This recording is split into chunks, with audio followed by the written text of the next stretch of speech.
Hey, good morning, guys. We're here. Crack open a cold one. Water, that is. You ever crack open a cold one at 7:05 a.m.? Many, many times. Is that a dumb question? Many, many times. In fact, to be honest with you, in years past, this would have been a prime zone for that. Oh, yeah? Nobody's awake yet? And nobody's working. It's a week off. Oh. Are you taking off the edge at 7, 8? Like what? You're just preparing for Just getting started? the difficulty of the day? Right? Gotta get lubed up. Yeah, it's tough to put myself back in that mindset, but maybe it's just like, hey, There's no real logic. There's definitely no real logic, Well, but it's here. I don't have anything to do today. It would make it better. A little sauce. Yeah. Make it a little more fun. If you got a ton of stuff to do, boy, you know what would help me get through Yeah. this? Oh, man, won the big game? Oh, no, lost the big game? It's like potheads that are like, oh, you got to see this movie when high. Right. Okay. What else do you not do when high? Yeah. Take a walk? You gotta do that. Oh, that try too. that when high. It's great how your legs will feel. Anyway, it is Monday, the 22nd. I'm willing to bet somebody somewhere listening to this has or will pop a top in the 7 o'clock hour. Oh, absolutely. Is somebody listening to this having relations? You always wonder. Right now? No, Yeah, you right don't. now. I don't always wonder. I've never thought about it ever. I think about it all the time. I remember Wait, one time somebody, it might have been a Gay Not Gay. So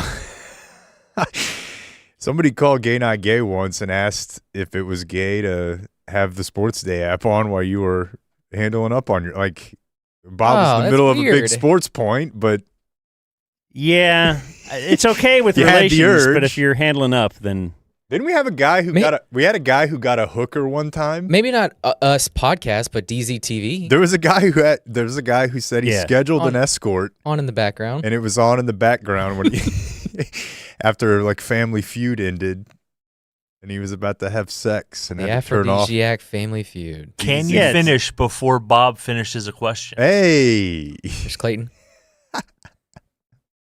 oh, that's right. I'm Dan McDowell, I'm Jake Kemp. Blake Jones. and Foodie CK is here. Here is the Game Day Men's Health Studio that it's beautiful right now. I was going to say we decorated it, but we authorized the decoration. The word is commissioned.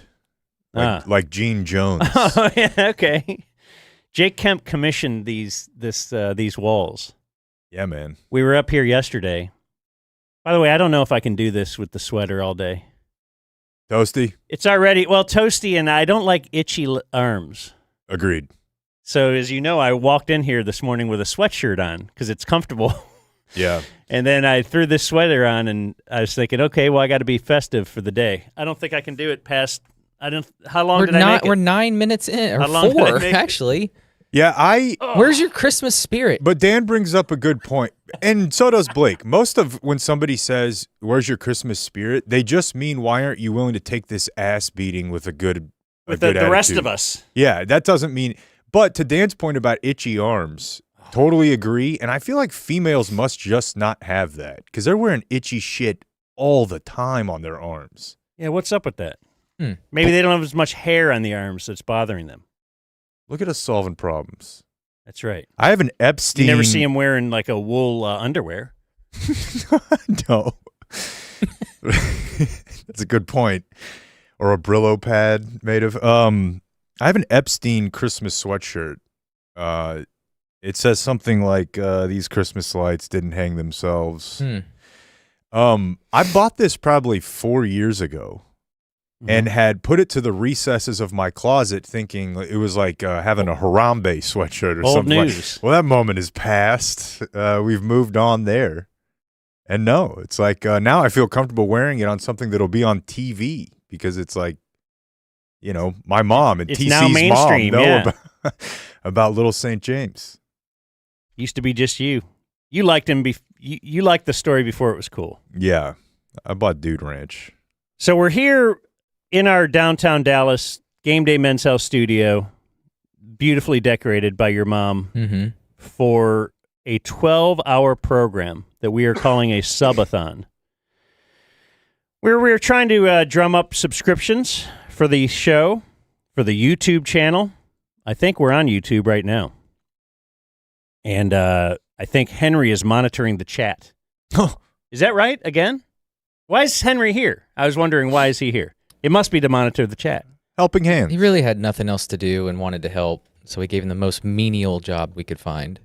I thought last time you told me he wanted to help. Yeah. Where was that? That was at Cane Rosso in Saxe. And so he showed up, but then didn't do anything. He offered to help tear down and, get the speaker and wrap cable, and then he instead talked to a female at the remote instead. And then left. But I've told And you then- guys, it's like those coaches for, Atomic Habits, like where they'll tell you just get ready for the gym one day and then drive to the gym in month 2. But eventually, it starts with Henry looking at some equipment and saying, I could probably do something there. Nodded. And then maybe by next summer, Yeah. Or didn't he offer to help? He came out to the den. Yeah. And then he just didn't do anything. I can't complain to put you that anymore, headset can on. I? Have him tweet the link on Twitter The link for the for this. stream today? Yeah. I'm not giving him Okay. access to our Twitter. Also a decent point. But why? He's going to be sliding into DMs. That's Hey, dumb zone here. I was going to say, like, TC has it, and you're not, I don't know. I trust TC. Boy, when have you ever heard that before from anyone? This is new TC. TC's So more anyway, dangerous. If you Tweet go to shit our about- website, we have a website. Build a burgers from our account or something. It's called dumbzone.com. Don't use a is the a preposition? What do you call the? Is it an article? Don't use a thing to precede dumbzone.com. And then the Subathon tab, it'll kind of explain everything that we're doing today. A 12-hour show. Really, we are raising money for the North Texas Food Bank as well. If you can just get somebody to subscribe to our YouTube page. That's free. All you have to do is press a button. Just press subscribe. In fact, don't press it. Smash it. Oh, yeah. And the like. But certainly subscribe. We will donate $5 to the North Texas Food Bank if you just get someone that go sneak behind someone, grab their computer, and subscribe for them if you're already subscribed. Hack in. If you subscribe to us on Substack or Patreon, patreon.com/dumbzone, or is it the Dumbzone there? I don't know. Just search Dumbzone on Patreon. We'll donate $6.90 to the North Texas Food Bank. If you do an annual subscription, we'll donate $69. And then if you do a VIP subscription, we'll donate $269 to the North Texas Food Bank. And if you already subscribe to everything from us and you want to donate to the North Texas Food Bank, we have a little link there on our website. You click on that, Jake, and look, it says little Dumb Zone logo. And then you could subscribe. You could donate to the North Texas Food Bank. We picked this. Did you pick the picture of the kid? I did not. They just threw in the kid. Wonder if he's not the car. Yeah, okay. We donated the kid. Somebody donated this kid to the North Texas Food Bank. He was real hungry. And then they gave him a sandwich. Good for him. You can help him. Yeah. Help us, help him, help you. Help others. How's Angelo doing? Feel like in this spirit of checking in on our those who have less than. I actually got him like a Christmas goodie bag. I haven't met up with him yet. Okay. It's actually been somewhat warm, so he hasn't hit me up about his quilt yet. But I need to get him a quilt. But yeah, I'm gonna take care of him. Are you quilting it yourself? No. Are you like building it?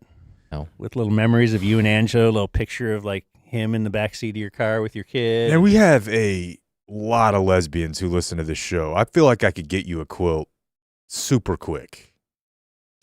We've had some people donate to the Angelo Fund this month for Christmas, so there's some money. I just need to go get it and meet up with him and give it to him. And that's great, but I'm talking handmade. I guarantee you there's somebody here. But whatever. Do people still crochet? That's made a thing that I don't know if it was COVID, but yeah, like baking bread, getting meat pilled. Crocheting is like, No, I'm pretty sure one of the girls that I dated early on that was like full on hipster roller derby and stuff was already crocheting. It's like having a record player. I was just thinking she For had a real. record player. Yeah. we had a listener, Nikki, crochet us some blankets. That's right. Oh, yeah, I those love are it. She's soft. straight as the day is long. Yeah. Well, people are still doing it. I don't know. Trad wives. Don't they Is like that to coming crochet? back? Well, yeah, I mean that's what Coming trad means. It's traditional. Brother, it's been back. Yeah, it's I think it's back. I don't know. Things that You are really back. only see it on social media, I don't ever meet But I these don't know if women that's in real fake or life. not. Are they just trying to make people That's because mad? they're at home I guess that's true. cleaning up, waiting for their man to get back. That former place. Dude, don't that's look that's a bad. funny. Okay, it's Friday we had a little. Is this a weekend check or I'm sorry? I don't know. Sure. Okay, we got a lot of time to fill here, so we had Well, Yeah, we want to lay out what we're going to do today. Do you want to do that? And then start weekend check? I'll just tell or- you this real quick. We Okay, had a yeah. little deal over at the house on Friday. All day for, is a weekend check. Nora's friends, which is interesting because she only wants to have her girlfriends over, female friends from school. It was like a cookie decorating thing or something, which is weird because then it means that my wife can only have like the girls' moms over, even though she's friends with a bunch of the boys' moms. But Mhm. they don't want to come over to the house, or Nora doesn't want them there, whatever. But this is like ongoing when I get home. And, I have like a separate little office situation now, so I don't have to be in the mix. But I got home and I went into the house to maybe like get water or something to go back out to my spot. And this is really the only feeling as an adult I can recall that feels like being a child. And it's when you walk into a home of like 8 kind of drunk moms. And they're, oh, hey, who's here? What are you guys? It's like they're judging you. They're like, oh, now they're going to talk about what probably I haven't come up for the last couple hours. But now what's he do? Where's he been? Oh, he's got a whole place out there for himself. I heard, that must be fun. that's already like I heard them kind of judging and like, oh, what? So where's yours? Is the little office down here? I'm like, what the? I just remember that it felt like walking in past the cool table where the girls sat in high school. You know what I mean? And they're all a little bit sauced, and it's loud as hell because the girls are yelling, and it's like, I don't know. I felt nervous. I was like, man, like when you have to go to the bathroom and like, I hope nobody knows I'm in here at school. Like, hold your feet up type thing. That's how I felt. Give them a little wine, and they're judging you. On today's show, though, so we have 12 hours. We're just going to take your calls. Yeah. Mm-hmm. I'm thinking that because I did a lot of listening to Cowboys football yesterday. And then when the game's over, I'm listening to the fan, and they're doing the post-game show. And it's just so stereotypical sports talk radio post-game show. It was awesome. Yeah. It was I was nostalgic for it. Like, oh, this is done. I didn't ever really listen to the fan when we were at the ticket, the post-game and stuff. I would listen to our show or, whatever. And I don't now. I don't listen to that. But I was driving because we were up here. And we're going to go to – they have the eat their face guy that you talk about. Oh, yeah. They have a few of them, but one of them, yeah, It's like, we're here with Broadus. It's fun, isn't it? So Brian Broadus is like everywhere on every Cowboys podcast. Like everybody's got, Brian Broadus. He's the guy who worked for the team. He carries this Just ask aura him. about him, this glow. And they introduce him as they're coming back from break as, Oh, yeah. and alongside here, Super Bowl winning scout Brian Broadus. When have you ever heard that? Anyone described as that? Scouts. Super Bowl winning athletic trainer, Super Bowl winning I can think of clubhouse like guy. 2, coach and quarterback. Right. Any player almost, you could say they were on a Super Bowl team. Yeah, but It's tough to say for, Carson Wentz, but no, the scout, yeah, I mean, look, I've Super Bowl heard winning it so scout. many times that it doesn't it doesn't even register with me. But yes, he won a Super Bowl with the Packers. But then let's go to the phones. Let's hit the phones. You got to hear what you say. And it's just Was the first? it was. Go ahead. Well, First call. So First here's call the thing. was. It is just time for Jerry to get a GM in here. It's just not.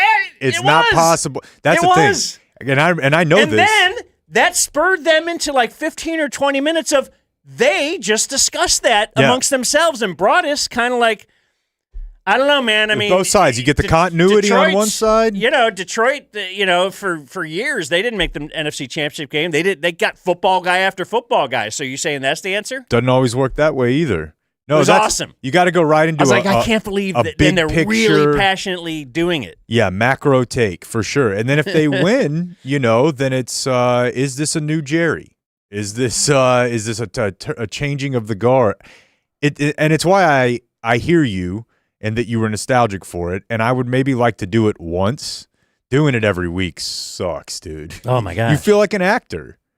You feel like you know the script. You know what the segments are going to be. You know the calls because it's the same callers. We give them, for entertainment purposes, some level of Right. preferential treatment. Well, here comes Hakeem. Stephen Carrollton. Yeah, he's got to be pissed. Steve, always a great call. And Right. Steve's been saying that for a while, and I don't fully disagree with Steve on that point.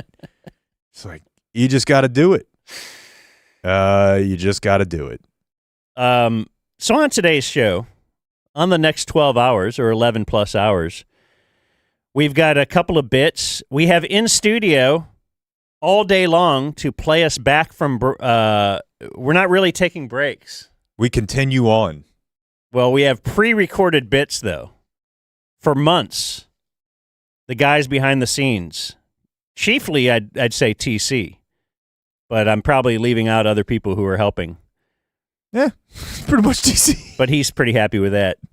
Have been sweating and producing vids and bits, and we will air those throughout the day.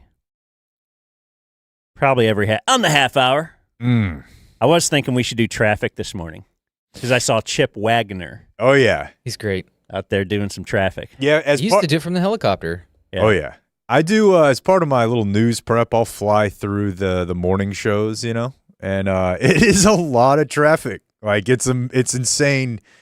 There's probably Yeah, on TV. there's like $800,000 of salary on air at any given time at 7:22 telling you, like, the high five looks I'd steer clear this morning. And then you know what I do? Boy, talk about the same script, though. Yeah, how do you put a twist on it? Son At least of a with bitch, news, you're like, 75 what's the backed up angle? again. And then I usually do this. Yeah, I look at my phone. I'm like, Yeah. oh, yeah. here's- red. When has that ever I'll probably swayed you? head on out. That would be funny though if there was one like ambitious traffic person that tried to make all of it, political or woke or something. What if we Like, throw stay it off to 75 known gay route for? You have to try to spice it up. our... What if you throw it, though, to the 14-year-old girl on her phone, and she's just, like, chewing gum and like, oh, all right. Yeah, Lot of red. similar. Looks ETA. like 183. What about the 183. weather though? Oh, weather? Oh, hold on. Yeah, and that's. But hey, and I may be alone in this. Should I get premium? premium Over weather my app. dead ass body, Who are they does making that? me pay for Weather Plus? What's the Fuck high? that. What's the high today? Oh, we're What does getting it up in even the get 70s. you? Okay, a more granular view. I may have done the trial before. What's wrong with you? Really? Yeah. Was it worth it? No. Of course not. But what about so during severe weather, don't you still turn on the TV? Yeah.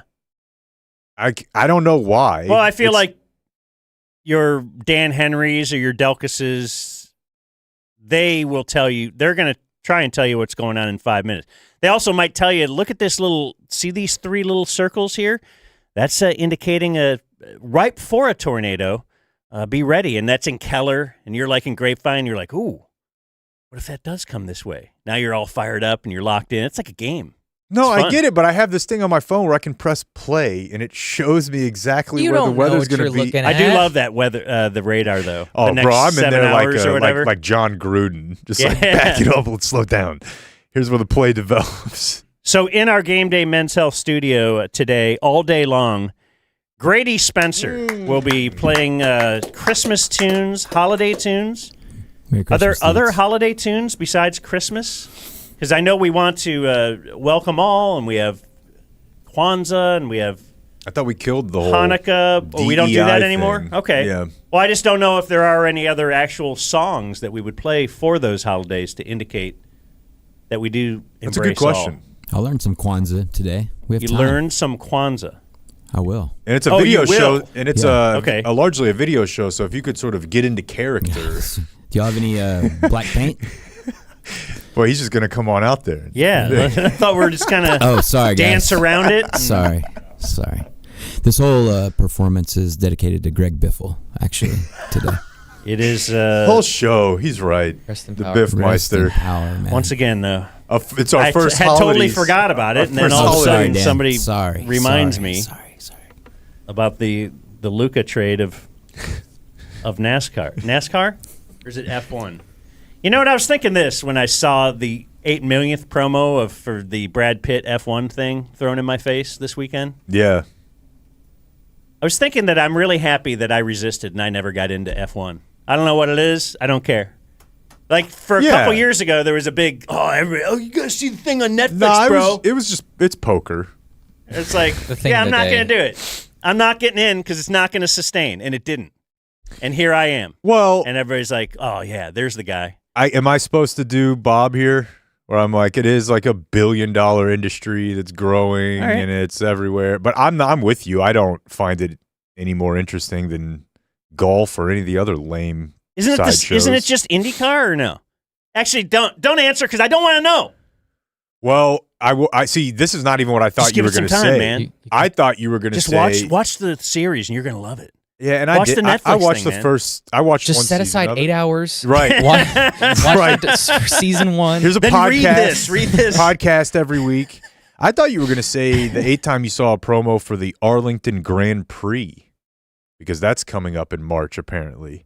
Really? Yeah, Yeah. Jay. Dude, I was watching the Fox pregame show yesterday, and the Cowboys, mind you, eliminated from the playoffs. But the hour-long Fox pregame show, 15 minutes of it is about the Cowboys. 7 of it is what do we do at D.C. and are they on the right track and George Pickens. And I'm like, looking at the slated games today, I'm like, what are we – there's so much else going on. Like the Bears-Packers game, there's so much. But the other half of that segment was just riding around with Jerry in a helicopter while he showed you where the race is going to be. Oh, really? And it appears to just be the Rangers parade route. I was going to ask you that. but with like way faster cars. Because it's just like, I mean, I don't know. I'm not trying to take a shot at Arlington, but it looks like they're driving around the Walmart, How dare you take a shot at Arlington? around the other stadiums that are the high school football stadium, like through, it looks like through a clown mouth maybe. But certainly by Cowboys Stadium. Oh, yeah. That's kind of probably the main thing. Like, It as is. long as you drive by this stadium It is. 50 times during the Dude, I'm so dumb in my head. I was like, are they going to like open a gate and let them drive in through like a That'd be great. Yeah, I mean, what is this? Mario Kart? But it's coming, dude. It's coming in March. What are we going to do? I mean, You know what else is like I think the city Olympics, is going to dude. generate $8 billion of revenue for. No. Yeah, you're going to rent out your house. What are we going to do for the Olympics? Are we leaving town? Is there an Olympics? The World Cup? Oh, World Cup. Oh, Whatever. Sam, You're what's the locked. difference? This guy's locked in. Mm-hmm. Is this Olympic year too? I don't know. I don't care. I'm looking at what we have on today's show if we want to promote anything. We have lots of guests, lots of people who are tied to the show, like the Bruenigs. Matt Bruenig, I think, will allow his wife on the show for the second time. Nice. Speaking of trad wife, because he keeps her locked down pretty much. She's very trad. Yeah. I think the opposite. KT has told us he's going to do a game show. Yes. That's the back half of the 12 hours. I was about to say. We're going to kick that at noon, and hopefully we wrap it So up at by the 2, time we hit the The explanation of the 2-minute rules will be drill. done. We'll join in progress for the next game. Oh, Andre Gurode will be in studio with us today. Yeah. Why? Okay. because he's affiliated with our friends at How Water, and they said, "Would you like to talk to Andre Gurode?" And I'm like, "Yeah, sure." He was. I had to remind Dan, not like he didn't. Dan has seen a lot of Cowboy football, and he was drafted in a bleak era in 2002. But Andre Gurode was an All-Pro, like not a slapdick rotation Pro Bowl guy every year. He was like one of the best in the league. Was he in the band? No, but we will ask about Free Reign with Mark Colombo and Big Leonard Davis. Okay, and I'm just looking at, you know what? I'm not going to read down this whole list. We got stuff, we got bits, we got a lot of in-studio guests. We would like you to donate to the North Texas Food Bank. We would like you to subscribe to the Dumb Zone, or perhaps That gift. I had somebody hit me up this morning say they already did a gift. The holidays are approaching. you can gift a subscription, and that is on dumbzone.com as well. Just the link on there on the Subathon page on how to gift a subscription. A quick link. Oh, and this one thing I will promote for later at a specific time, 4 o'clock, which will be interesting if Grady Spencer is still here, because the Roast Twins will be in studio. They are in town. They have been watching Christmas shows. They are ready to rate and review those Christmas shows. And Grady Spencer was the first ever receiver of a Roast Twins review. Yeah. Just a review of his music. This is the first I'm hearing of this, and I'm quite excited. Yeah, so they will be in studio. They will We be didn't tell you. We weren't going to tell you ahead of time. sitting right next to you. Yeah. And I want to say one more thing about this beautiful studio, and then we will go to a pre-recorded bit. But I want to tell Blake. So Jake's mom is here working probably about 3 or 4 hours yesterday, finishing up the studio. She put up a tree. She put up the wreath. She had half the studio decorated and then came in and did the rest yesterday. Bunch of fake presents. I mean, it looks beautiful behind the 2 chairs over there. My stepdad hung a bunch of this stuff on the wall. That's a man. Oh, yeah. You should meet his stepdad. I don't want to. Okay, that guy Too has intimidating. power tools, and just he bothers me. It bothers me to be around him because he knows I'm. Oh, for I sure. can tell he knows. Smells the beta on you. Did he just look Dan up and down like? I mean, he knows. He listens. Yeah. He's aware. No, he's upset that you're associated with me at all. But he gets it. Yeah. Just that's the way the world is these days, I guess. At least we got our guy in office. You know, he's that kind of. He's like. But she says to me and it's done. I'm like, oh, it's beautiful. I can't believe what you've done, and this is so great. And she kind of looks at me, and she's so sincere.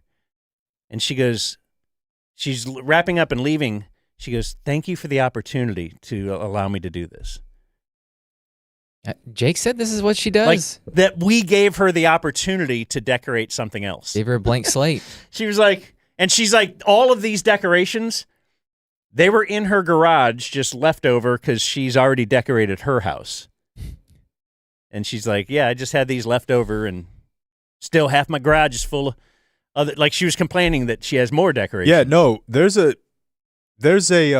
is all, I told her we'll pay for any materials you had to pay for. Like the Dumb Zone Inc. will cover this. But this like red velvet stuff you see on the wall, this fabric, this will end up in like Patrick Reed's house, the like asshole golfer in Houston Yeah. that has like that's a funny story because when people were like shitting on that guy, they found his house on Zillow, and my mom had decorated like the whole thing. Really? And this is what she does. But you have to keep in mind, my mom is decorating their house, not hers.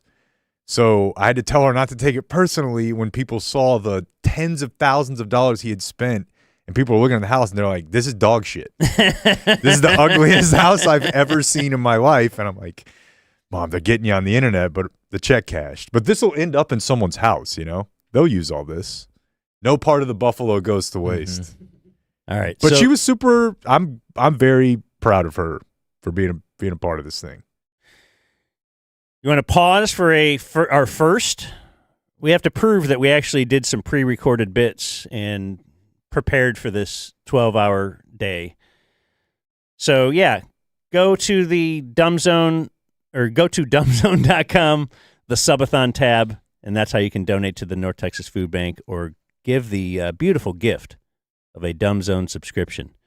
Let's prove that we actually did a pre-recorded bit or two.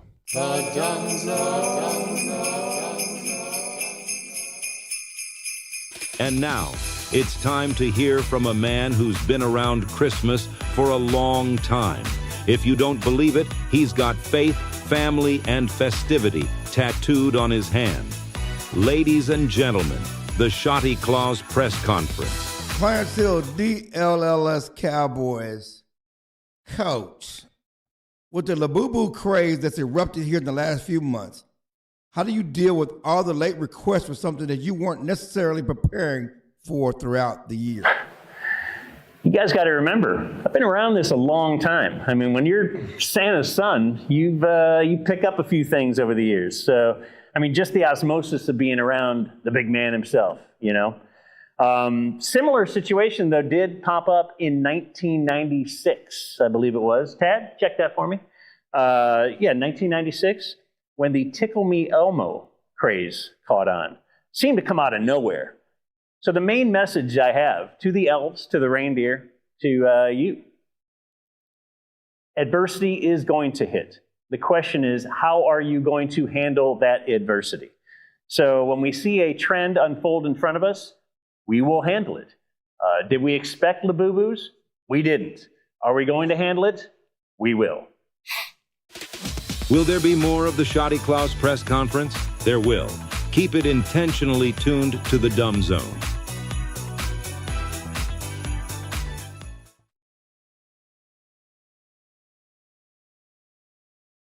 Mark Wahlberg is 54 Oh, man. Go on for days. from the great movie Fear. What was it? The plane wouldn't have hit the World Trade Center if he was on it. Yeah. But honestly, if you don't think that, you're not a man. Because I 100% totally buy that. In my head, I am like, I think I could have done something. Like, I'm not shading you fellas, but Trump will be like, I would have ran into that school to, like, okay. yeah, well, Mark Wahlberg says it, I'm like, I think he would have. yeah. I mean, he beat up that guy that had one eye. Yeah. Look, you messed with Mark Wahlberg. What are you doing? I don't think the guy was even messing with him. You were near him. That's true. That was your fault. Maybe if you had that other eye, you would have noticed this is not a man to be messed with. Ellen Foley is 74. Ellen Foley, probably known by nobody. She sang Paradise by the Dashboard Light with Meatloaf. And I love that song. I don't get Meatloaf. Good song. Good song. I don't get it either. The basis behind the song is great. Talking about like making out and getting laid in the backseat of the car. I like that. Yeah, the whole premise. It's a whole story. It's wonderful, and it all comes down to the basic premise of the story is we will lie to have sex with you. So the basic she was saying no, I don't want to do it. Will you love me forever? You have to promise, and he then eventually gives in and says yes, I will love you forever. I swore I'd love you till the end of time. And then the next line is, so now I'm praying for the end of time to hurry up and arrive, because if I have to spend another minute with you, I don't think that I could really survive. Yeah. So it's a wonderful story. It's just, and it all started Really in this car. And Meatloaf, honorable guy who keeps his word. Yeah. Kind of hit home for you there, huh? Don't do the end of time. Say till the end of Well, see, I was unaware of that song. this podcast or something. There's a scene in Team America where, I don't know, there's like action hero goes away, comes back, everybody's scared of what's going to happen next, and the female lead is like, can you promise me you'll never die? Like he's trying to have sex with her. I don't know if I can do that. Promise me that you will never die. I promise I will never die. And then the next cut is 6 straight minutes of the puppets having sex. Like, he just looks her dead in the eye. I will never die. And then he's just nailing her. Like, yes, we will lie. Yeah. No, every Sunday. Sometimes I go Wednesday night to church. I'm very active Um, in the youth group. Dude, I went to a lot of church in high school with my church-going girlfriend. You know what I was trying to that do? led? I was getting forced to go, and I was going mostly with kids who they didn't go to my high school, and I was kind of trying out like the bad boy thing, and it was not working like at all. No. All right, our birthday of the day. Just a dork. Runner-up. Joe Gatto. Oh, wow. How's he doing? I don't know. Laying low, sitting the next couple plays out. He's from Impractical Jokers. Yeah. But our birthday of the day, before our Henry birthday, which is the one for the kids, birthday of the day, Linda Holiday is 62. Matt doesn't know. Search her name. I like to watch you discover who she is. Oh, okay. Yeah. This is, have we gotten the tell-all yet? This is Bill Belichick's ex-girlfriend. Longtime girlfriend. But Yeah. yes, she has, I think, spouted off some opinions about his new girlfriend recently. And Yeah. she's 62, so if Bill Belichick was dating her, you'd be like, man, kind of robbed the cradle, didn't you? 12-year age difference. Yeah. Yeah, she's a very attractive woman. She was running the Bill Belichick Foundation. What a mess, dude. And our, we can call this our Henry birthday, but it's for Blake. Tyler Blevins is 34. Dude. No, this is Ninja, bro. Oh, no. Is it not Trailblazer. Tyler and Dude Perfect? All the Dude All of Perfect them. guys are named Tyler. Yeah. Tyler Blevins is Ninja, Yeah. who I remember Dan had to retire due to his declining abilities at the age of 25. Yes. The sport had passed him by. He was moving to the booth.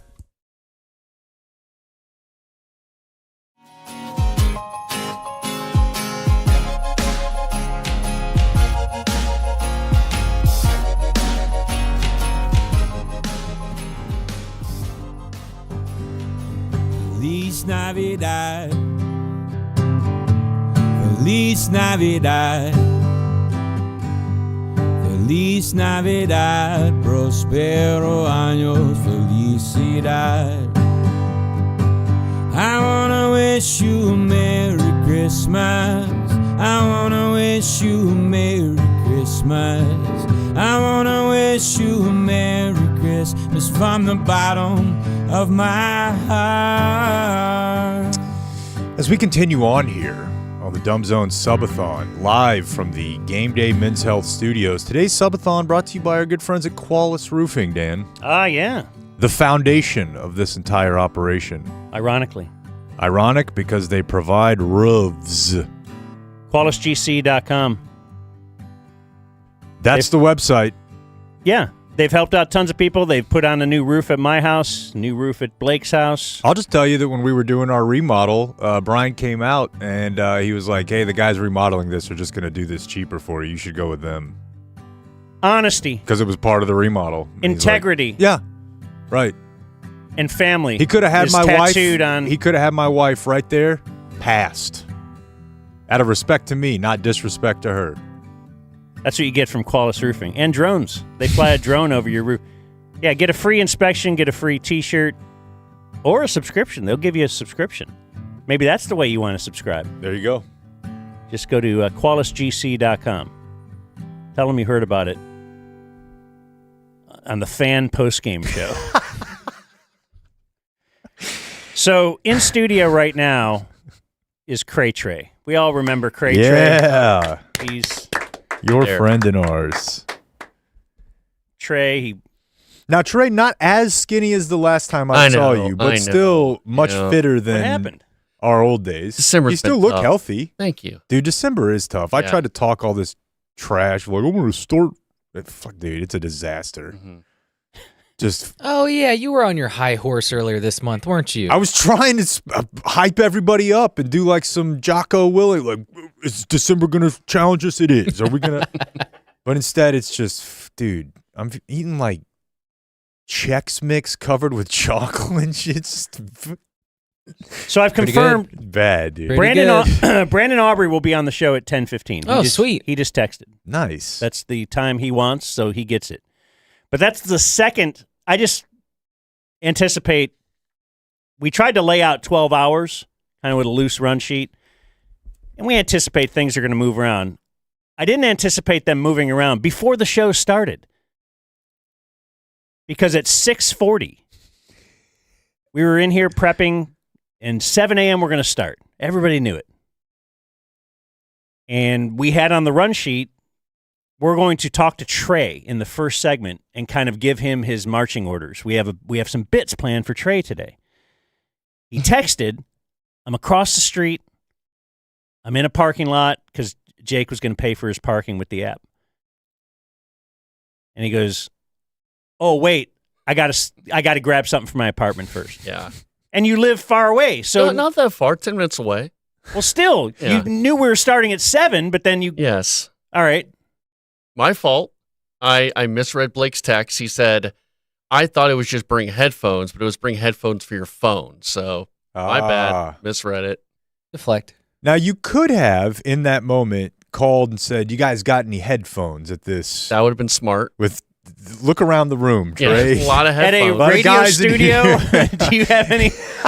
I got 3 or 4 pair in the bag. I'm Okay. pretty sure TC. That's all we could- have here is headphones. Well, for your phone, though. I don't know. That's a little tricky. In any Yeah. case, he's here now. He's We're here here. now, and we have some bits for him. So I'm excited. what we have is, the idea is Jake came up with this idea, Sorry. that it'd be funny just to watch Trey do stuff. Okay. So we have a special Trey cam. It's actually Qualis Cam is sponsoring the Trey cam throughout the day. Great. Wallace is a great company. And we're going to be set up in that area. There's a dingy, dank Look at it. Mm-hmm. corner of this television station. Security cam. Got a Christmas tree though. And we've got a couple things for you to do throughout the day. Okay. And the first one we're going to assign is very Christmassy. All these things are Christmassy. Yes. I want you to... I have in my hand Oh, a gingerbread house. This is lovely. This It's will be a lovely day. It's a gingerbread kit. Uh-huh. Actually, for the YouTube viewers, we have... I don't know if you have it, Clayton, ready, but we have the directions. Like the Wonderful. directions, it's very step by Sure. step on how to make a gingerbread house. I'm not going to look at those. I didn't know we had eras. What is that? A mid-modern Yeah. century like ranch style? Yeah, that's crazy. Yeah, this is what is Mid-century modern. Look at it. Mid-century modern gingerbread cookie kit. Okay. Look at that And, open concept. You can Yeah. see the directions there. It's quite a bit of things, but you've got all day. Uh-huh. Should we put a time limit on this though? Should we cut this off by noon? Oh, yeah. So What? I don't know. we want you to build this, Mm-hmm. and it says you need a base, a solid base, and it said like a cutting board or something. Who were the people that made these for us? Is there any way you remember that? yeah, Kelly Gear. Okay, we have these awesome cutting boards, and look, it's got a Dumb Zone logo on it and everything. So I envision this house being built on this board, and by the end, we're going to, look at a beautiful house sitting on a Dumb Zone cutting board with Trey next to it and take a picture, and this could be our Christmas card for next year. Wonderful. Maybe it'll be our Christmas card in 2 days. We'll send a digital one out to the folks, to Sure. the fine people who We should. subscribe and follow us. Man, I can't tell you the last time Oh. I've actually constructed a gingerbread house. It says all you need is. Can you hear me? It says all you need is there's a mixing bowl. Mm-hmm. Oh, Check. from scratch. No. Oh, okay. That's just to store the goo that Oh, okay. keeps the house together, the frosting. And then I got a couple of some silverware that you can mix with, Okay. and that's it. This is your assignment. And if you finish this by noon, finished, Mm-hmm. this shiny Ooh. Whoa. $100 Cash bill Oh, prize. that. Wow. will be yours, but not until you're done. Okay. And look, there's somewhat of an honor system here, you know? Like, when he says done, I don't want just give it your best effort. I'm trying. Do I have, like, sprinkles and frosting? Just follow the instructions. It's in the kit. As best as you can. Okay. Execute the kit. Can you grab it? Yeah. Come on over here. Grab this. Go on out to the Qualis I don't know can. why, but actually, I guess we're going to find out why later. But the fingerless gloves on the elf is... There you go. The elf gloves. There goes Trey. Go on over there. There he goes. Yeah. Yeah, can you help him, TC? He needs help. TC Fleming is helping him over to the situation room.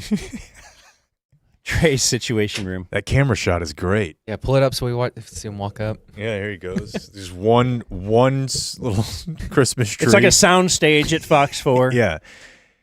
But they do have one small little tiny Christmas tree. It's real cold out there, too. God, I bet I'd wear my sweater out there. People who do the news are going to be walking by.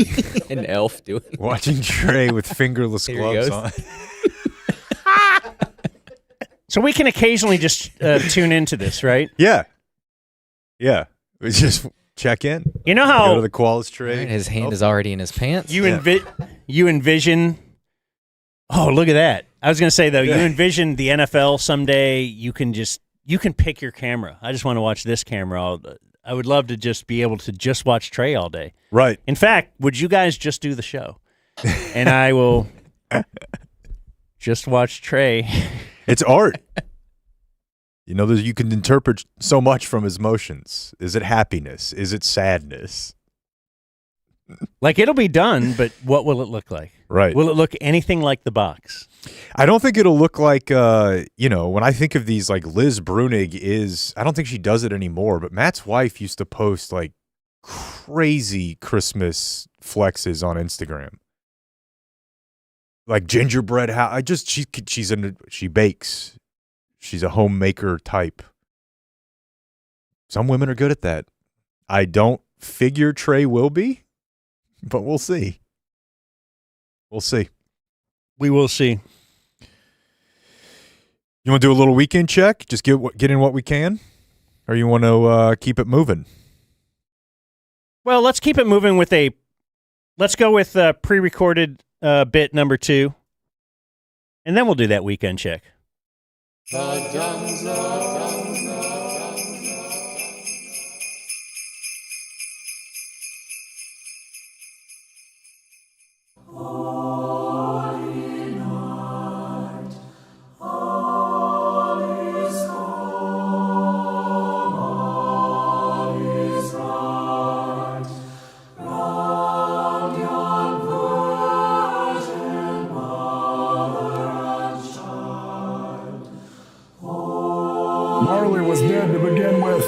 There is no doubt whatever about that. The register of his burial was signed by the clergyman, the clerk, the undertaker, that guy sucks, and the chief mourner.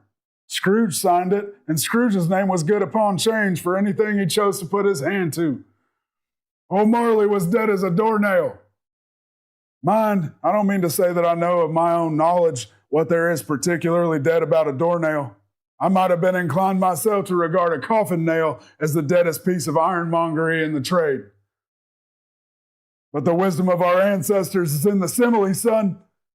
And my unhallowed hand shall not disturb it, or the country's done for. And that's the bottom line, because Stone Cold said so. You will therefore permit me to repeat emphatically that Marley was dead as a doornail.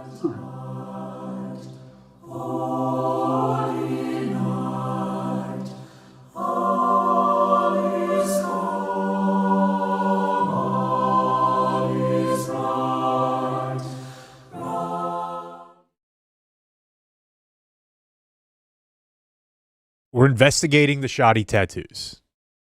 Okay? Right now, as we heard yesterday, we heard him say that he has a tattoo on his hand that says grit. I'll play you that here. This whole toughness aspect kind of in the hierarchy of intangibles. It's big because there's going to be tough times. There's going to be low moments in the season. There's going to be low moments in your career. There's going to be low moments outside of football with your family. And I think that's something we talk about. Maybe the fact that grit's tattooed on my hand has something to do with that. We look at that, but I think just when you go through. Were you also jogging by the river at 3 a.m? Like that's along the line. Very right? much You so. didn't need to throw that in there. That didn't have anything to do with the answer to the question you were asked. Not at all. Clayton, my bad. I just put a photo in there if you could bring it up. If not, it's okay. But I looked through some photos. Tattooed on your hand, of course, first thought from Blake was he's got prison. Wouldn't we ever have He just got his digits right there. Like, you've read some shoddy stuff from Seattle the only other time that anybody kind of cared about him, but yeah, there was none of that in there. Obviously. There was not. Now, I did find a video where one of his tattoos I found, brace yourself, Cowboys fans, on his forearm in cursive, like it's on a throw pillow, live, laugh, love style. He has got faith, family, football in lowercase bachelorette party cursive on his forearm. So that's not even the tattoo in question. We know the man has a rubber ring. That's unavoidable at this point. I was going to say both of those. That's replacement level. Brandon has a rubber ring. Cool guys in sports have rubber rings. Sure, but the tattoo that looks family like football. This looks like it belongs on the wall of the lake house of a coach's wife. Like a high school football coach's wife puts that on their wall at the lake property. And that's not even the tattoo in question, folks. This is at every new high school football stadium because it took $50 million to build. They have some random interior designer that doesn't know anything about football, so she just picks football stuff, amenities, and pictures to put in the bathroom. You know where this started. And this guy gets tattooed. Exactly where this started. Yeah. Where? Boy, Al, I love the artwork every time I come down here. Gene Jones has really decked the place out. No, it comes from the Cowboys. The Cowboys turned AT&T into like an HGTV. Gene's got art. A lot of it has to do with football. That's all the moms in Argyle and Stephenville and Southlake are doing. We're all just doing what it's. I feel like we need to get mad at Chip and Joanna again. More on that in the news, but you're probably right. So he's got that tattoo. I found another one that he has, and it's on his wrist, like on the inside of his wrist, and it is what he calls a life license plate. It's a Tennessee license plate. By the way, Coach, I hope to meet you one day. I'm not making fun of this tattoo. I have similar thoughts. Your faith, family, football tattoo is gay. It's a Tennessee license plate with his wife's birth date and his 2 kids' birth dates, like as numbers. So, fine. Honestly, there was a time when I was at the Hab where I was like, I'm going to get both kids' names tattooed on my wrist because every time if I were to pick up a drink, I would always have to look at that. And he says the same sort of deal. So we're giving him a pass on one of these tattoos. I can't find this grit tattoo. So you decided not to do the kid thing at some point? What was? It was my wife. She was like, yeah, and I'm still probably going to my husband to have tattoos on his wrist? Whenever she's holding him down in bed, she has to stare at the names. I thought about that, but that doesn't happen. That's not a common position. I ran through them all, and I was like, this won't be weird. so some light rust stuff, and yeah, got to see that name coming at her. Right. Yeah, there are reasons not to do it. But don't hit me with Nora. My wife was just like, yeah, that's. She thinks my tattoos are trashy anyways. Like, I'm trashy. You know, I'm a trashy person. And so when I told her about Shoddy's tattoos, I was like, hey, I think apparently has a grit tattoo. Like, that'd be crazy if I got that, right? And she was like, what? And I showed her his tattoos. He has the faith, family, football. I think he has the license plate, another little one on a forearm, and then this phantom grit tattoo. And she, knowing nothing about him, goes, did he grow up poor? And I was like, why? And she was like, because he's got Haltom City tattoos. I'm like, no. His dad was like a millionaire coach. Mm-hmm. She's like, well, he's got poor people tattoos. Like he's a man of the people. You. Yeah. He's a man of the people. So I'm going to find this tattoo, and we're going to go from there. Because I think if Shoddy ends up, flaming out of the league in 3 years, I'm not going to be mad I have a grit tattoo on my hand. You think it'll take 3 years, do you? You're like Thanksgiving, right? You know what's fucked up? What? Is that you two have ruined my home front so much so that when I said I was thinking about this. She said, what are you going to do at Thanksgiving when he's fired? Yes. There you go. We've done it. She doesn't know anything about this. She listens to the show and hears you two buffoons. She sounds like she's very knowledgeable about the game of football, and I'd like to. So there's my shoddy for the day.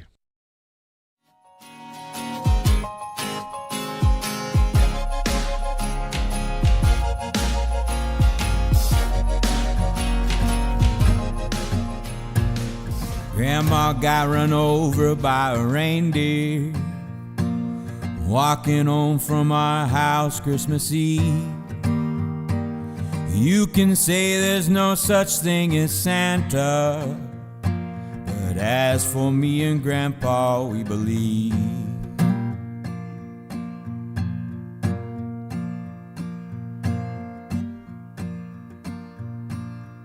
All right, it's the Subathon. Hour 1 is done. We have 11 to go here. We have Trey, our elf, is working. Let's just check real quick on the Qualis cam. God.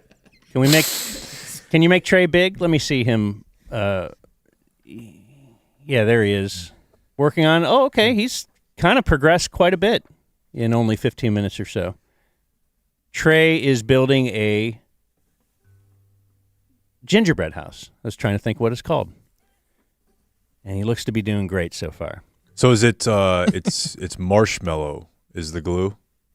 Is that the idea? No, it's some kind of icing thingy that you have. Oh, okay. You have to like mix it? You have to mix it and then let it kind of dry or something. Like you have to read the directions. So what a beating. Well, because that's kind of what I was getting at is I feel like the way that I always screwed this up in my youth was doing it not timing it out properly. You know what I mean? Where like something dries before it's supposed to, and then you love to time it out.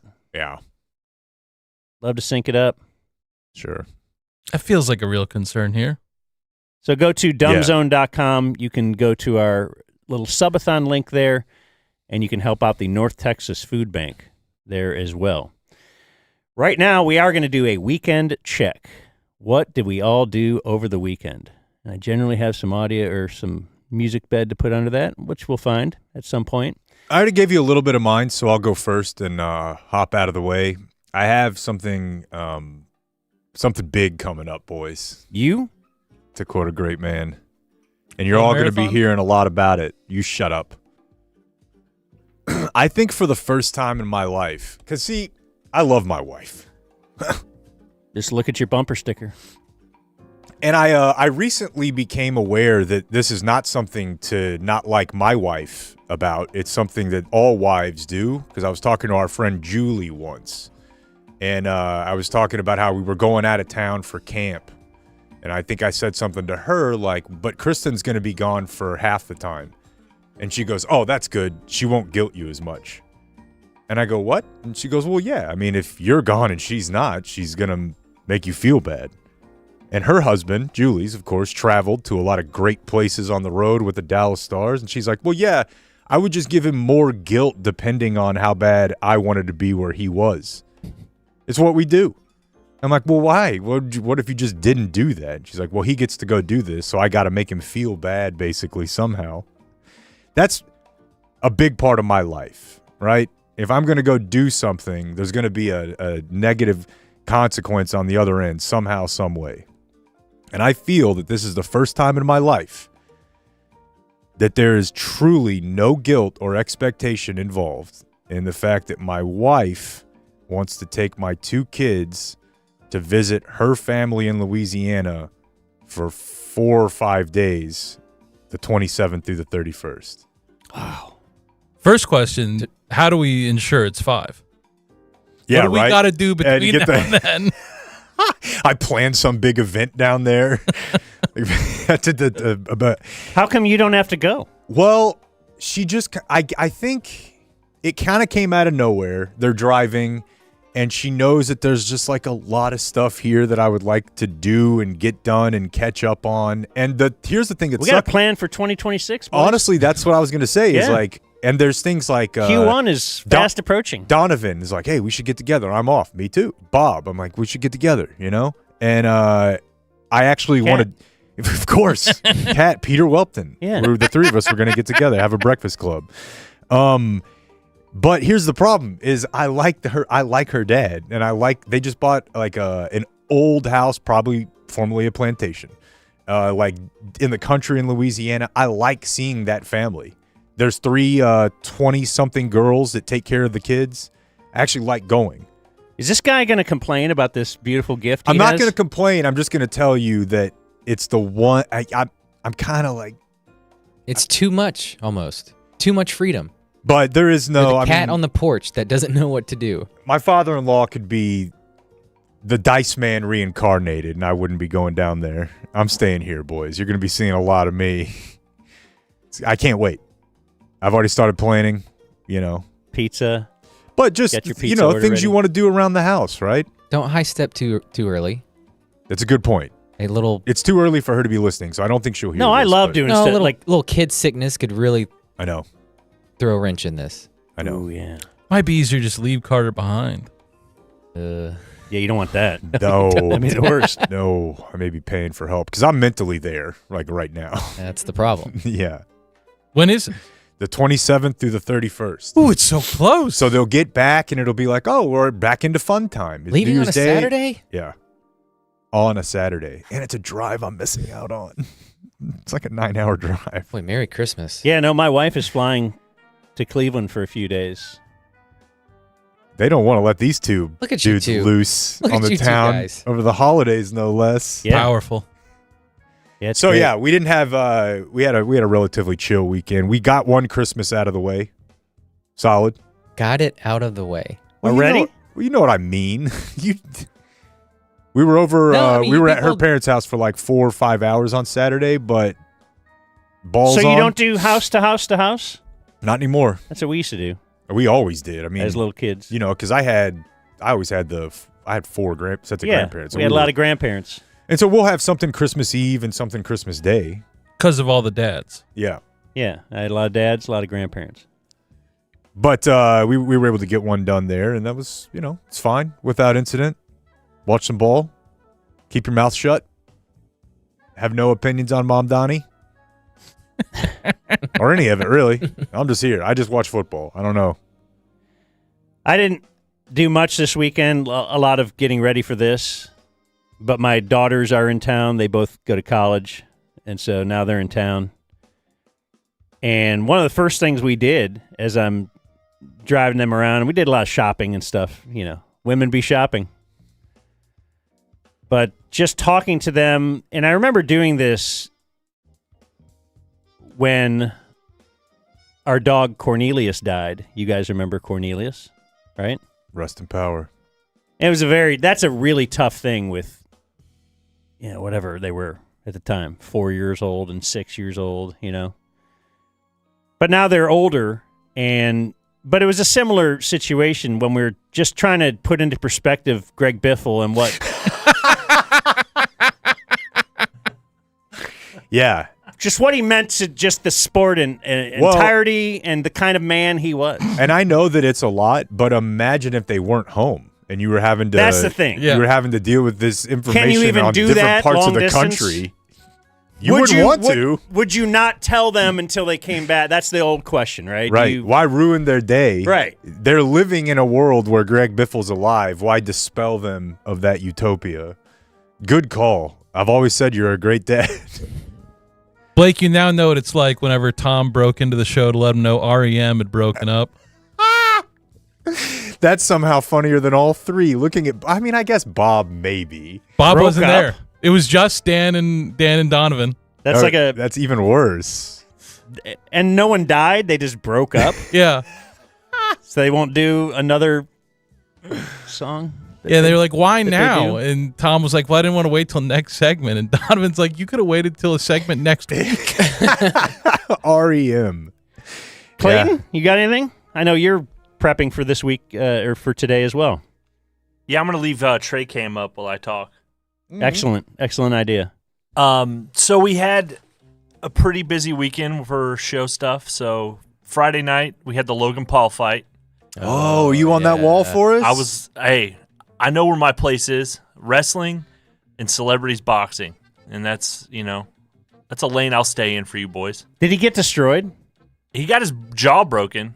I just saw the flurry at the end.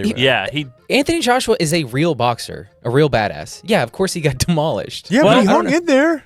He looks the part, and he's beating some pro athletes and all that. And you're like, but this is the bit where the bit ends. He actually fought a real boxer in his weight class. Okay, but it's not like it was 12 seconds. So he didn't just get like Tyson. If he could stand in there and take it. Everyone said it was actually more of a loss for Johnson because he didn't knock him out in the first 2 rounds.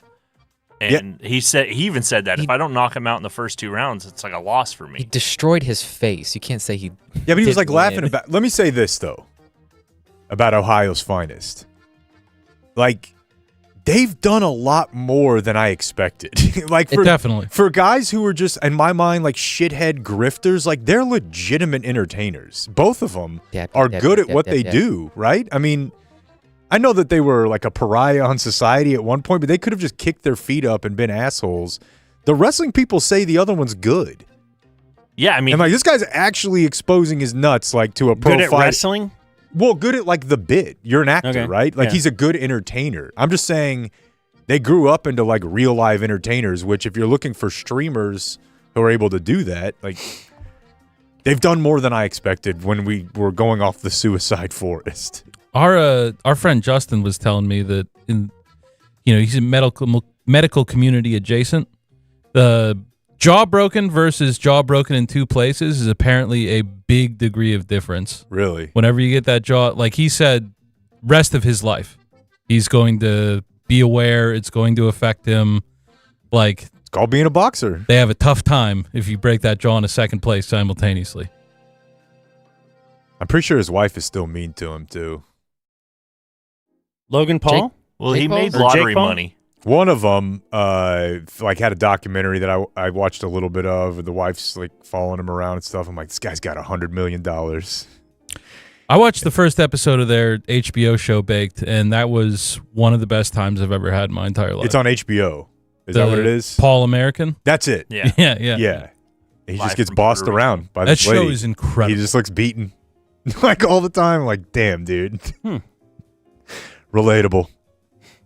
I saw Michael Irvin was there. He had a big weekend. Oh my gosh. Yeah. So it's funny because they do, since it's a Netflix event, they have like all the people that are on Netflix shows there. So like Rory McIlroy's there, Burt Kreischer, Michael Irvin doing Michael Irvin things. Did they have some F1 guys there?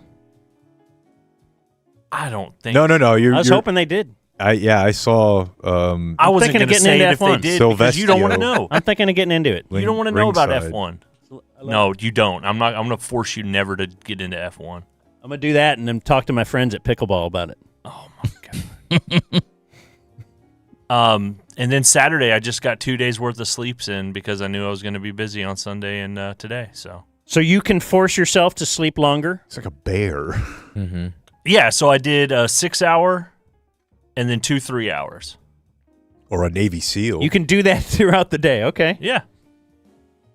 And like right now, I slept for 3 hours on Sunday.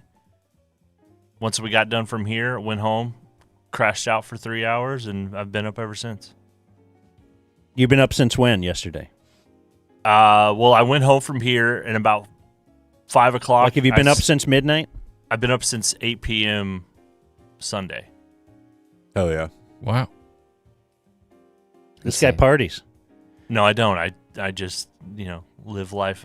This dude's used to working rules. like elections, where they're like, we don't know when it'll end. So when we planned, important. When we thought this was a big deal to do a 12-hour thing, he's like, yeah, all right, we'll do it. Okay. He's dealt with this is like a notch. chads. This is just like another little notch on the wall. Okay, that's 12 of those I've done so far. So. I asked him if I could get him an energy drink or something. He said, no, I got my smelling salts. Oh, well, let's rip some salts, man, for sure. Yeah. I had a bottle. I meant to bring it. It's energy drink, Rip Salts, and then Rip Salts every hour for the next 6 hours, and then another energy drink. And can we get that on cam at some point? Salts as needed. Make Trey do it. Oh God, he might sneeze and blow the house down. He's got some progress going. It looks like he's He doing is laying that very, roof. very well. If we gave him till noon, that's ridiculous. He might be done by 8:30. Yeah, now we do have other challenges for him set up. Yeah. So fear not. Yeah, had some prep for today. Scattered around having both boys by myself, which sucks. It's great, but it sucks. Parenting, basically. It all sucks, but it's great. Saturday I had especially because you got a baby you're tugging Yeah, around. that's the thing. I bottle every 3 hours. Got to hold him and stuff. I think you're He hates holding his own kid. No one hates It's just touching an- his kid more than Just Blake. a nuisance. He's just always on me. Yeah. You doing the skin on skin? Some people go. No, love. that's why it's a problem. Is because he skipped it then, and now the kid doesn't Right. want anything to do with him. The kid thinks he's a neighbor or something. Right. Kid wouldn't take the bottle from me on day one. I wonder why. You got to do the skin on skin. You're gonna have to do. You know how like what that guy from CBS News that everybody's pissed about because he converted to Judaism. He got circumcised at like 38. Oh my gosh. You're gonna have to go to therapy when you're like 60 with your kid and just sit there with your shirt off. Yeah. Like Here. rub your chest together to try to fix it. Whatever. So we had a listener birthday party on Saturday. Like I said, my month of December was booked. He says that so flippantly, and I just like if we ever did get a new listener, I feel like we should explain every time that Blake, because his wife works on the weekends, will just go to anyone who invites him's kid birthday party. Yes. And bring his kid. My wife is a nurse, so she's gone from 6 a.m. until about 9 p.m. So I have literally all day to kill with 2 kids, and with Brooks, I don't know. We just hit a run where I went to a couple kid birthday parties and thought, oh, this is cool. It's a couple hours that I don't have to sit here and stare at him. He's getting social interaction. Sure, and whatever else, whatever benefits accompany that. So free. It's free. Yeah, that's a big one. And so went to a listener's house, and I show up. I'm like, so where's your little one? And they said that their kid was sick. So rather than move the invite and find another weekend that works for all 30 people they invited, they just sent the kid away and had the party anyway. What? Interesting. Too many schedules to move around. Do you feel like that's what you would have done? I saw the logic. You've already paid the money probably for You got all whatever the you're food. paying. You're just gonna lose. You lose that. So it was a birthday party for a kid that wasn't there. Yeah. It's, I've never heard of that. It sounds really weird, but this is I would think very the venue- community focused. Wouldn't the venue understand? Or No, it's at their house. Yeah, the venue's just their house. Cleaning lady came the day before. You can't move. You pay for the nugget tray was $200. Because I would think if I got the information that I didn't have to now go to a party, I would not be upset And if you're the kid, knowing that that my friend isn't going to be there. this feels like torture. No, the kid birthday who's sick boy. and he's in his bedroom Well, that and was he the can worst hear the part. party. The worst part is Yeah. they made him stand outside up a glass window right there, just with his face pressed against it the entire I had time. him in the dog crate outside. That didn't stop my kid from having a good time. Well, no, to him it's no different. This is fascinating. I wonder how old was this kid turning? 10. Oh, so he's fully aware. Yeah. Wow, dude. This feels like one of those experiments we were talking about, like at my elementary or junior high, where they're trying to teach you about, exclusion or poverty or something. So they sent the kid to the grandparents' house. So I could imagine the 10-year-old walking home on his birthday to the house that held a party for him that he wasn't at. His toys are played with. His drum set is all messed up. That's wild. What's the But shout out to acceptable- the parents. What's the range for you? Like Brooks is 3? Any and all. 4. Okay. We went to an 8. Was there last- anyone else last within week. 2 years at the 10-year-old's party? He found an older kid to play with. Yeah. Okay. So You're getting close there, though. Like I imagine you're not going to any quinceañeras. yeah. Would you? If extended the, Yeah. you're saying yes. Yes. It's up to them, whoever's inviting. yeah, we'll go to your birthday I party would if you want. love to have Blake at a quinceañera. With Brooks. You're like, why'd you dress him like that? He's a little mariachi. We acclimate. So then Sunday, I picked up my other child, Steve Berline. Yep. on the way to the Cowboy game. Yeah, how's he doing? He's doing great. I was very disappointed in the torso only picture. Yeah, I covered up this week. What the hell, man? His moose Give the knuckle. people what they want. Yeah. Yeah, the only thing I could think is maybe I'd just seen Melissa Stark on the field. I don't know. Was it you and Ted? Yeah, it was our last game, the three of us for the season, because Ted doesn't do the road games. And so that was cool. It was good year one. But before the game, Steve Berline has a really good relationship with Greg Roman, the offensive coordinator for the Chargers. And he told me a little bit about his story, which was awesome because, we talk all the time about the nepotism in the NFL. Greg Roman ain't it. He played linebacker at a tiny college, and then Steve said whenever the Panthers started up, he started cutting video and then was basically like a grad assistant for the Panthers and was just really worked his way all the way up. Where Steve starred. Yeah, in Carolina. Mm-hmm. And so he texted him, and Steve got to talk to Greg for a little bit before the game, and then introduced us, and I don't know. It was cool. That is cool. Hear about all these guys. And it's Colin Kaepernick's OC. It is. That is an amazing offensive mind. I've probably read as many words on Greg Roman as any offensive coordinator in the NFL, right? Yeah. He's Vic Fangio of offense. So he's a short guy, said hello, looked him in the eye, said hey. He said, nice mustache. Made my day. Oh, wow. So just good. Made my day. Honestly, I'm not Greg sure Roman. that there's a higher stamp of approval than an offensive line coach's compliment in the NFL. That's great. I felt like $1 million. Smash Mouth Run Game says you got a good mustache. That's it. It's yeah. And so then on the way back, found out late development. I was taking Steve Berline to the airport. Oh, he doesn't tell you that? Keep happening. Really? No, he showed up with his bag. I said, so I guess we're going to the airport. And so took him there. And I had remembered. Which is not like on your way home. No, it's the other way. Yeah. The other way. But we're here. I get to turn in mileage. It is what it is. I remembered that you had played his Laughs with Legends audio. So I thought I'd play it for him. Oh. Wow. You played Jake playing it? Yeah. So you played Jake's comments? Yeah. I don't remember what they were, but wow. I don't think it was complimentary. He had it, and obviously I couldn't record and play the podcast at the same time, so that's probably an error. That's a tragedy. That's probably my bad. But you kind of said it was like racially slanted. He was one of the few white people in the room. He began his set with "Let the white man speak." Yeah. And he just really didn't see a problem with that. Well, yeah, so I don't think really the facts are not up for debate. We have the audio. He probably just felt like a lot of people do, like they killed it. And I was in the room and he didn't, but that's fine. I've been there. I got a lot of, all right, hold on.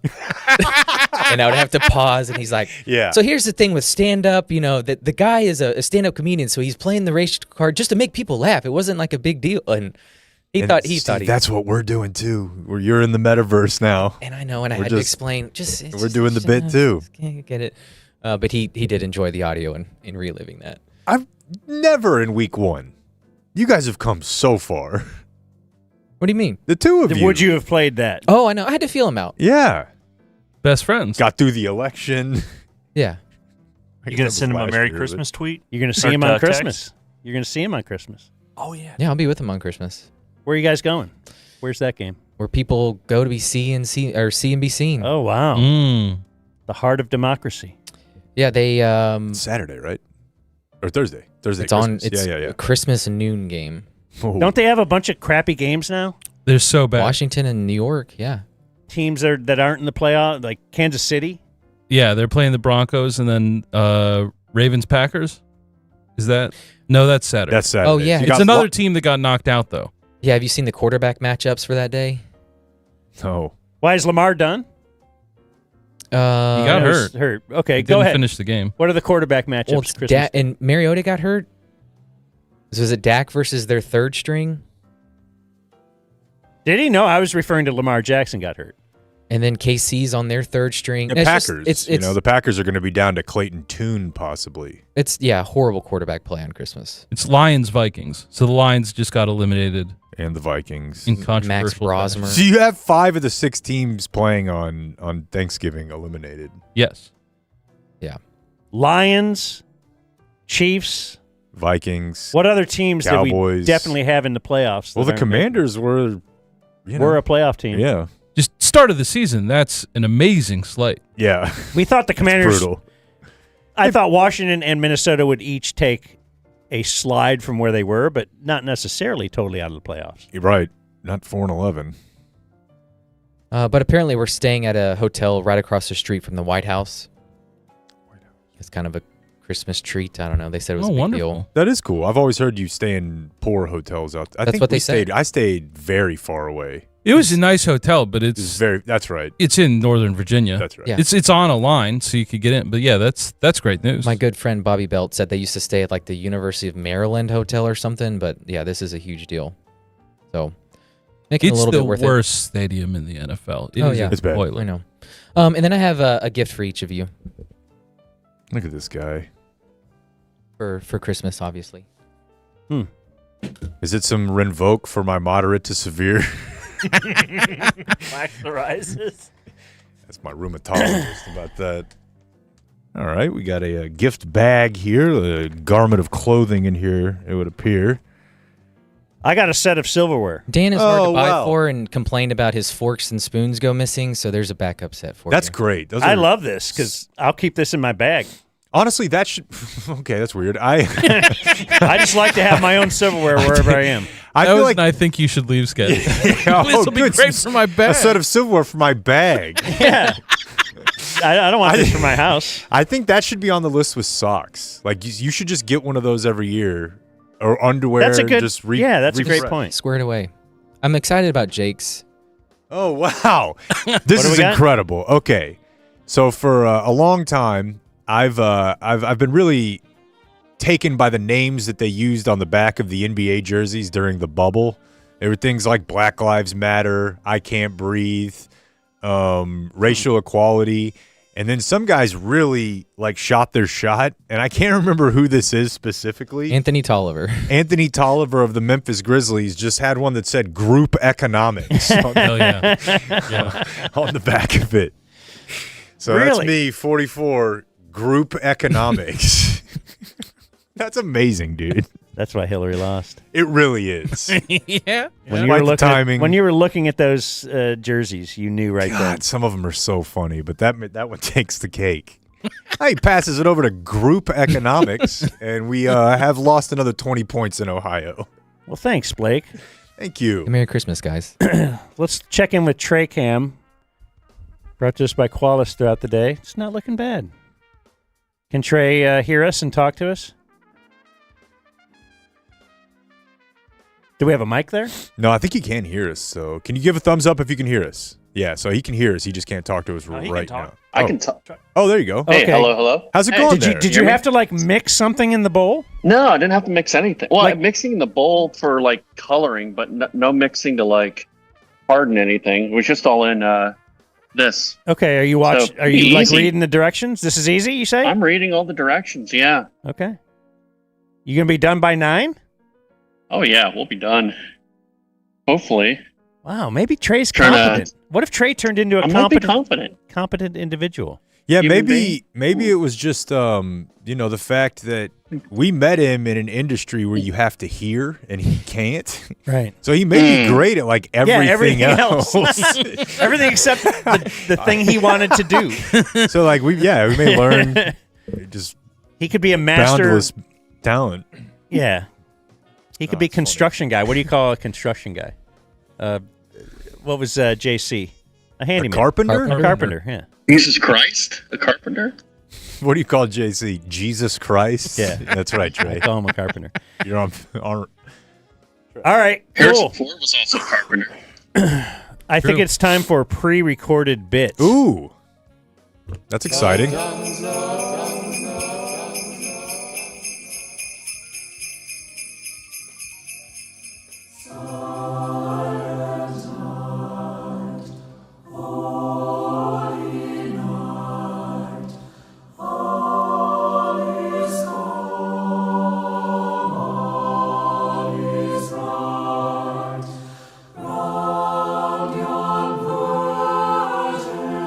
What's today? Cried Scrooge, calling downward to a boy in Sunday clothes who perhaps had loitered to look about him.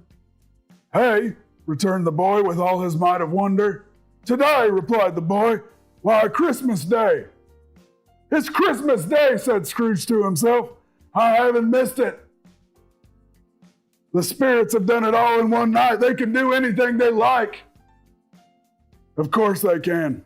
Of course they can. Hello, my fine fellow. Hello, returned the boy. See, Scrooge isn't a piece of shit anymore, kids. He's good now. Hello, returned the boy. Do you remember the poulterers in the next street but one at the corner? Scrooge inquired. I should hope I did, replied the lad.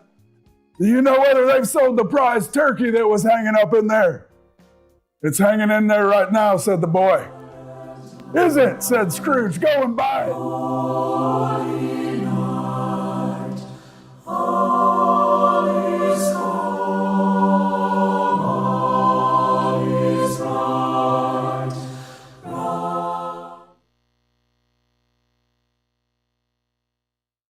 Number one, I'm already fully packed, so I'm feeling pretty good about my time allocation to what I was doing at home.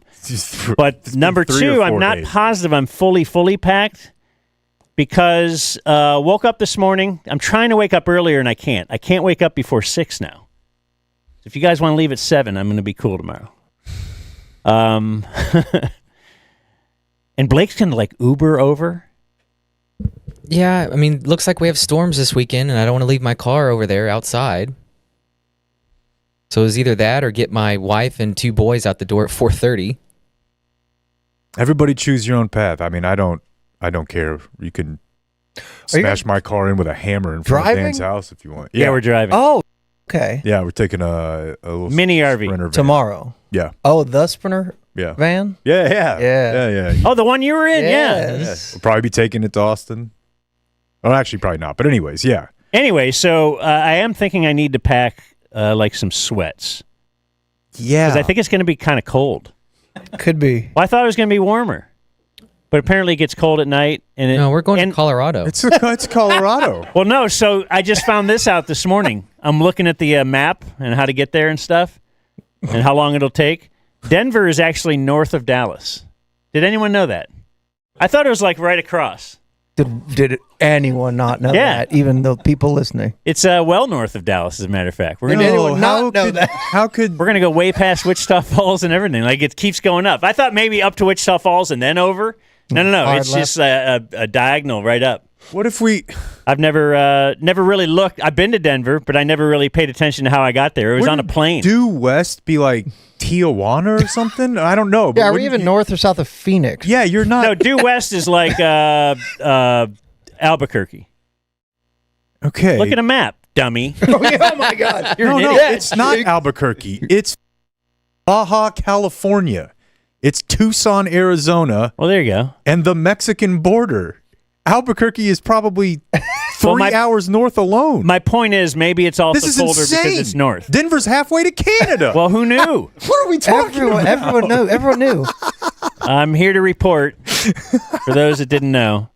Yeah, man, you need Colorado considerably west. I think you probably want to pack like this is California and then some. Well, then I've decided I have not packed. Oh. Because now I'm going to have to just throw a few more You things just had in. shorts and black T-shirts. I had a lot of T-shirts and a lot of shorts. This feels like something that's been a problem for me since like 5th grade. But you get a shirt or an article of clothing you really like, and you just hope it makes it to the next season. Like the long sleeved hoodie, like T-shirt that I haven't seen in 6 months, and I'm getting ready for this trip, and it's like just somewhere you died in one of the battles along the way. Somewhere. How do I just lose it? And now they don't make it anymore, and it's like, what do you do? I don't know. It sucks. It happens every year. Now we're So trying you've to been pack. looking for for like 3 days. warm It's like- shirts? Yeah. Because I knew I wasn't going due west. The Tucson. Yeah, I have nothing. Due but west.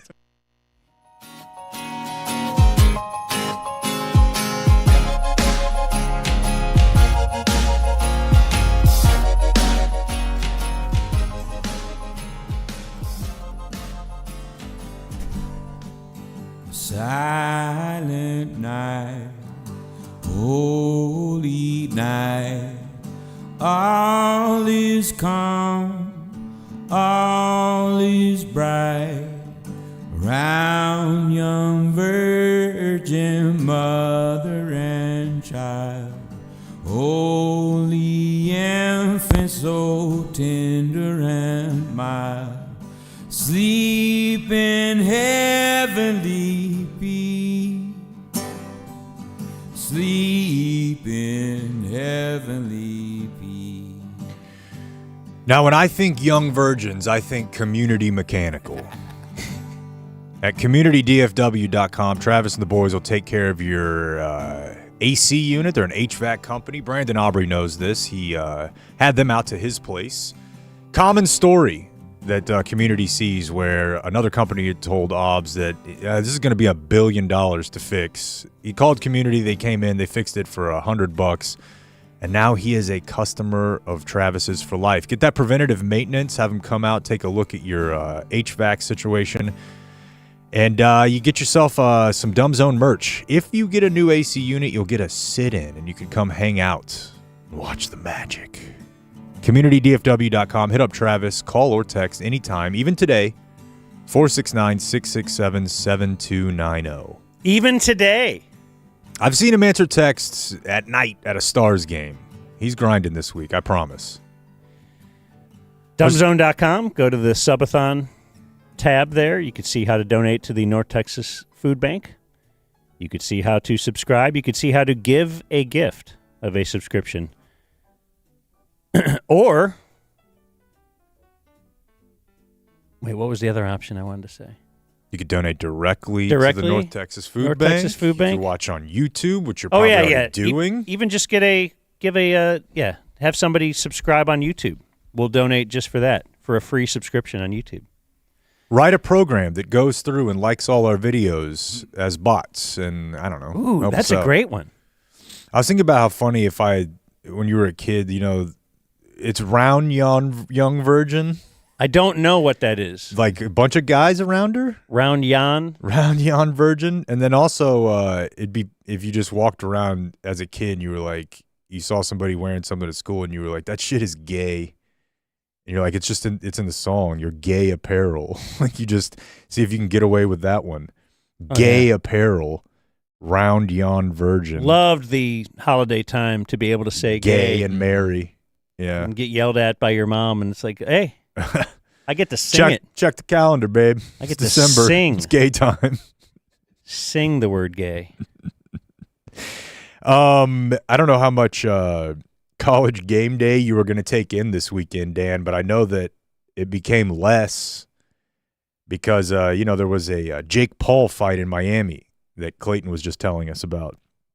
And then the next morning, there was supposed to be college football happening in College Station, and they were going to have Johnny Manziel on as their guest picker. They had okay. I saw something about it. That he didn't show up. What happened? Well, he was at the Jake Paul fight and then no-showed them, and they couldn't get a hold of him like Friday night, Saturday morning. That's the Johnny Manziel story you ever had. I know. I've read his spin. He's spinning it different than that. I haven't followed up. What do we got? Travel difficulties? I'm not sure if I can fully believe this. He says he was in the car on the way to the airport when he fell ill.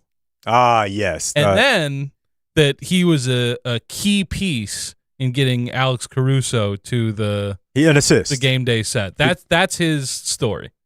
Because they did get Aggie basketball legend Alex Caruso out there. And so you often fall ill. Yeah, my dad used to say on car drive, right after a big fight. Hemp spin? On what? Alex Caruso? It's minor. We kind of took it off the board. Oh, okay. We took it off the board after hearing from close sources in College Station. Oh. He just got arrested for weed when he went home. I thought he was at a sorority house or something. No, and I thought that too, but he was. It depends. Do you want to say it's weird for an NBA player? Like you play for the Lakers and you go home and you're hanging out in College Station, but his family lives there. So like, It's not as weird as if you It's just not the- went back to where you went to college to hang out once you made $10 million. It's not the guy who graduated high school and is back the next year. Not as much, right? So a little past there. But in any case, yeah. So if I make the NBA, I can't have one day you hanging out at the sororities. You got to move on. Come on. Yeah, my dad, we used to say, like, take it easy on your grandpa this Sunday after. He's got the flu. We all knew. You know what I mean? You're going to really try to tell us you were sick. The thing is, Dan, now is everybody posts through it. So he was posting photos of him partying at like 2 a.m. They're like, we know. Well, he was trying to kill the bacteria, the virus. Yes. Yeah, so they Russo's wife had a TikTok of them sprinting across campus trying to make it to the game day set. Wow. And then, of course, Kirk sounded like ass. That's funny. He's worn out. Last Saturday of the season, he's just no voice. Just got done calling it an insane Thursday night game. What game was he doing on college football? Because I was watching him. It would have been that. No. Oh, it was the afternoon game, right? Yeah. Tulane. No. It was A&M. Yeah. Yeah, it was Aggie Miami. That's right. So he stayed. And I was just thinking, I was watching him with a more discerning ear because he sounds so generic on NFL broadcast. Yeah.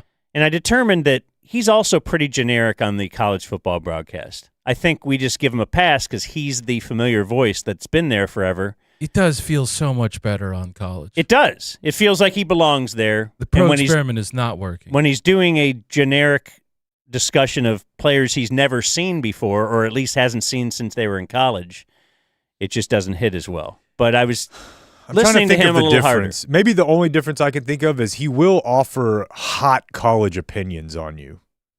And I don't really ever hear him do that on the NFL. I mean, what is there to say, really, I guess? But I just don't. I don't value his takes on his whole job is to confirm whatever Al Michaels is trying to get across. Yeah. There won't be any back and forth discussion on, I don't think so, Al. It'll just be trying to support whatever he just said. The chat corrected. He did OU Bama on Friday. Oh, is that what Yeah, so he went from Seattle Thursday night to the college game what the are we next doing, day. dude? We have other media people. Yeah, that throw was Stephen A. Smith on there. It's just wearing it down. I saw another quick college football note here that I thought Dan would really appreciate. So Tulane lost to Ole Miss, and our coaches are leaving bowl. Tulane's coach, John Summerall, is headed to Florida. Just got drilled. Yeah. The whole idea of putting a couple of cool Cinderella stories into the college football playoffs has not been well received on social media. No, and I don't know, we could get into it at some point. I don't have strong opinion. I like the JMU and Tulane were in. I get that Notre Dame would beat the brakes off both those teams. So would Texas probably. JMU, incredible backdoor cover to kill Mike Sirois' triple play. The Sea Cow will join us later. That was great. But, there have been like big-time programs that got the piss kicked out of them in the playoff, too. Yeah. You just don't talk about every year. Every year, Actually, right. So it's always the last couple of teams. I don't know. But in this you have world four teams, two of them always get it's weird.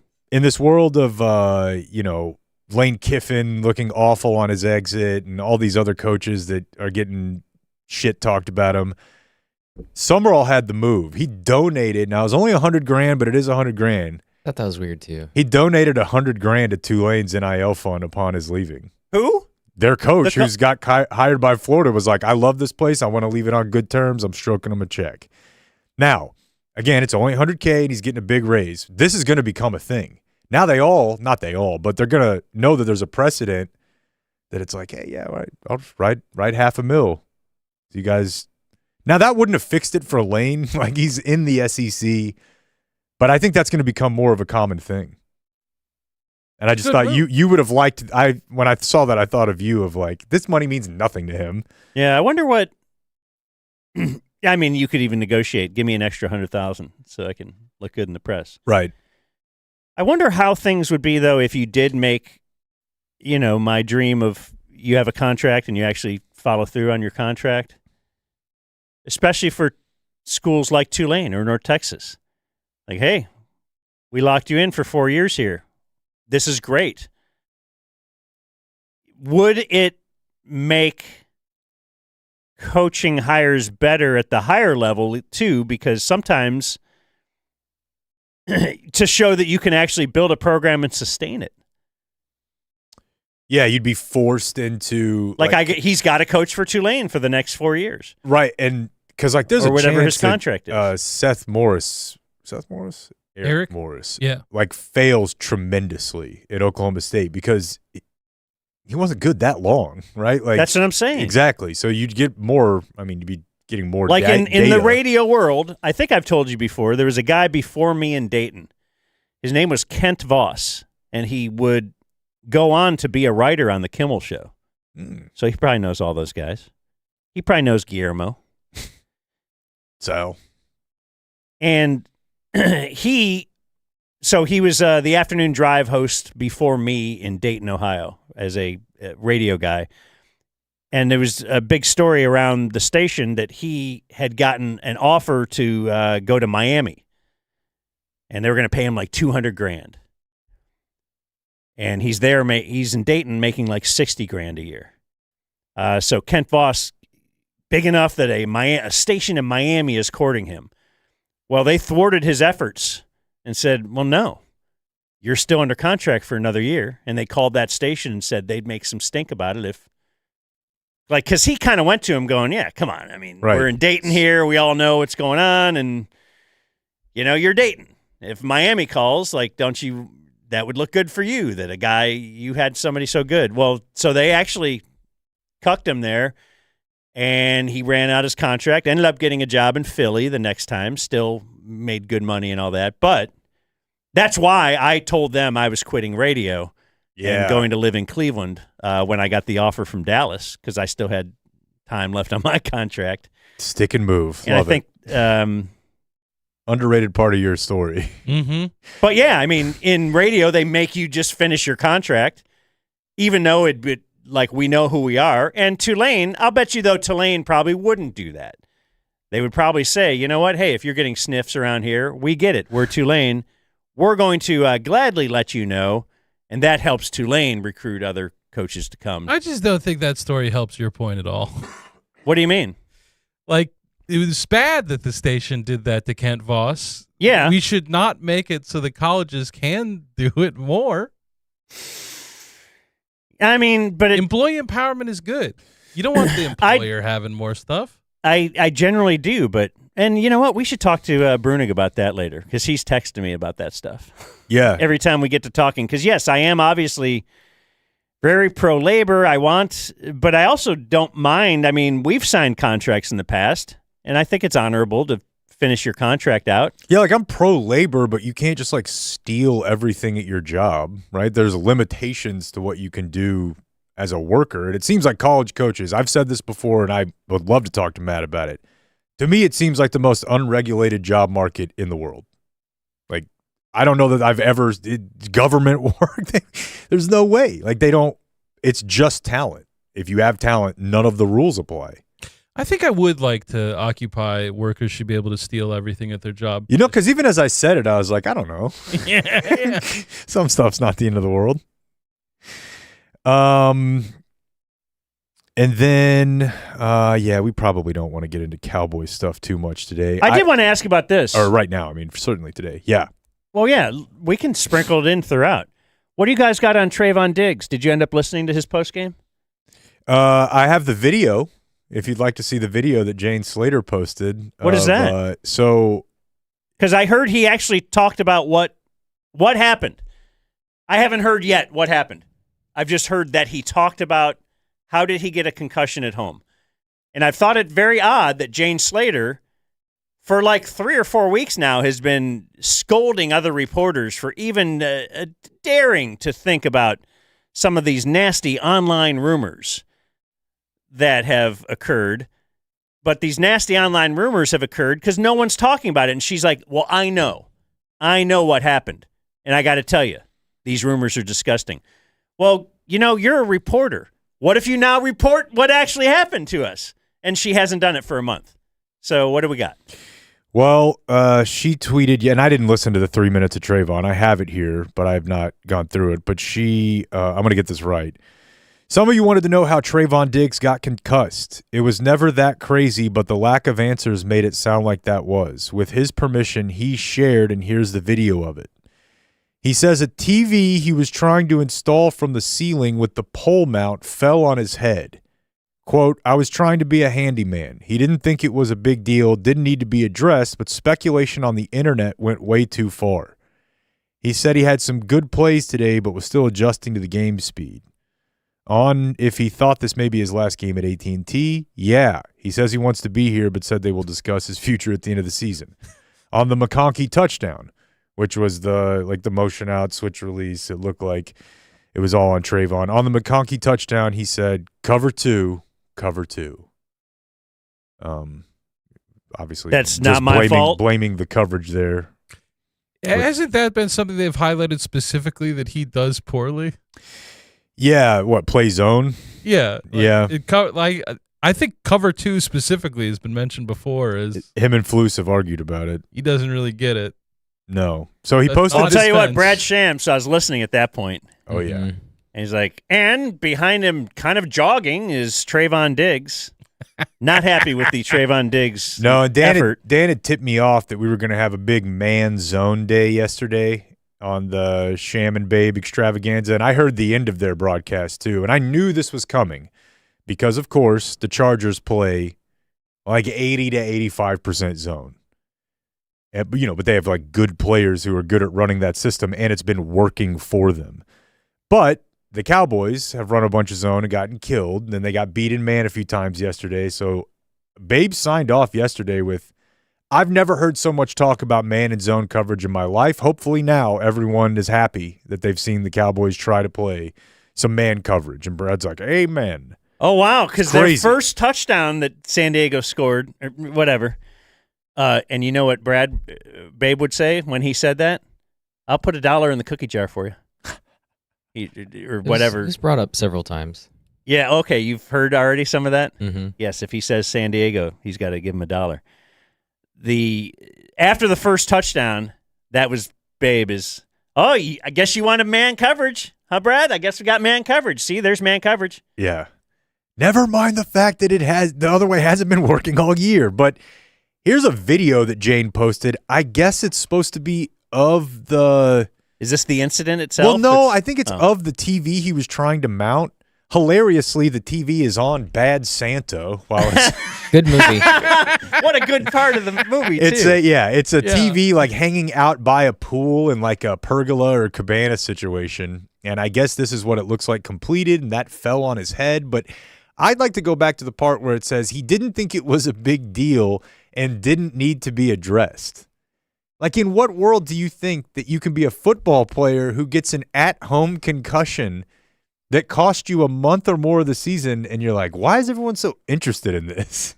Well, my point was, why did you report that to the team? If you had a concussion, I just feel like you don't. The ski mask, he might have had something all effed up on his face. He might have looked all.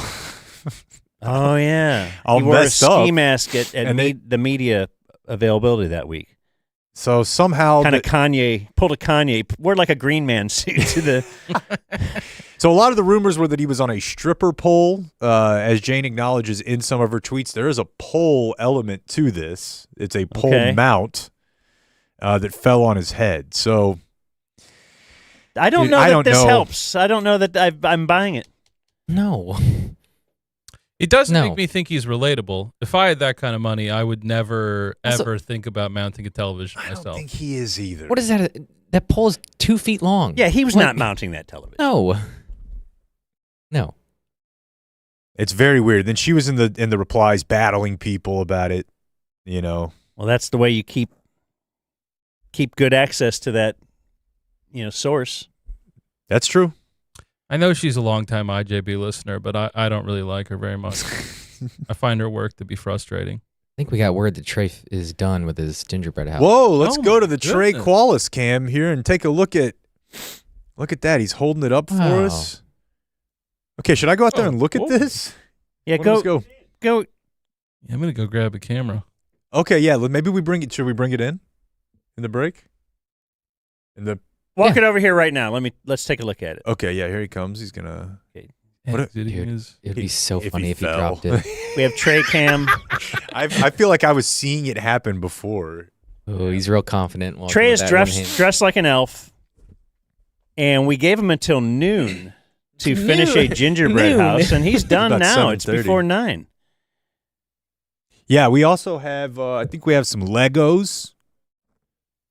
We're gonna have him put that together. Let's hold off on that just for a little bit. How long does it take him to walk over here? I thought this would actually take 10 seconds. It's just right there. It really is. Well, that's what I'm saying. Kind of held off on Maybe going we to should the have just talked to pre-recorded him. bit. Right. You gonna go to the phones? Here we are. We're going to check the chat. Okay, so what was the thing in the why did you have a mixing bowl and the directions said you had to wait for some time to make sure it was That actually looks kind of beautiful. Yeah, Very I mean, well done. It looks like a good version of me, or basically Here, hold a child doing it. so It's not Liz Bruenig. It's not your wife. But can you see that monitor so that you can hold it in front of that camera so we can see it? I mean, that is a mid-modern home. I know. It definitely has the feel. Kind of put a little angle. See what we can do there. Yeah. It's pretty good, dude. Oh, dumb zone on the top there.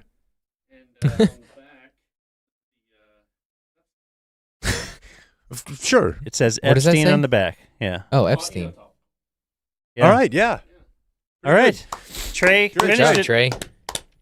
Here you go, man. Now we'll give you the other 100 if you walk into Fox 4's Morning Shot live show and try to present them with That's this. a free. That's a crisp, brand new. Don't spoil your dinner. $100 bill. Congratulations to Trey. All right, we'll come up with some other stuff for you to do. I think the Bruenigs will join us in a few minutes. We have pre-recorded bit number 3, right? PRB? PRB 3 is what we're calling it here.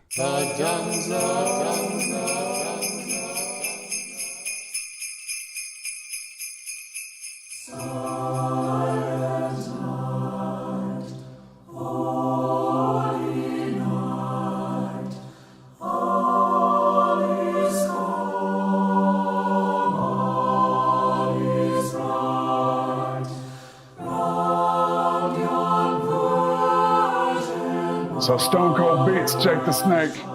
1, 2, 3, King of the Ring. But that wasn't enough for Stone Cold. Nah.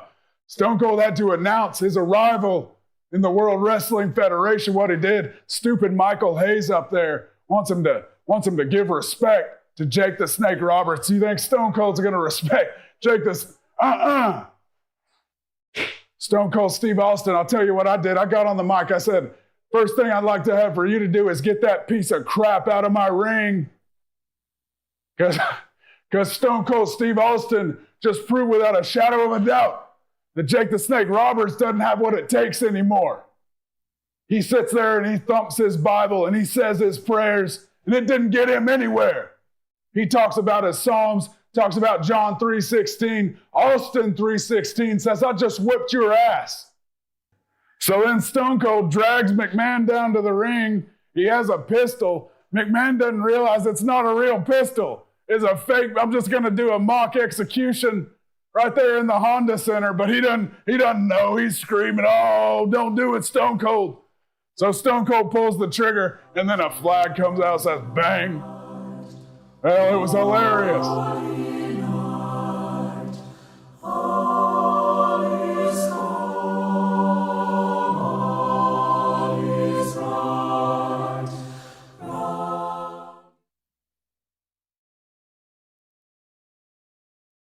A local strip club with a very funny name that also kind of portends what happens in this story. Chicas Bonitas, Yeah? was raided by ICE. And 29 of the people working there are suspected of illegally working at the club. They're also, because of that, charging several of the people there with human trafficking. And like, I don't know. Not the strip club. I don't know. I know. You saw Come on, me. man. Come on. Our last safe space. It's Chicas bonitas, pretty girls, obviously. Yeah. Like if you're in a foreign land and you see a strip club called Pretty Girls, like, are you just gravitating to that? Yeah, and I Feels also like a pretty give up name. Well, I'll say this: I'm gravitating towards it if I'm looking for Americans. All right, and I wouldn't be. Spoilers. That's why we're traveling. Yeah. But that I think is indicate they're saying like, we got Latinas, bro. All right, and we got nothing but Latinas. And apparently they had authentic. True. Farm to table poon. I love the Google reviews. No, you okay? That's a great idea. Interesting. Great music, great atmosphere. The setting, but it's a bad setting. Staff is trash, no customer service at all. Wow. Another one, this place is a hole in the wall. And by the way, the first image that pops up here, is it like some nachos or something, or a margarita? They look like tacos al pastor. So I mean, it's kind of like the lemon pepper wings, the Sweet Lou, in Atlanta, Magic City, right?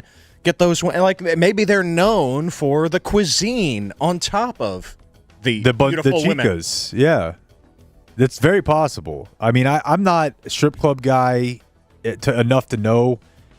I've never eaten at a strip club. I'll put it to you like that. But you do hear from people that are like, hey, the nice ones actually have really. I mean, you got the type of people who are going in there have a lot of money at the high end ones. Jason says 6 months ago, I went on a Friday night. They had plenty of beautiful girls there. I will definitely be back. Language barrier was not an issue. Yeah, that's nice. It shouldn't be. They were very accommodating, even though there was nobody who spoke English fluently. You make it work. You fake it till you make it. What are you deep in over there? This guy wouldn't even put his name on this. Yeah. Said the girls are decent, but got called out twice, once in which I was drunk, so I don't blame them for touching the girls. Okay, so he was drunk and he got caught. Right. The second, I was called out by the DJ that just plays regular songs. Like he's saying this guy isn't important you're not enough to call me You're not out. adding anything to the atmosphere. How am I supposed to tip them when they're basically extending their underwear out for me to tip them? There were more unattractive women than attractive, but there were a few smoking hot Latina chicas. The price is decent, too, compared to other places. I had some good hands-on lap dances. That's from Ephraim. I think these places need to just have you read their positive reviews and let that be their marketing. What's your experience in voiceover work? Well, I don't think it'd be very good right about now after that coughing fit, but... And not after. You're in it. Let's be clear. Have you ever read, like, for children's books or anything? No. Anybody? I mean, people would approach you. No? I'd be open to talking about anything. Even chicas bonitas.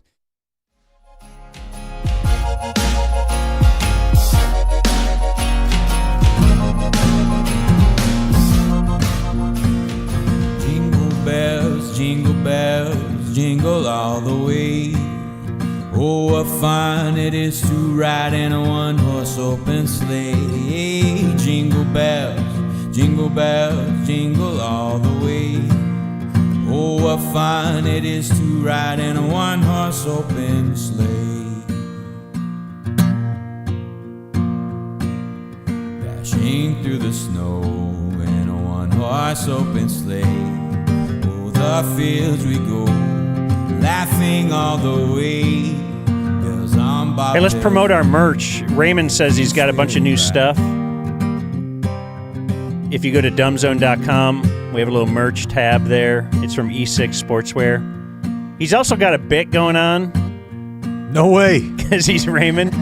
Yeah, this is like KT has rules for his game. So he has a bit where they're partnering up with some other site, a Shopify site. You could, if you buy from that thing on E6 Sportswear, some Dumb Zone stuff, you can be entered to win $100,000. What? That's right. And then we have a monthly gift pack that he's putting out now as well. If you wanted to buy some merch, you can see that they'll send you a different thing every month throughout the year of 2026. That's pretty sweet. Yeah. Some of the new merch is this hat I got on, and this is kind of the new. He made one of these in 4X for Clayton. I don't know if this is the one. That's pretty big. Yeah, this is the 3? Okay. Anyway, want to mention that. I just ordered us doing a 12-hour subathon. Also on dumbzone.com, you can see where it says subathon and see how to donate to the North Texas Food Bank, or how to subscribe, or how to give a gift of a subscription. What's Indeed. I ordered us some breakfast. We'll see how this goes. It did indicate it might be delivered by one of those robots. Yeah. I saw one. Yeah, where was I yesterday? Oh, I went to Deep Ellum yesterday because I went to the. It's the shell of its former self, the ugly Christmas sweater shop. Do you remember when that was up on Mockingbird? Yeah. And it was kind of humming? Yeah. And now it's kind of in a corner of a bar, just kind of set up. You just go. It's The not internet what it caught used to 'em. be. Yeah. Is that what it is? Yeah, I mean, used to. It was much harder to find those things, you know? You had to- Amazon. Yeah, so I went to. I didn't buy anything. Did you want to punt the little robot? I didn't, but I thought about Philadelphia. Yeah.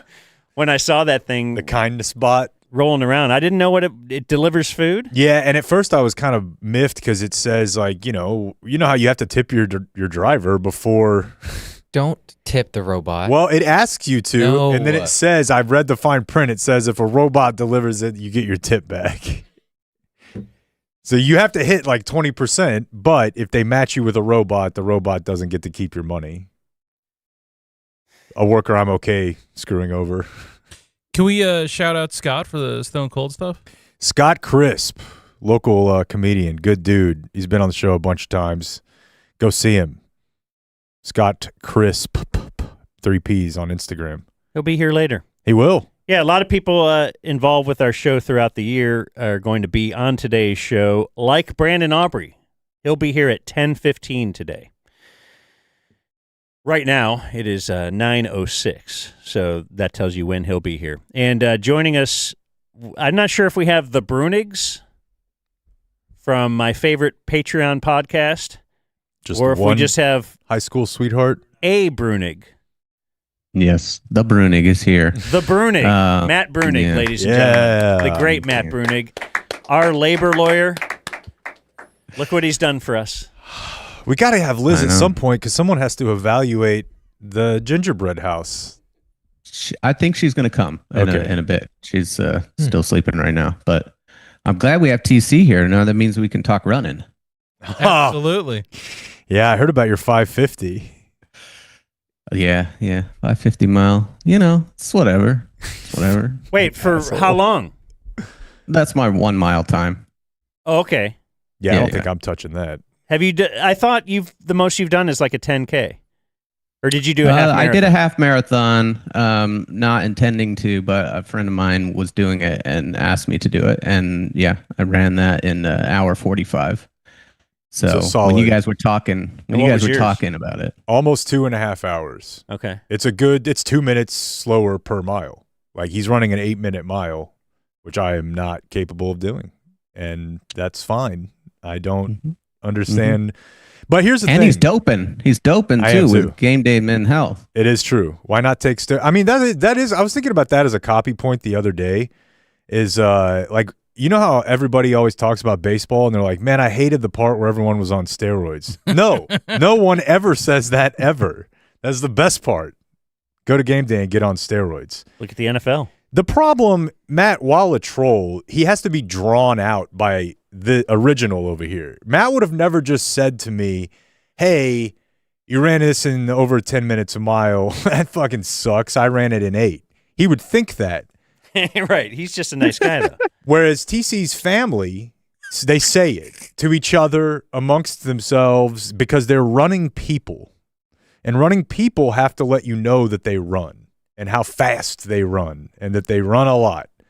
And that's really what I'm fighting against here. It's not that The running fact culture. that it's not the fact that TC, who is TC, delivered the message about how shitty I run. That has nothing to do with it. It doesn't help. And then we see his dad the other day, and he's like, "Oh, any joking we do about that is in love." And I'm like, I don't think we know each other well enough for it to be like, you suck at this. That's a joke. It's like, okay. Hey, dude, you got a shitty time. Yeah. What Get do on the your Fleming family level. Yeah. What do they run? TC, your family. I don't know exactly. Yeah. Tom's qualified for Boston a couple times, but I think at his age Oh, group wow. that's not nearly as hard as it is at your age group. Bro, but Tom's knocked off 49 of 50 states in marathon. Yeah, Like, in he's- March we'll hit all 50 of 50. Okay, that's weird. So, but that seems almost like an experience thing, not a quality thing. Definitely. Some of those were 6-hour marathons for sure. Yeah. Just traveling Interesting. to run. I think How 3.5 cool. half's probably the best he's done. Like you could literally do it right outside your house. Yeah. To each their own, I guess. But yeah, Matt, he's got some nascent athletic talent he'll let you know about. Well, you I started could as beat 3.5. hiking guy, right? Yeah. I was hiking. Well, I took my kid hiking because she really wanted to hike because she'd seen it on Bluey or whatever. And I enjoyed it, so I started doing that. And then I was like, well, to really get better at hiking, I should run, which sounds wild, but I did want to get better at it. It is difficult to go up those hills. And I started running, and then really it was actually just August of last year that I picked up, and I was like, you know what, I'm actually trying to get good at running. That's the thing, Jake.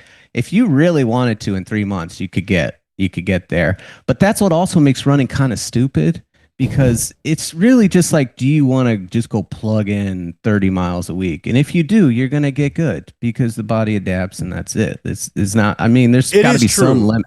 I just find it exclusionary to other type of exercise, and then I don't like that, right? Like, you have to just do that, or at least I do. I have to just run to get that down. And then what's going to happen to my sick biceps? I don't. No, that's totally reasonable. But that's why their thing is sort of weird. It's like you've just dedicated a bunch of time to it, but anyone could. I mean, that's the funny thing with the Oprah, right? Well, Oprah runs faster than Jake. Because again, literally anyone could run like reasonably fast if they put in the time. That's it. But that's not true for strength or other kinds of sports or quick what it was, fast twitch kind of stuff. All that is more, talent. Skill. Yeah. At its essence, this is my thing. He has distilled it down to what bothers me. But about people it. don't. It is weird just to go to races and stuff that you're not really in it to win a race. Well, I have to tell You're you, in and it to say that you accomplished it, but you could also accomplish it outside your door. But to Big Tom's point of doing this as an experience, I will tell you, like, I don't love running culture, but there's something just cool about being around that many people who are all in a good mood, and I don't like the running part of it may help. Like, there's endorphins releasing, but it's just a cool scene. It is. It's not for you. You have to stop evaluating things that normal people look at as yourself and be like, that sounds awful. Well, no, I'm talking about the house. Look, they're outside. I've listened to Matt talk about his experiences too, and it's just weird. It's not like you expect to win that race, but everybody's, I guess, just racing against themselves. And then are you mad if you because don't? it's timed. Yeah, I was pissed when I missed my 20-minute 5K on Thanksgiving. So that was what I was Wasn't that working the one that you were towards. deadly sick or something? I was, yeah. But, Don't tell TC's family that. They're checking the time either way. Doesn't matter if you played 3 flag games and pulled your hamstring the day before. Doesn't matter. So we've had you on a million times. Finding out how your lifts are going. Yeah, you need to. Yeah. Hacking to my whoop score, pussy. Yeah. Okay, blanket question. Do you, as the nation's leading voice in protecting our workers, feel compelled to speak up and defend like Lane Kiffin?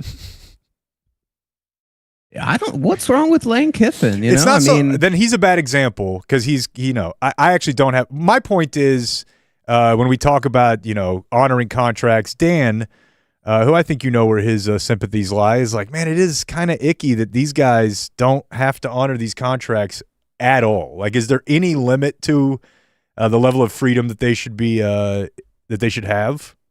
So have anyone ever read one of these contracts? I haven't. I'm sure you could get them, but I mean, my impression is that they have an option to leave. Now, I don't know if that's formal in the contract or if that's just kind of understood, but I would assume that this is all hashed out in the contract already, and that they have these options to leave, but to do it, you have to do a buyout and that this is all just set up like that.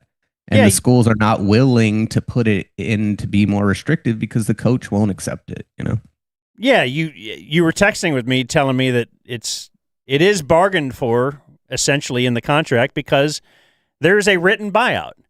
And it says you got to pay this exorbitant fee, but colleges are willing to do that. And I guess it's kind of like we've talked about radio stations not wanting to steal each other's talent. Because, legally, you could just leave your radio contract and go somewhere else because you can't bind someone to make them work where they don't want to work. But radio stations won't do that. It's a collusion type thing, isn't it? That they don't want that done to them. Whereas in college football, I guess, probably the money is just flowing so freely because it is not in radio. Yeah. But to grab, it wouldn't hurt us to just spend an extra $20 million trying to make sure we can climb that mountain because we're and that's making more. An upstream problem just about how colleges work and have too much money. It's probably got to be at the top, and there has to be some kind of a collective bargained thing, and then you would probably end up having to pay the players what they actually should make, and that's why they allow the coaches thing to just run wild because we just got to worry about this situation. It would cost us much more to focus on the players. What do you think of that, Matt? I mean, I think they could lock down the coaches without paying the players if they really wanted to. The problem is going to be, you're going to have antitrust violations if they do try to make this like a rule-based thing with the coaches. And really, the coaches, in the absence of being able to collude in that way legally, the coaches just, for whatever reason, they're just very valuable and important individuals. I don't really get it. I mean, I guess it has to do with recruiting or whatever. To me, it seems like surely there's got to be hundreds of people who could coach college football reasonably well, but I guess at that tippy top, that's not the case. And so it's not that I bet the schools individually would like to, they might even negotiate and try to get, it's set up so that the coach can't leave, but the coach, someone like Lane Kiffin with their attorney or with their agent, just says, no, we're never going to accept that. And if you won't let us have this buyout, we'll go to some other team who will set it up the way we want to. So, that's I think the setup. But I do agree that there's just a lot of money. It clearly is the case that college football coaches are just kind of grabbing a bunch of rent that flows into the college football system. And both because they don't pay players, but one that I sometimes troll about, but I actually think is legit, is by federal law, the NFL is not allowed to play Saturday games until the middle of December. And so college football is given this sort of monopoly of Saturday and rakes in a bunch of money, and then they don't have to pay players. And then where's it going to flow? It's going to flow to the coach. Wow, that's a federal law. That seems not right. It's very bizarre. Well, I mean, I guess it's just it's like a, I don't know, FTC type thing, right? Of you do have to regulate some level of. Yeah, it's presented as kind of we're going to let you guys have a monopoly over pro football, but in exchange, you can't play on Saturday or Friday. So, you're not going to get to stamp out the high school and college football stuff. So, I don't know. I think it's weird, but that's how it's presented is. Is there any aspect of the fact that, I know that nonprofit doesn't mean that they don't make a profit, but the fact that these are universities, if somehow the University of Texas football franchise was owned by a guy, and he could just keep some amount of the profits, do you think that would change things? Do the schools have to spend it? You know what that makes me think of is I should go see when this was enacted, but probably when it was enacted, college football was a much smaller deal. And so it was seen as kind of like, oh, we're just protecting the University of Texas and we want to make sure, but before it became the massive business that it is. So maybe it made more sense in that context. And then also that would make sense why they're also saying they can't play on Friday because they're trying to protect the high school football culture. But now, I mean, college football is a pro type league, it seems like. As a logical man, what would you say? Because I think about this stuff a lot now, I guess, because like my kid goes to a college that costs a lot and they pay their coach a ton.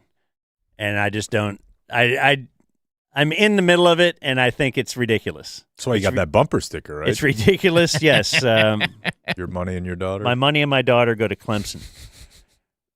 And we've talked about this for a long time. I was just talking to somebody yesterday who told his kids they have to go to school in Texas because he's not going to pay for out-of-state stuff.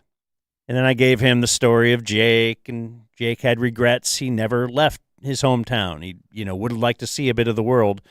And I remember thinking about that and when saying to my kids, go ahead, just go wherever you want. And it does seem that possibly like no one will ever ask you where you went to school and it won't really matter.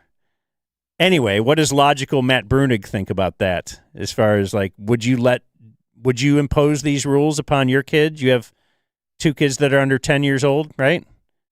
Sure. Yeah. Well, it depends on how much money you have, I guess, how much money you've put away and how much money you want to spend. Let's say you have all the money. It doesn't matter. Money's not an option. Yeah, I mean, there is research about the effect of college on your outcome. But it kind of depends on how you want to think about it, right? So if you kind of control for the incoming quality of the student, right? So we can't just look at the average outcomes of Yale students versus Texas Tech, because obviously they're coming in at different abilities. But if you control for the underlying abilities, there are some schools that have outsized effects on people's outcomes. But they're often schools you don't expect. So like the City University of New York, CUNY, is often ranks very high on this. It does a good job of taking people like where they are and making them make the bigger leap. And then at the tippy top, it seems like with Ivy League schools, because of how they're integrated with certain employers like finance and consulting and whatever, just getting into that employment stream helps a lot, which may or may not have to do with the quality of the education, but just because it's connected into that path. But overall, I don't really think, from what I can tell, that it matters that much, aside from those kind of exceptions, what school you go to, especially among the kind of schools that you're able to get into. The idea that like the education at the 50th ranked school versus the 150th ranked school, that it's different at all is kind of preposterous. At the same time, people go for experience. They go because they might want to get a job in that area. If wherever you're going to college, that's probably a good shot. That's where you're going to get employed. So, there's those factors, I guess. Are you glad you got to see the world? Yeah, Norman, Oklahoma. I saw some crazy stuff there, but mostly because I chose to live the cheapest way you could possibly live. So you got to imagine like just the bottom rung of Norman, Oklahoma, and some sort of adjacent rural Oklahoma areas. It was. What do you mean? Trailer parks. Oh, yeah, or just the most rundown kind of those giant apartment complexes. So I rented a place. It was called the Commons, which I thought was very disrespectful. Just call it the Porries. It was really. Jesus. Maybe they're hearkening to Boston. They had like 4 of, it was the same company that owned these apartment complexes, but they were different tiers. So like if you were the rich one was called Crimson Park. Oh, yeah. And then not that far away, but radically different, including things like no security gate up front, the facilities. Like they just kind of dialed everything down to poor, and then they just put the Commons on it. That's a nice touch. But you would rent a room in a 4-bedroom apartment. You would not rent it. I guess if you could get together people. Wow, sure I've never heard of that. Coordinate it. I mean, that's like a New York thing, right? Like, yeah, a big city. So I had 3 roommates who I didn't know in advance. You would think this is student housing. Not so. And so one guy is there, and he has a motorcycle, which is weird. And at one point, he comes to me and he's like, "Can you drive me to my motorcycle?" And his motorcycle is just in some random rural part of Oklahoma. And I was like, "I guess, but how did you? Why is the motorcycle there? And how did you get here? Like, I don't understand what's going on." And he wouldn't explain what was happening. There was some future point in which law enforcement came to the house and was looking for this guy. And I just told him I don't know where he is, which was true. But he never came back after that. Oh, so, wow. Yeah. You ever been Okie noodling? I'm not. I've seen videos of it, though. Yeah. Fishing with your hand. I don't remember how we started. I don't remember where we were headed. Yeah, it was college, the college life. Yeah. Well, let's play one of our pre-recorded bits. Okay. We'll see if Liz Bruenig wakes up. How do you feel about that? I'm good with it. You're texting her? I'll text her. She's, okay. You know. If she's awake, she'll see the text. Yeah, pre-recorded bit. And we'll keep Matt Bruenig on the show because we love Matt Bruenig. Love Matt Bruenig, folks. We love him.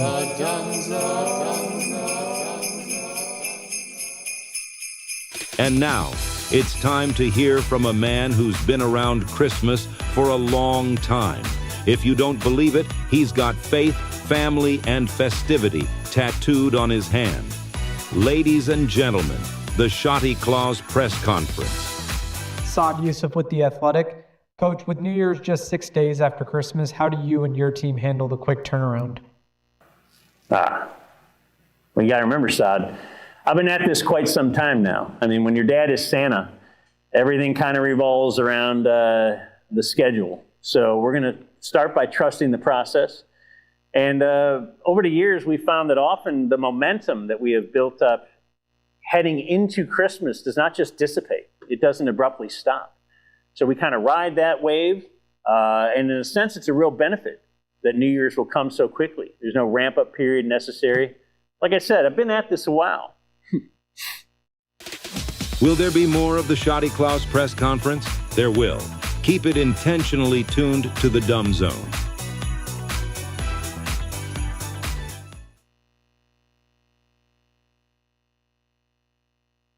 Got a couple gay not gays for you. Oh, let's do it. I got one with a photo, Clayton, we could pull up in a moment. But I have from Evan. I'm an instructor for my plumbers union. I teach mostly 20-something-year-olds. I have guys that share fruity vapes in class. I know they're not weed vapes, although I wish they were, because I feel like that's less gay than sharing a fruity vape. That's from Evan. Is gay not gay? Sharing a vape with your 24-year-old buddy. Things. Is it the vape or is it the fruity vape? It feels like since the guy made a distinction with weed and nicotine that he is taking an issue with the fruitiness. Like if he walked in there and it just smelled like oil or tobacco, right? Because they make tobacco vapes. It just smells like sandalwood. A cigar. But no. What about passing around a joint or like you are? Right. Why don't you pass around a beer? Like if you don't care, I don't to put and something I do, in someone's mouth. Like yeah. I think it's weird. I don't think it's gay. I think I'll let somebody use chapstick. I'm just not a germ guy, so it like takes a whole. Do you vape? Is that pink? Yeah, pink and a little like lime green. This is sour watermelon drop. Oh, it comes in it's not like a reusable refillable. No. Okay. No, it charges, but you buy them. You buy them Oh, really? How long does it last? From guys who look like Skinny Pete on Breaking Bad. And you talk about weed legislation with them, and they're like, I don't know, bro. Seems not good. Really? It's not just in the gas station? Like, where do you get those? At the gas station, or there's just like a vape shop. Yeah, vape shops right there. I feel like they're all over the place. And now I didn't realize that it was so unkind to the environment. I thought you like refilled them. Like a cure? No, it's. They have ones that you change out like the liquid, but this one you just that lasts 2 or 3 weeks. Oh wow, really? Yeah. How much are they? $20 for 2 or 3 weeks. That's not bad. Not bad. Colin says, I've been trying to come up with a way to stop my incessant solicitor problem at my house. My standard no soliciting sign didn't seem to change anything, so I came up with this sign, and I was hoping you would ask Steve Noviello if he thinks this may be offensive. And the sign is kind of like rainbow colored, and it says, only solicit here if you're gay. And he puts that on his door. That is completely just the adult version of I know you are, but what am I? That's so good. All right, I got one. You can pull it down real quick. Wild ride. I'm going to enjoy this because certainly once just the concept of being into sports, gay, not gay. Is it gay being too into sports? Yeah. Our friend Sarah Hepola likes to quote our friend Gordon Keith of saying that it's just soap operas for men. Correct. But it's also like whoever it is, the old opiate of the masses quote. Whether that's like pop culture, sports, just pay attention to this and not what the smart people say matters. There was a time when I got into Sunday night football purely for the reason of knowing whether or not the Cowboys won, and I would craft Raul's day the next day based on, like, had they lost, I'd be like, all right, we're going to have an easy day today because, like, I know that and I'm thinking to myself, like, are you on the team and I don't know it? Like, you are, like, viscerally affected by the fact that these guys have lost. And I get it. They're your team. They're your, it's a little much. Yeah. Right? It's a lot. It's a lot. It's a lot. It's a lot. I mean, I love that people are, especially, going back to the Nico press conference, like, I mean, if what he was saying was actually true, like, oh, I had no idea how much fans love this guy. Like, have you seen the fans? Like, do you not? Well, did you know, like, that's the only person you marketed?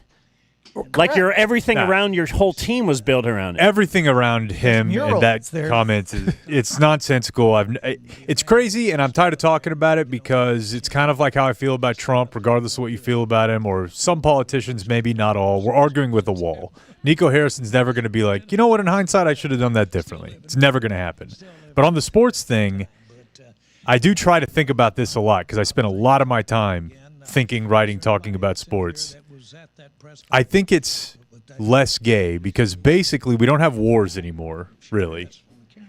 It is a war replacement. Like kind of a proxy. And it's just like the idea that they can make something very simple and straightforward. There's a score. It's binary, win or loss. And if you just try really hard at this thing, eventually you can get good at it. And some people will be great at it.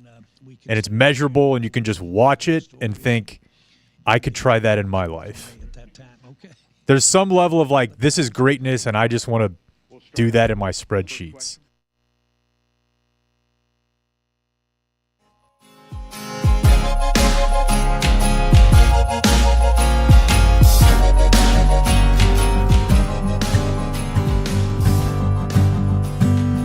Frosty the snowman was a jolly happy soul, with a corncob pipe and a button nose and 2 eyes made out of coal.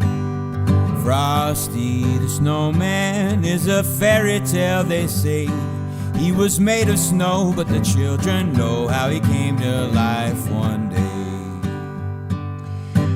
One day doors and closets, Dan. Speaking of one day. One day Subathon, one day doors and closets. OneDayTexas.com/promo30. That's where Josiah will hook you up with his deal right now. You buy a door, you get two. This is replacing the doors in your home and doing it without a big box store or some Oklahoma apartment handyman. No, they're going to do this professionally. 3D measuring technology. Any kind of door you want, they got it. It's like a piece of art. I was thinking of this other company that we were talking to about advertising. Yeah. It was onedaypieceofart.com, where they will install a nice painting in every room. And I wonder if they will say, this is like installing new doors in your house. You'll have to check them out. Except it's more expensive to buy a really nice piece of art for every room, right? Like this can just improve much your more house. cost effective. Yeah. Especially with the deal at onedaytexas.com/promo30. It's the Dumb Zone Subathon. Solid doors. Benefiting the North Texas Food Bank. That's Grady Spencer of Grady Spencer and the Work. Liz could sleep behind these doors all day. Sure. Never hear any of the noise outside. Yeah. Matt screaming at the kids. Do you see Matt Bruenig as a guy that would scream at the kids? I do not. No, but everybody's got the moment they get there. Yeah, it happens sometimes. Yeah. Does it? Okay. Because I feel like you would just view them as, you viewed it as a curiosity. Like I always did too. This is a cool experiment here. Look at this person melting down. Why? Why are they doing this? His kids are a worthy opponent. You've seen it. No, I do try to help. I don't view it as a curiosity, but I do try to always tell myself, well, look, they're essentially mentally handicapped, so like you need to be careful. Like they can't help it, but that's to keep me from going too crazy. I mean, I don't yell at them that much, but you know, it happens. What was what we were doing yesterday? Oh, it's when things happen and that you see immediately there's no possible way forward, and you just can't. It's impossible. And yesterday we were going to go to this circus thing at the mall. It wasn't really, it was like 3 acts or whatever. But then she also wanted to go to Five Below. I was like, okay, well, we can do that, but we'll have to do that after the circus. And she's just losing her mind. And I'm like, well, but it's like the circus has a time. And like, you can't, but the Five Below we can do whenever. And that just wasn't going to do it. But then if we went to Five Below, she would be very mad we didn't go to the circus. And so it's just like, oh my God. Yeah. And then, yeah. You said it right. You have to treat them like they're mentally disabled. That's also why people frown even more when you hit them, you know? I really enjoy the Bruenigs doing parenting talk, because the Bruenigs, what would you describe your podcast as? Just talking about the news? Yeah. It's news, politics, just whatever. And then life, you know. But I do enjoy that. Just, you were talking recently about kids screwing up Christmas because they want to help. And that just slows things down. And maybe this is more of a Liz thing. Like, I'm trying to decorate the house and the kid now wants to help, but they suck at it. Yeah. Yeah. Or cooking something Liz is a very talented baker and, crafty kind of person. Like, should see some of the, finely decorated cookies she does. So it's, there's something there for her. When the kids do it, it's just like insanely irritating. I don't know that I have anything quite like that, that works that way, that they also want to do. Yeah, they don't run labor statistics poorly. Right. Or like species data. Your Python is crap here. Jane likes to code in the kid coding language. What's it called? I don't know, it's like an MIT thing. And so she likes to watch, I could show her this is real coding, but she's not taking any stabs at it. It's like Randy with Guitar Hero. Couldn't Randy Marsh play guitar? Awesome. But the kids are like, that's gay. They just play Guitar Hero. Mr. Marsh, that's gay. Guitar Queero, I think the name of the episode. No, I take a lot of my parenting cues from. It sucks she's not here because she's also one of the few people that I feel makes the holidays not gross. She's pure Christmas person. It's it feels warm. That's the way you were raised. Yeah, I mean, best efforts, yeah. No one loves Christmas more than your mom, I feel. Yeah. Also, just some of the topics they bring up are very cool and kind of gummy thoughts, although I don't think Matt enjoys the gummy. I don't know. Liz does. Yeah, just okay, so one of them was, it had to do with animated characters. One, they were talking about, could a cartoon character be a virgin? Wait, where did that one come from? What's his name? Tyler Cowan, who's an economist at George Mason, wrote a piece at the Free Press, which is like right wing, I guess you would say, mostly pro-Israel outlet, weirdly enough. And he was saying that his new favorite actress is an AI actress and that she's a virgin.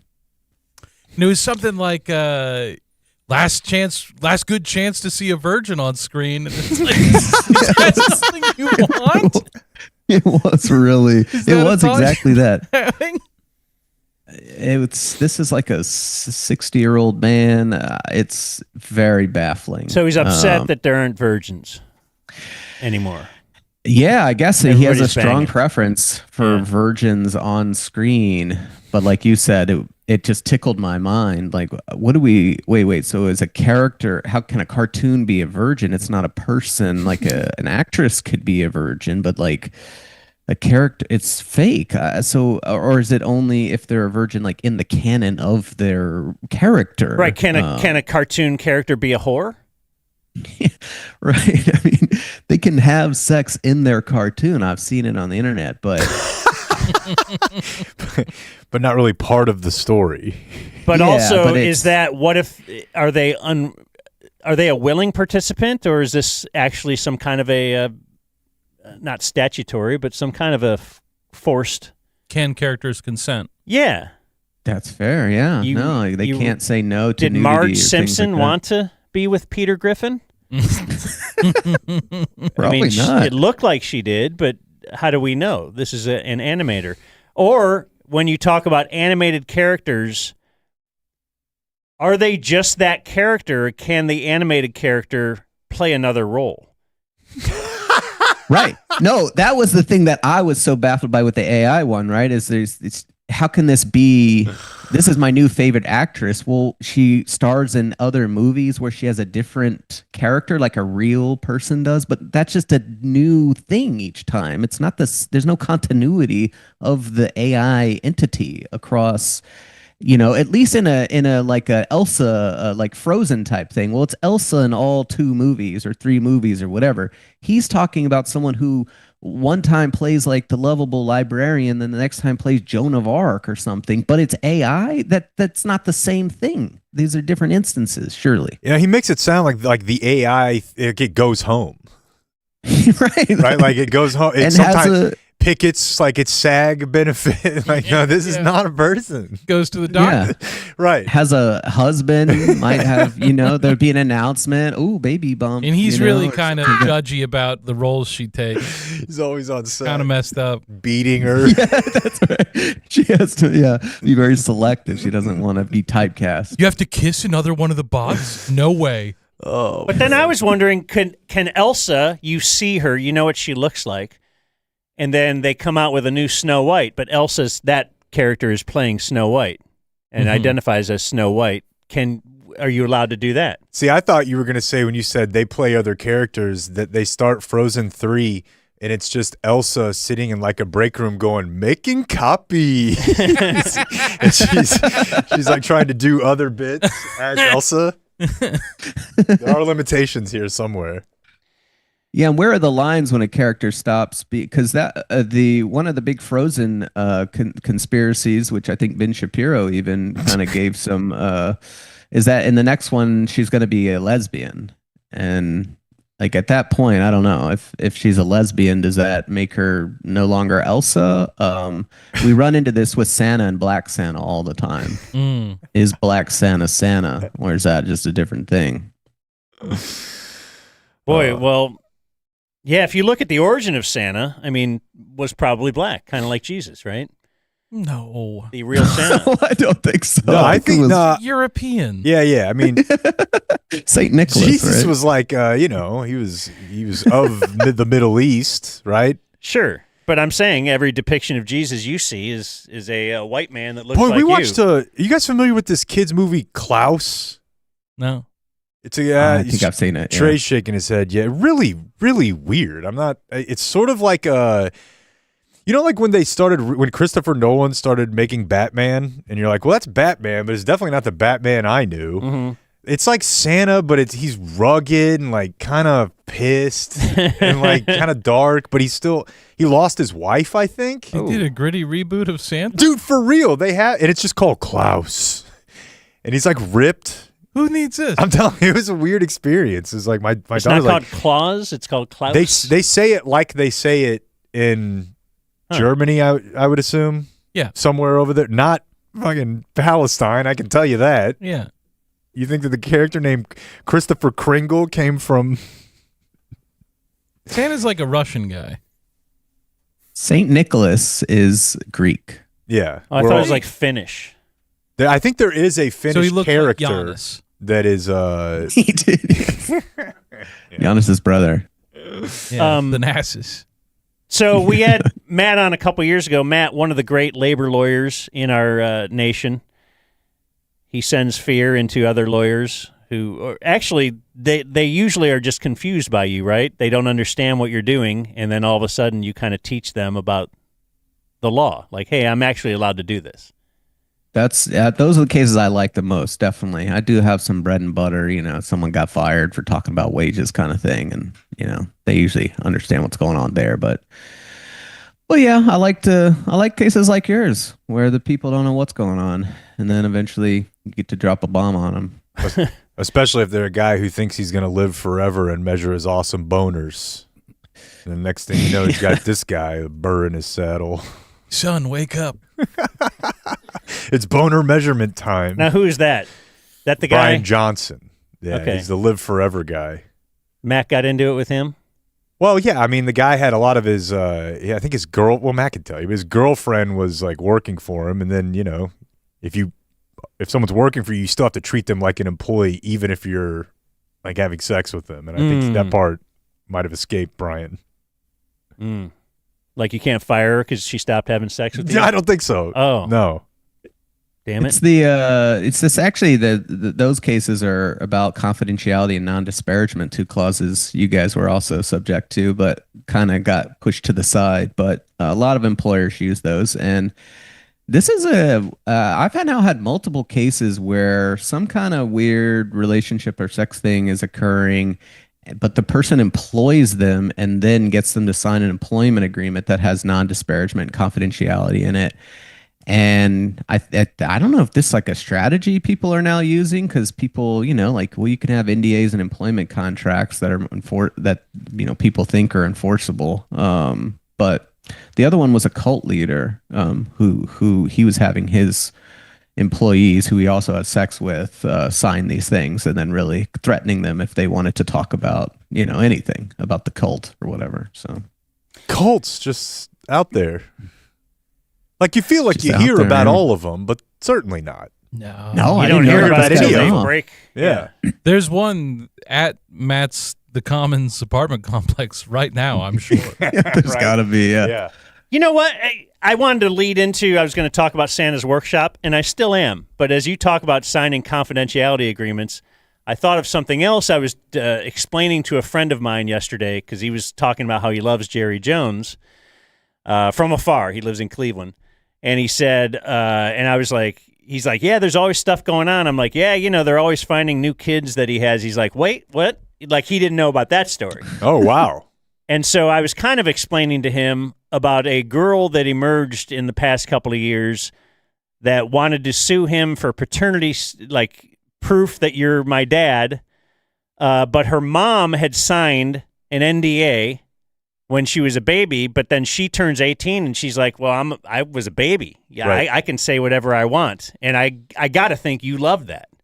Absolutely. No, anytime you can get out from underneath these things, it's incredible. And yeah, my particular approach is to take advantage of the fact that you always have a right to, with one of your coworkers, or even really technically any employee in the country, to talk about your working conditions publicly. So we take that little exception and we just drive the biggest truck we can through it. And Yeah, people are unaware that there's a little loophole in that system there. So whenever you say any employee, it then could be any person, like they're not employed now, but like presumably looking for a job. No, the case on this, Briggs Manufacturing, 1953, I think. Here we go. It's anyone who is a current employee, a former employee, or a, quote, member of the working class generally. There you go. So it has those protections. That particular prong has never been filled out. What would it mean to be a member of the working class generally who's not also a current or former employee? But it exists as a hypothetical thing. I had an idea of what about a stay-at-home mom whose husband, works. She's a member of the working class generally, even though she's never been employed. But this is not. We've never been able to test this. So. Alex Davis, the Jerry daughter, fun note, worked for Ronnie Jackson. Mm-hmm. White House doctor Ronnie Jackson, who I think was... Oh, he's not the cowboy hat doctor? No, but I promise you they've met. I promise you they've met. But when a coach watches a game, they probably view it in a different way. They're looking for the cover two. They're looking for the whatever.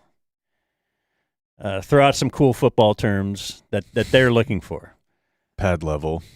So when Matt Bruenig watches the story of Rudolph and Santa's workshop and the elves and all that kind of stuff, does Matt Bruenig see that in a different light? Like how we've talked about this maybe a couple of years ago, but it is that time of year again.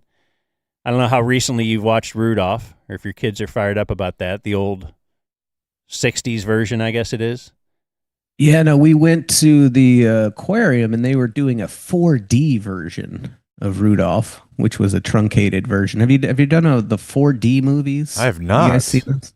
So the 4D is that they just like spray shit on you, just like water. Oh, a little Gallagher type. Okay. Yeah. So when it's so snowing? you have the 3D. Yeah. So Okay. snow, they just dump some stuff on you, and then like the stuff moves around. But It's, you're like, watching really the same half-assed. regular show. Yeah, Okay. yeah. All right. They 3D the In show, 3D. and then they also the 4D by just dumping stuff on you. 4D. Yeah. That's an extra D. Yeah, right. That's more D than more than I bargained for. Yeah, I've only had 3. Yeah, okay. Yeah. So I have seen it recently, though. That was a truncated version of it, which is kind of funny to watch too, because it's, like what if you had to compress it to 15 minutes, and it's, so much of it has to just kind of be like, so then, they kind of liked the guy and he was a monster, but he's cool now, because like we can't depict it because we just don't have time. So the quick editing. But, what do you think of Santa's Workshop? Does it pass muster with you? It's funny. I mean, the first thing that happens in Santa's Workshop in that one is Hermie is his foreman comes up to him and just says, "What's eating you, boy?" And he says, "I'm not happy in my work." And then he says, "What?" And he says, "I just don't like to make toys." And then I think he borders on some possibly homophobic taunting of him about, "Oh, you want to be a dentist, because Hermie is a little effeminate. And so that was the first thing I didn't really. Then he also alerts everyone else, right? Oh, Hermie wants to be a dentist. Let's all make fun of him. Right, and that's in response to Hermie saying he doesn't like the work, so he is discussing his working conditions, and now here we're kind of getting some retaliation. Now Hermie is not working with his coworkers, so that's a problem. If I were advising him, I would say if you're going to complain about making toys, at least get one other person on the line to complain with you. But that's important. The concerted. Yeah, you have to concert. That's the big thing, people. Anytime you want to do anything that you think your employer's going to get mad at, just get at least one other person involved, and you're gonna your legal protections are gonna increase exponentially. Dan found it pretty easy. That's why Jake indoctrinated me. Oh, see, we both tried to jump on that fumble of who is to blame for this. No, you guys were perfect at it. You guys had the cleanest case file I've ever seen. Like even your resignation do it together. Let's write an email together. It was very cute. But, well, no, I thought it was odd when they asked us to resign. Our contract had run out. Yeah, we learned a lot there. Why did we have to resign then? But you were like, yeah, do it. But no, I do think it's interesting. I want to keep the narrative moving here. Oh, sorry. But I know I just forget. Like the not liking work thing is central to this movie. And I know I also I watched It's a Wonderful Life yesterday because we're going to talk about it with Dan's daughters. Profoundly populist socialist movie, or pro people movie. But like right out of the gate, this is a movie about like this guy's not happy with his identity at work. Like it hits you in the face, and also a little too on the nose. Keep working. Don't name him Hermie. Like, yeah, I know that like the '60s we didn't have a ton of terms for like ambiguous gender, but do you feel like that was intentional? Hermie. Okay. Come on, all right, Hermie. I never thought of it. All right, so there are definitely theories that it's intentional, and that a lot of the movie is about homosexuality. But yeah, I mean, I don't remember too much. I remember that bit. I mean, are they indentured servants? Yeah, I mean, we don't know what they're paid. There seems to be. I mean, this kind of happens with the reindeer as well. Now, like, we've kind of in our society we treat animals this way anyway, so I guess it doesn't come off as weird. But when Rudolph is born, Santa like comes to visit and is like, well, I got to check my future slave animals, basically. It's weird because they can talk. They're anthropomorphized, so that you feel a little bit like this is bizarre. I mean, imagine if your boss was in the delivery room. Well, then he's very like, mean too. He tells him, he's like, you should be ashamed that this is your kid. And the dad's like, I am. Yeah. Yeah. He sucks. Yeah, and he's like, maybe we can cover the red nose with dirt, so there's kind of like a racial undertones. Lighten his skin. Yeah. It's just an odd. It just feels like they wouldn't make that today. No, I agree. That's how I felt about It's a Wonderful Life. Like the movie starts with like this guy was too generous. Now he wants to kill himself. I'm like, damn. Yeah. Okay. Now that's a movie that needed to be truncated and put in 4D. Like if I'll take the 4D if it get a bit long, pre-editing. The 1920s. Yeah. No, I like the 15-minute kid movie. You tack it on to an aquarium visit. It's a clever setup they have. So anyway, Matt, with the Bruenigs, I know we've discussed this in the past. Did you get your 52 hours in this year? Oh, it's a big let's week. See. Pulled the tracker. Accountability project. Because yes, was this in response? Do you know the person who put together the Bruenig Accountability Project? Are they at all aware of Dan's criticism? Yeah, no, it was done in response to Dan's criticism. This is amazing. Man, you've affected change. For the better. More Bruenigs is better. Absolutely. Although I was shocked to learn that it sounds like they've done pretty well. I would have bet the under. Does this include Liz and the friend? No. Okay. I need 52 hours of Matt. Yeah, he has distinguished between all episodes and quota eligible episodes, which is based on his own standards. He has us actually at 53 hours of quota eligible content this year. So we've already hit it. Yeah. So we are 2 hours and 30 minutes ahead of pace. So I should expect feet up for the next 2 weeks, though. We're not going to get any more Bruenigs. Oh, well, the kids are with the grandparents over the Christmas break, so I might put some extra content out there. Also, just any time the grandparents wander through the life, I need an update quickly. There's always hijinks. I love it all. Oh, my God. They're coming today. The Liz parents? Yeah. That's part of That's they're content generators. They are. I feel like your parents and her parents would not mix at all. No, they have not mixed at all, in fact. Yeah, that's how I remember that was, you'd see them occasionally. I'm trying to think of cases where they were all alive and in the same place. But, my mom's parents and my dad's parents, it's about as different as you hear the Bruenigs. And it was like seeing your teacher at the grocery store if I ever saw them together. It was like, holy shit. Like, honestly, it was like seeing the Homer and Meg Griffin or whatever. This is a continuity error. Back to like cartoon sex. Yeah, the two of your two because one of them were like real country, and one of them it's just seeing them in the same place. It did feel like this is not right. There's a glitch here somewhere. Yeah, no, I can. I mean, thankfully they live kind of across the country, but I would say the class difference element would be a major issue. Even though there's kind of like a nouveau riche hillbilly element to Liz's family's more affluent lifestyle, it still creates problems, I think. I mean, they have seen each other occasionally, and yeah, I would say my. How long you had that jacket? my parent, especially my mom, she's so like keyed up on like, are people judging me? Do people think like she's just paranoid that everyone all the time is kind of just thinking that she's like a dumb hick?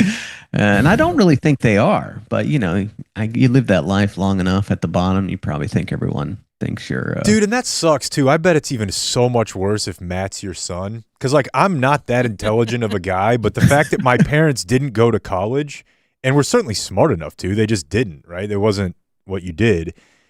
They like, I can tell they're insecure around me because I like, oh, we know you're smarter and everything. I'm like, I'm really not. I swear to God, I'm not, but they think I am because I know a few things. Imagine you go around talking about that master's degree. But imagine if your son was Matt. You're like, God, I am a dummy. Like, yeah. I guess you got to be proud, but I deal with that at home. My mom, feels like she's dumb. And I'm like, Mom, no, like you've run a business for 50, but she thinks, well, college is what makes you a smart person. Yeah. No, that's interesting in that it bleeds over to you. I think that that's not their feeling towards me. They kind of think like, we got one of ours to go out and do this. Like they like that aspect of it. And they like the fact that I'm able to solve many of their problems with the Social Security Administration, stuff like that. Yeah. That's an ace in the hole for sure. Yeah.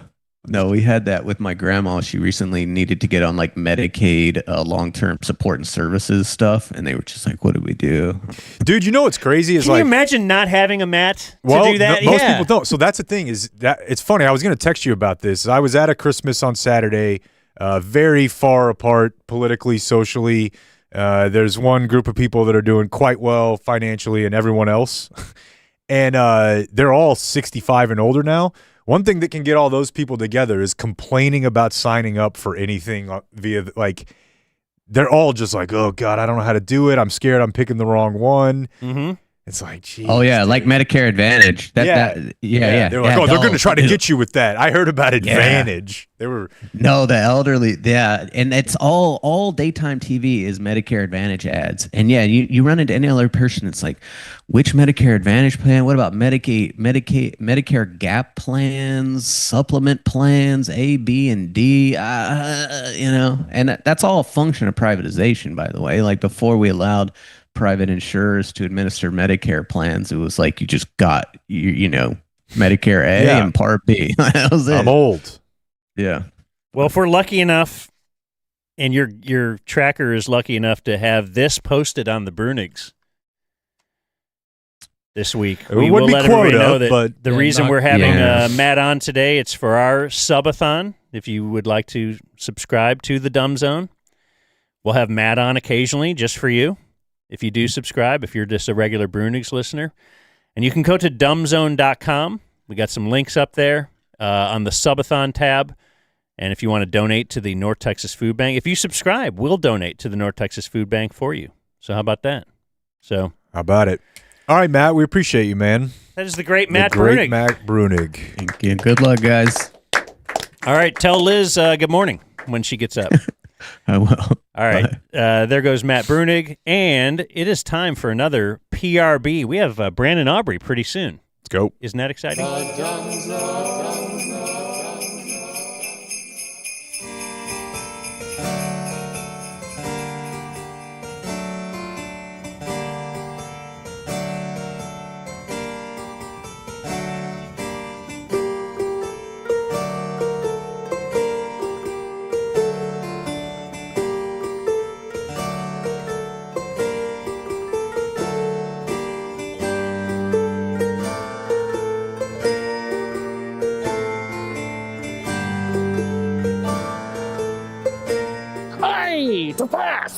must answer a riddle. Aren't you an elf? Don't you just talk about presents? Look, I'm not gonna let you pass unless you answer a fucking riddle, okay? Fine. Okay. What has 4 legs? Man. Fuck. Okay, that doesn't count. You gotta answer another one. Okay. What has rings but no fingers? I don't even know what that means. If you can't get the answer, a lot of people go with bribes. Are you shaking me down? Hey, what I'm doing is trying to get a 2-piece from the Popeyes. What does any of this have to do with Christmas? You a little too old for that Santa shit?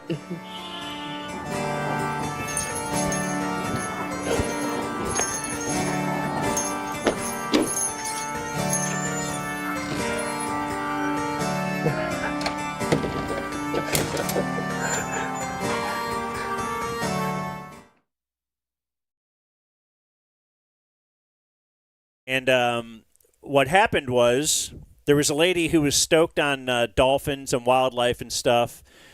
She moved to Florida. She happened to find herself near like a dolphin wildlife thingy enclosure.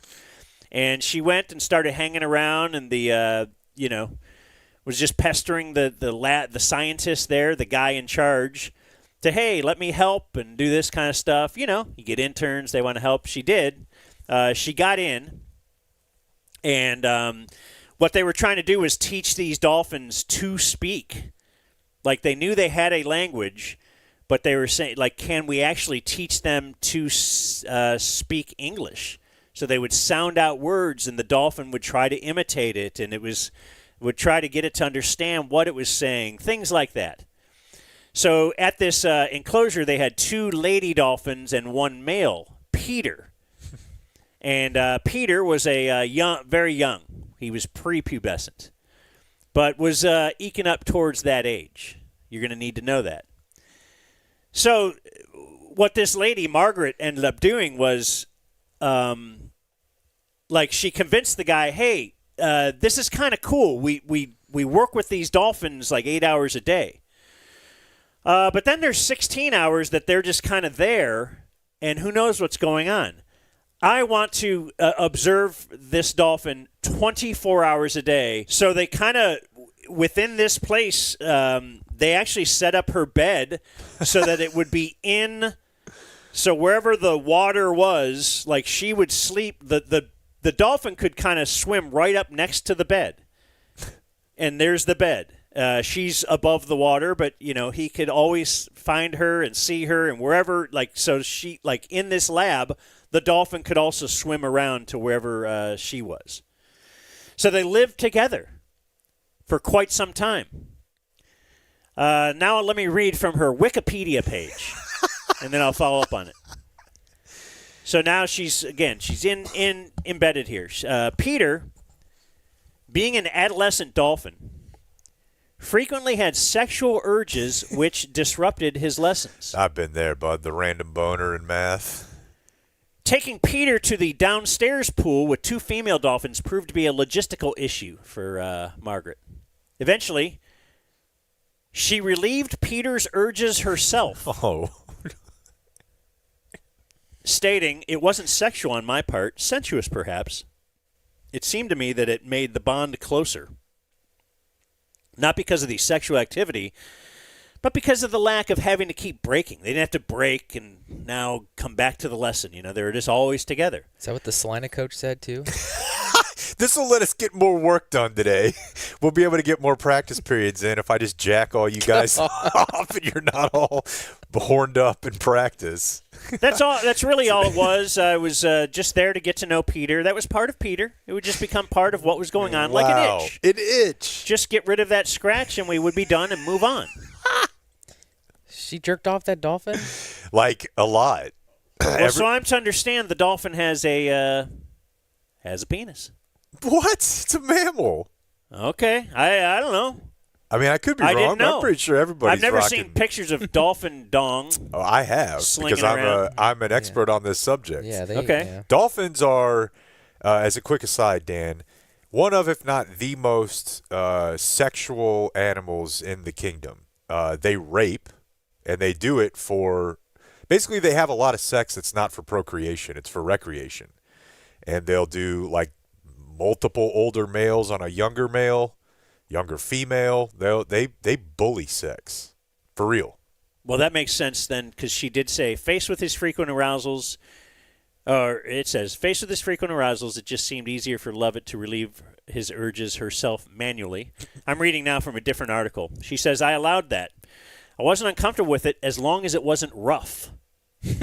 Oh, now you have standards.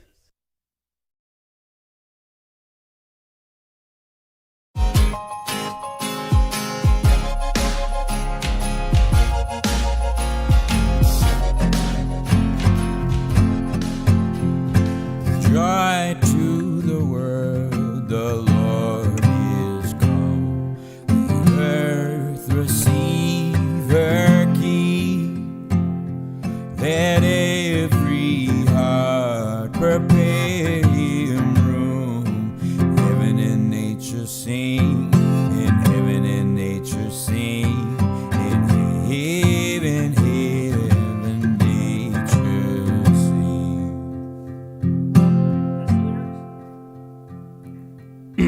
That's what the internet says. Is it heaven and nature? I always thought it was heaven and angels. No, nature. Is it nature? Internet, man. You can learn so much.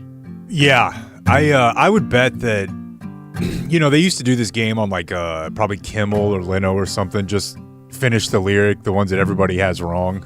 Yeah, like, yeah, wrapped yeah. up in That's a an douche. old morning show. There you go. Classic rock bit. I would bet that I would get sub 50% of Christmas lyrics right. Absolutely. There's a bunch of them that I'm just rolling with. Yeah. That have to be wrong.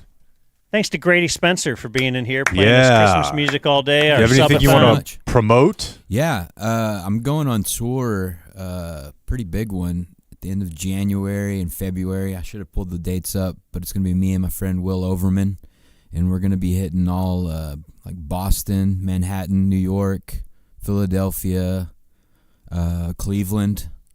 The home of rock and roll. That's right. We're going to rock acoustically.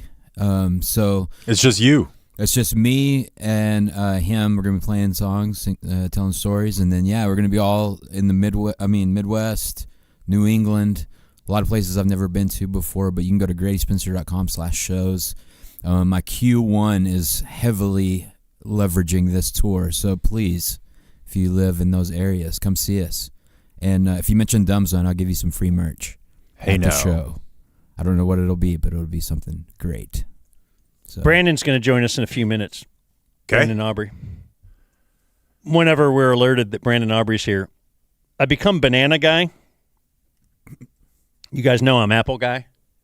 Mm-hmm. I won't eat my apple near you. You might not know I still eat apples, but I won't eat them in front of you anymore. Yeah, no, that's a win for 2025 probably, I guess. And I might not eat bananas in front of you because I don't want to excite you too much. There was a problem. But I did want to show you. I'll buy 3 bananas at a time these days, not just one. And it's a tough thing to do because you don't know. You can't buy them too green because then you can't eat them. But if you buy them kind of yellow, they'll all be black in a couple of days because no one else in my house eats bananas. But I did just want to show you a good omen for today and for the new year is that I bought 3 bananas yesterday and rang them up. And can you see that on there or no? Can you see the price tag? Can we see the exact amount? It was 69 cents. Probably guess. Yeah. 69 cents for the 3 bananas.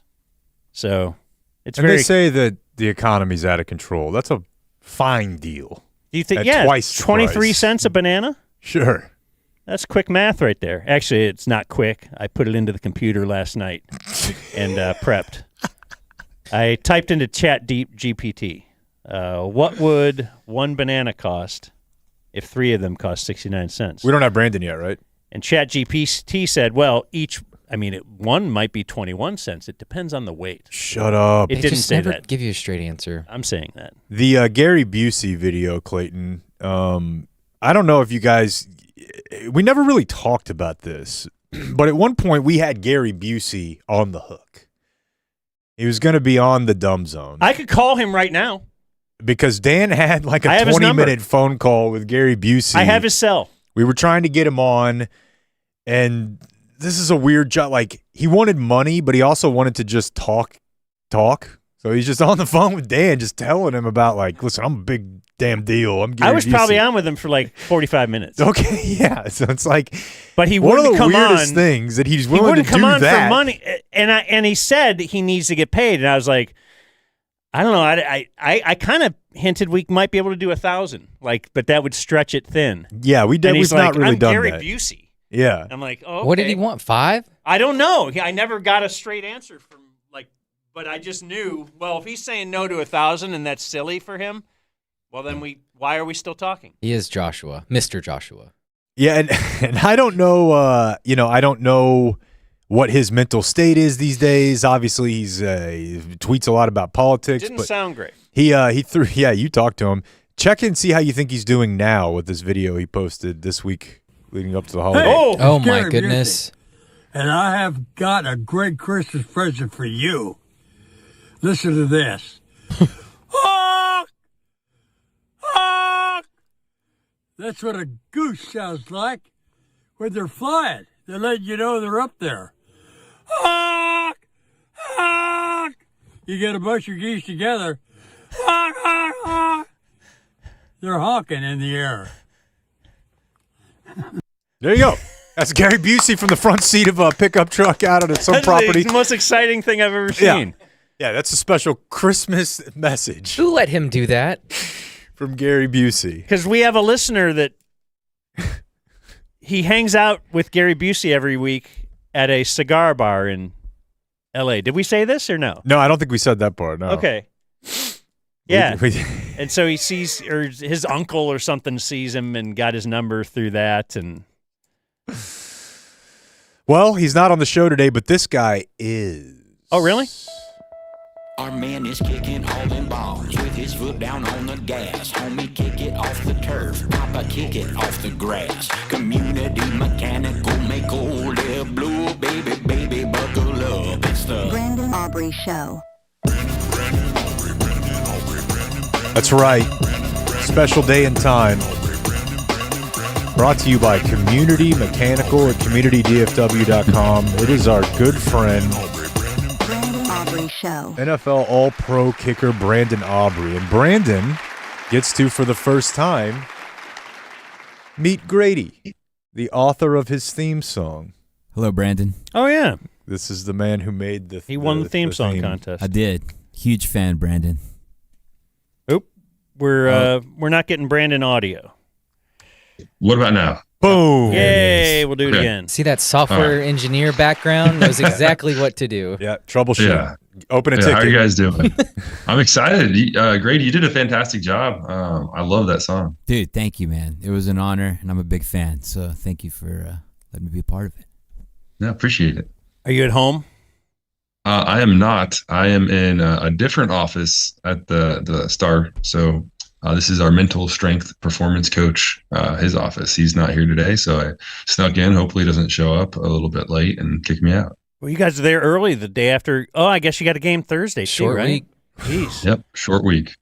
So what's the schedule like this week then? Like, when did you get home yesterday? Yesterday was nice. The game was over by 3, early in the 3 o'clock hour. So probably home around 5 after going up to the Landry room, waiting out traffic, having a meal, then just relaxed. Colton was a bit fussy since he missed nap time. So got him dinner and tried to get him down, then turned on a little bit of the Ravens-Patriots game. Probably saw like 10 plays before I fell asleep. So a lot easier falling asleep after a boring game like that than after a game where you missed 2 field goals. So I'm well rested today. And then when do you wake up on a Monday like this? Yeah, so I got the schedule right in front of me where special teams meeting at 12. We have 3 optional, well, you have to go to 1, but 3 options for a lift, 9, 10, or 11. So I'm going to sneak into the 11 o'clock lift and get done right before the special teams meeting, then go from there. Do you wake up automatically, or do you have to set an alarm? Could you sleep forever? Yeah, I'll set an alarm. I usually wake up like maybe 35 to 40 seconds before the alarm goes off. But Colton is my alarm on days like today because we didn't have to be in here. I got in here a little bit early for you guys. Oh, okay. Thanks. Yeah. Yeah, and we want to announce this. Brandon is a children's author, of course, children's book author. I mean, he did also author a child. Yeah, one. He did. Co-author. He co-authored a child. I did my part. But he has written a children's book. What's it called again? One Dream in Front of the Other. And he has 10 of those books. He is giving to us to give away to you, to people tuning into the show. And maybe, I think Blake said he wants to do it like to people watching the YouTube chat or in the YouTube chat throughout today. So I think every hour, starting this hour, we will give away one of the Brandon Aubrey books. And these are autographed by Brandon Aubrey himself. He doesn't just have a stamp thing. He does it himself. If you give me the names of the winners, I'll put their names, make it out to them as well. Very How about that? All right, give us a code word to give to the people in the chat. What do you mean? A code word? Because the first person who types the code word each hour will be the winner. All right. Let's go with Glory Hole. Whoa. Wonderful. Glory hole in the chat. Yep. Cowboy specific. We'll take it. Yeah. So whoever does that right now, we'll get that book. And just in time for Christmas. Okay, so this is kind of a bummer question, but you've played on a billion teams, been on a bunch of different locker rooms. How different is the vibe when you know there's an X next to the name or whatever, the eliminated type thing? Can you feel the energy? Like, how hard is it to not let that creep in? Just is work different? Yeah, you can definitely feel it. No one wants to be in the position we're in, but as professionals and just people who love playing the game, we're still getting paid a lot of money to play a game. You got to put that into perspective and go play a game. So, and the business side of it is at the end of the year, contracts are up. Even if they're not up, guys are all playing for jobs and putting as much good stuff on film as possible. So if we're not here, we at least have a job somewhere in the league. But yeah, we want to find a way to win games. I know Dan hates momentum and definitely doesn't think it probably even carries over from play to play, let alone season to season. But you want to find a way to win football games and prove to yourself that, and as a franchise, that we know how to win football games. So that's something we want to do. You don't want to develop a culture of losing and not caring. And if you go into 2 games in a row that we have left and put a lack of energy on the field and just show your teammates that you don't care, that's going to look really bad come decision time in the off season. And it's something that's very obvious when you watch it on film. So I don't think we've ever had a problem with that here. I know last year we were in a similar situation and we came out and beat Dan's favorite team, the Bucks. So hopefully we can find a way to get the last 2 wins. And, you don't want to finish with consecutive losses. So just finding a way to put a little bow on the season, even though it didn't go the way we wanted to, is what we're looking to do. My favorite team is the Cowboys, led by Brandon Aubrey, of course, or whatever team Brandon Aubrey's on is going to be my favorite team. But yeah, Baker's having a tough time these days, isn't he? Yeah, it's the experience. I mean, not to just like get into football talk with Brandon, but the difference between the best and the guy, like, players like Baker can look like the best any week. It's just there's only a handful of guys who are going to do that every week and all season. And with guys like Baker, you're going to get the downside of it every now and then, right? There's a reason he's not at the top of the league. There's only a few guys who, same thing with kickers, right? I mean, there's guys who can make crazy kicks, but can they make them consistently? And it really just comes down to what time of the year your quarterback is having which part of his season. That's very well said. Very well said. There's a lot of good players playing football on both sides of the ball on every game. So it's really hard to predict. I know you guys try to week in, week out, and it's really tough with how many good players are out here. The old Dumb Zone's having a good little weekend. Yeah. What's the updated standings?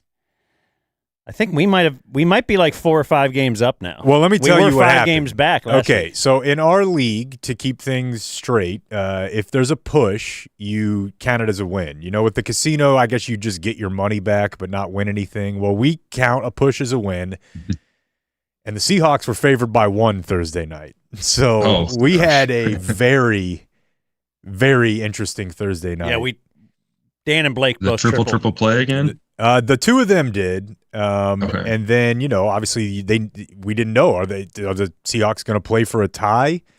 Are they going for the win? You know, we didn't talk about that night as there might have been like some playoff implications there. No, yeah, you can't play for a tie because the Rams have already beat them. If they tie that game, then they don't have the tiebreaker for playoffs, so they're going to be the wild card. Yeah. So I was giving Mike McDonald. Was it Mike McDonald? Yeah. Too much credit, like saying, "Boy, that was pretty ballsy." Just going for that. A tie's a loss for them. A tie is not good. So we were covered in that they had to go for it, but they did get it. And then, you know, I took Miami over the weekend. Do you have any thoughts on the Miami Hurricanes? Excuse me, Miami Hurricanes on the college football.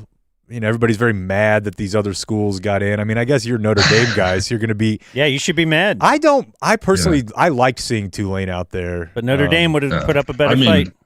Yeah. I watched a lot of Notre Dame this year. It's probably the only college football I watched. And then watching the playoffs, I feel like Notre Dame probably would have won every single one of those games. But they're not there because they didn't win games early in the season. They obviously don't deserve to be in there over A&M and Miami, so that's not an argument.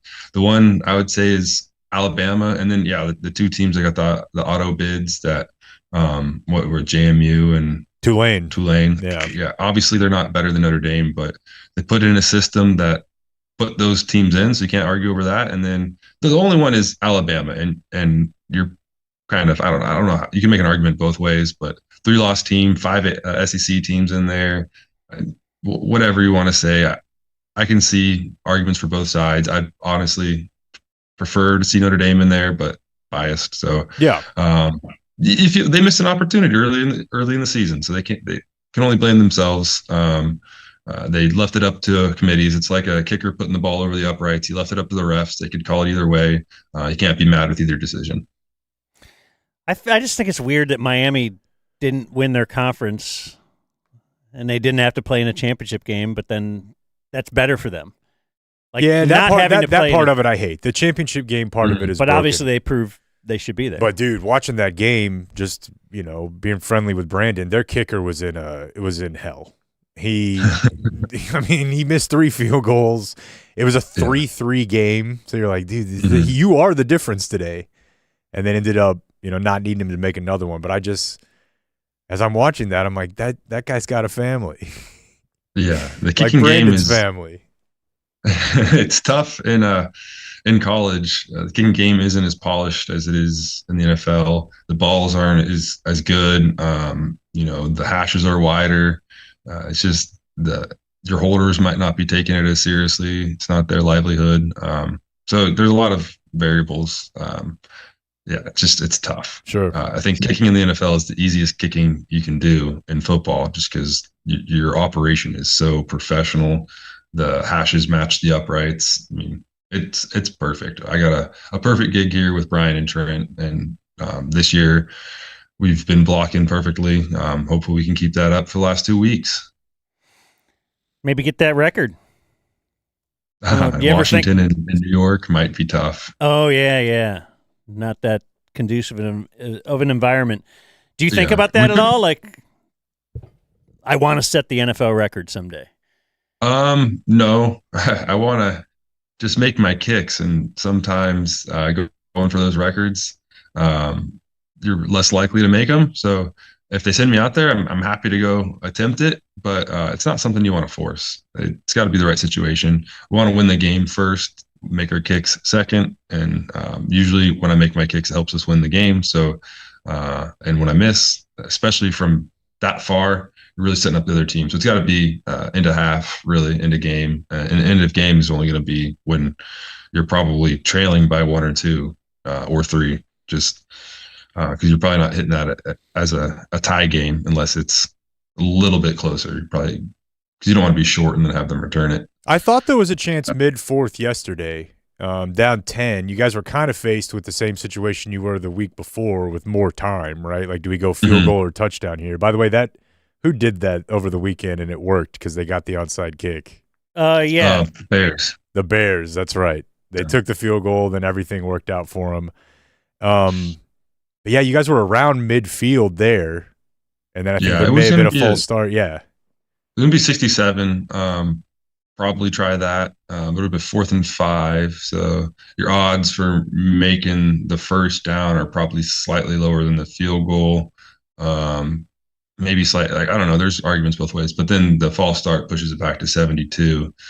And then I think the odds flip pretty heavily for even though it's 4th and 10, 72 yards. Right. Is a long way for a field goal. Yeah. Who picks your music at practice? That would be Daniel Quijones. Even the special teamers when you're out there kicking? No. That is completely decided by us. Okay. Just sounded like I was listening to The Edge back in the day when you were out there kicking. Yeah, that's a throwback. I missed the Edge. I used to go to Edgefest. Oh, yeah. Went there twice. What happened to the Edge? Radio, it had a good run, but I think it eventually, 94.5 or 102.1, they eventually just flipped formats. Do you remember who you saw? Any of the names at Edgefest? Yeah.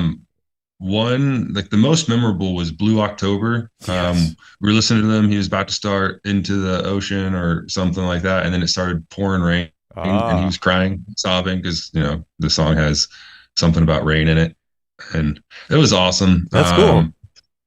There's Amberlin, that one-hit wonder that I loved. Saw them. A couple other. Yeah, I could probably try and think on it hard and remember a few, but those were the two that really stuck out. I guess I should explain. I was in there at the Star setting up for the Xbox Bowl, which I didn't know if you got to meet Master Chief or not, but that was a big deal for me. And yeah, I just got to watch you guys practice for a little bit, and you're just listening to old rock music. And then what's the game? Are we throwing left-handed, trying to hit the uprights with a football? Oh yeah, we did try that. So every Friday we have a competition that's decided by the previous week's winner. That wasn't it, but Banger was trying to figure out if that would be a good competition. We didn't go with that. We went with putt instead this week. Have you always had music? Because I remember Shoddy coming in. It was like, hey, Shoddy's fun. He's going to have music at practice. Have you guys always been into that? Yeah, in the Star, in the Ford Center, which is the indoor field, our specialists, the three of us, are on our own. So we blast music, usually, like Blake said, 90s rock, or maybe sometimes, if we're feeling it a little bit, Trent will put on Pink Pony Club radio. Hell yeah. Sweet. But we've always had music. We don't really go out onto the field. And Shoddy's playing music the whole time. Think McCarthy would do warm-up music and then pump in the crowd noise for if we're at home for the defense and if we're on the road for the offense. Are you considering moving over to that side of town? Because you're like when you're telling us that those guys had to come over to your house, they were all beaten by it. So you must be beaten by it every day, having to go through all that traffic to get back to Tarrant County. Yeah, I'm used to it. I love where we live. So I think about it every once in a while. But no, we love where we're at. We're going to stick around in the area. We have our roots dug in pretty deep. We've got a lot of friends, neighbors, and whatnot that we love. So we're going to stick around. Don't know if you have any sort of do you get a plus or minus on every play? How do they grade? How do you grade, or your coach grade? Yeah, we do get a plus minus. But I don't look at it. Yeah. I didn't know coordinator turns it into the head coach, and they talk about it on the personnel meeting every week. It's minus if I miss a field goal. It's plus if I make it. Kickoffs, it's usually plus unless if I had a touchback, then it would be a minus. We weren't trying to do that. If we're kicking left and I hit like the 10-yard line and it's right down the middle, that'd be a minus. But for the most part, it's either a neutral or a plus. Yeah. So I wasn't sure. I didn't play past high school, but so I never also kicked. I don't know how they would grade plus or minus for kickers. The point I'm trying to get at is I feel like yesterday might have been your best kickoff day. There were 3 or 4 that were like, dude, it was perfect. Like that dude didn't want anything to do with the ball by the time it got there. He's fumbling it. And I didn't know if you get like, plus. Yeah, I get a nice pat in the back, but we've been calling left, right, and he just kind of lets me go where I want with it. And then this week he goes, I'd really like red line, goal line. So instead of being super conservative with it, I was pushing the boundaries, because then if I hit it like too deep, they have the ability to take a knee. So I've been aiming for the 5. This week we're aiming for goal line. And the red line, for those who don't know, if you look at the numbers, you just go outside the numbers, halfway between the numbers and the touch line. That'd be red line. There's a red line in practice. That's what we call it that. Say that again. The numbers and the touch line, like the numbers in the sideline? Sideline, yeah. Sorry, touch line is soccer. Basically a defined version of coffin corner, but giving a little more room over to the numbers. I see. Yeah, yes. It's funny that this was a different week because there wasn't a whole lot. I was like real fired up to go back and watch from yesterday, but I'm like, you can pull up the kicks and they're all landing right there. It was a great day. What's your opinion? We're just more aggressive with the location. What's your opinion of Rowdy? Opinion of Rowdy? Yeah. He's a fantastic mascot. He does a great job. Even gave up his zeros for Overshone. That's true. I just team player. I noticed that you're not in the starting lineup, handshake line. I understand why. And I try to leave you alone before the game because I know you're trying to get mentally prepared and ready. And I wish Rowdy would also take that stance because I don't think Rowdy needs to be in the starting lineup handshake line, especially when he's out there in a Santa hat. It just kind of, I don't know, it just felt weird. And like the Seahawks mascot was in their game-winning scrum. I just think mascots need to take a step back. Yeah, that might be a little much, being the game-winning scrum. That's insane. It's definitely in the job description, being out there hyping up players before kickoff. So he's hitting it on the nose there. The Seahawks guy, he's stepping over the boundary. Do people generally act like Blake and I don't want to bother you, or do they kind of think, oh, he's the kicker, I'll just go over and talk to him? You get about like 75-25, where 75's on Blake's side, 25 just don't quite get it, and they come and try and bother me. But we do a good job keeping them away. We've got like 3 security guards for the specialists, which really love their job. They secure the net pretty well. I'd say teammates, it's more like 95-5, where 95% of them just let me live in my own world, and then 5% think, oh, we got a big kick coming up, I better go make sure the kicker's aware of it. No! That's hilarious. Yeah. I guess as I'm looking at the standings, and as a guy trying to pick games who can't, it's really unbelievable, that Kansas City's not in the playoffs, Detroit's not going to be in the playoffs. Baltimore, the Bears are winning that division. Who could have seen Baker falling they have? I mean, nobody. We all expected an 18-0 or 17-0 season out of them. Well, I mean, I think most people looked at the NFC at least and thought pretty wide open, right? Which from a fan, if you're a disappointed, fan or whatever, that's kind of the case. You went into the year thinking, all right, well, at least in the AFC, I know there are 3 or 4 powerhouse teams, that quarterback continuity. You can just pen write them into the the NFC. And you didn't. You got the Super Bowl champs, but they've got their problems, and then everybody else kind of. But I'm saying this just to say, if you're the Cowboys, you got to feel like, yeah, why not us next year? Or at least you can get back to it pretty easily. Yeah, there's always a chance. The nature of the league, with how much turnover there is, it's hard to keep a good team together. Just because contracts come up and players get more expensive when they perform well. So, it's hard to keep a good team going.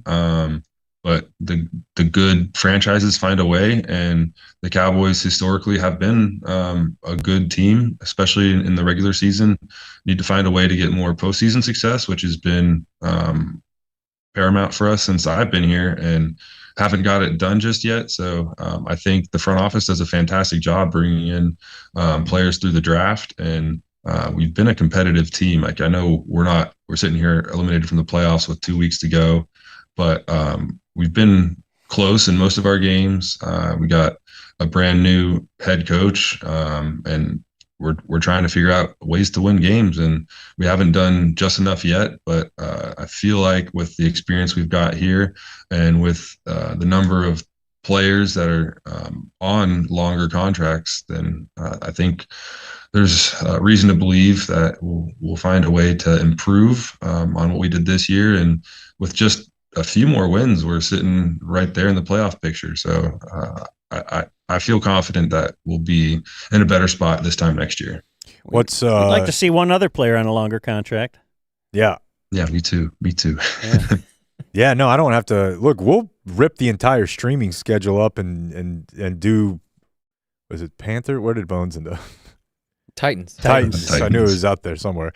What's the big gift for the boy? Do you know? For Colton? Yeah. Yeah, I have no idea. See, I didn't know if you were involved in this like at all, because I do know you'll make like target runs in the off season, but I figured during the season you're probably pretty. We're still kind of like, he's not super aware of the holiday season. He does point at Christmas trees and say "Kitmas." That's about as much as he grasps. I think he loves touching ornaments. Like a year and a half at Christmas lights. A year, almost a half. Okay. Like probably 16 months. Okay. But we got him a few like utility things and a couple of toys, but nothing like massive. We got him this standing tower where he can watch us in the kitchen, so he's not just running around like a madman in the kitchen. He can watch us cook, he can watch us like chop vegetables and whatnot, because as things stand, it's kind of, if you're alone in the house and you're trying to prepare him some food or yourself some food, it's chaos. He runs around in the spice rack, throws all the spices around, and he'll open the drawers that aren't childproof, because most of them are childproof, and pull out whatever's in them. But yeah, I think that'll be huge for us. That'll be our Christmas gift, and we'll just wrap it up and let him open it up. And then that's the one I'm most excited about. I don't know. We have some smaller toys that he can be excited about. You could offer him his own copy of One Dream in Front of the Other. What's your name, kid? Oh, you should see his copy. He has ripped pages out. He's chewed up the corners. He gets a lot of use out of it, but he'll still walk over with the book and say da da da da da da da da, because he recognizes my face in there. The page he ripped out, surprisingly enough, was the one with his face and the thank you to him like in it. So at least he just didn't want to see his own face on the book. He's humble. Oh, he's like his dad. He's like, get this away from me. He's modest. Yeah. Yes. Yeah. All right, man. Well, we know you got to go. I'm looking at this 08 lineup. Korn and 311 were there, but I don't take you as much. Korn, actually, yeah. The Freak on a Leash. Oh, yeah. He still listens to that quite a bit. Yeah, back in that time, I was a lot wilder, a lot crazier. I had a little, I had the long hair streak. I loved every band that was at Edgefest, so let's put it that way. Sure. Yeah. Dude, can we get a picture of that? Long hair Brandon? Yeah. I'll dig it up. Jamming out to Papa Roach. Yeah, Papa Roach was incredible. Yeah. All right, man. Well, good times. Thanks for letting us give these books away, and we'll talk soon. Have a good Christmas, man. Absolutely. Hey, yeah, Merry Christmas. Brandon Aubrey. There goes the great Brandon Aubrey. CNDC. Yep. Oh, that's a flex. That is a flex. That's my friend. That's right. You guys get to spend Christmas together. I know. Oh, yeah. Hey, right, by the way, care. hey, real quick. If you have to mount any TVs, call me. We'll get it taken care of. All right, there he goes, Brandon Aubrey. He doesn't want to talk about that. Of course not. That's why you wait to the end. And yeah, if you're in our chat, the book One Dream in Front of the Other could be yours. We gave away one this hour, but we'll give away one every hour throughout the day. With a code word. With a code word. Is there a different code word every hour? What are we doing? No, we'll just call for it. Blake will just call for it. You got to remember it. So pay attention to the show. Well, no, I think you want to reward people who tune in later, too. No? Or you don't? You just want to reward someone who heard us say it at 9 I want to a.m. reward the person that's been here the whole way. We shouldn't fight like this in front of Jake. Yeah. He gets so upset. Henry came in during the break with some hot sports news. Intern Henry.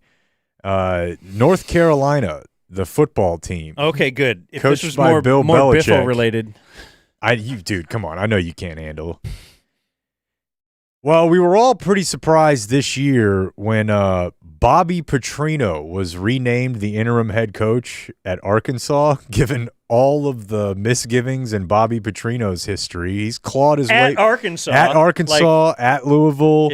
But I'm just that saying. one was at Arkansas, right? Yes, the motorcycle and all that was Arkansas. Arkansas. So he's back at the Support scene. our coach. Yeah, I did. That was the craziest thing. Well, never afraid of a controversy, Bill Belichick has hired Bobby Petrino as his offensive coordinator at North Carolina. Yeah, I don't know if Chris Forrester, that Dolphins offensive line coach, is available.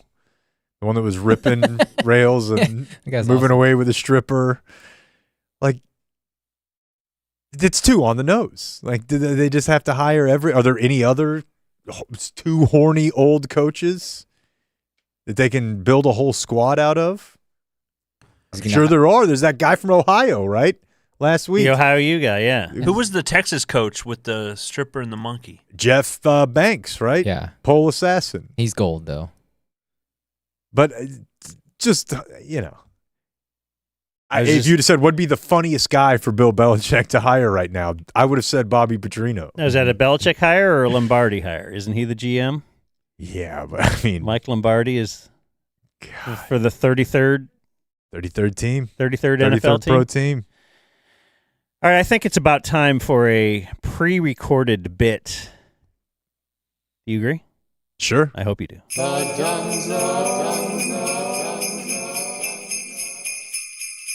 And now, it's time to hear from a man who's been around Christmas for a long time. If you don't believe it, he's got faith, family, and festivity tattooed on his hand. Ladies and gentlemen, the Shotty Claus press conference. Clarence Hill, DLLS Cowboys coach. How do you determine the route you will take to cover the entire globe? Great question, Clarence. Actually, we've got a team of analytics guys that are on this. They're working around the clock, I can assure you. They're checking the weather patterns, the Doppler, if you will. I don't know. And, but as you know, this time of year, it's can be very unpredictable, And so we'll just keep monitoring it. We probably won't even have the full plan finalized until that day. So we'll be continually monitoring it, and but I assure you, we will have a plan. Will there be more of the Shotty Claus press conference? There will. Keep it intentionally tuned to the Dumb Zone.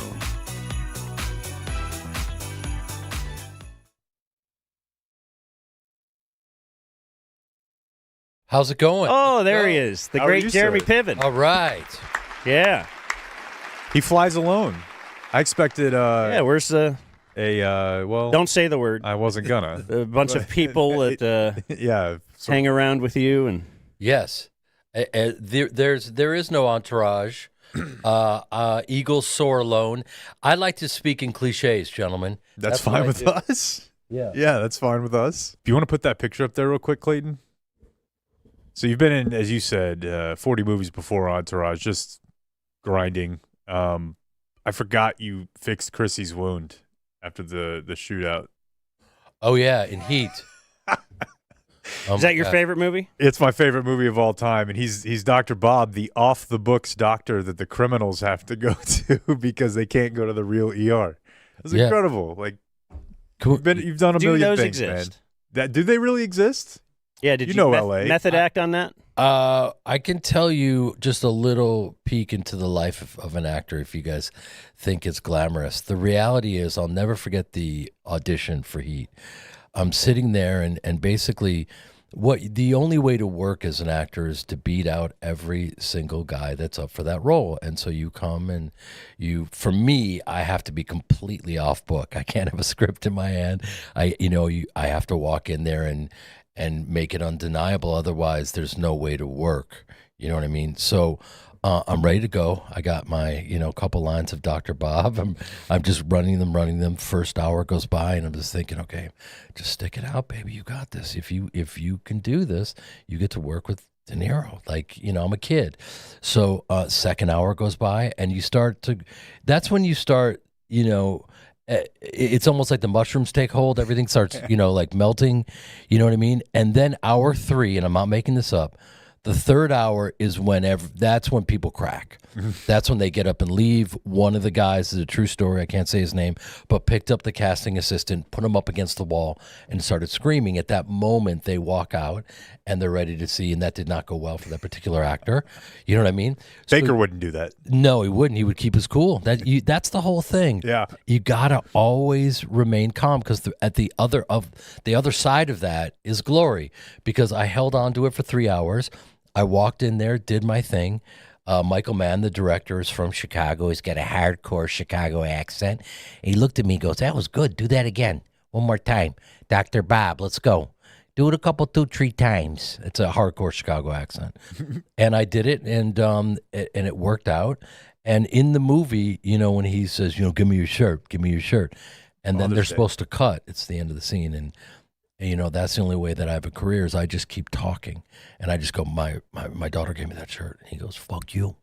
It's wow. I'm getting chills. Fuck you. I'm getting chills. That's how De Niro improvises. Fuck you. So you threw a little I threw everything improv in there, and bro, I've been waiting my entire life for that moment. So you have to understand, I started Second City with Chris Farley in the 90s.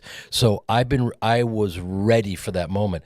Yes, of course I was terrified. It's De Niro, but I'm also like, you got to be ready. You got to be. You can't kiss the ring. You got to give him all you got. So I got a little De Niro moment, and 116 movies later, I'm playing the Rusty Chuckle Bucket in Arlington for $11, and the Addison Improv. We're living the dream. And so I do this whole bit about, and then I launch into an actual word for word scene from Entourage, because my mom would test me on all my lines. So everything I said is Ari Gold, I said to Joyce Piven's face. So I'm like, "Lloyd, have you had so much cum squirted in your eyes?" And they go, "Ah!" And they're like, literally, like, everyone's like, it was like this moment of like, it was like springtime. PTSD. It was springtime for Hitler. It was madness. It was like, I was like, everything went into slow motion. It was terrifying. And, lesson learned, man. You got to know the room. Let me go back and tell you a little bit about the journey really quickly and old school. So Todd Phillips, who we all know, is one of the.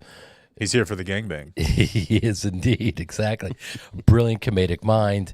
And so he wrote and directed Old School, and then went on, Joker and all that stuff, and wildly prolific. And I got a hold of the script, and and I'm not just saying this. I read this script. Imagine reading Old School. It's exactly what the movie is, right? I was like, "Are you kidding me? This is unbelievable."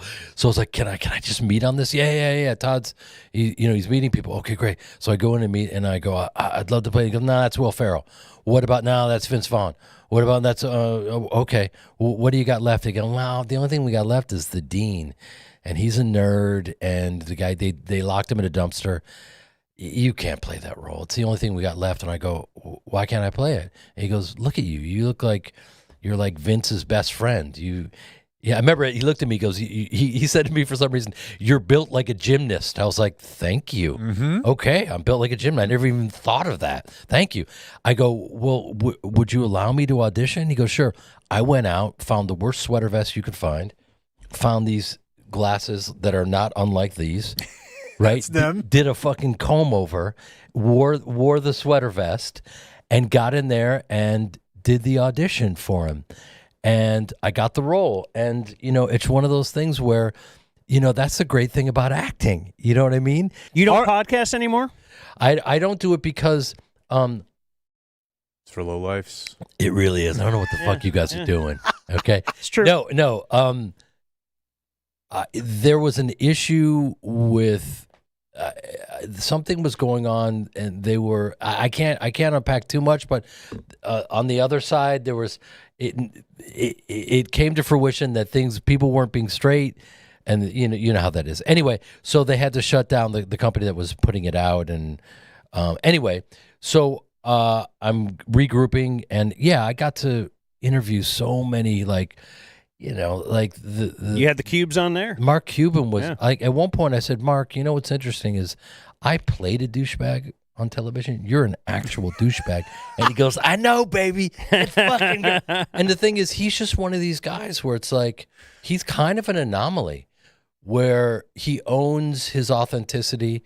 He has no fear. He's wildly prolific as this entrepreneur, and he's just crushing the game.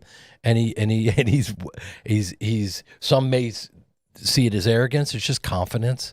You know what I mean? So we love a little Mark Cuban.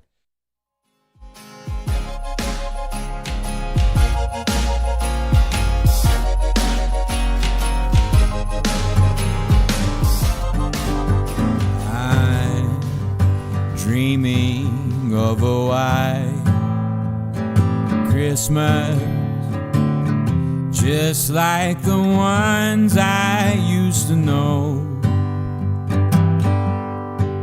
where the treetops glisten and children listen to hear sleigh bells in the snow. Welcome back to the Dumb Zones Subathon.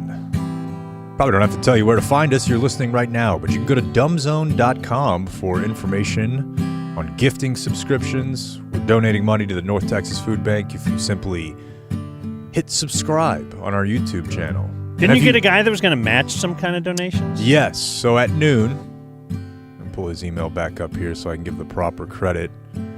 At noon, we have a listener named Brian who said that he will match up to $5,000 any donation to the North Texas Food Bank between noon and 3.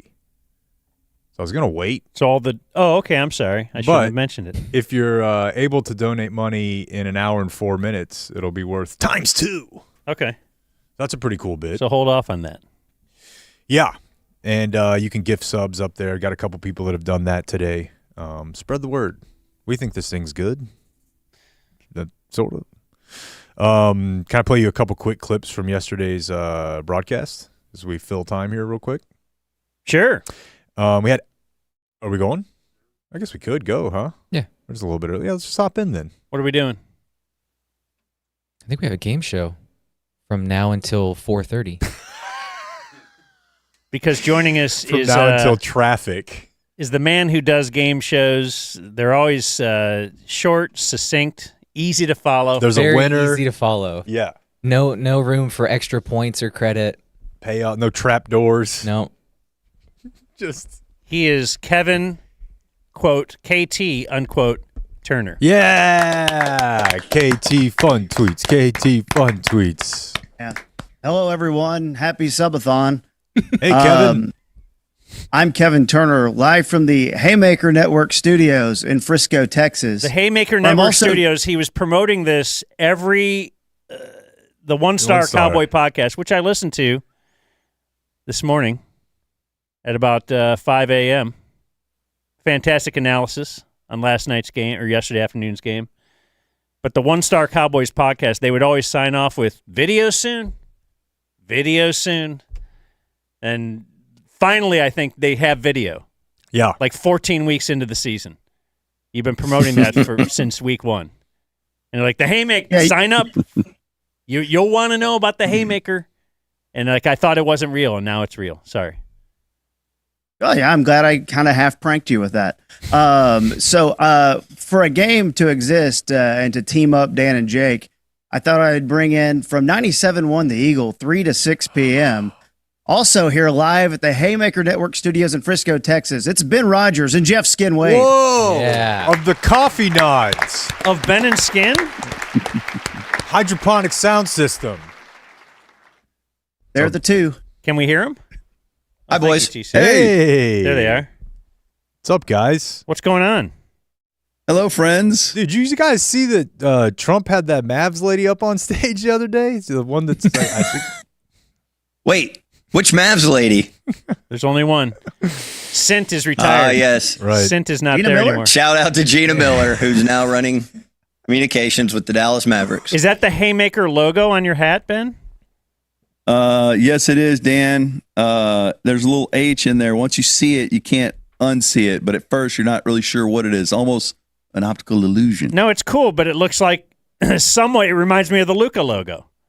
Yeah, I like that. I've had a couple people say that, and I'm like, dig that. Love that. Makes me sad about Luca, and that makes me think about Greg Biffle. Okay, that's good. Are you talking about his recent injury? Oh, no, don't you start, kid. You're upset that he's going to miss the Christmas Day game? Look, everybody's a little bit touchy. Dan, in particular, has really been having a tough time getting it going after the death of Greg Biffle. Yeah. And the news. Dan's I mean, nothing has shaken Dan's a my big world much NASCAR guy. since February 2nd. And like, how do we have both of these things in the same calendar year? you couldn't have, Luca and Greg historically, Biffle. they won't believe it. Yeah. The loss, this culture. Why don't you get All right, control of this, Kevin? Yeah, I thought you were running Jesus this thing. Christ, you turn on Family Feud, you see Steve Harvey just go chill to the side for 10 minutes? It's your show, But okay, let's get it going here. I think we should start off with a very important intro to this. 12 games. 12 games of Christmas. Hell yeah. 12 games at the surface does seem like a lot, and it really does seem like this might be pushing the Andre Gurode interview. But the 12 games of Christmas, it'll be Ben and Skin versus Dan and Jake. I've prepared 12 games. Each team will take turns randomly selecting a game 1 through 12. But to learn all the rules and to figure all that out, don't leave that to me. I have hired the official referee of the 12 games of Christmas. Hello, domestic and international viewers. I'm Dean Blandino from the NFL on Fox, and welcome to KT's 12 Games of Christmas. As you all know, it's an honor and a privilege just to even be on the same hemisphere as Kevin Turner. And I'm personally very, very honored to be the official referee of today's big showdown between Dan McDowell and Jake Kemp versus Ben Rogers and Jeff Skin Wade. And because Blake Jones likes to complain about KT and his genius game shows, I'm here to clean things up just like I did with the NFL catch rule. Thank you very much. Rule number 1, KT is number 1. Respect his presence and treat him like a well-behaved puppy. Rule number 2, there are 12 games. Each team will alternate by selecting a remaining game 1 through 12. Each game has its own subset of rules, simple rules created by a not-so-simple man, the genius, KT. All right, now let's get to the honorary coin toss. I've got my coin here. Okay, heads, that's George Washington's head. That's Ben and Skin. Tails, that's him crossing the Delaware. That's Dan and Jake. Without further ado, we'll toss the coin and we'll see who wins. All right, here we go. And it is heads. Ben and Skin won the toss. Yeah. KT, back to you. Yeah. Wow. Thank you very much, Dean. Let's go. Thank you, Dean. We couldn't get the other guy. What's the other guy? Mike Pereira. Yeah, he's got a back thing. It's very strange. So Dean was able to do it for us. Rana. Ben and Skin, you will go first. There are 12 games on the board. Make your pick. Ben, what? What are the games? 1 through 12. Just we don't know what the games are. Just a number? You don't know what the games are. Is there a way to keep track of the numbers that are selected, Kevin? I think the fewer, I'll do that. Okay. The fewer questions, the better. 1 through 12. Go ahead, Ben. One of the things that we have on our show when there's a game is it's an in-game audit by Skin of KT and his rules. So that kind of very helpful. Yeah, very helpful. See, I'm wondering because I've never heard KT do a show without you guys. Right. So maybe it's you guys that are confusing this whole thing and not KT. Maybe if he would just do a show on his own, it would be like Steve Harvey. Wow. There's Dan McDowell admitting that he never watches KT's YouTube channel that never has me and Ben on it. You guys, you don't invent Ben and Skin on your YouTube channel? I don't like to bother him. Oh, shit. Let's go with the Tony Romo. All right, game number 9. Good job, Kevin. I knew you weren't following the Cowboys. We have an intro. It's a simple game that will trick your brain. It's what's my age again / who's older. All right. All right. The classic game, What's My Age Again / Who's Older. Ben and Skin will be playing first. Dan and Jake, you will have a chance to jump in and steal some points.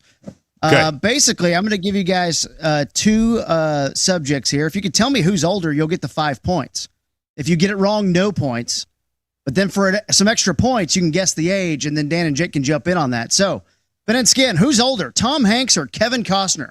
How many points do you get on a steal? We're really going to be up against the Andre and Gurode interview if we don't get going here.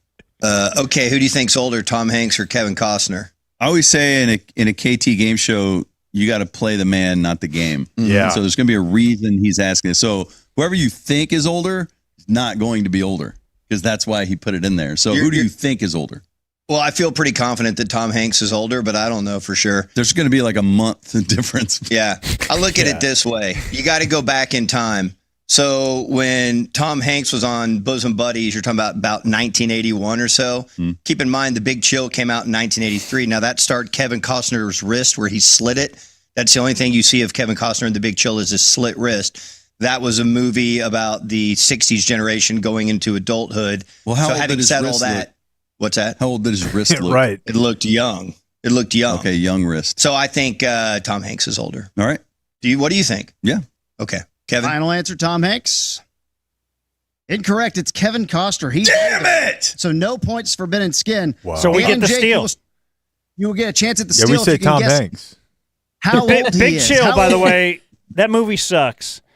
Anybody ever see it? No, it's You ever on, even it's hear on of all it? the lists. Yeah, right? it's like I'm on a supposed to watch coming of it. it. Yeah, and I remember renting it in videotape form. And we had rented the videotape, and somebody was not kind.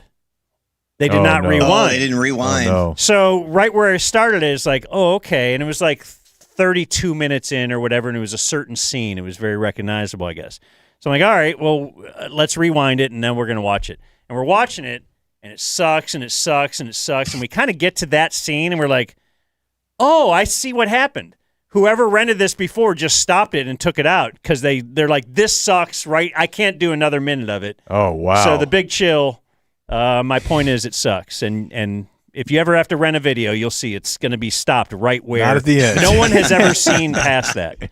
Sorry. Go ahead. What are we doing now? We can guess the age. Guessing an age of something. The age of Kevin Costner, who is older than Tom Hanks. Oh, we have to guess his age now? For bonus points. Oh, yeah, I well, see. you're going to be going back and forth. And we have to get it like see exactly?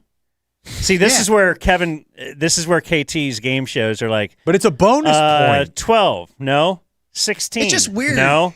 It's weird to start 15. eating out the creator of the game like in the first quarter. Like you're going to call in the second half. Let's I'm maybe going to take it say easy. I don't remember I'm going to Dean say explaining Kevin this. Costner is 69 years old. I'm older. Ben and Skin. I think he's 71. What do you think? Yeah. Let's go 71. Lower. Back to Dan and Jake. Damn it!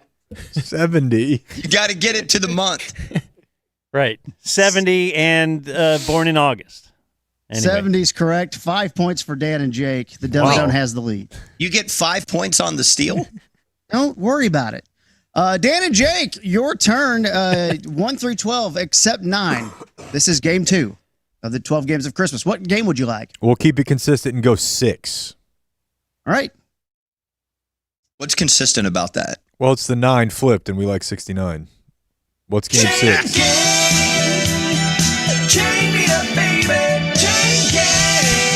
God bless, this production fucks. It's awesome.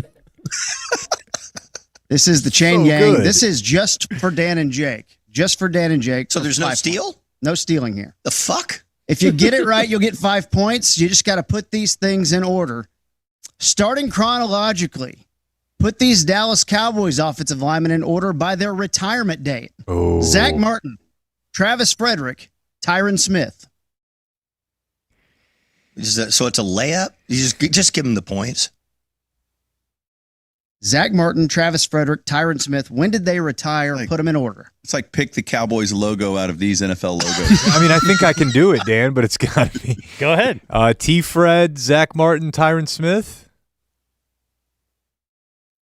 That is correct. Okay. 5 more points for the dumb zone. Thank you. Because I thought maybe a late, like, didn't Phil Costa like retire a Cowboy? Like, I'd love to pick the Cowboys several logo out game. of the. All right, Here's you only have the Browns and the Cowboys up here.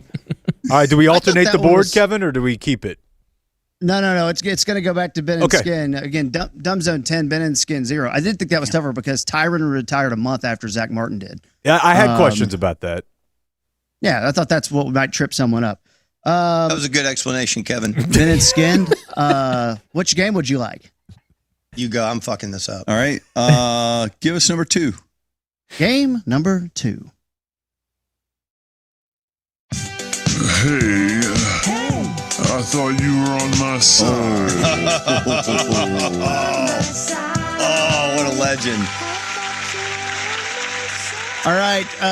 For this game, Ben and Skin, you will be the ones playing. Nothing needed from Dan and Jake here.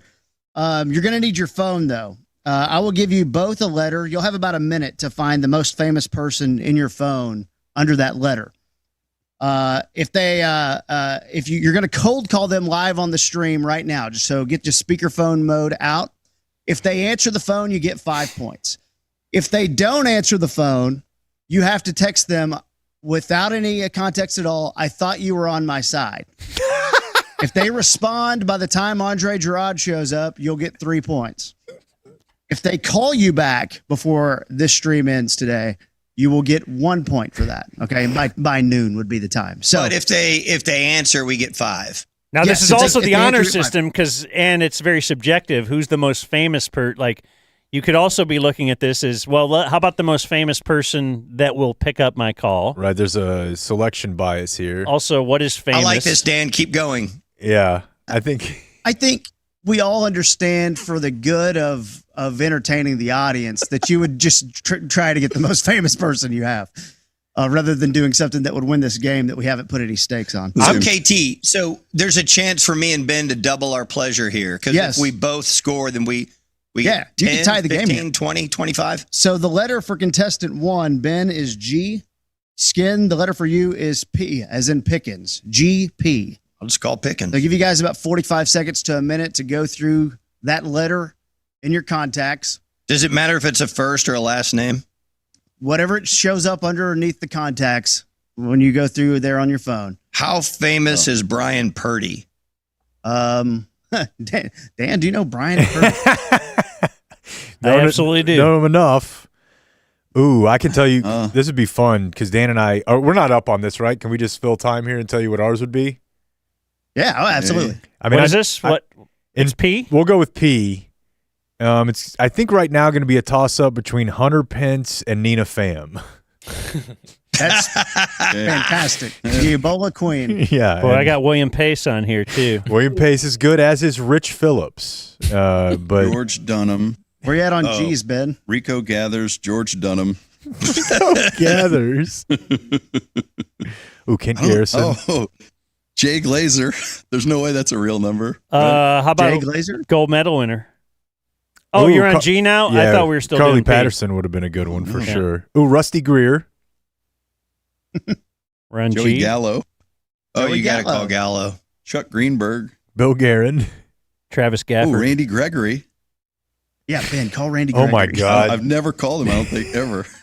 I mean, that's fun. I could Ooh. call Andre Gurode to see what time his interview is. Dude, please do it. Does it count? Or are you going to take a shot at your own guess and say he's not the most famous? Oh, I like He's this. just a guy you could get anytime. Are you saying it's not the most famous G? Or do we agree How that famous is he's Kyle more famous Gibson? than Gerode's more famous. Yeah. Rico Gathers, right? I think so. But you guys are the guest guys. You guys know famous people. Ben Gold. From the video All right. who broke the Donkey Kong record? Yeah, yeah. I'll let Dan select mine. Gordo. Oh, yeah. Yeah. There you go. All right, Dan. He won't answer. Whose skin got on the piece? Okay, so Dan, you select large professor, Large pro of... Kristaps Porzingis, Chandler Parsons, or Drew Pearson. You select, Dan. Well, I bet Drew Pearson might pick up. Do we do it by who will pick up? I wouldn't It's mind. supposed to be the most famous. Who do you think is the most famous? Is Drew Pearson more famous than Porzingis? Probably. You think so? Don't worry too much about that. Let's just have a little fun. Well, I'm just trying to think. Is he legit more famous?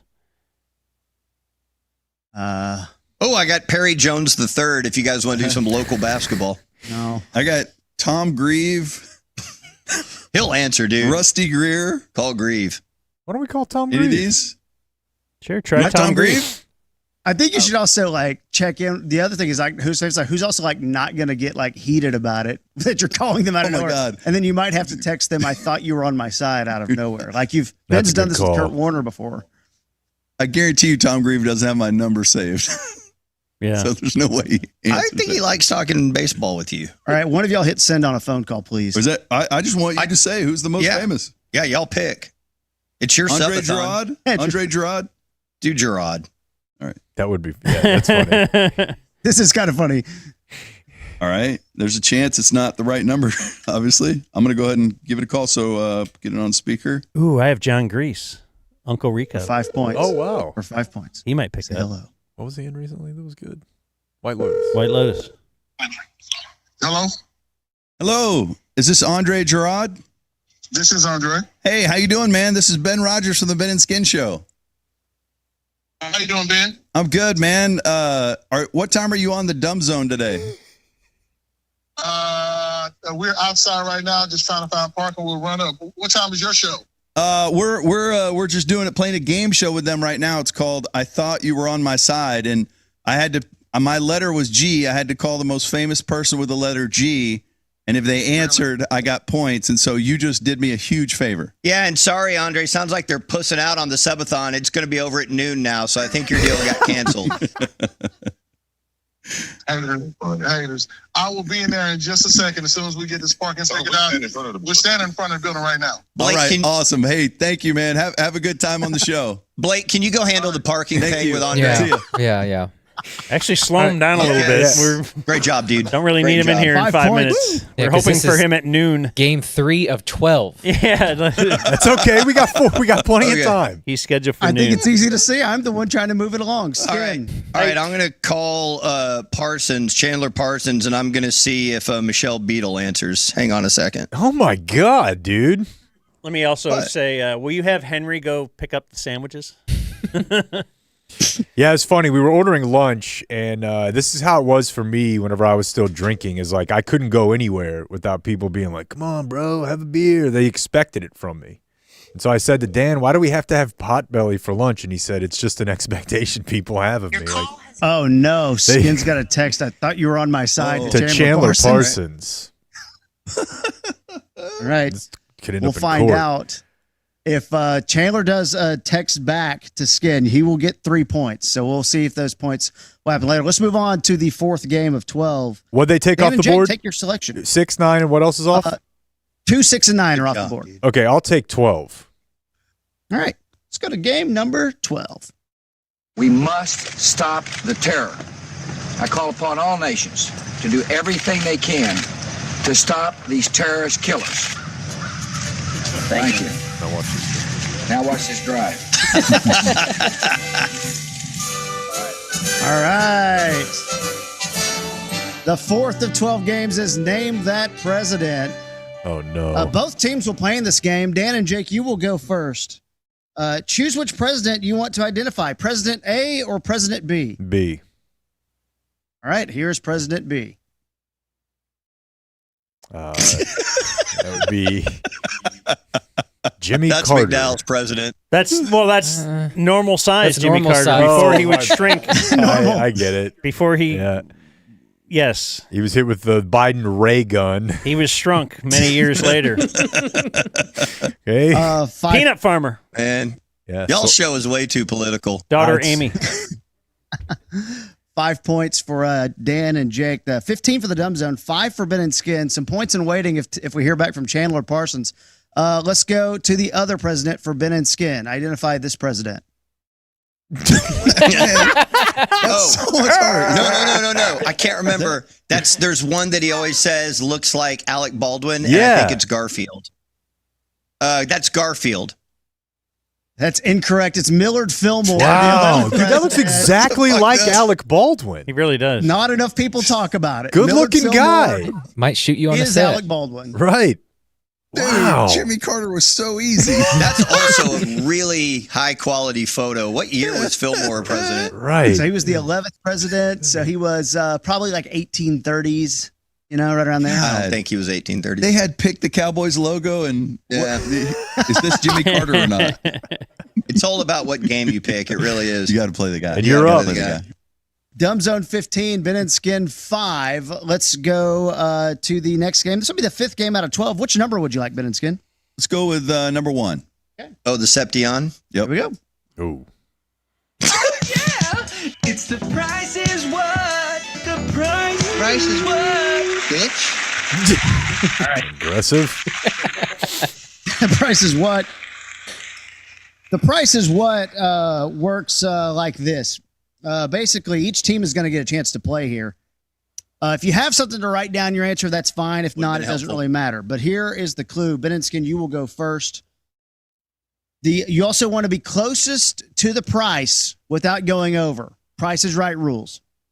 In the movie Home Alone, which came out in 1990, there's a scene where 8-year-old Kevin McAllister goes shopping for some necessities. He gets some milk, orange juice, bread, a TV dinner, mac and cheese, detergent, saran wrap, dryer sheets, toilet paper, and some toy soldiers. The actual retail price in that movie was $19.53. So if in 1990 that haul cost $19.53, with inflation, how much would that trip to the grocery store cost now? The closest without going over will win. The price is what? I was so uncomfortable with the way you said Holocaust. It sounded like you said the Holocaust. And I was like, oh my God, what is happening? He absolutely said the Holocaust. So how much is $19.53 worth of stuff today? Yeah. Yeah. And so we got to write it down on paper we don't have? Or you can talk it out. It's fine. Well, wait. If we talk it out, then they know what our answer is. Yeah, but it's your game and you're going first. Yeah. Oh, okay. Is there a tariff on army men? Probably. Soldiers. Were those made in China? Who are your parents? My parents worked at a okay, time. so I think, and so we also got to put the number in a place where they're not just going to take 1 penny. Yep. Right. We got to really make it difficult on these assholes. Yeah. I think if we went $48-ish, that's about more than double. But I'm fine going double. You want to go 38 and put it back in their court? Yeah, let's put it on their court. All right. We're going to go $39.26, Kevin. $39.26. Dan and Jake. The Dumb Zone will go with 1 penny. 1 penny. Actual retail price in 2025. $53.95. Dang, it's so much worse than I thought. Detergent is expensive now. I didn't think that's almost triple though. I thought I was like, damn, they might have gone over a little at 38. And phew. Dog, you can't buy a bagel egg sandwich anywhere for less than $20. We are fucked because of your president. Yeah. Well, they're trying to clean up the mess from the last guy. I know. We're trying to drain everything. We have to make everything. Yeah, Biden fucked us. We have to make everything super expensive before we can make it cheaper again. Yeah, you don't understand how things work. God. Yeah. Dang. And then you get credit for being the one who fixed it. What number was that one? What we've seen with history is prices always come down. Right. What number was that one? That was 1. Okay. All right. Dumb Zone 15. By the way, Skin man 10. who hosts do you do like an SNL podcast? I do. The After Party, yes. So Dan just looked up KT's YouTube channel. No. I know he's into SNL because I was a big part of an SNL draft one year. Not this year. When I had a... I was there this year.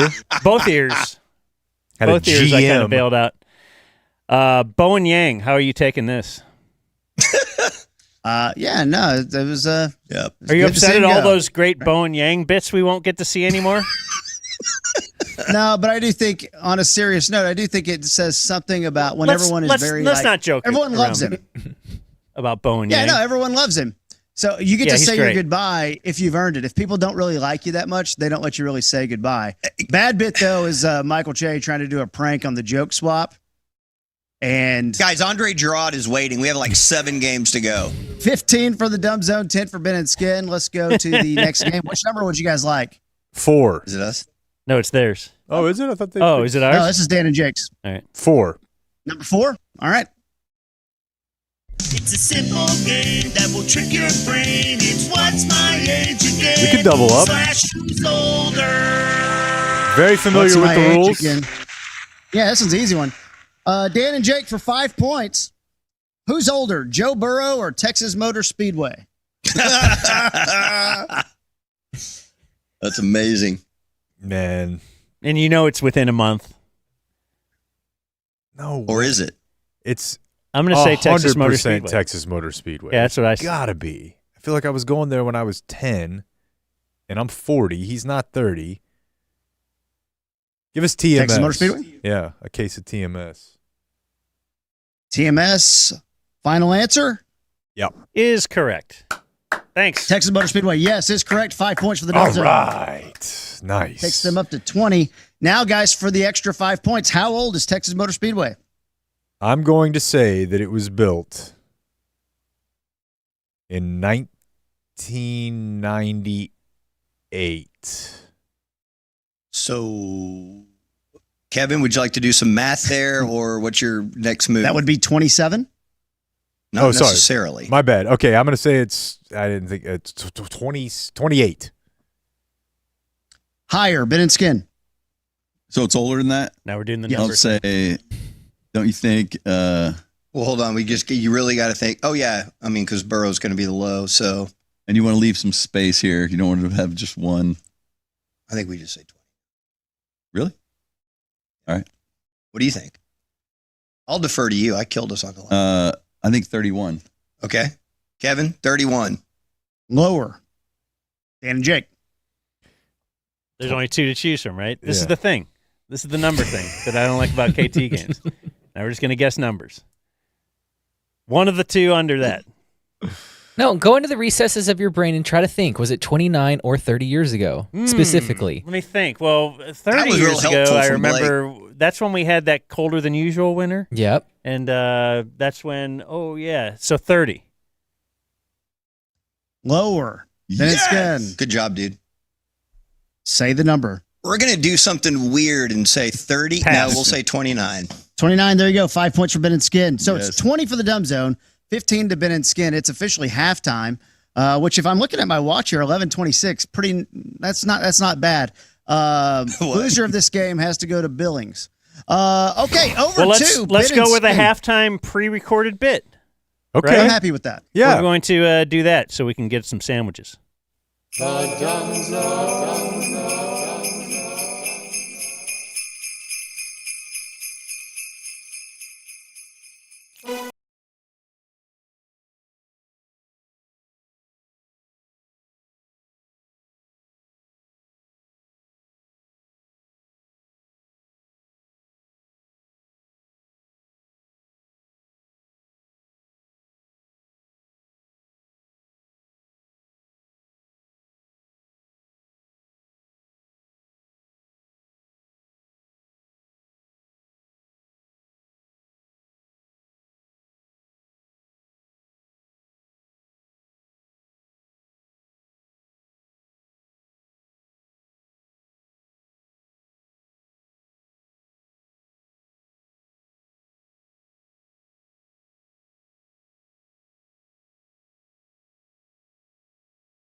The uncle, quietly wondering if this is a violation of his parole. And a story I'm sure everyone in the family will be cool about and no one will be scarred, man. Did we ever find out about mom's breast? Next time on Bad Beats.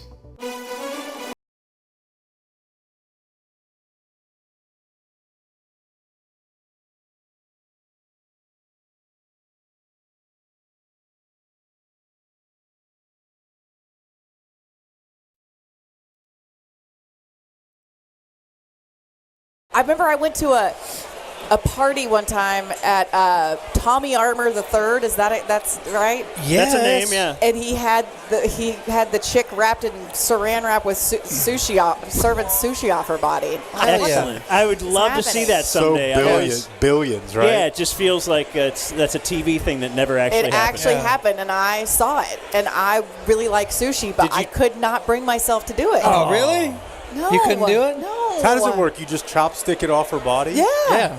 Is the spice and the soy on the side? Like, yeah. She's She's holding it in her mouth. Well, I don't know.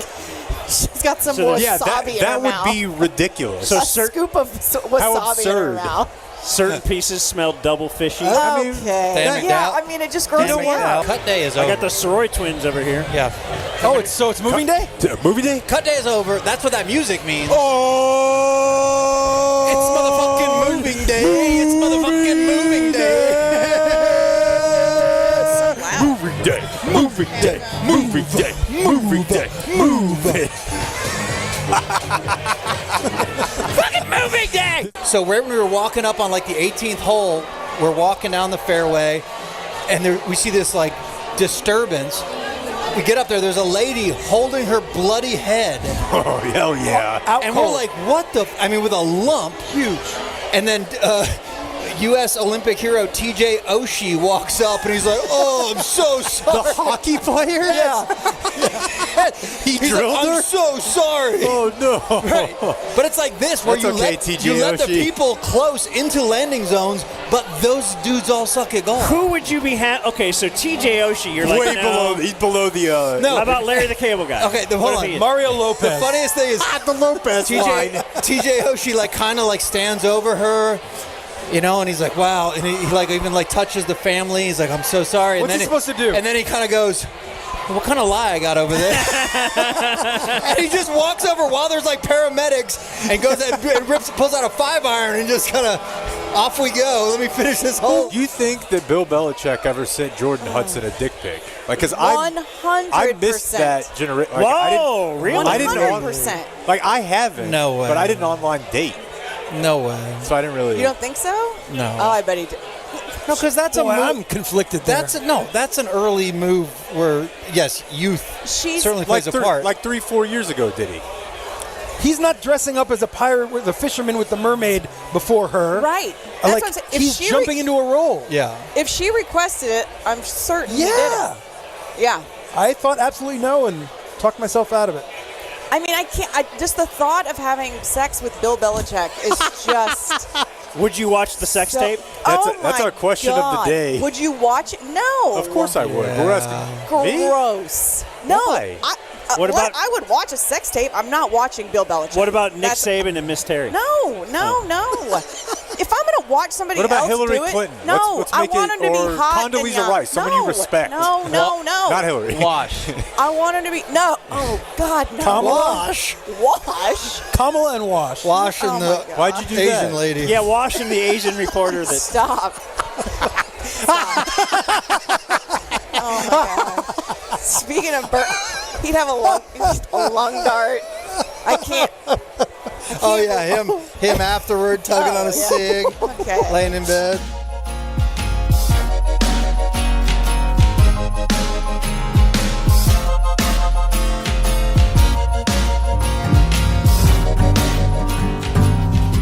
Wish you a Merry Christmas. We wish you a Merry Christmas.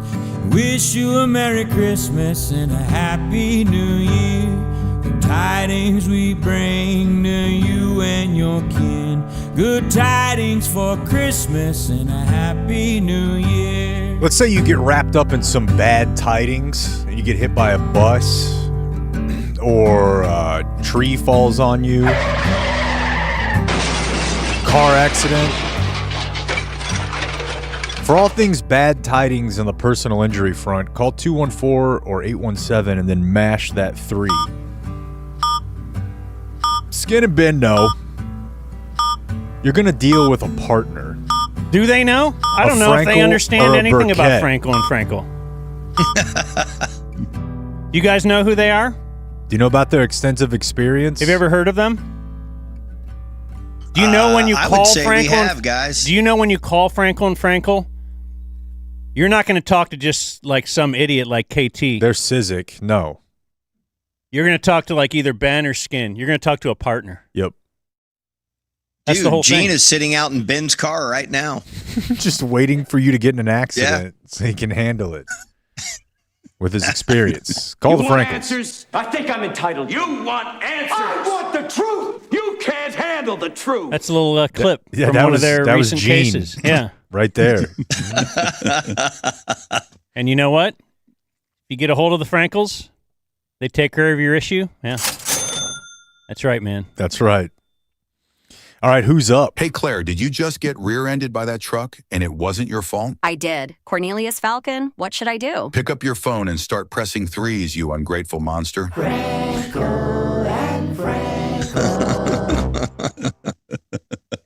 Thanks to Frankel and Frankel for sponsoring this game show today. Hosted by KT, rule number 1, treat KT well. Back to KT. Thank you very much. Your score is Dumb Zone 20, Ben and Skin 15. Woo! Because we are playing the 12 games of Christmas. 12 games. 12 games of Christmas. It's good stuff, man. I'm Kevin, Ben and Skin here live at the Haymaker Network Studios in Frisco, Texas. It is the 7th game of 12. Ben and Skin, the numbers left on the board are 3, 5, 7, 8, 10, and 11. Let's go 3. Dale Earnhardt. The Biffle thing. Here it is.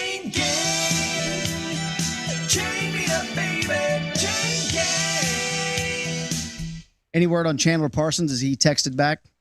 That's no. All right, still no points on that. The chain game, this will be just for Ben and Skin. Put these in order for 5 points, and you can tie the game here.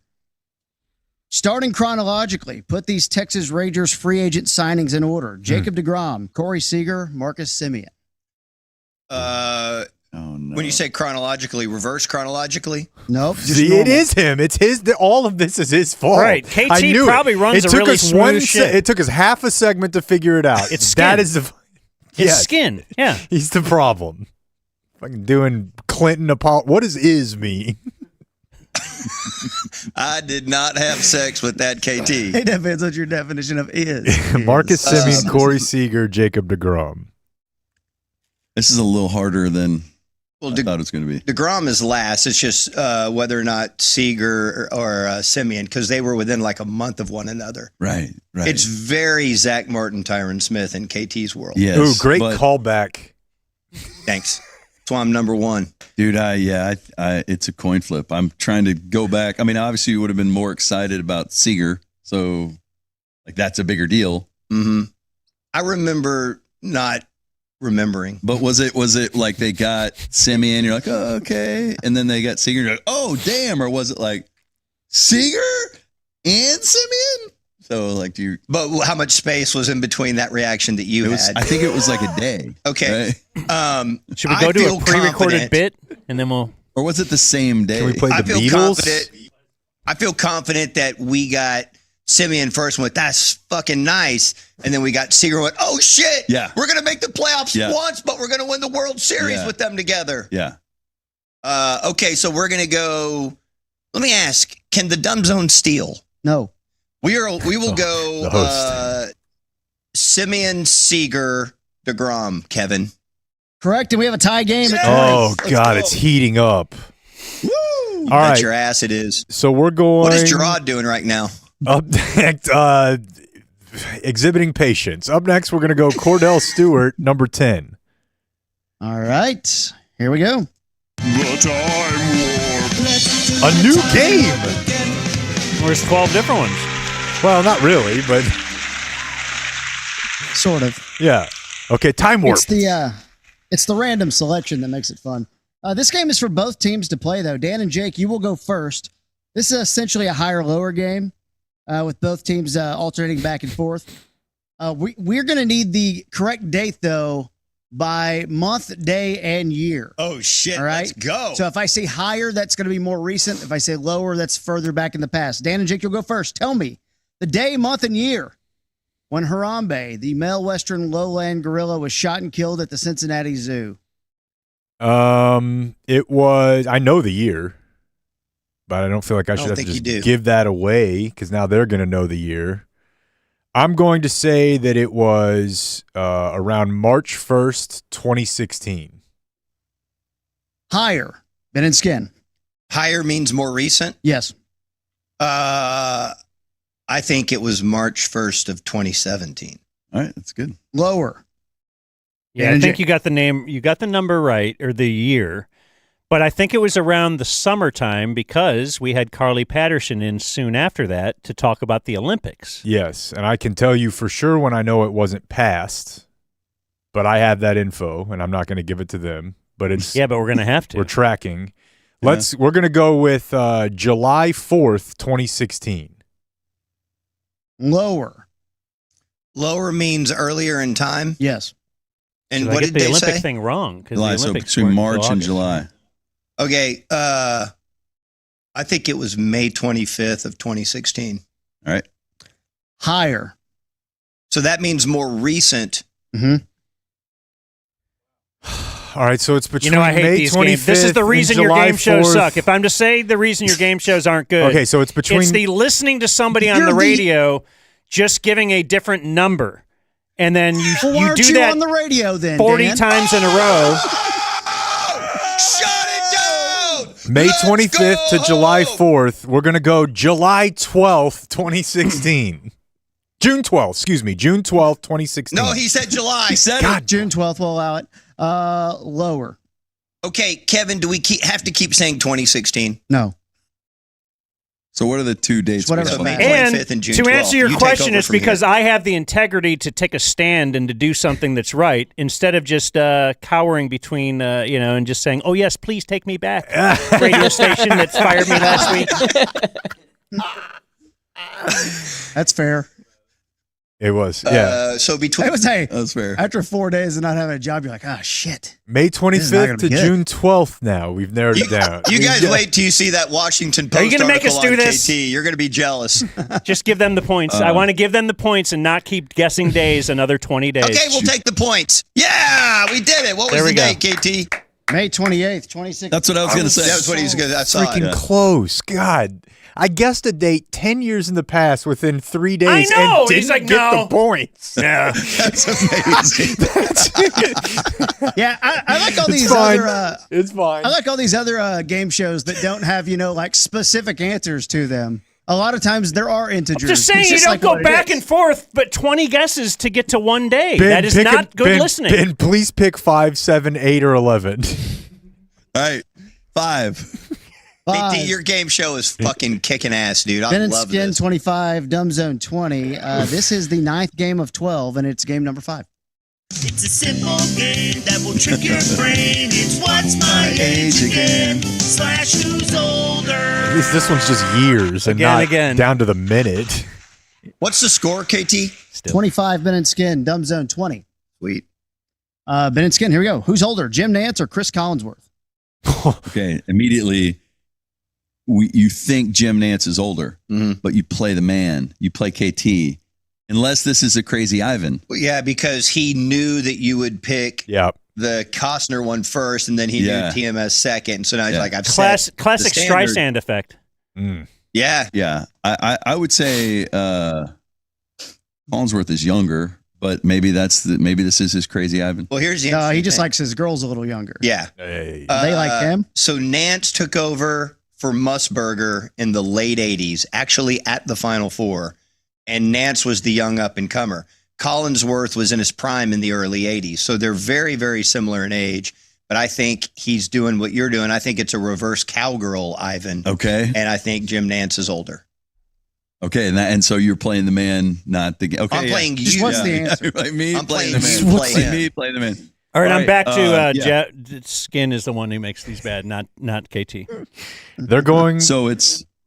I think it's Nance. So Nance is older, exactly. I think Nance is older. exactly as it looks. Or they were born on the same day. All right, we're gonna go with Nance. That's incorrect. It is Chris Collinsworth. Why did Dumb you go Zone Nance? for 5 points. What's the age of Chris Collinsworth? Not 70. No. I'm saying not 70. I'll But let you take a if you shot. were in the NFL in 1980 and you were, let's say, 25 years old, 28, how old are you now? 80 though? Was he? Wow. I don't know that he was cooking in 80. No, I mean I'm saying if you for that you would be over 70 though, right? Because you'd be born in like 55. Well, I kind of see that though. Maybe he is 70. Give him an answer. All right, 72. That's way too old. Lower. Ben and Skin. 62.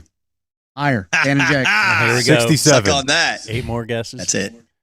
67. Lower. Ben and Skin. Oh, I guessed that wrong, huh? That's what I'm saying. Go for it, or you want to?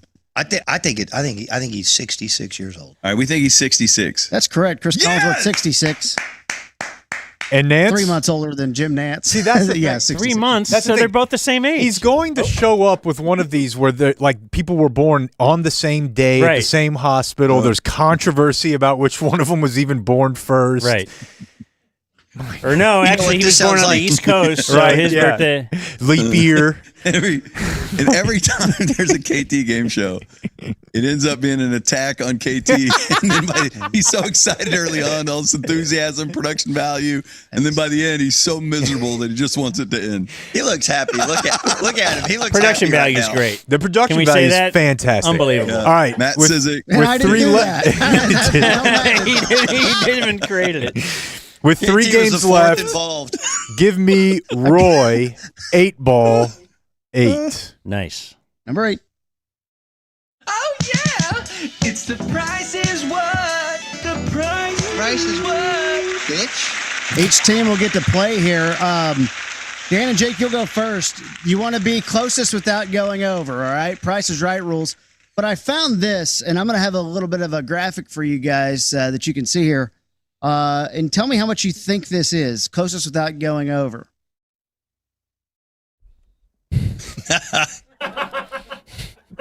That'll be hundreds So of this is vintage what this gay is VHS a tapes. Craigslisting.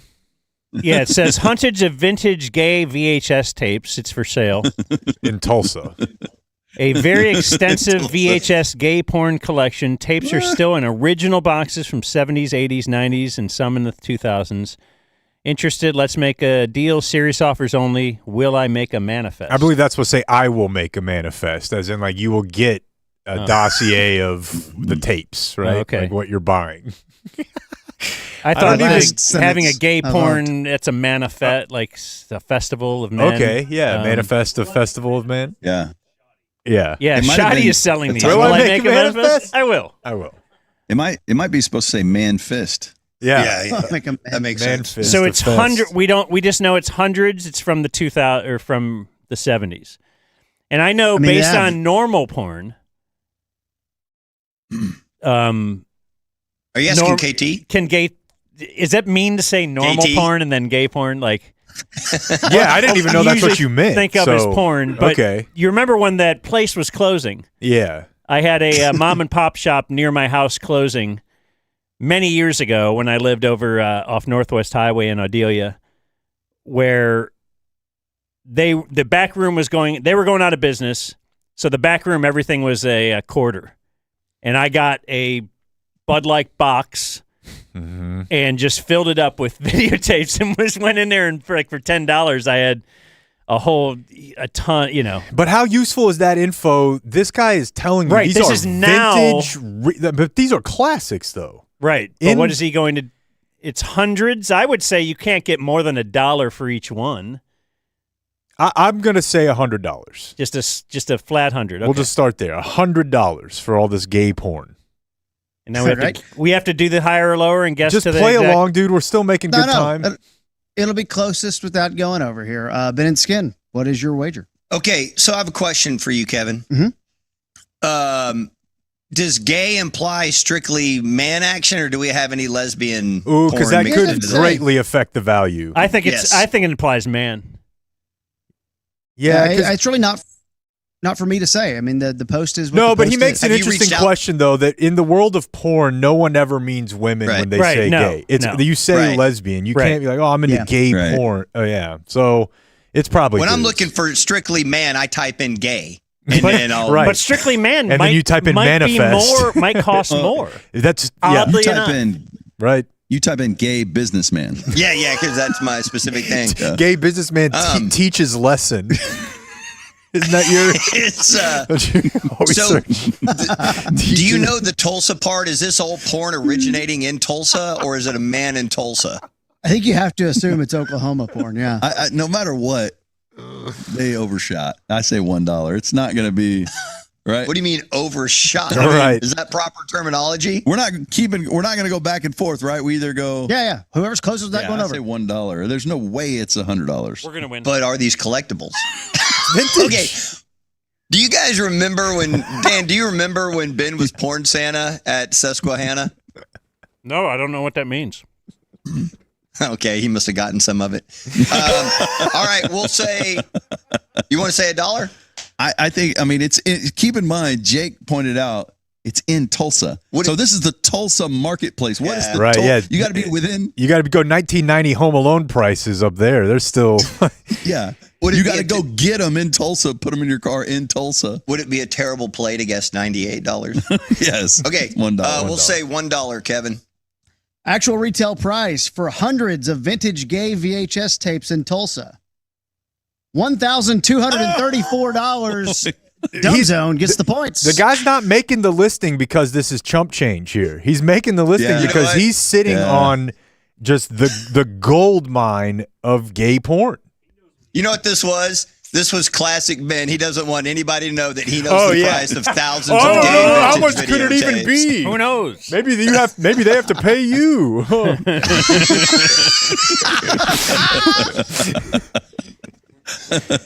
All right. So it is Ben and Skin 30, Dumb Zone 25. We have 2 games of Christmas remaining. That's 7 and 11. Ben and Skin, you're up. How do you decide his POV in a gay porn? Ooh, yeah. Which one? Oh, which one you want to go back? And you can't say just male. You gotta because my POV is the wall. That's what I'm saying. Yeah, it's just a shot of a camera that keeps bouncing into the concrete. You're like, oh, that's me. It's my head. More of an audio. I don't recognize this headboard. All right. What's left, Kevin? 7 and 11. Southland Court. Yeah. All right. Here you go. The time warp. Let's do the time warp again. Ben and Skin, you will go first. You'll get to guess. Dan's going to love this game. We just need the year on this one. What year did Fergie piss her pants on stage during a Black Eyed Peas concert? So what are the rules on this game? What happens? Don't do it. We just guess the year and we get points or we don't. Is that what you're saying with your... Guess the year. Okay. When were they a big deal? I feel like it's fun. It's just not fun for the audience. Like, they're going, Jesus, give this guy a break. I'm trying to understand. They can't steal, right? No, we're going back and forth. Oh, that's why that's one bit of context here. They were a band that was big at a time where you could write a song and get it made where the chorus was just "Let's get retarded." So you know that was not in the list. But they aren't pure artists because they sold out very quickly the second the NBA is like, can you just change the lyrics to "Let's get it started"? Sure. And they're like, yes, sir, Mr. NBA. I always look at this stuff as when were we talking about it? And since we're going to go back and forth, I think we start with 2017 because they're going to get their guess, and you see what I'm saying? Okay. So we were probably talking about it on the fan. That's what I was saying. So 2013 to 2019, somewhere in there. I think that's accurate. Okay. So 2017? Yeah. Lower. Let's go to Dan and Jake. By lower, you mean further back in time? Yes. Yeah, for sure. You want to give a number, Dan? Because I'm with you. It's definitely... No, you're better apt to do this one. Okay, 2012. Lower. Ben and Skin. Ooh. Oh, first time at the fan.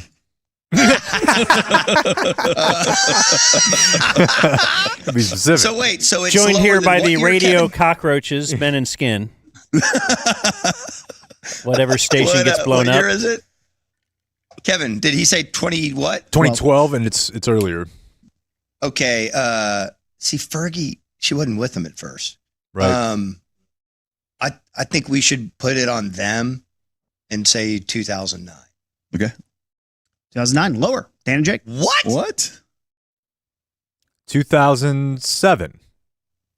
Lower. Ben and So Skin. you have to play their game. They're I know, doing the they're widening it guessing out. 3. But they're guessing Yeah, you gotta three do numbers three to put to on count, us. and- I get it. See their little strat? Well, you gotta go. Short for strategy. Three, right?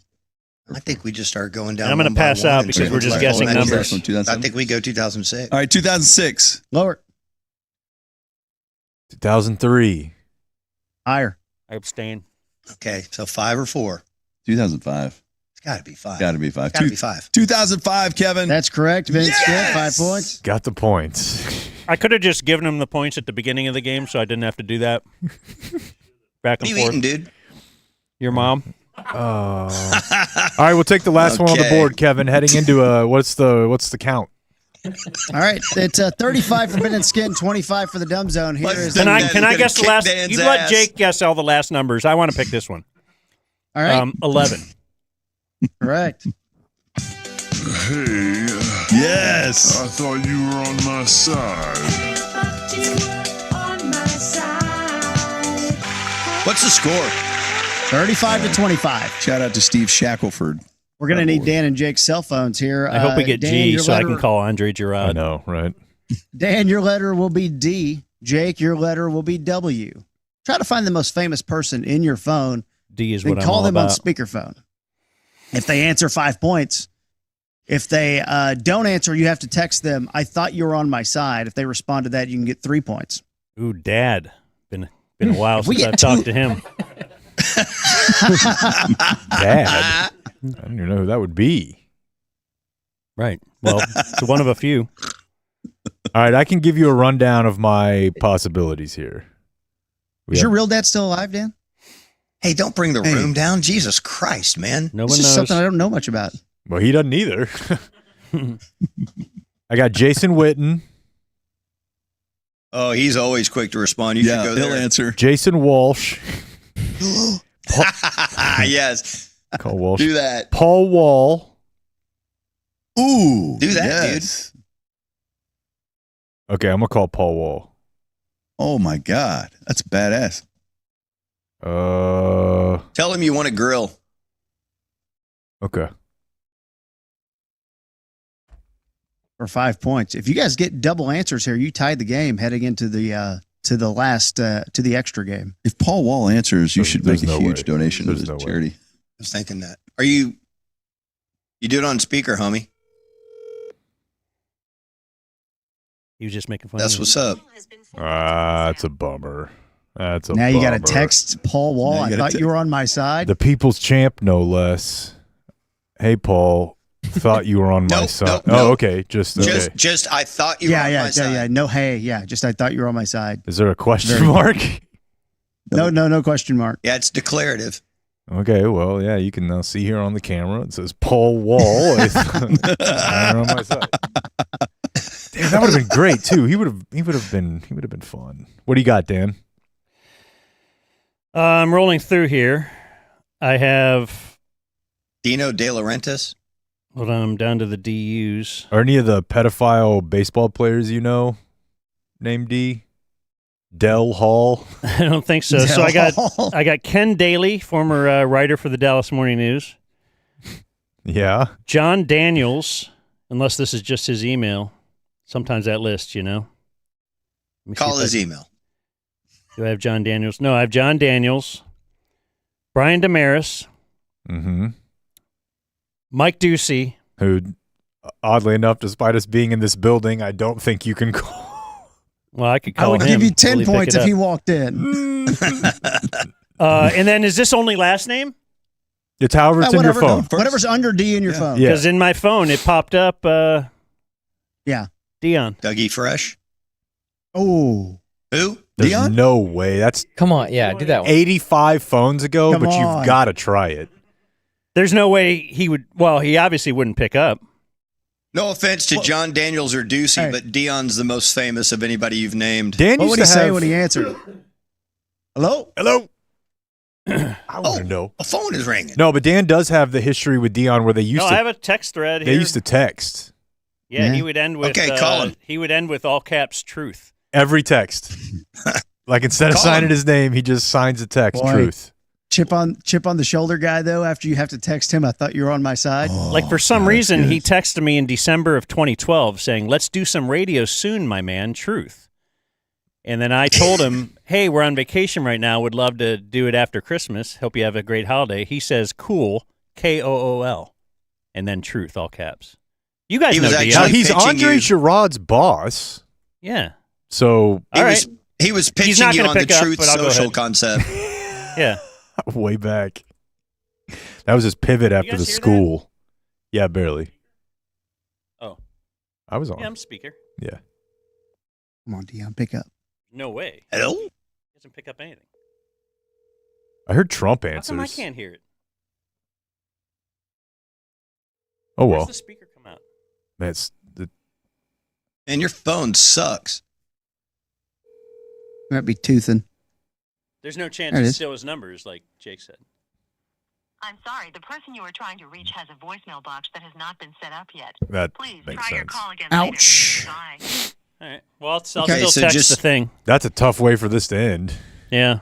I thought you were on my side. Well, Yeah, there you go. yeah, but the score is 35 for Ben and Skin, 25 for the Dumb Zone. But So we do have if this. Paul Wall calls back, okay, what do we got? Well, if Paul Wall calls back, you get a point. Yeah. That doesn't matter. But this is what we have to end it. It's the final showdown. Oh, that's a heater. Damn. It's the final showdown. All right. So the way this is going to work, I'm just going to go ahead and tell you, each team's going to select one guy on the other team to serve as the contestant, right? So two of you will end up kind of being blocked out here. So Ben and Skin, which one do you want to play? Dan or Jake? And Dan and Jake, which one do you want to play? Ben or Skin? I feel pick like Ben Dan because is the it'll go most- quicker. I Ben. picked Dan because he's the most apathetic. Okay. All right, Ben versus Dan. This one again, very simple. You have a choice here. Dumb Zone has 25 points. Ben and Skin has 35 points. You can choose to wager none of your points. You can choose to wager half of your points, or you can choose to wager all of your points. And you have to do it before you know what the thing Pushing is. them all in. Dan is all in. Dan and Jake all We in. need it. That Risk makes sense. takers. Yeah. The guys who triple played We the like the Cowboys, juice. all three of them. So just bet. So that would take them to 50. So just Ben, bet 16 so you don't lose. Pussy. are you all in, none, or half? Grow a pair. You know what? This is for a great cause. We're all in. We're going all in. We're going to bet 34, guys. All right. It's not really So a both great teams cause. are all in. The team who is closest to going, closest without going over will get the points here, okay? Closest without going over. Again, Skin and Jake are not allowed to play this one. It's Ben versus Dan. What was the Texas Rangers team batting average in 2025? Who goes first? You got to write it down on the paper KT didn't provide. We got to write it down. Did KT say that? I can give you a piece of paper. Here you go. All right. I'll do it. Here you go, Ben. Yep, I got it. Got it? All right. Dog. All right.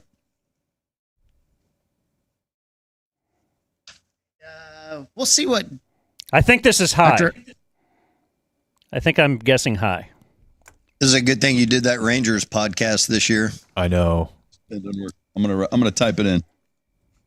KT gave you a pen that doesn't work. Yep. God, that's perfect.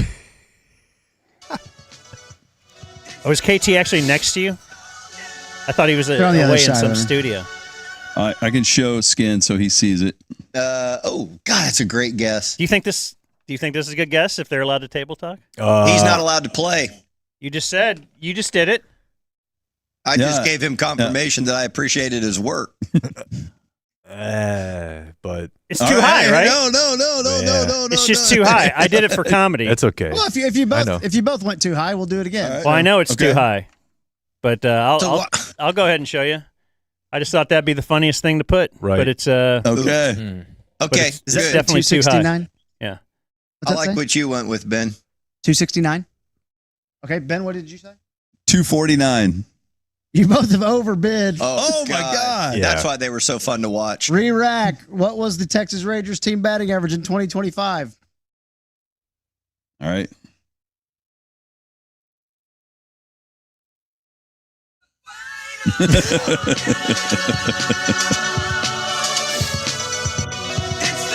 There's something going on with those drums I really like. Yeah. Shout out to Steve Shackelford for handling Fortet that. sounding. You should have Okay. put .001. Rangers team batting average in 2025. Dan is about to show us. You want me to go first? Yes. We went down to 222. 222. Ben Rogers. I went with 229. 229. The Rangers team batting average in 2025 was 234. Ben and Skin get the win. Damn it. I knew this was rigged from the beginning. That means Dan and Jake have to go to Billings.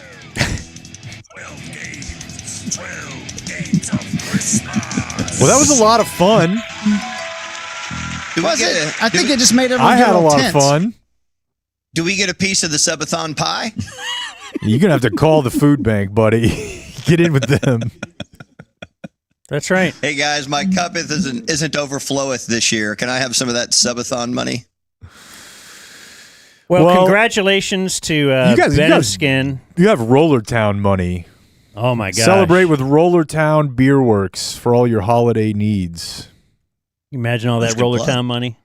Oh, my God. All that big German money they're rolling in. Yeah. Thank you for joining us, Ben and Skin and KT. See you guys. Great game show, dude. Hey, guys. Adios. Good times. Hey, Follow congrats Haymaker. on doing this. Very good times. We want to, on behalf of Haymaker, we want to make a $500 donation. To the cause. There you go. Look to at the that. North Texas Food Bank. All right. And Gotta be honest, Ben and I did not discuss this beforehand. I would have said way more, but Ben has put it out there, so That's a great move. We'll Be go that with guy. All right. Well, thanks, guys. Thanks for having us, guys. Let's have another pre-recorded bit, and Okay. then guess who we get to talk to? Paul Wall? Oh, Andre Gerard's calling. Bye, Blake.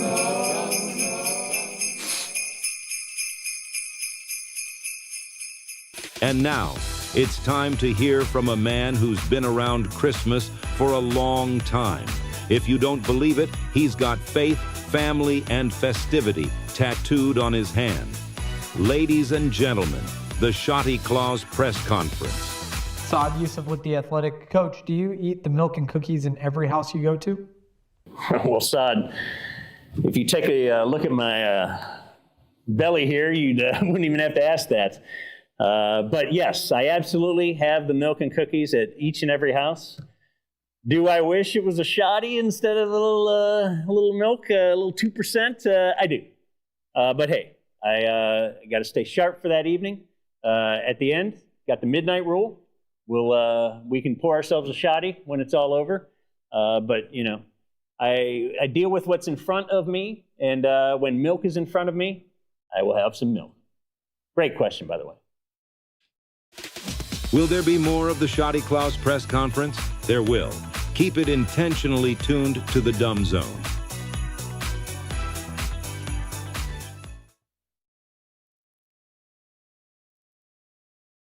I wanted to ask you about what's it like to go viral, bro?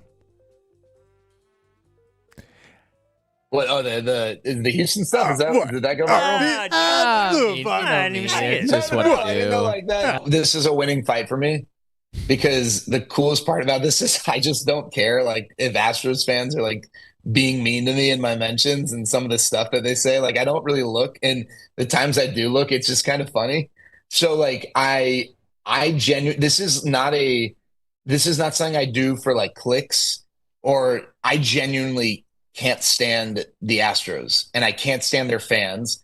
But like in a sports arena, right? Like I have friends who are Astros fans. I like them just fine.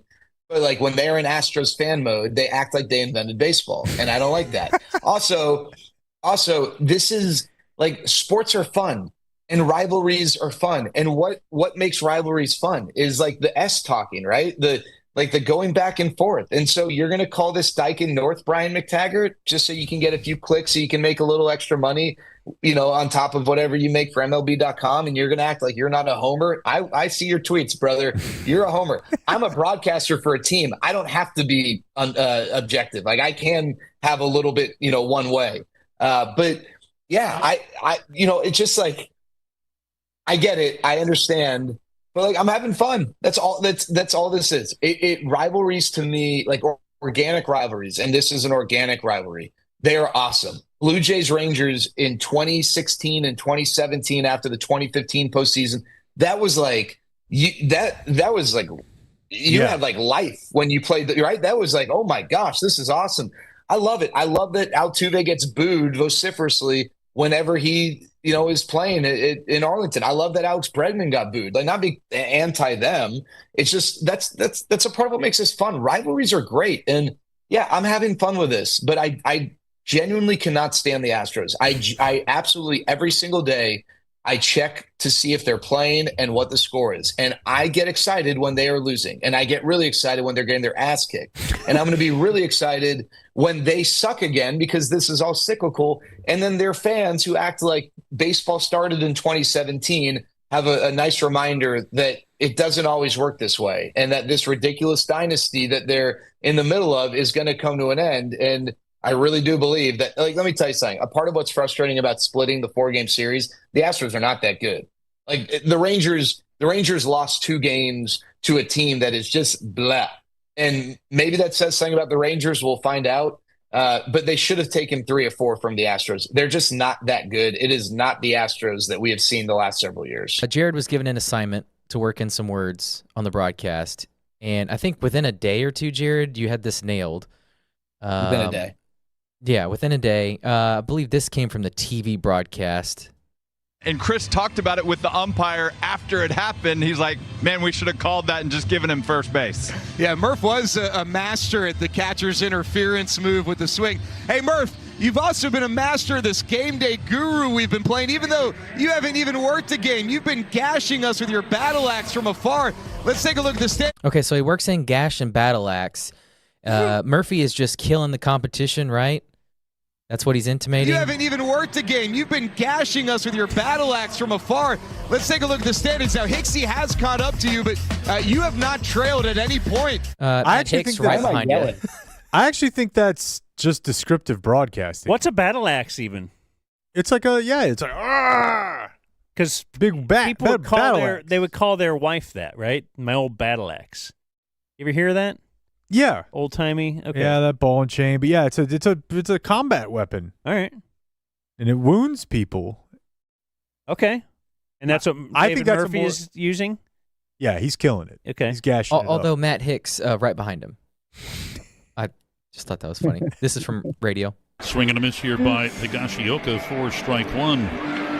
Higashioka lined out to deep left his first time up.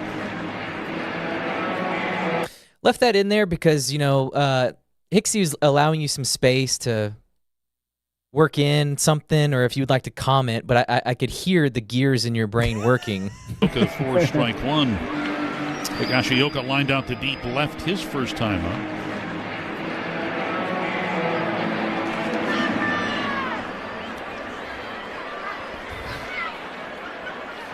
This next offering over the plate, but just a little bit low, so make it 1 ball and 1 strike. Jonah Heim, men. That's how you do it. A nice leadoff walk, see if the Rangers can get something going. Very good.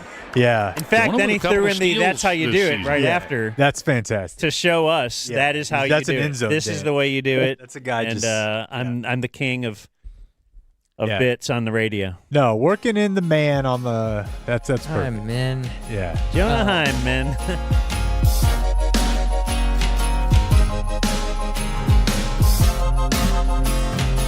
Come, all ye faithful, joyful and triumphant. O come thee to Bethlehem.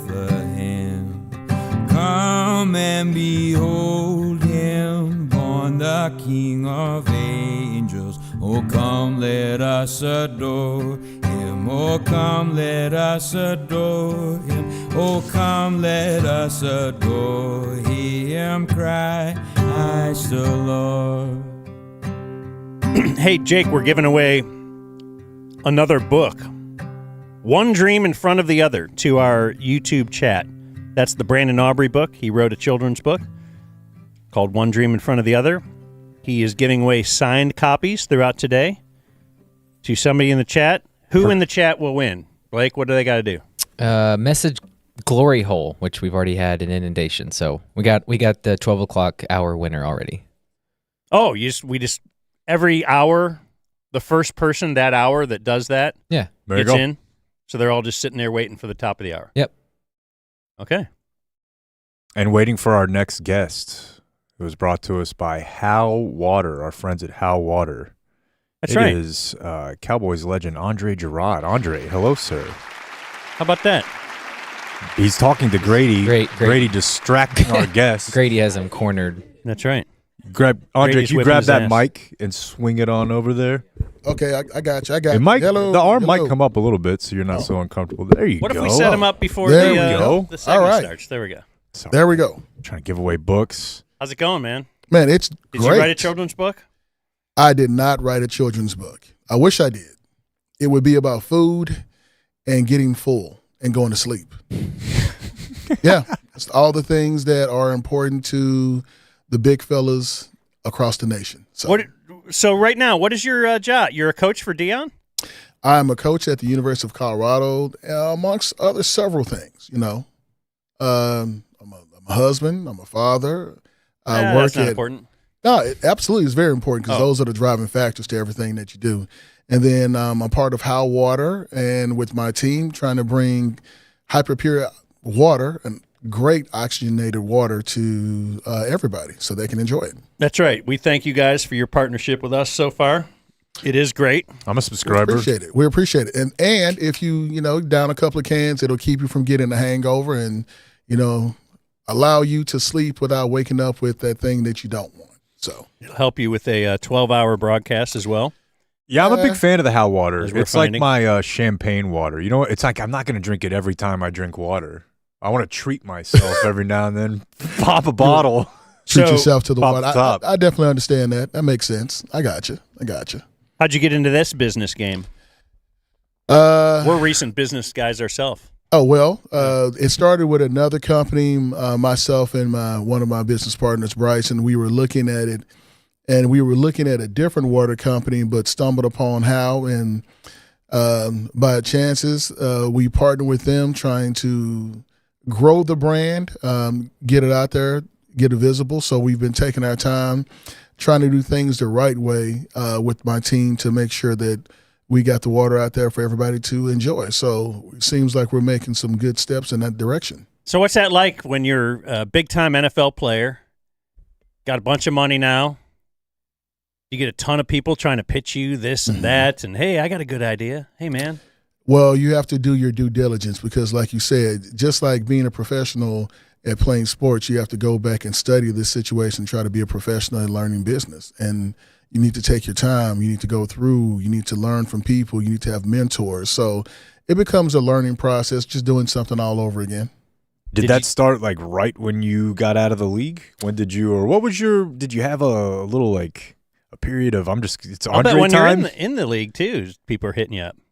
Yeah, when you're in the league, you're focused on the game. I think when I was in the league, I was trying to focus on being one of the best to play the position. Yeah, but you play for the Cowboys, and they have a room for people to pitch you. And not at all. Parcells time though. It was a different. So yes, it's a different time. Jerry takes care of the pitching. Parcells was like, don't talk to the media. So it's one of those situations. And then Jason Garrett, of course, was doing both. So, but no, you just focus on the game. I think when you get out of the game, you have to take time to really figure out what's important to you and what you find like precious that you would love to do and bring joy to yourself without ever getting paid $1. And so that journey takes a couple of years, but I was able to figure that out and wind up going into scouting and then coaching. So that's what wound up happening. And to my other teammates who see me as a coach, they look at me crazy because I was probably the person that gave every coach a extremely hard time. So you were you would have been voted least likely to become a coach in the future. Yeah. Because some guys you're like, oh, they're going to be a coach. Yeah, I think back to the offensive line coaches that I had and the headaches that I gave them, and I'm quite sure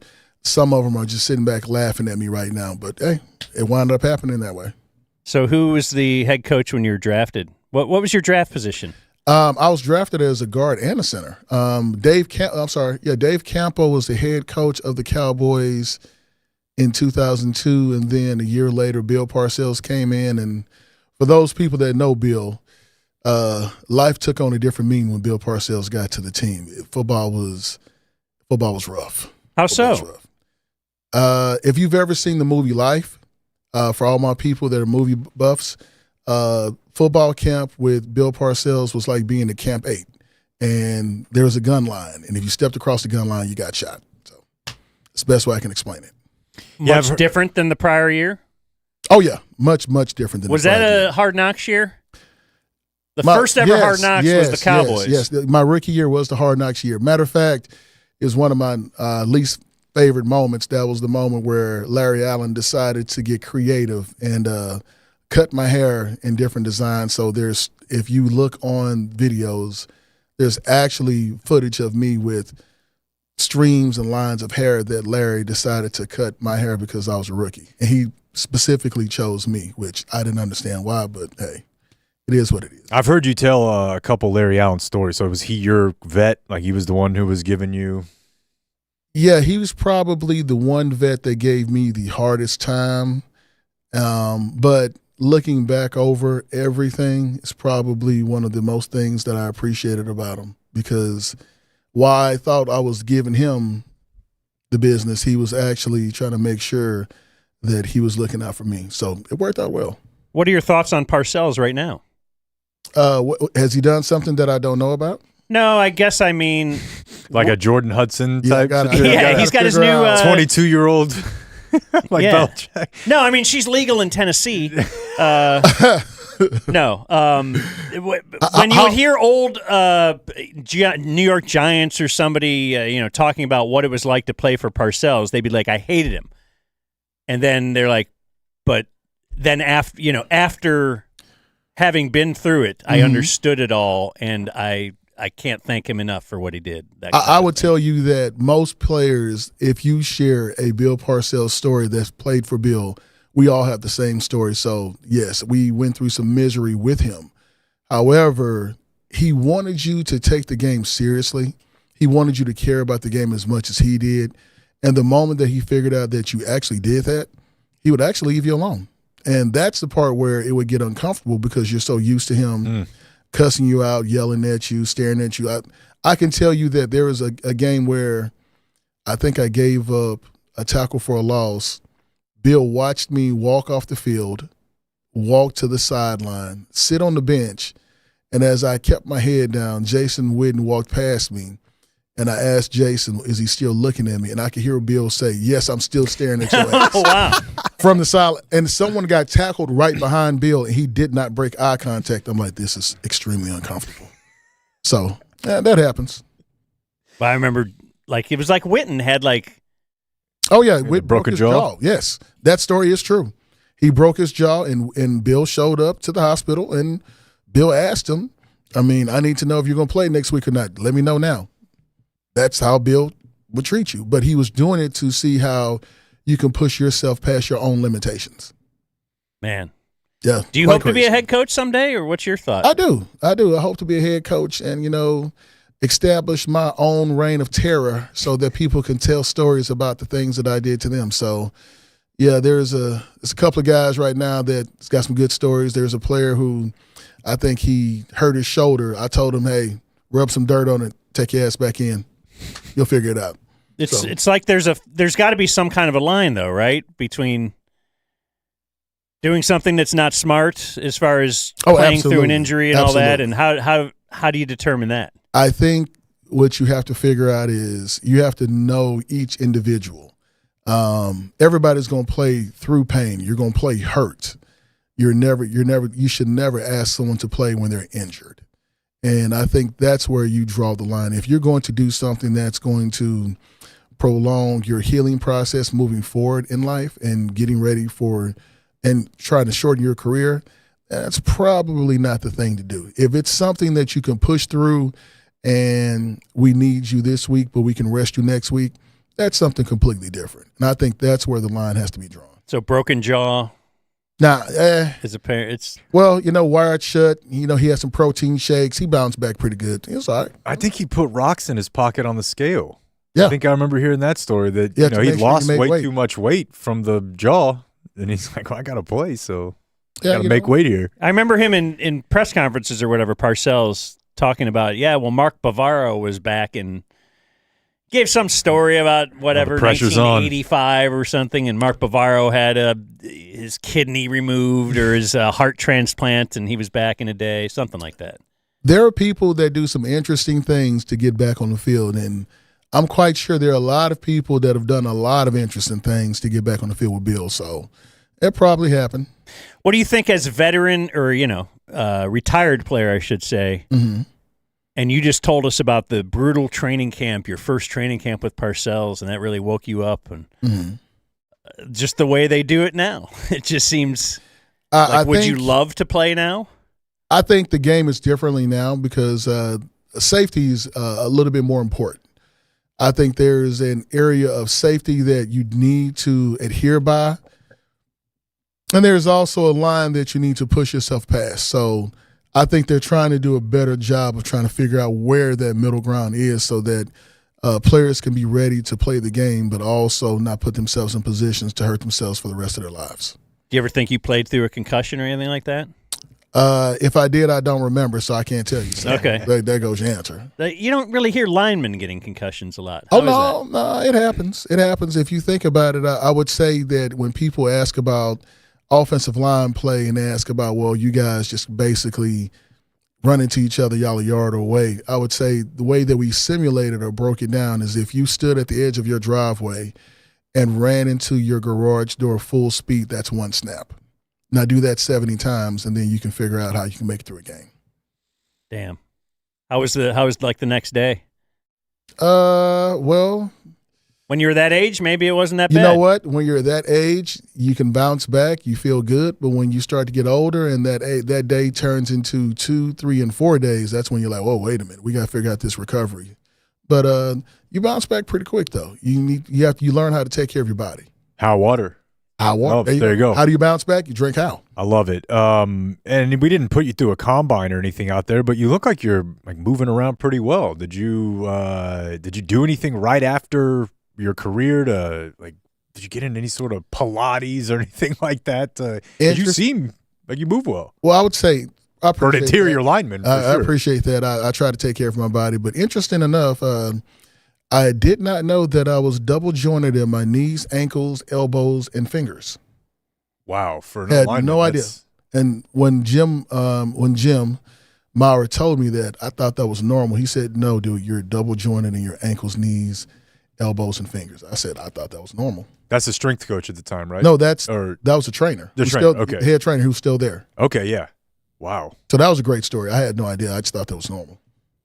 And it's interesting, too. Dan mentions the changeover from Campo to Parcells. I love Dave Campo, but that had to be as stark of a difference in camps as you're going to get. But what about from Parcells to Wade?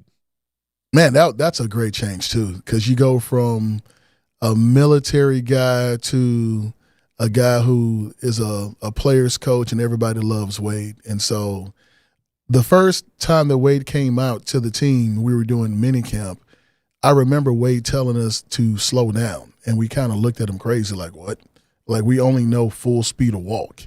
He was like, I don't need you guys to go that fast. I need you guys to make it through the season. So it was a different approach to trying to keep us healthy so we can perform on Sunday, where Bill was like, we're going to work no matter what. The fans don't care that you're hurt. The fans care that you play the game. So different mentality. And it's interesting, too. Like, I didn't know this. I think I heard Bruce Arians talking about this recently. In, like, older days of football, they had, especially in college where, like, Parcells gets a lot of hit, they had, like, 100 guys. So they were bringing in, like, their starters weren't even the guys that were going to play the whole game. They had waves and waves of guys, but then now you have, a CBA and a lot of money involved. So I don't know. It's easy to say Wade. It's like Camp Cupcake. We used to make fun of it, right, in the media. No. And in my head, I was like, yeah, but they do have to stay healthy. Yeah, I think that, and we heard those. We heard those rumors and things like that. People would say Camp Cupcake with Wade and things of that nature. However, when we went to work, it was time to go to work. So when Wade had you out on the field and it's time to go, he wants to see it full speed. and then he's going to be smart enough to say, hey, you know what? We've done enough today. All right, let's wrap practice up. So he was just trying to make sure guys were ready for the season because, again, like you said, with the new rules and CBAs and things of that nature, there were rules about how many players you can bring in, how many practices you can have. And so you kind of want to stretch that out for the duration of the season. You don't want to run out of all of your padded practices at the beginning. Dion wasn't on that first team you were on, was he? No, he was retired. The first time, however, I met Dion was during my first training camp, and I was so excited to see him. And then I walked around a corner, and he called me Baby Nate, and I walked away. And I was just like, wow. I did not think that I looked like Nate Newton, but I guess Dion said that I did. So call him a racist. No. Don't look like Nate Newton. I mean, Nate said that I look like Nate, so therefore I guess they're both telling the truth. Yeah, it's fine unless they're looking for Nate back in the day. Yeah. I'm not Nate. No, the new Nate. Of course. Not the, but yeah, Nate was a great guy. And so when I saw Nate and Nate said, no, you look like me, I was like, well, I guess he was telling the truth. Hey. Nate's a great guy, and I've always been a fan of his bit where he was on trial for having like 100 pounds of weed in his car and transporting it. And while on trial, got caught again doing it. I was thinking, what a great idea. That's the time to do it. They'll never be looking for me. When I see somebody gets pulled over speeding, you just, okay, I'll guess it now, Right. They're not going to get me. And then he got caught again. Like, what are you doing? Why are you following me? No one would do this. What I'm doing. And then they did. Oh man, you've never hauled 100 pounds of weed, have you, Andre Gurode? No, I have never done that. I've hauled probably about 10 or 15 pounds of ice cream. But that maybe this hot water. Yeah, hot water. Things like that. Sweets, candy. We've heard. Snacks. We've heard from pretty much anybody who talked to who played for the Cowboys that, you could say whatever you want about Jerry. You could talk about roster management, this, that, the third. But as far as how he makes you feel as a player and the love that he has for his guys, is that a real thing? Like that Jerry, we've talked to guys who were like practice squad guys. And they're like, It made me feel like I was going to the Hall of Fame. Like he's just that positive. Or did you have a different experience with him? No, Jerry has a magnetic way of talking to you when you see him. He's very approachable. He knows every player that's on the team. I used to think that I couldn't figure out how he did it, but if you see how involved he is in every single detail with the organization, he definitely does that. He'll know when your birthday is. You actually can say, hey, you got a birthday coming up. Like, wow, I didn't think Jerry was paying attention to that. But great guy to work for. Can he be a little overbearing at times? Probably. But he really just wants to win. And he can't figure out the right formula, but hopefully one day the right formula is presented so that he can figure it out. What was it like just, coming to the Cowboys? After, I don't know, I guess Colorado's a big-time program too, but the Cowboys are the Cowboys. Mm-hmm. It just feels bigger than going to the Browns. I would say that coming to America's team, it was very big. For me, it was very big because at that time when I was getting out of college, it was my grandmother's favorite team and also my mother's favorite team and my dad's favorite team. Pretty much the whole every entire player family. who's ever drafted, I feel like they've got that story. For me, also, what made it special was that we actually wound up playing the Big 12 championship in Texas Stadium the year that I graduated. So, yeah. Wait a minute, you 39-37? Yep, that was me. I didn't put this together. I thought because that was the worst day of my entire. How? I grew up a Texas fan. I understand. My dad didn't go to college, but we grew up Texas fans. And somebody lost earlier in the day. And Oklahoma lost to Oklahoma State. And if Texas would have won after that, it would have put Texas in the national championship. I'm sorry. Earlier that day, you're right. Because that was championship weekend, all the guys in front of Texas wind up losing. Right, maybe Tennessee or something. Something like Texas that. Texas they weren't going to have a shot. They needed a win. They're in. Colorado might have been unranked. They weren't ranked super high. We were ranked. So the week before we were 15 and we beat Nebraska and they were number 1. And so we jumped up, but Nebraska was still ranked ahead of us. And then we wound up beating Texas 39-37. So that year in the national championship, Nebraska played Miami, and we wound up playing Oregon. Okay, because Texas was still favored, Dan, and this was a game. Colorado deserved it. Great game. It's when they brought Major in at half. Like Texas dug themselves a big hole with Chris Sims. They did. And then here comes Major later, and he's rallying the troops, and it's just not enough time. And the front page the next day is Chris Sims crying. That was a tough one. Yes, that was a tough game. I mean, maybe the biggest win in the program's history. It's got to be up there. Up to that point, it was a very big game. It was one of the biggest games in our history at Colorado, especially to play the game in Texas. 98% of the crowd be Texas fans, and then for us to come out and win the game, which we almost lost. We almost lost the game. Coach Barnett likes to make sure he mentions the fact that he went for a fake punt. He did? And you guys intercepted it and took it back for a touchdown. So, yeah, it was very close. And Major was doing the things that Major Applewhite does. So, yeah, that was a close game. But still a good game. We wound up winning and had a great time. Were you on the team in the year 2000? Yes, I graduated 2002. Okay, so you were playing in 2000. Yeah, I'm playing in 2000 and 2001, yeah. This only because the first ever Homer Call winner was, we would collect audio from around the land and deem a winner at the end of the year, like the most excited call, and it was in the year 2000, and it was Colorado. So I don't have any idea what this is. I'm going to play it. Maybe you know what it is. All right, let's see what happens. Let's see. This is like a big play from that year. Okay. Mitchell at tailback. Here's the handoff to him. Oh, almost the ball. Oh, picked up by Sykes. Shoot. Down to the 30. Sykes to the 25, 20, 15, 10, 5, touchdown. Yes, Colorado! I love it. Sykes came up with the huge play. Andy Peak, I believe, is the guy who made the hit, and Jay-Sean Sykes picked it up and goes all the way for the score. You gotta love it. This is what college football is all about. Get some electricity going in this place. Everybody's on their feet now. They're loving Colorado football again around here. Wow. Yeah. Wow. Any idea what that is? That man. Everybody loves it. Well, you know any of those players? I can tell you I know two of those players in that clip. I know exactly who Andy Peak is, and I know who Jay-Sean Sykes is. I just can't tell you the game because if it was 2000, we had a bad year that year. So it would have to be the one game you won. We won 3 games that year, so it would have to have been against Texas A&M. Okay. In Kyle Field, and I think Andy Peak hit someone from the call. It had to be close to the goal line, and Jay-Sean shot the gap after the guy fumbled the ball and took it back to the house for a touchdown. Unless it was against Colorado State, but I do remember that happening. I remember that play. I just can't remember the game. And I do know the guys in that call. Did you play like both ways in high school?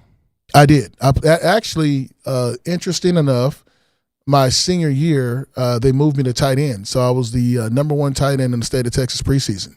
So I played tight end, tackle, and defensive tackle. Why couldn't you stick there? Hands? No, they didn't throw me the ball. Oh. I mean, North Shore has been known for running the ball, so they would call the play in practice, the play to throw the ball to the tight end, but never calling in the game. And I blame my coach for this, Coach Joe Brixey, if he's out there listening. He always kept my offensive lineman jersey in the trunk during games. And so he got tired of the right tackle. We were playing some team, and he was playing horrible. He moved me back to tackle, and the very next play was a play for the tight end. Oh. Yeah, he did it on purpose. That's okay, though. You never scored a touchdown in high school? Never scored a touchdown in high school. Never.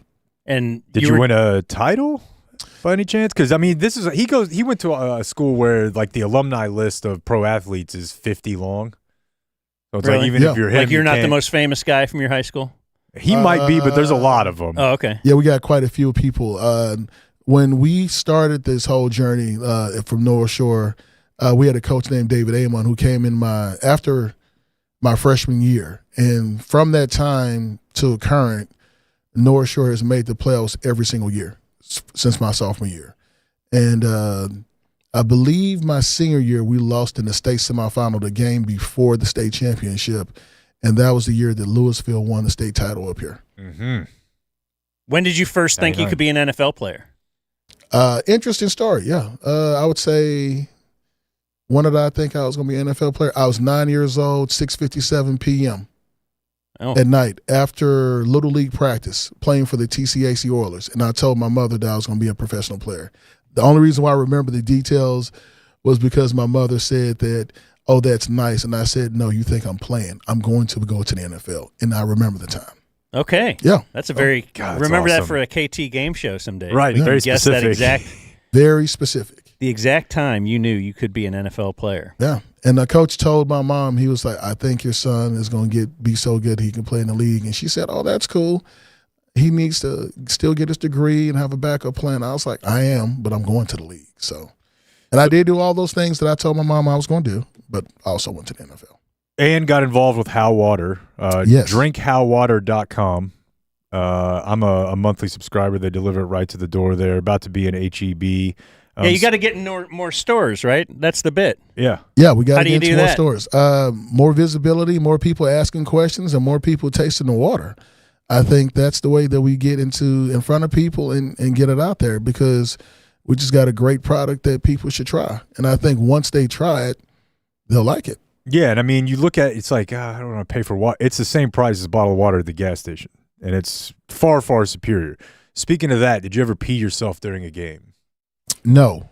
I do know players that did. I would have to plead the fifth of telling you who I saw do it, but no, I never did it. My brother played some ball in college. He was a quarterback at Tulane, but he lived in a house with like 8 big boys. Mm-hmm.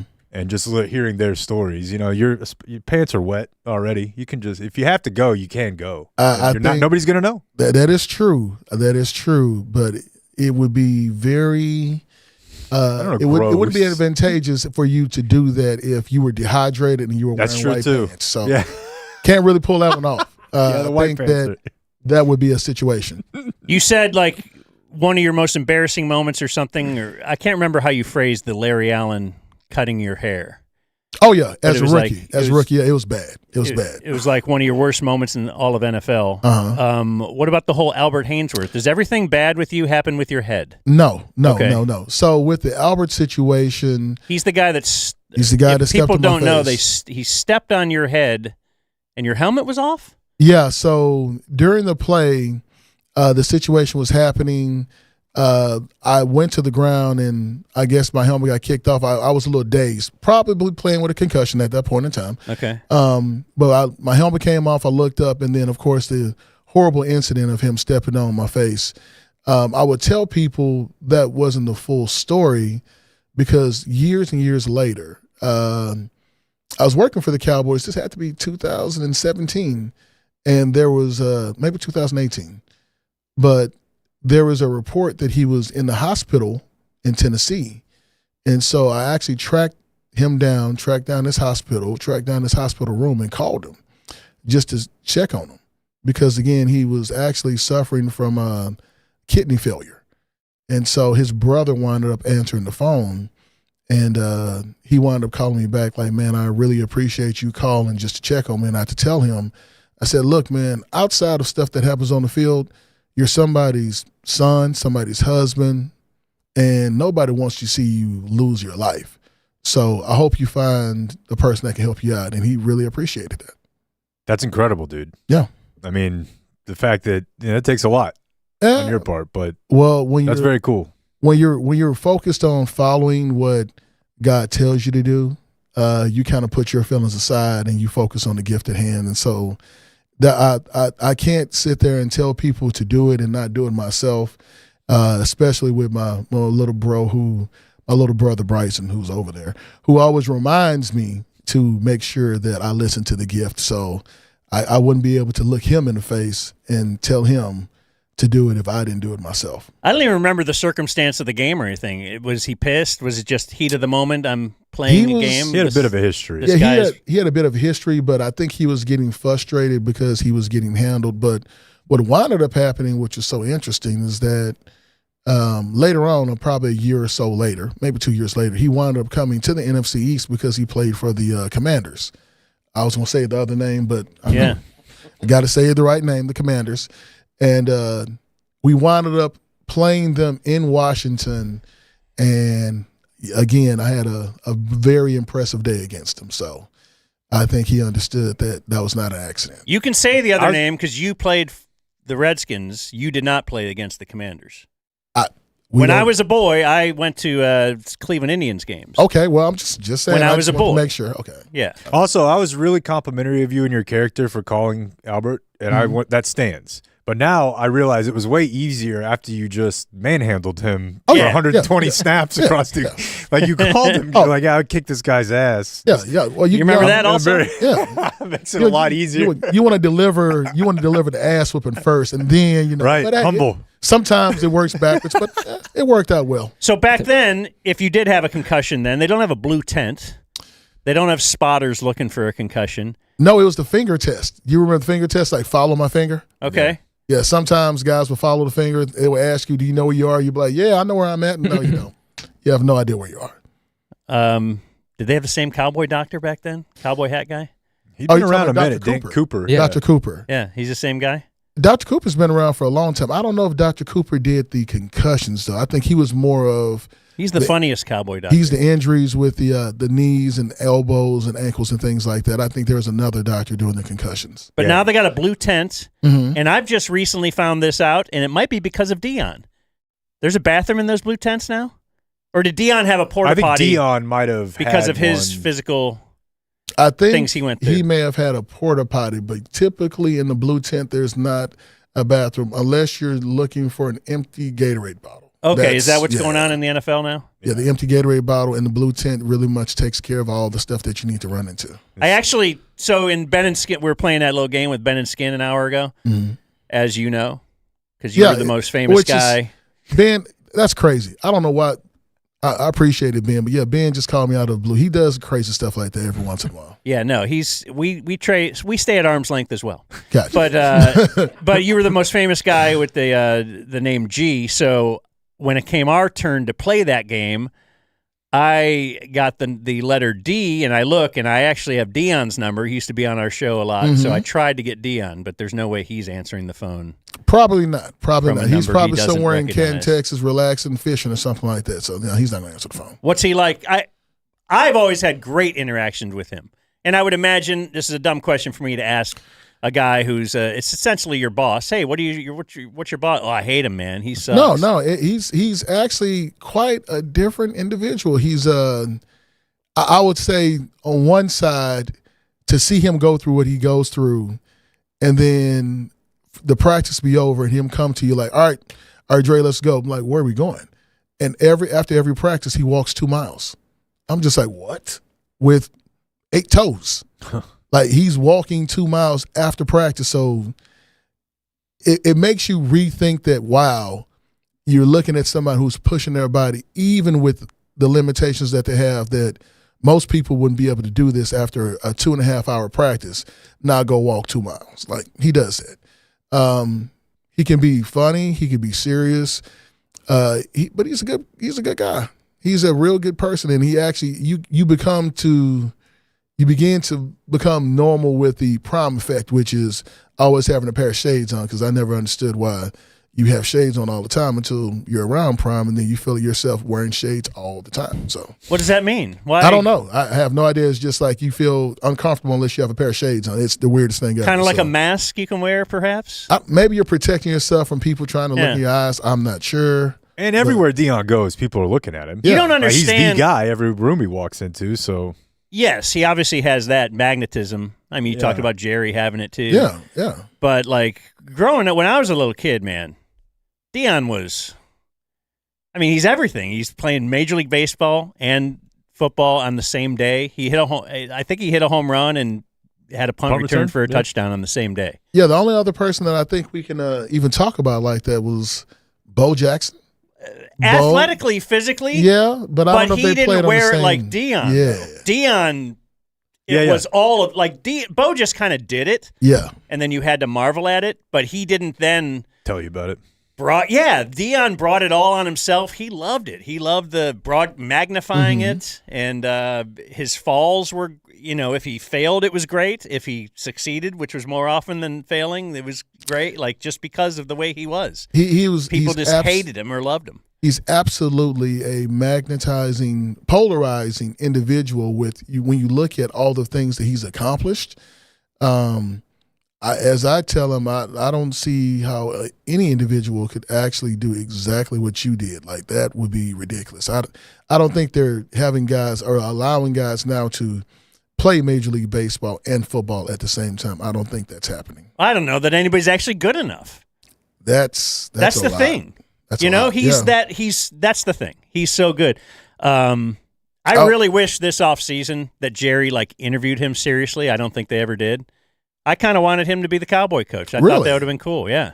I think that would have been cool, too. It would have been two guys with two magnetizing.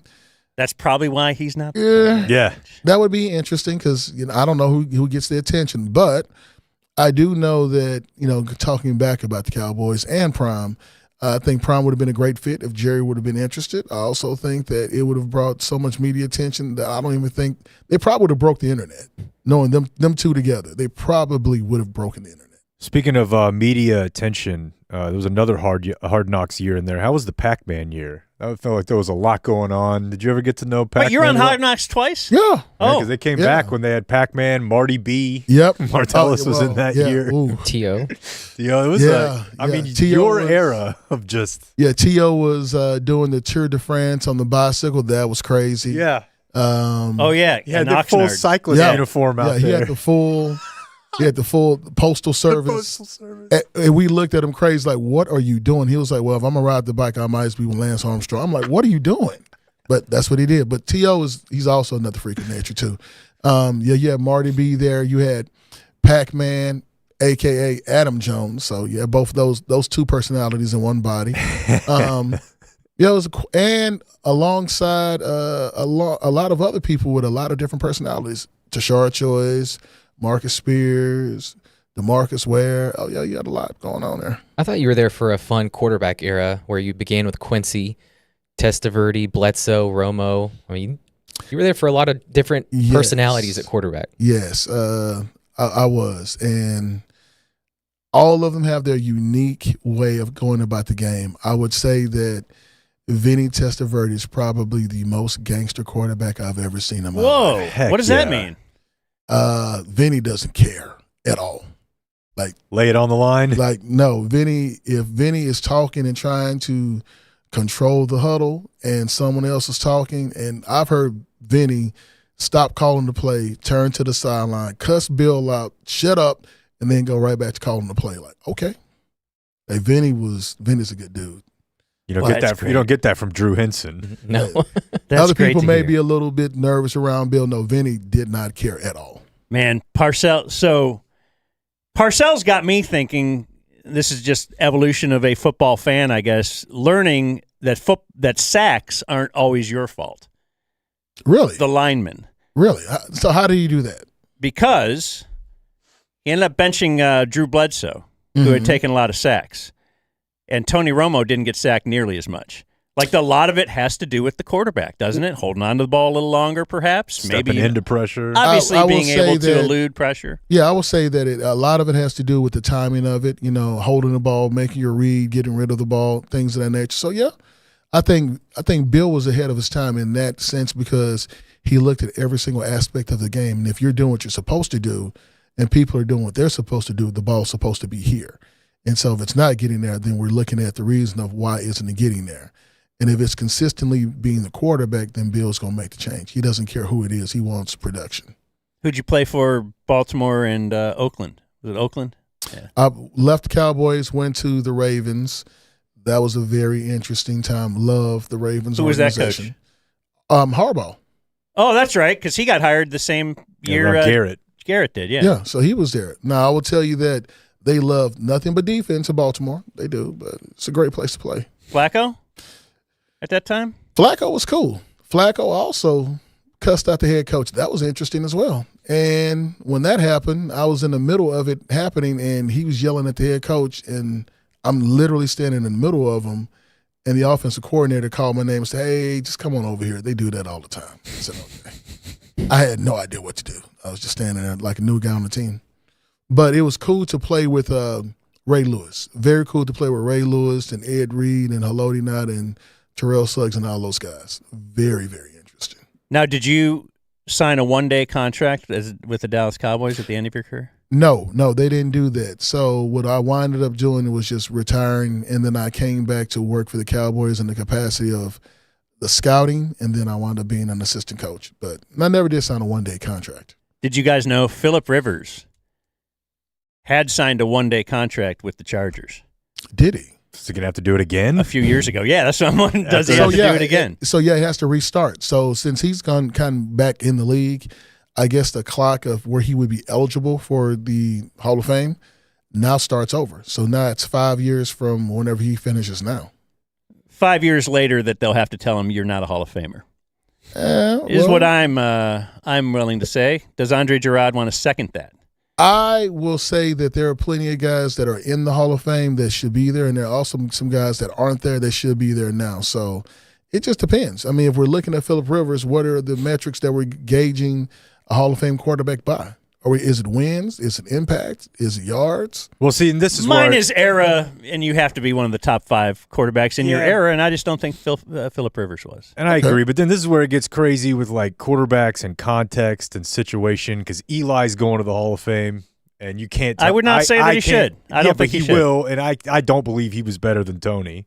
He just had they got hot. And I don't think he will either. I don't think Romo or Eli will. No, I don't so think. So you feel like should. Eli wasn't one of the top 5 quarterbacks of his era? No, I don't think. And if during regular, it's just like he was so. It was Brady. It was Manning. He went on 2 great streaks. He did go on 2 great streaks. And Romo never had the streak at that time of the year. You know.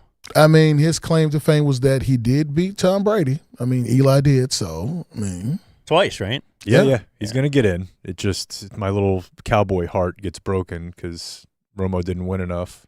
So we had Brandon Aubrey on earlier, and I was telling him that I think Rowdy needs to calm down. He doesn't need to be in the handshake line when the starters are announced. We also saw the Seahawks mascot celebrating with the team in the end zone, and we were told that you were a mascot growing up. I was a mascot for my dad's football team. Not by choice. Just to let you know. I did not have a whole number. My number was 1/2. Yeah. This is all true stuff right here. How old were you? I was 5. And the kids that my dad was coaching, my dad and my uncle were coaching at the time, I think they were like 14 or 15. But in my mind, I didn't care. If they would have said, go out there and play, I would have destroyed one of them at 5 years. I didn't care. Like, I wanted to go play. And so it was a little bit different. Like, I really wanted to play. And my mom and dad were like, you're crazy. You can't play. I'm like, yes, I can. I can go play right now. So that was the way you got around the game? Yeah, that was it. Like, I had no fear. Like, I wanted to go hit them. And the kids were like, you're joking, right? I'm like, no. Like, you can hit me with everything you got. I will not flinch. I don't care. So you were kind of mixing it up in there. Trying to. They're looking at me like, this little kid is crazy. I'm like, I don't care. I just want to play. You were always the biggest kid? No. On your team? No? That's surprising. I was actually the second smallest offensive lineman in high school. Oh, wow. Yeah. Okay. Had to move his light ass over to tight end. Yeah. Claim to fame in high school is that we ran a big man relay, and I was an anchor leg. All right. Okay. And we ran a 48. So we're moving. Well, way to go. Yeah. Sorry to stereotype you. Wow. Yeah, see? Yeah. I don't know. Yeah, it's all right, I mean, I'm big now, but, I wasn't always big, Big and hydrated. Yes. Big and hydrated with how hyper pure oxygenated. I can't say it. Oxygenated. That's why you should just call it how water. Let's call it how water. And no micro or macro plastics. Yeah. As Dan's been which is pointing very out. important. Right. Very important. Yeah, we will mention there's no microplastic, but there's also no big giant chunks of plastic. No. Just in case. Just in case, You weren't They overlooked thinking that. if we just said the microplastics and then you got a big hunk in your mouth, that'd be very upsetting. Yeah, you don't have any comments about like Texas high school football or anything before you get out of here? You want to join your other Colorado coaches? Well, it's big. big weekend Twitter? down here. I'm not sure why Warren said what he said. I think it's because he's a Florida guy. He just wanted to make some type of comment about Florida and Texas football. I'm just going to say I'm happy about my high school because the Red Machine has won again. I mean, hey. Did you go? They were here, right? I could not go, but I did watch it. It. Very proud of the organization, very proud of the school, the people there. There's a guy that was on the sideline, Mr. Moore. He was my science teacher in 6th grade and is still working for the school district, which is crazy. Wow. But, yeah, I mean, people can go back and forth all day long about which state is the best. I know one state has the most players in the NFL, and I would say that would be the state of Texas. So I'm not really concerned about anything that anybody else will say about Texas high school football. There you go. All right. That's the great Andre Gurode. Thanks for coming up here, man. And thank you guys for having me. DrinkHowWater.com. Thank you. Up next, pre-recorded bits.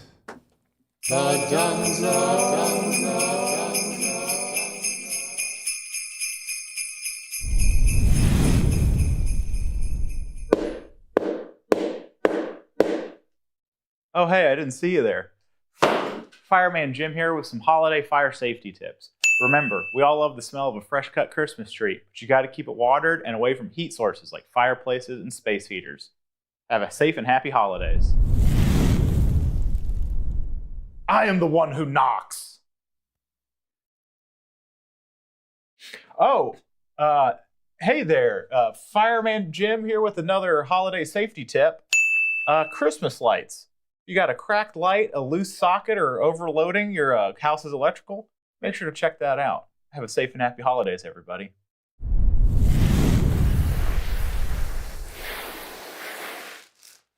Oh, hey, you're still here. Fireman Jim here with some more holiday safety tips. If you're going to use a space heater, make sure you use it safely and at least 3 feet away from anything flammable. That includes trees, furniture, and bedding. Remember, turn it off when you leave the room. Have a safe and happy holidays.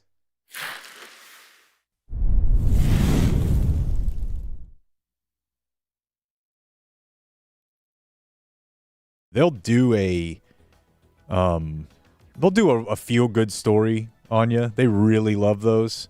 And this one, apparently there was a movie, I think it might have been called Calendar Girls, but it was about old women. And it was about old women who got together, I think they were like in England, a group of friends, and to raise money for something they needed to raise money for, the comedy is all these old women pose nude for a calendar, okay? So WFAA found a nursing home here in DFW where they drew inspiration from that movie and did that. It wasn't Presbyterian Village North, was it? It was. Oh, my. Really? Yeah. Go on. Dead serious. I can find you the That's where your mom story. is? Yeah. A new resident. Miss November? Yeah, I don't know. Maybe Miss November. Let's Sexy I can new- Presbyterian Village North. Oh, yeah. Yeah. All right. Yeah. And so that place looks sick. They had so movie they have night. people there that don't remember, like they've seen this episode of It's Just Cake, or Is It Cake yesterday. Right. Yeah. Or like they don't remember the one they saw a half hour ago. Yeah. They never know. So they can easily ask, would you want to pose for the? Sure. Yeah. You know, it's funny. Before you even say, as a new resident, they have a newsletter that someone who used to work in journalism put together. You know, so that's their project. You know, so new residents do get like a interview. So I was looking out for that. And I asked her the other day. I'm like, she's like, someone came over to interview me and did all this.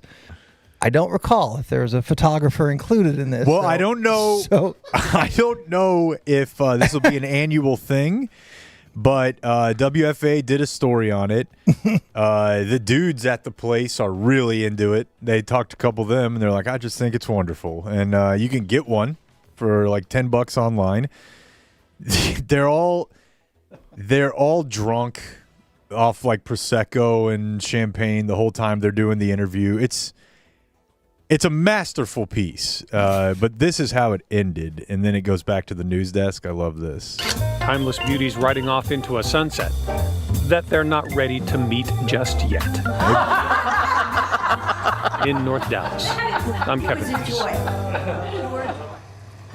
Looking good, ladies. Muy caliente. I love it. Carol, Celine, Susan, that was amazing. And I love the fact that guys are lining up to get copies of that calendar. I mean, that is. Yeah, what do you mean, dude? Of course they are. It's fresh material for the first time in forever. Like they just focus on the guys. They'll go up to them. What do you think about that? It's great. I love it. With a little sinister look in their eye. Like, yeah, of course. I've been waiting to see that chick naked. Dude, the first event when she moved in, I went with her, because they like twice a week they have like entertainment, like 6 o'clock, someone playing a tuba or not tuba, whatever, musical instrument or dance, and they had like hippie happy hour, and they were just playing 60s and 70s music, and they were dressed up in hippie stuff, and dancing. And one of the girls on stage, and I think she's a resident. I mean, I was sitting way in the back, and I'm like, that's a good-looking woman. Probably 75. I don't know. She was introduced herself as Miss Texas, like 1980. I don't even know, 86 or something. And I Google her, and I mean, 1986, shocking. I mean, perfect. She's gorgeous. She's still like basically pushing 80 and from 50 yards, very hot. Would you do it? And like you could say you were with Miss Texas. You're single. She lives there with your mom. You just sort of start to say hi. I'll answer that question after the show. Okay. So anyway, there's your cover model locked up every year for the PVN. I mean, dude, they're not like showing titty, but it's pretty close. Like, Jesus, again, the reason really? I had the term mahjong in my head is that in the news story, they're like, a nude mahjong game. And it's like women at the, I don't know. But, WFA, Pete wasn't done. Wonderful I right bet there. your boy T. Boone Pickens is looking down from heaven, he's smiling. Loving every minute. I guess T. Boone Pickens is affiliated with this hospice play. I don't know, somehow. Be happy to pose in his birthday suit, too. I have no doubt about it. Yeah, that's a great story. Yep. If you're new here to Dallas-Fort Worth and to Texas. Where do you think this is headed? I mean, right here, I'm like, what are we doing? We did the dismount, get to the weather. Get on to it. What are we doing? This is the station that has fun stories like that. You just, honest to goodness, that doesn't happen in many other markets, and it certainly doesn't happen in this market other than right here. No. So it's nice to see Kevin Reese get out and do a story like that. They make space for news like that really makes you feel good about living here. No doubt. And there's so much negative stuff. Bingo. The local news telling me there's so much negative stuff. Now, where's Cynthia at on all this? Something that just puts it. We were sitting here laughing. We just love that story. That was put great. A smile on my face. No When doubt. you said if you're new here, I thought you said something other than new. Yeah. If you're new. No, new. N-E-W, not N-U-D-E. Okay. And Pete's trying to make like a serious point. Cynthia's been sitting there for 1 minute going, I thought you said if you're nude. Yeah. Just move on. Now I'm thinking about all the people sitting out there nude watching the Move show. on, Peter. I will try to hunt down a calendar for your studio next time I go up.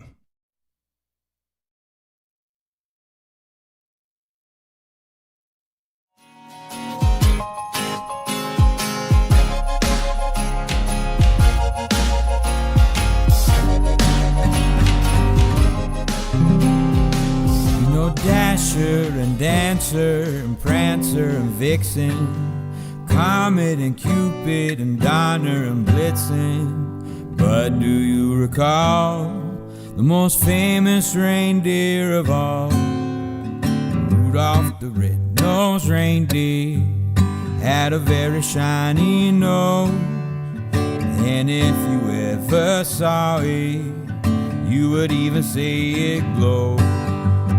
All of the other reindeer used to laugh and call him names. They never let poor Rudolph join in any reindeer game. So, Jake, what is Trident going to call the fall tune-up special now? Because we're kind of like, now is it winter? Today's winter, right? Is today the solstice? Is today when days start getting shorter or longer? The point is, I want to tell you about my garage door. Yeah, it might be a mess. You can find out with a tune-up, no matter the weather, no matter the season. at txtrident.com, Trident Access Services. It's veteran and first responder owned. As our friend Scott knows, the first responders get They get all the pub. Real pain in the ass. Everybody's like, oh, That's right. yeah, we love first responders. What about the veterans? What about the veterans? What about your garage doors? Take care of it with Trident Access Services. 817-512-1212. Jeremy's our guy. Asked to see his giant tattoo on his leg. And go, no. One of the outer legs, not the middle. All right. Yeah. Wiener joke. Texas Trident Access Services. Go to dumbzone.com. You can click the little subathon link on the top there, and you can see we're trying to get some more subscriptions. We will donate to the North Texas Food Bank for every subscription. Even if you just hit a little free subscription on YouTube, subscribe on YouTube, and we'll donate. But if you get a monthly subscription on Substack or Patreon, then we will donate more. And you could see the levels there on dumbzone.com. And you could donate yourself to the North Texas Food Bank. Is this the part, since you passive-aggressively told me I was going to do this later, that you wanted to promote the email that you got? Well, that would have been at noon. So that was you're now yelling. It was too late now. Because I asked you around 11, and you're like, yeah, I was supposed to do this later. And now I'm doing it now, and then you go, it should have been before. Well, because it was at noon. So don't do it? I mean, it doesn't. I don't know what you want. I thought he's going to match any donations that come in between noon and 3. He says now 1 to 4 would work good, too. Oh, all right. What about 109 to 412? It's a KT game show. Yeah, but lower. Our friend Brian's going to match some donations to the food bank. And our friend Trey is here. He's successfully put together the... Trey's here with comedian Scott Crisp. They're course. starting a new Hi, podcast. everybody. Yeah. That's Kind of odd history. That's what it's called, kind of odd. Yeah. So we had Trey. He put together a gingerbread house for us here. Beautiful. And it went a lot quicker than I think we thought. So now we have a second challenge for him. You can see we'll send it back out there to the Qualis building station. So I think this is like an off-brand Lego set, because Lego doesn't make one, for Cowboys Stadium. Fego. We have a Cowboys Stadium Lego set. Is this right? And we want to see if Trey can accomplish this. Yeah, I see the artwork in there. Yeah, there might even be artwork commissioned. Is there a sky mirror? Rowdy. Oh, and the couple that was having sex in the urinal. Yeah, on opening night. Yeah. That video's so great. So, you know what? And can we look at Trey Cam? The Qualis Roofing is sponsoring our camera for out there. So he's set up on a soundstage here at our Game Day Men's Health Studios, which is at the home of Fox 4. I kind of think this would look good on the floor. Should we have him sit on the floor by the tree and have to make Cowboy Stadium? Because right there, it's hard to put up a whole Lego set, I would think, on a desk and everything. But I think it would look good, the white of the stadium against the darkness of the floor. Sure. Yeah, would you be willing to sit on the floor, Trey? Sure. And if you can accomplish this, if you can put together this Lego set, it has to look like Cowboy Stadium at the end of it. Okay. Whoa. Another $100. Insane. 100 smackaroonies. But not if it's done. Okay. And not if it's not done. All So right, here you go, man. Here we go. Get back on it, dude. Go ahead out there. Yeah, good luck. We will let Trey. That seems hard. You're going to be working in the dark. Oh, he's shaking Scott's hand because he Super wished him good unnecessary. luck. Okay, yeah, me too. No, I No, just I washed like my it. hand. I like the gravitas. Yeah, sure. Good Yeah, I'm luck, not touching Trey. your hand. He's going to pass Grady up. Big time Grady. It's all right. Big time Grady. Is he wearing diapers? He just looks like he has a little diaper butt. And he walked the wrong way.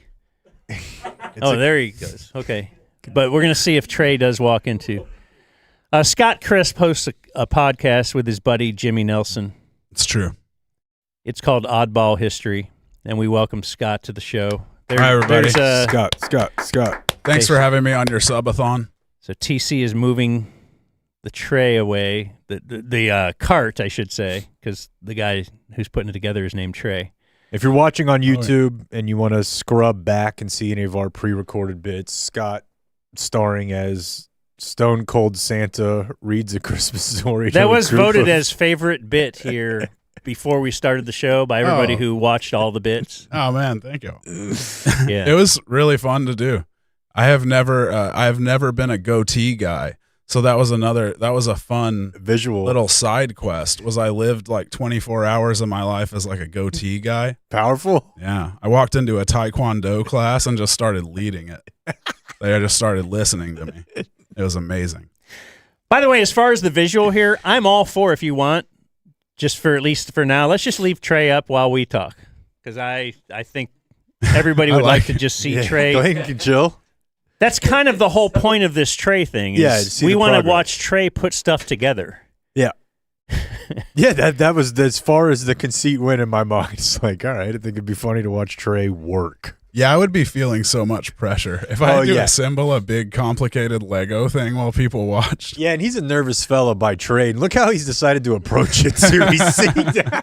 Why, that's so funny. You see what's on the line, though, Scott? Yeah. Oh, for that? yeah. For you do it for that? Oh, yeah. I do a lot worse. Yeah. No, we had Scott over dressed as Santa reading as Stone Cold to a group of children. Not really sure I got any waivers signed.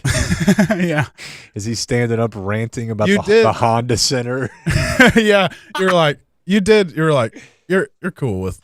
Yeah, you guys are cool, right? You're cool with being in it, right? Another Brandon Aubrey book? Now. Glory hole in the chat. Okay. It's 3 books. So they're keeping the chat on their toes. Let's see who's watching. Where's your better throughout half? the day, we're giving away Brandon Aubrey signed Brandon Aubrey books. I don't know. I thought I was late. He may be putting out a fire. He could be putting out a fire. Then we'd look foolish, but probably not. I was texting with him a little bit ago. So, yeah, what's he doing? Starting one. He's relapsing. Oh yeah. Isn't that why everybody gets into being a fireman? Because they're actually pyros at heart. I don't know. I have heard that they do all love fire, like they really do, and because it's like not.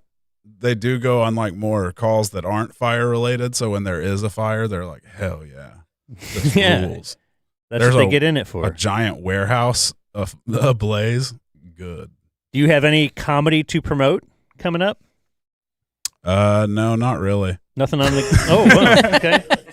No, I thought we were throwing you. No, softball I was there. kind of.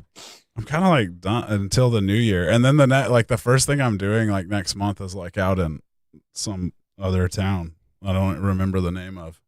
It's out east of here, but it's not. I know a lot of those towns. Is he better at promoting than we are? No, it's because we're not very good at it either. Somehow worse. I live to make y'all feel better about our existence, your promoting ability. Yeah. How's the podcast going though? What's the recent topics? Oh, it's good. We recently did one about the Wager, the doomed sea voyage. It was during like this really obscure war, and this English ship got separated from its like group and then shipwrecked. And then there was a murder, there was some cannibalism, and then there was a mutiny. And so the mutineers all made it back to England, but then the captain they mutinied against also made it back to England. So then there was this big war in the press of everyone going, he was wrong. No, he was wrong. It was wild. It was like every time you think like it can't get worse than this, it gets worse. I remember hearing about this book, and it has been purchased for movie. Oh, nice. It would make a good movie. Martin Scorsese, Marty. Oh, Marty. Yeah, and Leo. Yeah, I know you Doesn't guys he were, work with Bobby? It's quite a bit. Yeah, quite a bit. I know you guys got down on Kid Nation. Yes. Kid Nation. That was a recent one. That was wild. What's that? I did not really remember that. Yeah, it's one of those you don't remember it until you are reminded of it, and you're like, wow, the 2000s reality shows were just, dude. They were wild. It was a one-season show that was basically like Lord of the Flies, almost. They described it that way. They're like, we're gonna make like Lord of the Flies like a competition game show for children, and then there was all this dodgy stuff. They moved it out of California at the last minute to New Mexico to dodge child labor laws because you can film people 24 hours a day in New Mexico, or at least you used to could have. And then they like had the kids kill a chicken. All the kids are like horrified by that, which was really funny. And then one of the kids, he seemed really horrified. And then right after they did it, he held the chicken, the headless chicken. And he was like, we speeded up the natural cycle of life and death. Looking dead down the camera. Like, oh God. Just building killers. Keep an eye on this kid. Yeah, one season. A kid drank bleach. The adults, they would sneak in at night and clean everything with bleach because the kids, of course, like they're living in filth from day 2. They don't clean, they have to make their own meals. So the producers would sneak in at night and like deep clean parts of the set. But one time they left bleach, like a little bleach and water solution in a soda bottle, like the soda bottles they're all drinking from all the time. It was just a different time. It was so long ago. Yeah, I'm just scrolling through your stuff. Oh, you did 10-cent beer night. Oh, that was one of my favorite topics. I didn't know the whole backstory, like with how the Rangers and Indians already hated each other. Like there was gonna be a brawl anyway, and then it was 10-cent beer night. Very much like World War I, right? It was a matter of time. Yeah. Perfect story. It was a powder keg. Yep. You know who? Do y'all know Gary Suter? He's a basketball. He's not good. He was like he played at New Mexico or New Mexico State, and then went to camp with the Cavaliers in 1970 and 71. But he was a legitimate like sociopath con artist, and just a really weird guy. Like he would go up to the press booth after their games and camp this year, and he would tell the announcer, he'd be like, hey, you should tell Fitch. It was Bill Fitch was the coach of that team. He'd be like, you should tell Fitch to put me in. I could take us to the NBA championship. And then he would actually call Bill Fitch and Jim Lessig, the GM, and disguise his voice and be like, you guys should put Gary Suter in. He's a great player. Real character, this Gary Suter. I don't know. I'm looking at this Wikipedia page now, and this is insane. Yeah, it's every like part of it. A player called Gary Suter? Yeah. Okay, no, I never heard of him. Played one season for the Cavs and was just like a kind of a athlete / con man. Yeah, he got cut. With prison. He got cut for the reason was he finally actually got cut was he was going through Larry Miken's bag. And Bill Fitch is like, I should not have been surprised by this. This is a man who used to like pick up tips in restaurants that guys would lay down. Like he was like a terrible. Oh, when they cut him, he told Bill Fitch, he goes, you owe me $400. You told me when I came to camp here that you would fly my wife out. And he was like, you don't have a wife, Gary. Gary Suter then goes to a go-go bar right by their arena at the time, picks up a prostitute and brings her back to present her to Bill Fitch. And Bill Fitch is like, this is clearly a prostitute. This is not, I don't think this is your wife at all. And so he made him like keep coming back with the woman, knowing that it was costing him money every time. And then he told him the day after he got cut, he was back at the arena and he was on the phone in the office part. And Bill Fitch is like, hey, that better not be a long distance phone call. He assures him it's not. And then the GM from another NBA team calls them from like across the country and is like, hey, is Gary Suter there? I was just talking to Gary Suter. And Bill Fitch said after that, he threw him down the stairs out of the building. And that was the end of it. You don't hear that too much anymore. Yeah. Throwing somebody down the stairs? Yeah. NBA coaches doing the Uncle Phil to Jazz move. It's a better time. Yeah. How do you want to proceed, Dan? Well, we have a couple other pre-recorded PRBs that we wanted to make sure we mixed in as well. Prophets and Outlaws joined us a couple weeks ago. They've done a couple of special Christmas songs for us. We also had that video of the Dumb Zone Christmas lights that I would like to see at some point. Which would you want to just pause for some profits because Sure. It is that time of year. Go to dumbzone.com. You can donate to the North Texas Food Bank right there at our Subathon link if you would like. And I guess right now, according to, now don't make Jake mad, but right now some guy out there is going to match your donation if you donate now. You're in the sweet spot for sure. Yeah. I don't know when this will end, but It's at right least, now. We don't know when it started. 2x. Yeah, so if you donate now, that's good times. Yeah, let's see. Let's take a look at what Profits did while we watch Trey. Well, we'll watch Trey. You enjoy Profits for a minute, and we're going to do some Today in History with the Oddball History guys in a few minutes.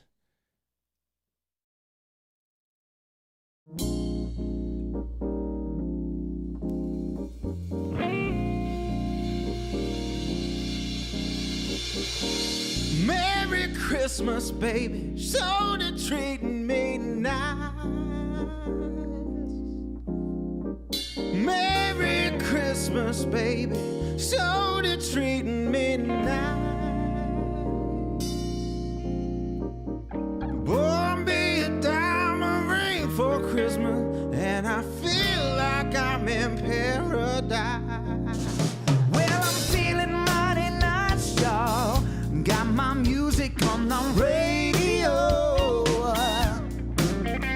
Well, I'm feeling mighty nice, y'all. Got my music on the radio.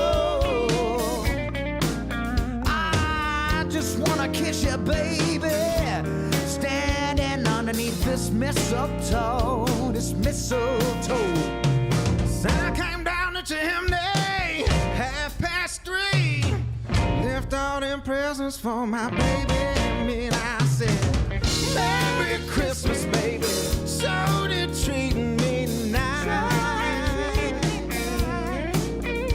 Yeah, you bought me a diamond ring for Christmas, and I feel like I'm in paradise.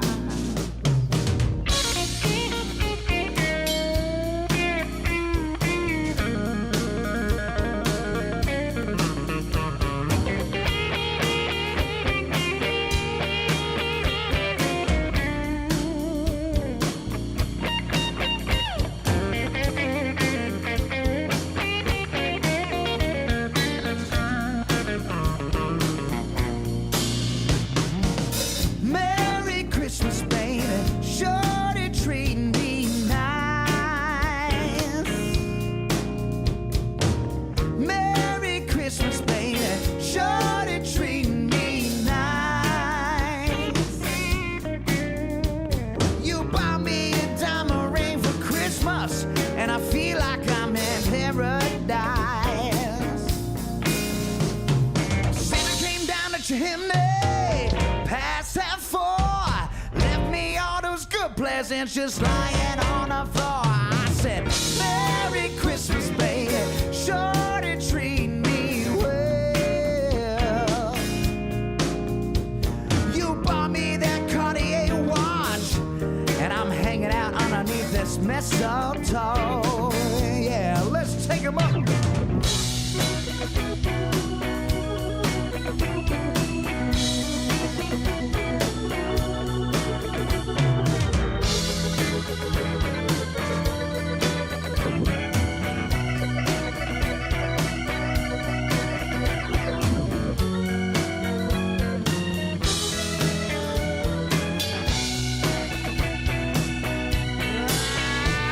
Merry Christmas, baby. So they treating me nice. Merry Christmas, baby. Sure they treating me nice. Oh, you bought me all them presents, and I'm gonna love you for the rest of my life. Merry Christmas, baby. Merry Christmas, baby. Merry Christmas, baby. Merry Christmas, may the good Lord be with you. May the good Lord be with you. May the good Lord be with you.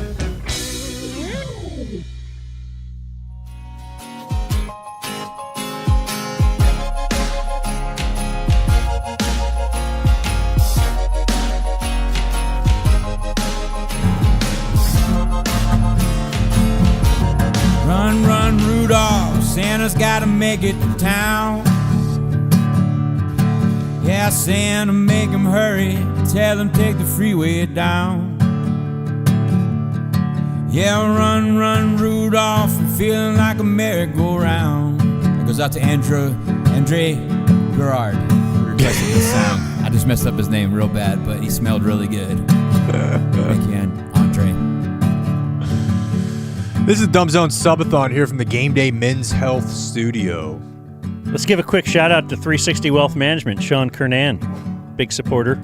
Yeah, he says. And he'll be managing wealth for you on your business Wednesdays or throughout this, little business break.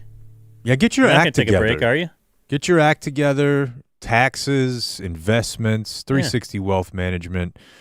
Maybe make next year's Christmas a successful one. Yeah. DallasFinancialPlanner.net for our good man Sean Kernan. That's Grady Spencer. He's on music. That's Scott Crisp. He of the Oddball History Podcast and stand-up comedy. Where did Sirois go? He was just here a minute ago. Slippery. We're going to have him sit down. All right. Or not. We could do this.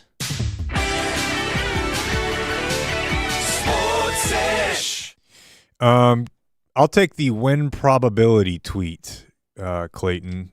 And I just wanted to get into this a little bit because... Oh, good. Is this like, you're going to tell me what percentage that the team has to win now? Correct. All right. So I think that there's two things happening here. It's annoying to me that they mentioned the win probability on the broadcast, as you pointed out the other day. Amazon broadcast, they're and really... Sirois joins us, too, for this. Hey, Sirois here. Hello. So they're going to show you the win. They're going to tell you on Amazon. That's basically Kirk's analysis. Earlier it was Seattle 2%. Now it's 90. So, but I don't like hearing it on a broadcast, but it is a real thing based on numbers. But they put these out enough to where people like Dan has started to say, I'm tired of hearing there's a 2% chance. There's no way all these 2% chances keep coming true. Isn't that generally your... Something. I just think it's kind of worthless. Like, it doesn't make sense if you tell me it's 58%. Oh. Like, do I run to the bank? Like, what do I do then? And I look at these betting sites, too, and it's like, oh, this one, 53% that it's going to cover. Okay.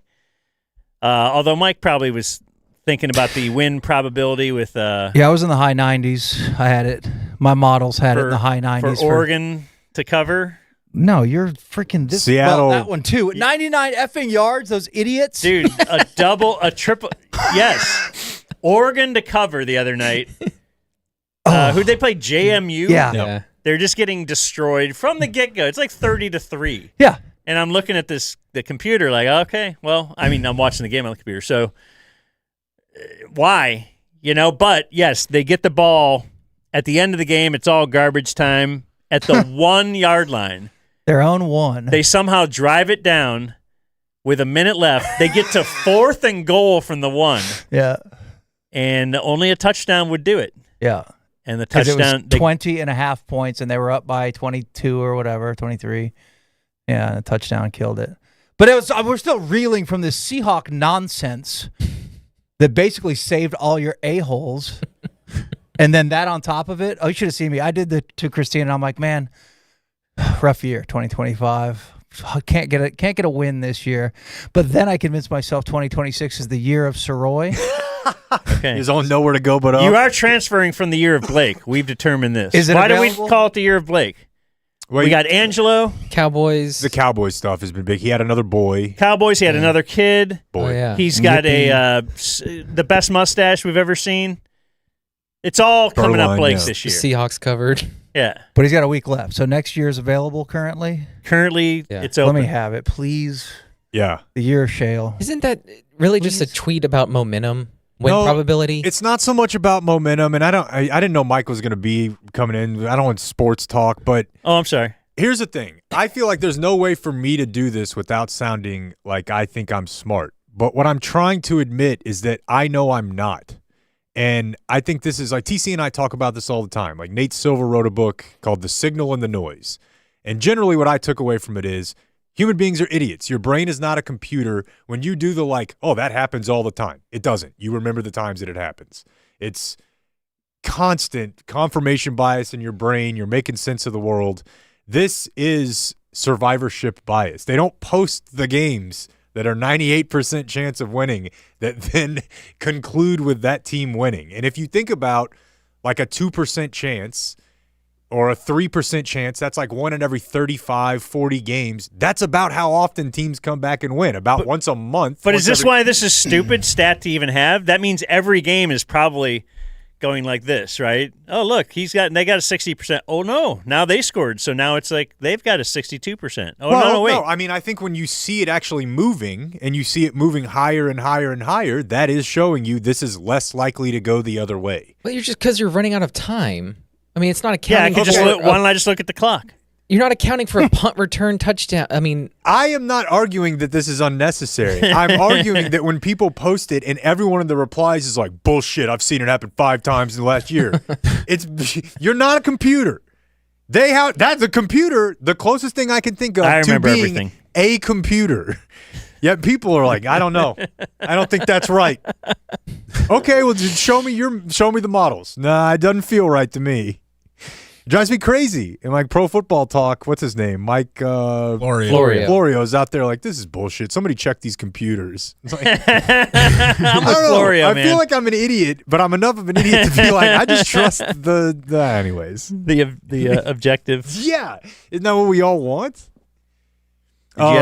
Whatever happened to the eye test? The will to win. Gut. My gut tells me Grit this. and guts. Yeah, what do you got, Blake? You can do it here with Mike?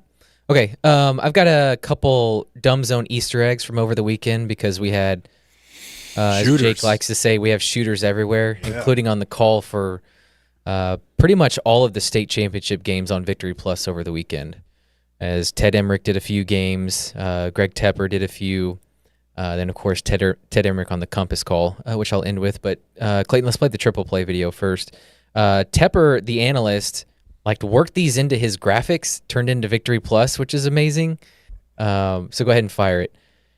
This was coming off of the week of our triple play. Once again, as he stares a hole right through your soul on screen. For South Oak Cliff, you want to get the ball out quickly, and you want going through the sock, Golden Bears. When he gets to Richmond, Randall, they need the triple play. Okay, they need 200 yards rushing from Landon Williams-Callis, a big play in special teams. I love it, and they need no turnovers. The inventor of the triple play. Yeah, they also need tackle in space, which really bit us in the ass last week. It sounded cool, and that's all that happened this week. Sirois is just it was the same thing, just the other way. The win you guys lost were your high 90s for us before this week. Right, but you lost your BS. You lost your triple play. Yeah. You lost all 3 of your triple plays, and we won all 3 of our triple plays. Yeah. So exactly the same. It's just a wash from the week before. Yeah, I suppose. But I guess we're winning those other games around it too. Yeah. That's kind of. It and turns we out had that 3 matters. chances at our triple play. You had 1. Right. So. Oh, it sucks so bad. I'm so Jimmy pissed. Nelson joins us as well now. All right. As we're going through some. Jimmy. No reverb. They got the reverb off? Do they? Okay, good. We're going through if we had Grady's Easter vocal eggs, mic on, that dumb would've zone been- Easter eggs from over the weekend. There we go. Did I miss Grady singing? Oh, he's here all day. He'll be back. Hell yeah. Okay, next video. Again, Tepper's great insight on how I think Stephenville can win the game. It is time to check out Tepper's takes, Greg, and I know you're throwing blue steel at all of us here on the screen. What are your keys? For Stephenville, they got to establish the run guy. That's one of the Money. things they got to do. I think establish the run. Their identity was Clinton. That's too easy. That could be doubted. And he even had it quoted: "Establish the run." I love turning in graphics for bits and just waiting. Yeah. Will they put it up there? Why did you want the whole and put this in quotes? Just the way I wrote it. That's why we want it. Yeah, put the quotes in there. And then final one, Ted worked this in. Again, this is for an audience of whoever's in this room and who listens to the show. Steve Berline has no idea what's going on, which is the greatest part, that he's kind of being mocked here. So I don't know if you were around for this story, but they at Cowboys games, you'll know, they'll have a carving station with prime rib and just exquisite meat. Well, on the Halloween weekend game, in between prime rib bites, Steve Berline popped a mini Snickers in, and it's all I've been thinking about. Like how, is that to reset your palate? I don't quite understand. In between meat bites, bite like the He had a au jus steak. on top, prime rib. eat it. That's Perfect, pretty good. I have delicious more bite. prime rib on my plate, but let me pop this fun-size Snickers. And you just saw him do this? And I couldn't believe it. He had to open it. You know, And you're eating your normal meal, and then you watch him do this? who eats a and I Snickers kinda- in the middle of the steak? I That's kind of go in insane. order. You meet your Incredible. sides, and then you get to your dessert. And then he just carried on with the and then prime went rib. back to prime rib. Yeah. Incredible. So Ted worked this in for us. Steve, it's going to be 4 consecutive wins for this beat-up Chargers team. You know, you think about the injuries up front. They've lost every offensive tackle imaginable. Justin Herbert with the broken left hand playing through it. I mean, that and a 4-game winning streak, it goes together kind of like steak and Snickers, and yet it's all coming together for the Chargers. Yeah, 7 of their Oh, last. yeah. He Great just analogy. rolls No it. recognition. You know, Yeah. Snickers Right and about steak. Just That is goes a with great. That's where the Cowboys are today. No recognition at all. No. Doesn't understand. No. There's no way he could understand that. He's like, yeah, Ted, you know. He's got Inception. like 5,000 references in his career, and I know you've asked him, right? If anyone's ever cornered him and be like, what the hell was that? Yeah. You know? Or Ted, I think he's flown close to the sun, but never all the way to Yeah. it. So Jimmy, oh, by the way, you're just learning this now. So Blake yesterday played Berline's comedy audio from the Super Bowl Really? to Berline. He played us playing it, What? talking about him. I found it. Holy shit, really? Yeah. Did he just crack up the whole time at his own? He wanted to correct Jake at certain points about he was just trying to be funny, bringing up race to the equation, and he actually thought he destroyed. Did you play him the part where Berline losing the room? Yes. All right, Jimmy That's Nelson, awesome. comedian, firefighter, Man about town. good man. Was not here when he claimed he would be here. That's true. Despite how many confirmation texts do we have? Many to go through? confirmation texts. Many. There was many. Today even. Yeah, Scott said he was texting with you earlier today. Yeah. Oh yeah. I was And like, that- hey man, make that- sure we're ready to go. You got any bits you want to do? Yeah, we were saying you might have been fighting a fire. And I was like, no, I was texting. Yes. Yeah. That's what I was doing. He was actually doing nothing. I was putting leaf guards on, lost track of time, and I should have called the experts over at Qualis. That's what I should have done. Boy, that's when a guy, though, who's a fireman himself, that's the problem with being a fireman. Right. You can't tell your wife, I got to hire somebody for this. Right. Let's check in with Trey Cam real quick. Yeah, what do we got? Because you mentioned How's he Qualis. We have a Qualis Cam. Trey is our elf today, and he's trying to put together the Cowboys Stadium. Oh, no. He's crestfallen. No, he's playing there. the part. He's trying to put together the Cowboys Stadium Lego set. So I checked in on him before I walked in. Morale low. Yeah, it looks a little more challenging than the. His chest was out after the gingerbread house. we'll check back in with Trey in a little bit. But half the pieces are black and that floor is black. It's kind of got them separated. And like a woman who works in the building, who maybe her job is to keep things clean, she was pushing the big trash can and paused and kind of looked over there and like. Wait, he okay. needs a headlamp. I'm gonna take. Yeah, he care does of look all like he needs a little headlamp. All right, we've probably never done. All right, he's doing bits now. So let's. So we had the Oddball history guys in. Thought, well, throughout today we'll do some of our regular bits. We'll do some news. We'll do some viewer mail, and we'll do today in history. And these guys should be perfect to deal with that. So we should. Game Day Men's Health presents On This Day in History. Hey, Sirois, This day in history. Will you play Trinity Forest tomorrow at 10 a.m. for free? Andrew will buy your drinks all day. What does that mean? AP. Probably yes. Okay. 10 a.m. Yes. I don't know if he's already hit you up and just couldn't get a hold of you, but sometimes. Somebody's hitting you up? Like when we used to work together and they'd be like, well, if they couldn't find one of us, call the other. So somebody's like, I need to get this info to Mike. Oh, okay. Trinity This Forest. is golf? This is golf. Yeah, good friend of the show. Okay. Andrew. Trinity Forest, nice. Former home of the Byron Nelson. That is such a Sirois answer. 2 years. Probably yes. Yeah, Probably. I don't know. I got an important show to do tomorrow night, 8 o'clock. Cirque du Sirois show live on YouTube and Twitch. Those guys ain't taking the holidays off. I'll bet they are. Yeah, after tomorrow, we're definitely taking the rest of the Yeah. rest of the year off. Absolutely. I would guess we've never done a show on this day. No. Okay. So I won't even ask you about that. But that's why I wanted to do one today.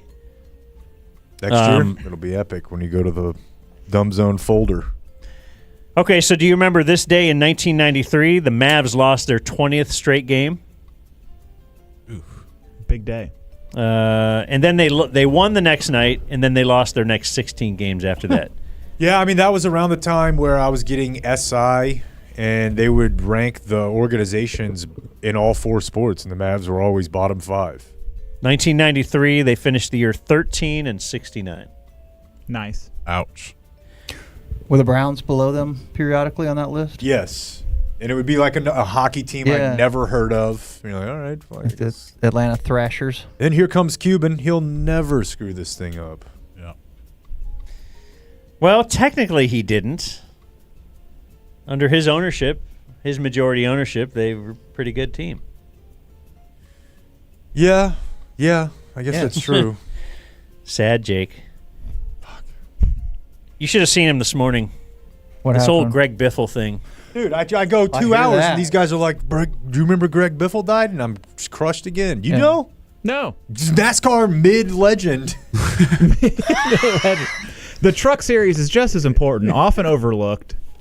They're out there racing just as hard.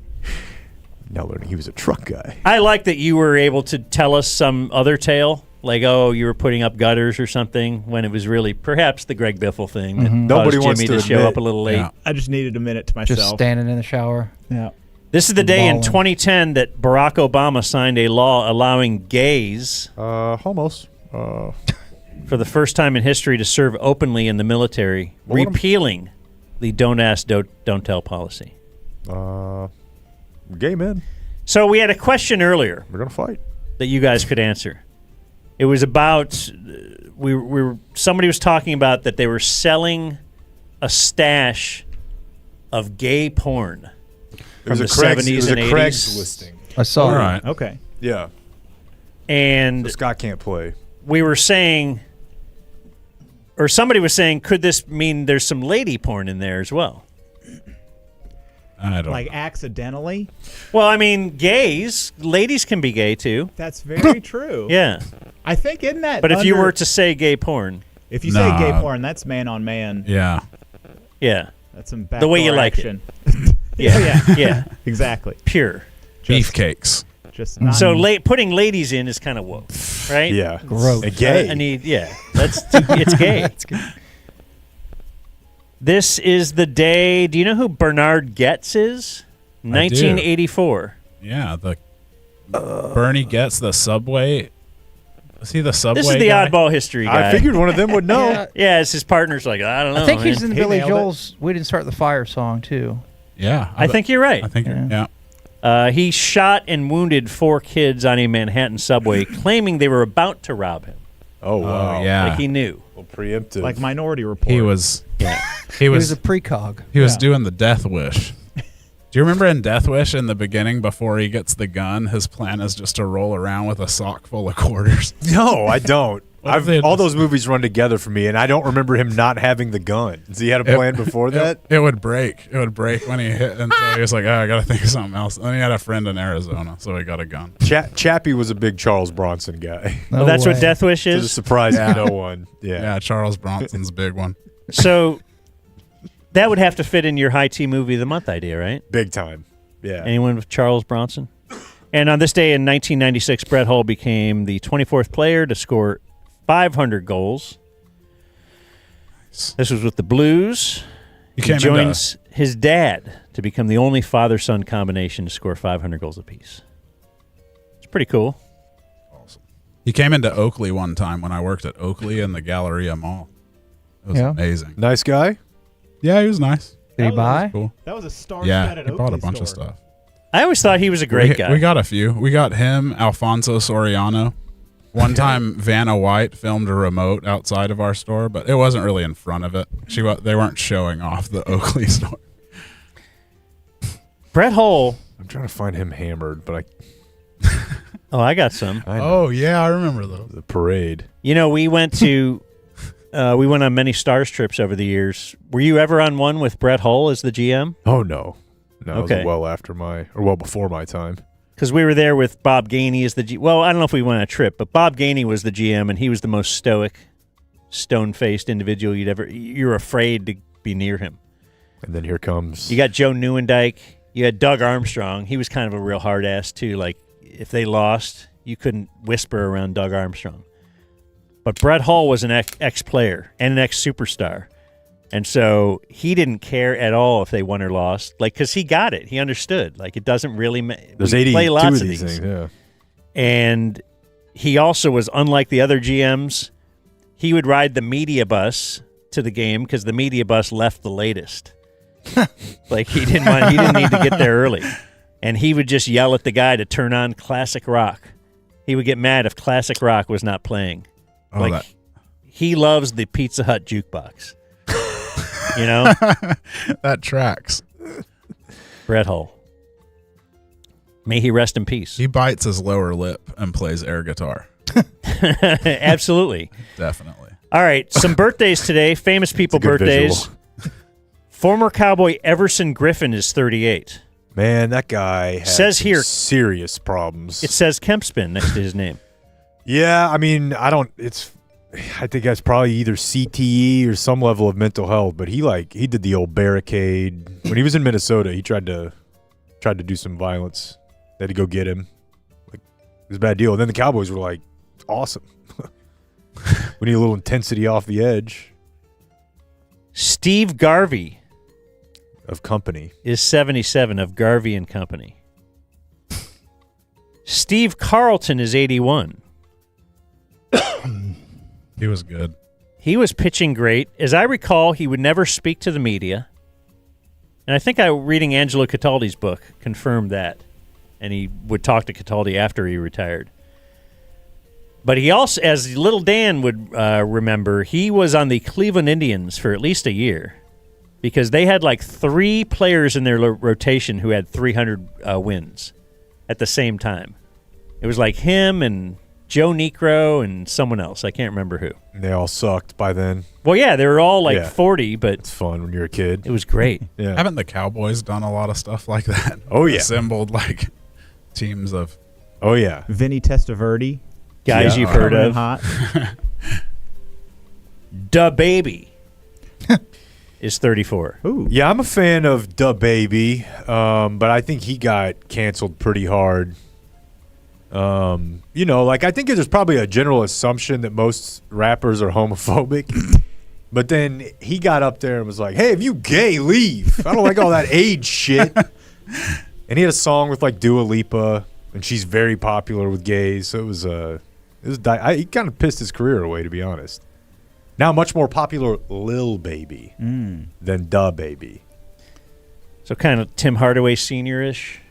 Yeah. Just like, look, I don't like gay people, and here it is. Dude, have y'all ever heard that? Oh, yeah. Yeah, I figured you were I sports used to fan. hear a lot of Hardaway Sr. quotes. Man, it's At the Oakley store or just online. on the radio? We didn't get. We got no basketball players in our store. I gotta say, it's Oakley. It is Oakley. Are you finding that? More You wanna- trying, but What's wrong with your Dropbox, man? Oh, you jerk! What? I thought This is we had this here. Pull me fixed. up. I think this. Go. How do you deal with a gay teammate? Oh, you think we're off to a good start?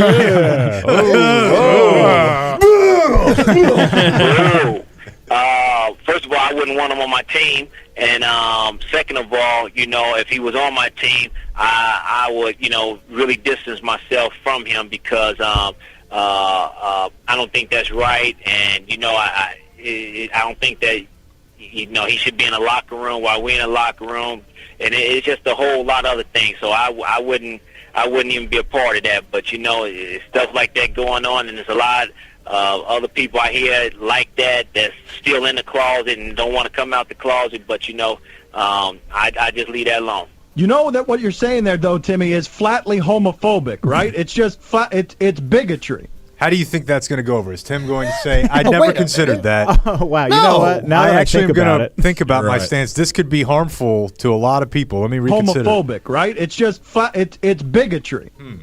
Well, I hate gay people. Oh, I let it be known. I don't like gay people. I don't like to be around gay people. I don't, I'm homophobic. I don't like it. It shouldn't be in the world for that, or in the United States for it.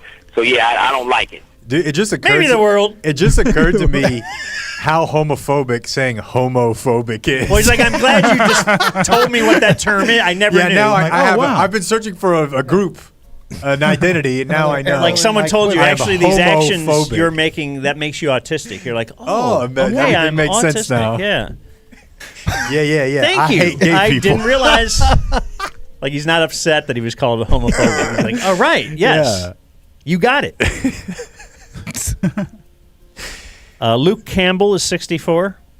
Rapper. Uncle Luke. Too Live Crew. Uncle 65, sorry. Yeah. I saw him in concert once. He played one and a half songs. And he said, stop the music, stop the music. Fuck it. Y'all want to see my girls get naked? You're like, look, and that's then all- he just kind of stripped as the DJ played on. He didn't even sing anymore. Were you, which side were you on? like, How about one more song, Luke? Welcome to the fuck shop. I bought a ticket. Let me hear one more song at They least. haven't done the early stuff yet. Ralph Fiennes is 63. He gives me the creeps. No. Because he's in magic movies, right? So you probably like him. I just think Grand Budapest Hotel, which is He's, incredible. That's good. Also great in Bruges. I think he's good in everything. He's the bad guy. Is there a movie where he's a magician? Because if there That's a is, fair Mike question. will like it. But we only think of The Illusionist and The Prestige. Okay. And the incredible Burt Wonderstone, of course. Now That's you three see magic me. movies. Now you see me. Y'all 1 more- through 3. Now you Hey. see me, which Nice. is the new one out yet? I don't know. Let's all go together. Fingers crossed. I love The Prestige. Love it. Remember when he breaks the trap on that woman's hand to ruin the guy's trip? Yes, exactly. Huh. Spring Walks loaded. off. Fucking magic guys, man. Yeah. Teddy Ballgame is 55. Which Teddy Ball? Ted who? Ted. Brewski? No. Bridgewater. No. He said 55. It's just Ted. Oh. Generally not Teddy. I threw that on. Ted. I don't know. You're right. But it's got to be Brewski, right? That fits. It's got to be. He's 55. That sounds right. No, but he's Teddy, though. I said not necessarily a Teddy. Think of one of the most famous Canadian Teds that you know. Turner? No, he's way over than Hanson. 55. No. I'm sorry, Dan. Born in Canada. Ted Horton? Doesn't identify as a Canadian. Ted Horton. You might have heard of my dad. Oh, the cruise missile himself. Ted Cruz is 55. Identifies Okay. as a Texan. Yeah. He's only 55. Yeah, Wow. that was throwing me off. He seems much older Yeah. than that. Yeah. Yeah. Jordan Sparks is 36. Mm-hmm. American Idol. Ooh. Dancing. Any maybe? relation to Bubba? What's that one Bubba Sparks? I've been traveling for some The time. video.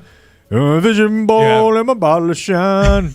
Oh. Lonely little dusty road. Bubba Sparks had some hits, man. Get- Miss New Booty. Miss New Booty Put is it number together. 1. Throw it back to me. Megan Trainor is 32.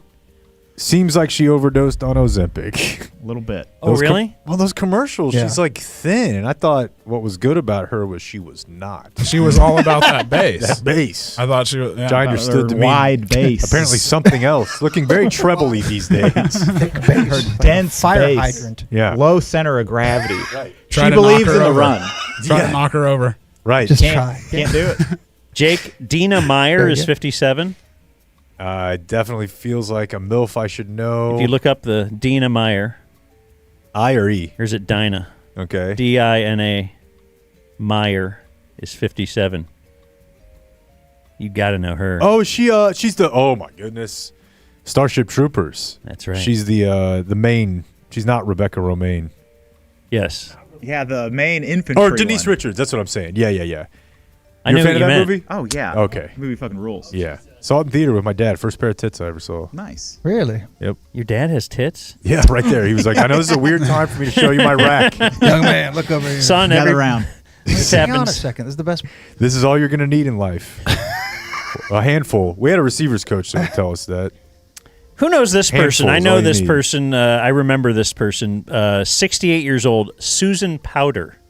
Oh, yeah. Susan Powell. Oh, Stop the yes, the insanity. fitness lady.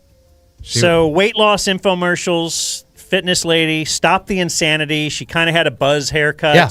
She had a Kurt Warner's wife look. Wow. Absolutely. Yeah. So when I'm doing these birthdays and I'm looking them up and I'm like, are they alive? Haven't heard of them. Better do a quick Google. She is alive. Good. A little yay boo. She's alive. So that's a yay. Yay. Yay. All right. Turns out she ended up going through some tough times, bankruptcy, and currently drives for Uber Eats in Vegas. Wow. Damn it. And then some people like kind of see her coming up and be like, "Whoa, aren't you?" Okay. Susan Powder. She's helping people. That still. is that right there. There's I a mean, word she for was at this. the top of the world. Like, I feel like everybody knew who she was. Couldn't talk to a single person. It was a top Probably of wasn't something. Richard Simmons big or anything, but she was. She was a guest star on Fresh Prince of Bel-Air.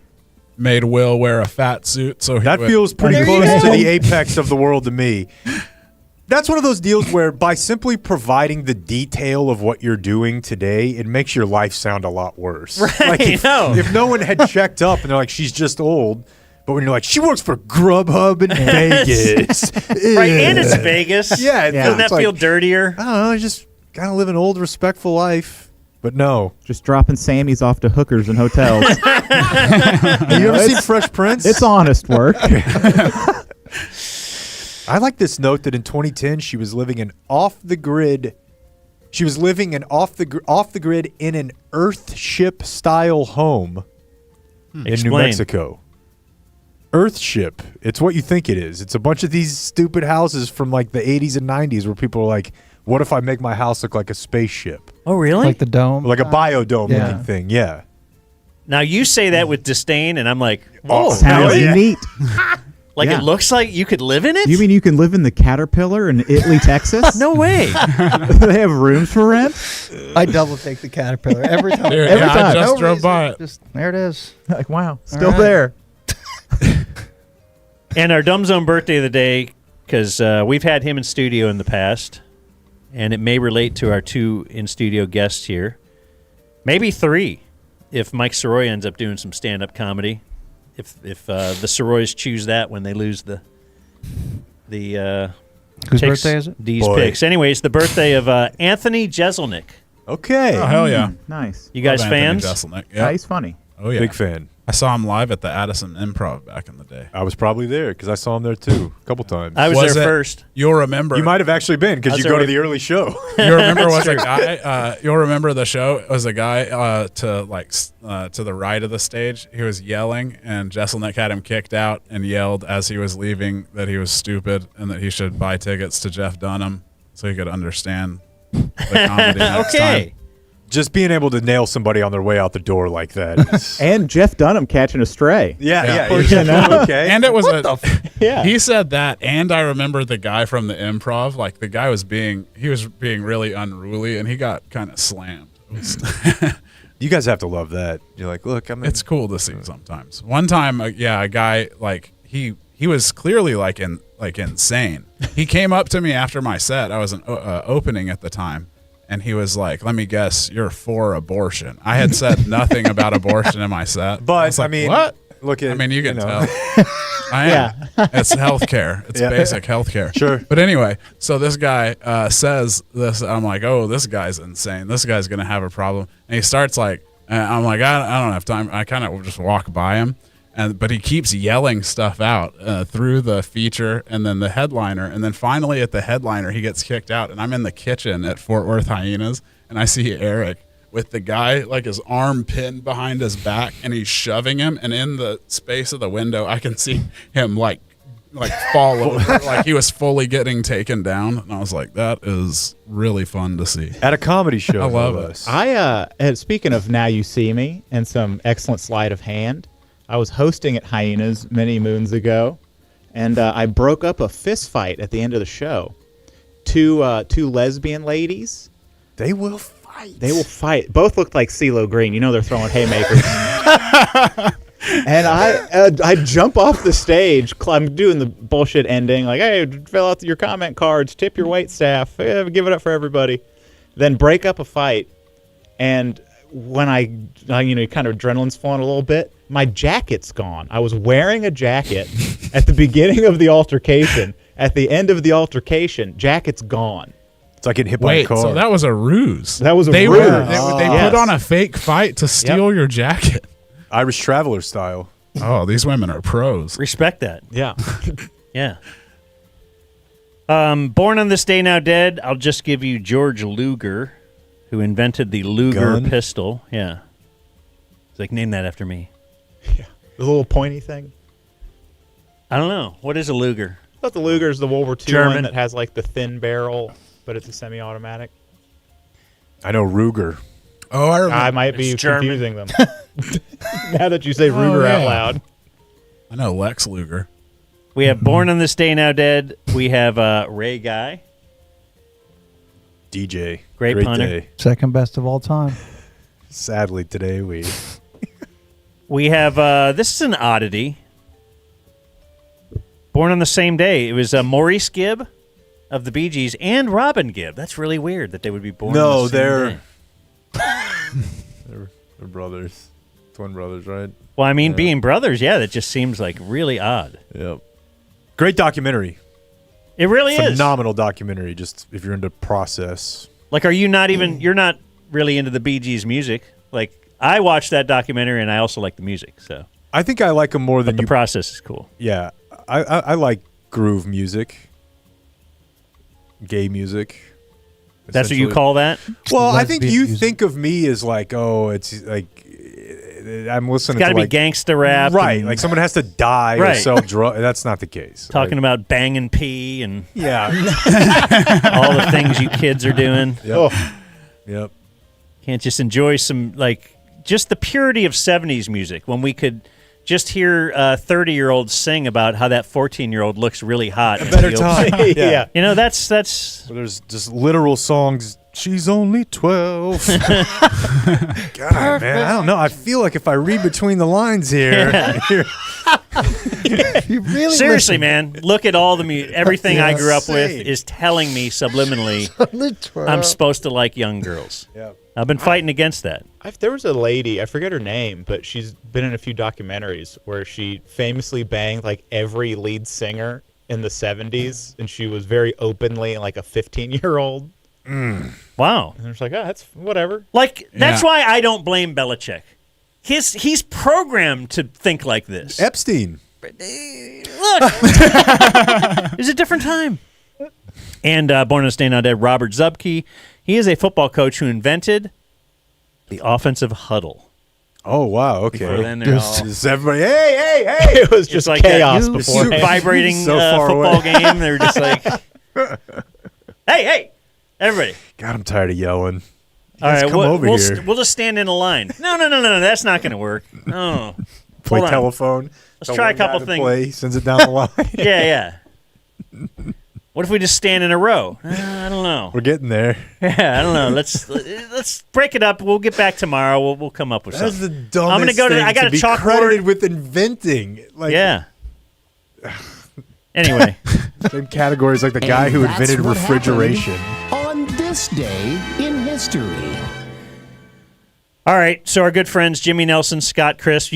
Scott had 0 to promote. He said he's going to be appearing in some town in a few weeks. We He's drove not down and he sure said he where thinks it it's is. to the east. Yeah. I think it's to the east, but not Tyler or Longview or Hideaway Lake. So just keep Googling Scott Crisp Or and hope you just can figure out you where know what? he Just is. follow me on Instagram. That's where I post all my shows because then I know I post. I usually do. Scott does this on our own show, which we do not. It is not live. Yeah. Oddball history. We schedule it every time we plug shows, and every time he's got to be like, "Oh shit." Yeah. Let me look. Let's see. I'll be headlining Saginaw on the 26th. I'll be in downtown Plano on New Year's Eve, Cowabunga Comedy. Headlining New Year's Eve. Yeah, New Wow. Year's Eve. Headlining in Waco on January 15th. And then headlining and then way too early shout out. I'll be headlining at the Bricktown Comedy Club in Oklahoma City on May 28th. Good I'm there. God. That is a bit Bit early. bit early. AI, But it's nice to know what you're going to be doing. Yeah, put it on the books. I mean, I guess it's fine to go that route. And thanks to both of you for helping with our pre-recorded bits. Yeah. Oh yeah, of course. Helping. Great fun. Just Good times. brainstorm about all of them, and then the ones that you put together too. Yeah, anytime I can bring up Clint Frizzell masturbating at his mother's house at the age of 26. Starring Sirois. We may be seeing that one in a little bit. I hope it ran already. No? We got it scheduled for while you're here. Good. Okay. Well, let's do some pre-recorded bits. Thanks, guys.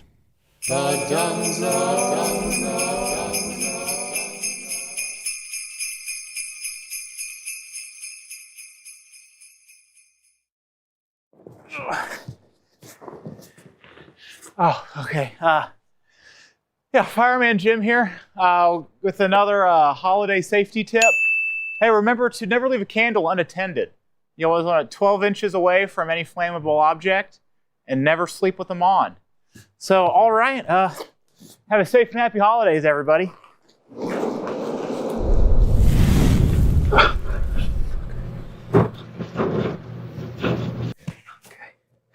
Okay.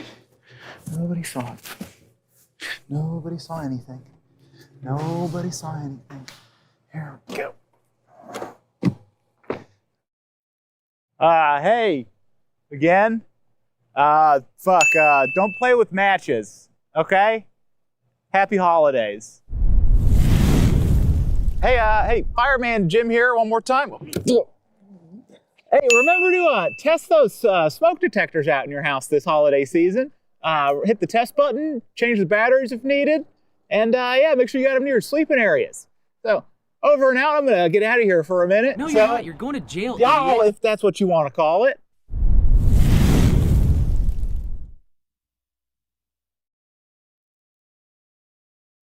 Do you guys remember the Slenderman? Oh yeah, the girl, like a high school kid or maybe even a junior high kid. Yeah. Murdered or something, a classmate. Yes. At the behest of an internet thing called Slender Man. Yes, there was a documentary right? on it. Yeah. How'd you do Wisconsin girl? There you go. It was a long time. It was not that long ago, actually, right? Yeah, it's not that long ago. And we did watch a documentary. There's a documentary on HBO, I want to say, about it. It was like an early internet. It's very... Your daughters probably were familiar with... But it's a very... moms were worried about this. Yeah. Like the kids on the internet. They're being told to murder people. Yeah, well, one of them did it.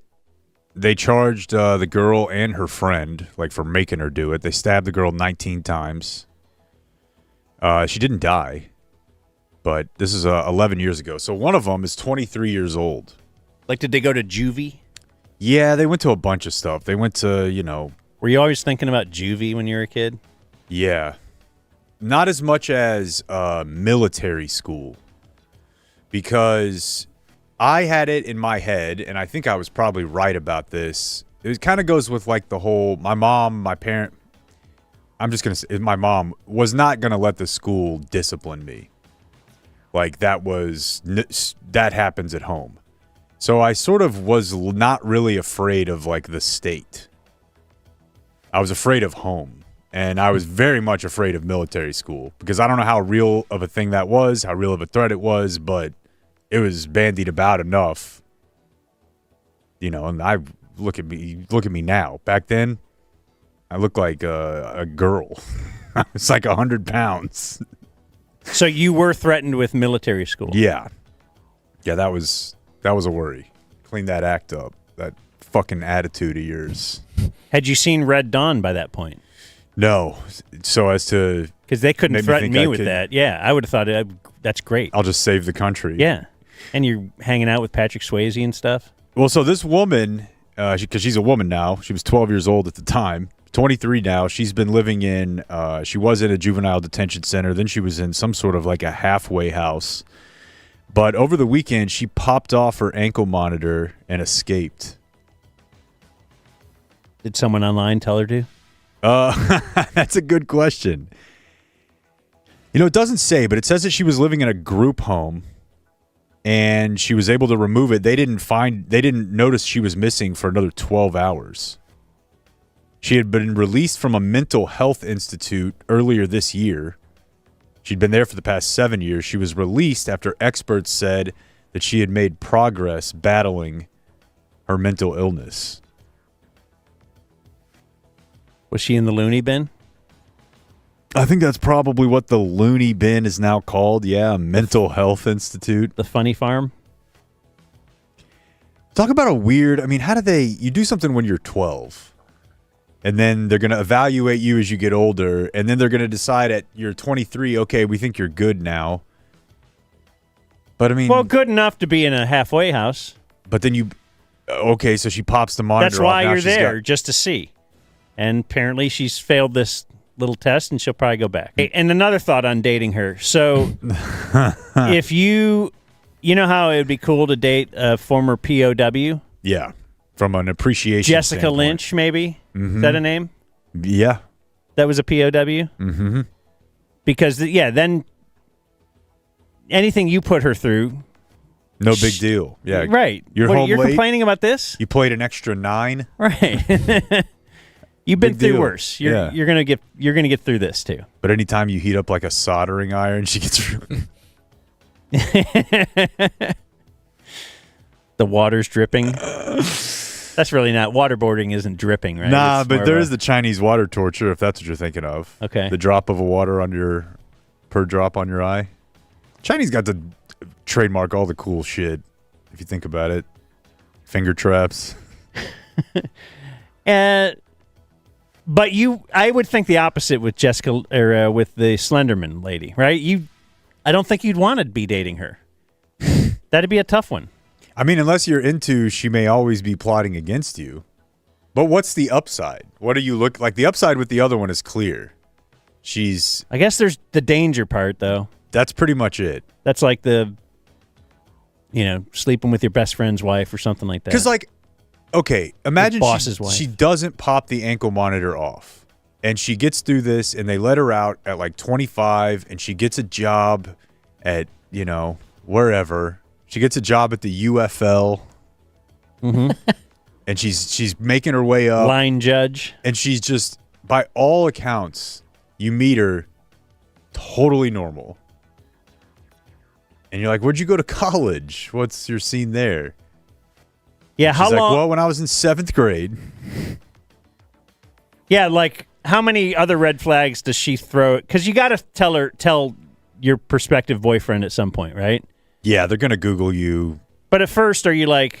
Well, your first fight.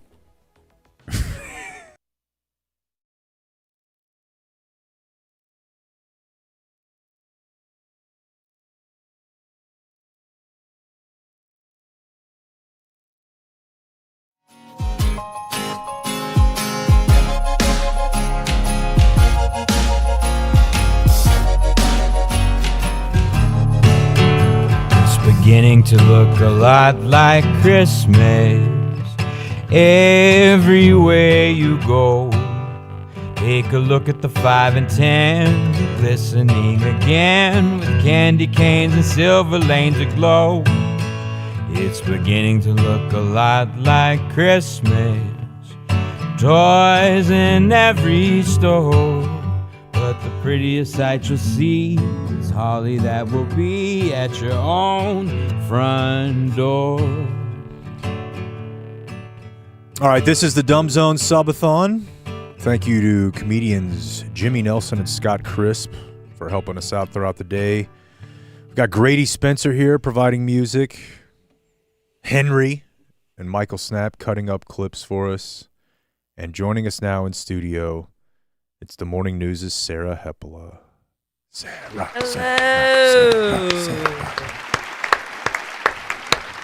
And Mike Sirois still here. Yo. Hello. Hi. I told Sarah over the weekend or the other day or sometime, doesn't matter. Said you up. Well, I did ask you, how much do you get paid? Sarah's a best-selling author. Did you know that? I didn't. New York Times bestseller. How many times? One? Just Okay, one. anyway. One for one, just though. one? What else Yeah. is on the wiki? Yes, this No controversy book yet. called Blackout. Not the other Oh, yeah. Blackout. No, Yeah, not the Candace Owens. We've Blackout. discovered. That was a tough day when I realized she was putting out a book called Blackout. You realized that well before I? Oh, yeah, I realized it years ago, Oh. and it started to take over my Google searches, which was unfortunate. Yeah. Not a lot of crossover, though, in our audiences. No? No. Yeah. Sarah, this is about getting drunk and stuff, blacking out. Really? Yeah. Yeah. True enough. Are you giving away signed copies like Brandon Aubrey is at the top of every hour?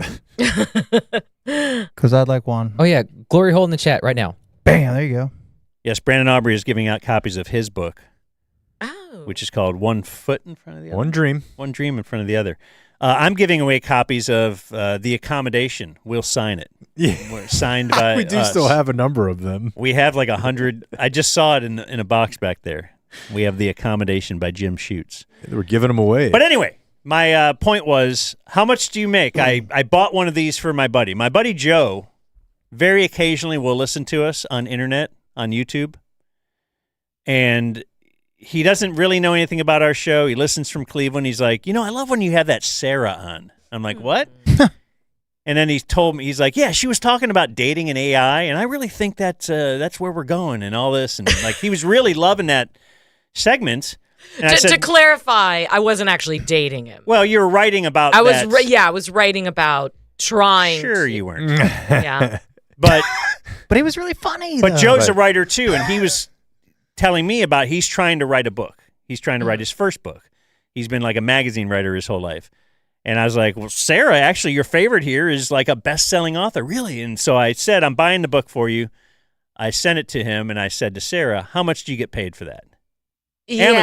Amazon book. I bought this. It was like $15.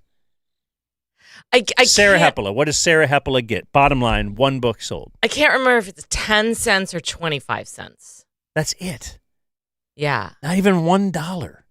No, I think you get $1 for the hardback, and you might get 25 cents for the paperback and 10 cents for the Kindle. The creator. Now you want to head over to the owner of the IP. You want to head over to Spotify guy over here and see how it's working for Right. For music? 0.003 cents per spin. per spin. Yeah. Per play. Yeah, I mean, doesn't That's matter. pretty effed up. Very. Well, But they Spotify, give her- it's so- hard to quantify that. I don't know. Spotify has how much music and then one play. What is that from all that's... I guess I don't even know. But It's also not finite like a book copy is, right? Like there's an actual material. But no, I mean, but that's on top of the advance, right? They don't work that towards the advance, or do they? That's how you make the advance back. Okay. Which is why it takes everyone a million years to make back their advance. So they don't pay you money until you make it back even. So Yeah. I get an advance. I get a flat fee that basically is their estimation of what they think it's going to sell. And then until you make that back, you don't get anything. But the problem is they add in all this marketing for it. That's what they add say in about all- music too, right? All these Yeah. other things Albums. that bloat out, and you think, like I thought, oh, I'll sell, I don't know, 100,000 copies or whatever, and you'll definitely make the advance back. But the way they monetize it, it takes forever. I'm on track to make my advance back in like 3 years. Wow. And then she'll get a quarter for every Like book. the Billy Joel documentary, same thing. He was talking about you see that in music all the time. You sign a record deal. Well, but- yeah, the 360, like TLC is a famous one. And They went hey, on you're tour making for- this much, but you have but we're marketing that too. Pay back So- the A&R. So actually, you're paying for everything. Yeah. You're paying for the marketing. Yeah. Like, why am I signing with you? I thought I'm signing with you because you would pay for the marketing. But no. It's amazing how much you end up having to do. Even, I signed with one of the, larger, they call them the Big Five publishers. I wrote the jacket copy on there. Did you know that writers write their own jacket copy? It's kind of embarrassing. Explain what that is. Like That's it's like writing your own profile for a website you write for. Like, go on a journey with Sarah. It's so I can't imagine having to It's do so that. cringy. Yeah. I can't even tell you. Read it. So at the end here, Oh yeah, it is for Sarah Hepola, you could write a billion words and none of them will be as embarrassing as this. for Sarah Hepola, alcohol was the quote gasoline of all adventure. Drinking felt like freedom. Part of her birthright as a strong, enlightened 21st century woman. But there was a price. Ooh. Uh-oh. She often blacked out. That's true. Waking up with a blank space where 4 hours should be. Mornings became detective work on her own life. What did I say last night? Who is that guy? Where am I? Who is in me? No. Oh, wait, I added that. It doesn't say that. I added that. No, but that could have been a lot currently worse, embarrassing-wise. Like when I have to write, not like I've written a book, but when they're like, tell a few sentences about yourself. Blackout. I know I'm on all the time. Listen to it. Blackout is I a thought you just- memoir. I thought you just yelled black guy. Black guy. Blackout is a memoir of unblinking honesty and poignant. That's an only in journalism word. Big time. No one ever says that. Nobody. Right? That guy's a poignant. Poignant. It's a memoir of unblinking honesty and poignant, laugh out loud humor. Yes, if you have to write about yourself, writing laugh out loud humor, so bad. Oh look how I'm not just funny. I'm not just I'm funny. laugh out I'm loud laugh funny. out loud funny, and I'm not just laugh out loud funny. I'm poignant. Yeah. She Laugh out loud. had to cross out side splitting. She's like, it's not quite that far. It's a story of a woman stumbling into a new adventure. Get it? The sober life she never wanted. It's pretty good though. Bad boy But yes, sold. the oddity of you're stumbling, but you're sober. Whoa. Mm-hmm. Yeah. That's a New York Times best-selling writer there, folks. I'll tell you what. They actually did like a dummy version of it just for me. You know, like they had somebody there whip up some copy, and they showed it to me. It was so bad. I mean, it was unbelievably bad. And then I'm supposed to just sort of write over that, graft something onto it. I remember one of the things it said was it was like, she woke up with hundreds of men. And I was like, wait, no, not at all. Like, I have not woken up with hundreds of men. It's 20s. It's the 20s. Yeah, and see, you know what that is? And who do you know who wrote it? You said? I know, obviously, someone from the... I think it was my editor. And see, that's where TC and I have always said, because we both had like the fertility thing where you got to go in and deposit. And it became very clear to us early that the women who worked at the office where they collected the sperm, they had an idea of what it was like for guys to watch porn, but they had no concept. Right. So same sort of deal where they're like, oh, this person had sex. They must have boned 1,000 guys. You're like, I don't know.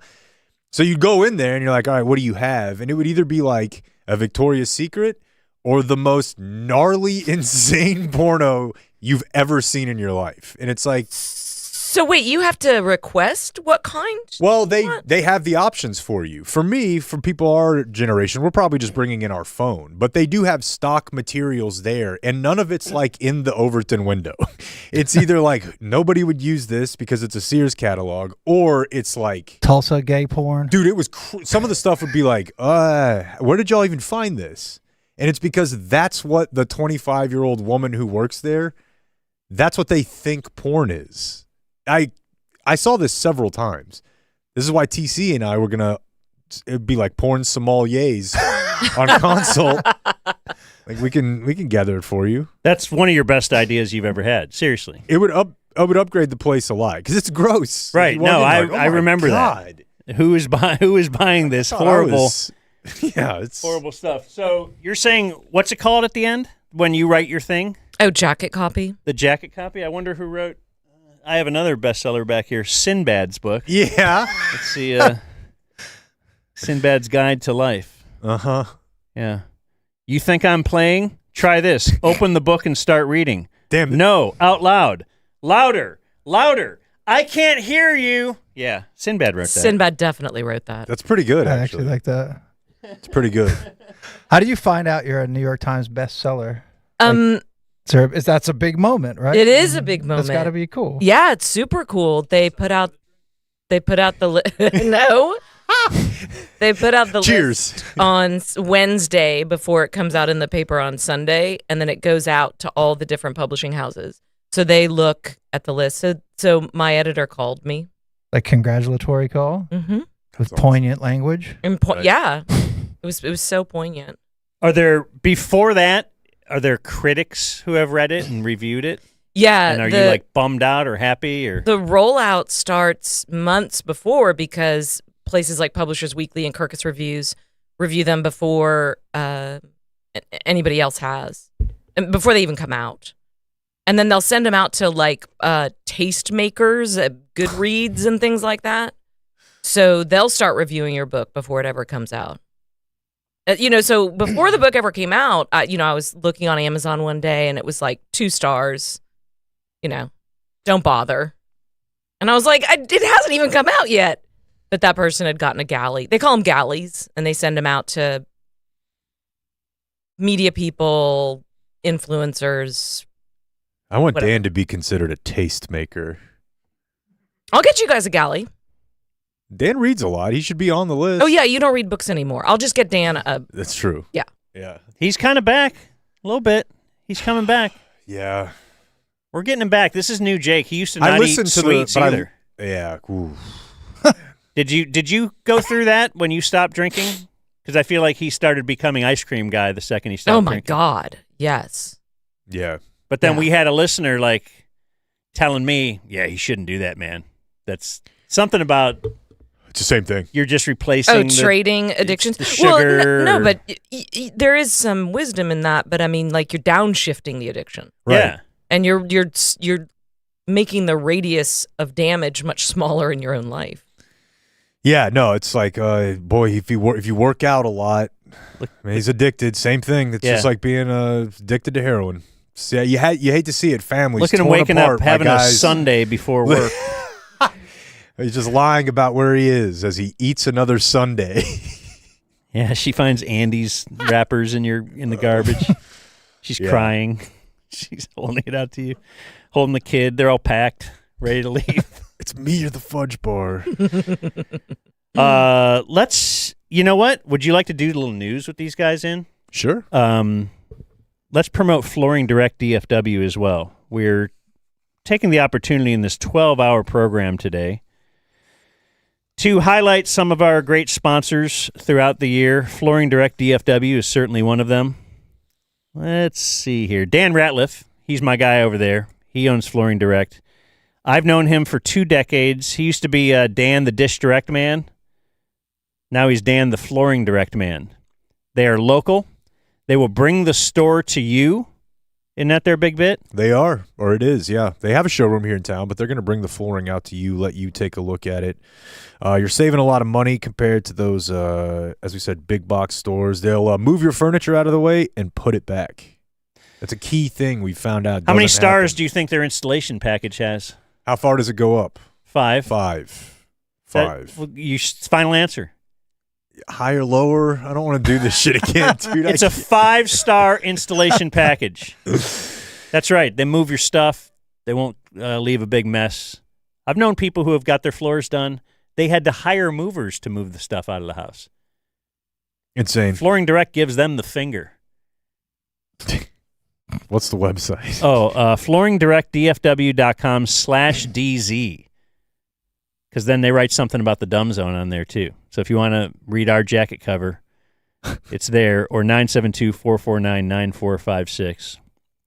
And with Sarah Hepola, award-winning writer, and Mike Sirois, just a guy who's probably going to golf tomorrow if you invite him to. And we now bring you this.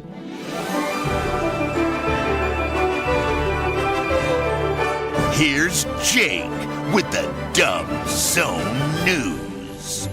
This is probably a sad story, but perhaps it's a happy ending, and we'll just never really know. An 80-year-old man in Rockwall was arrested yesterday morning after allegedly shooting his 72-year-old wife. Ooh. She's in critical condition. Probably sad. What if this was a holiday joint murder-suicide gone wrong? Or bailed upon? He was supposed to kill her and he just couldn't, so now it's a happy story? Well, I think if they... I don't... It's a happy story if they just intended to kill each other together. I think. It's like Romeo and Juliet. And it's around the holidays. I guarantee you there are old couples who stare at each other and think, like, could we get out of this together? We're both religious. Let's just take the next train out of here. And it sounds good on paper. Everybody, it sounds great. Kill your spouse. Yeah.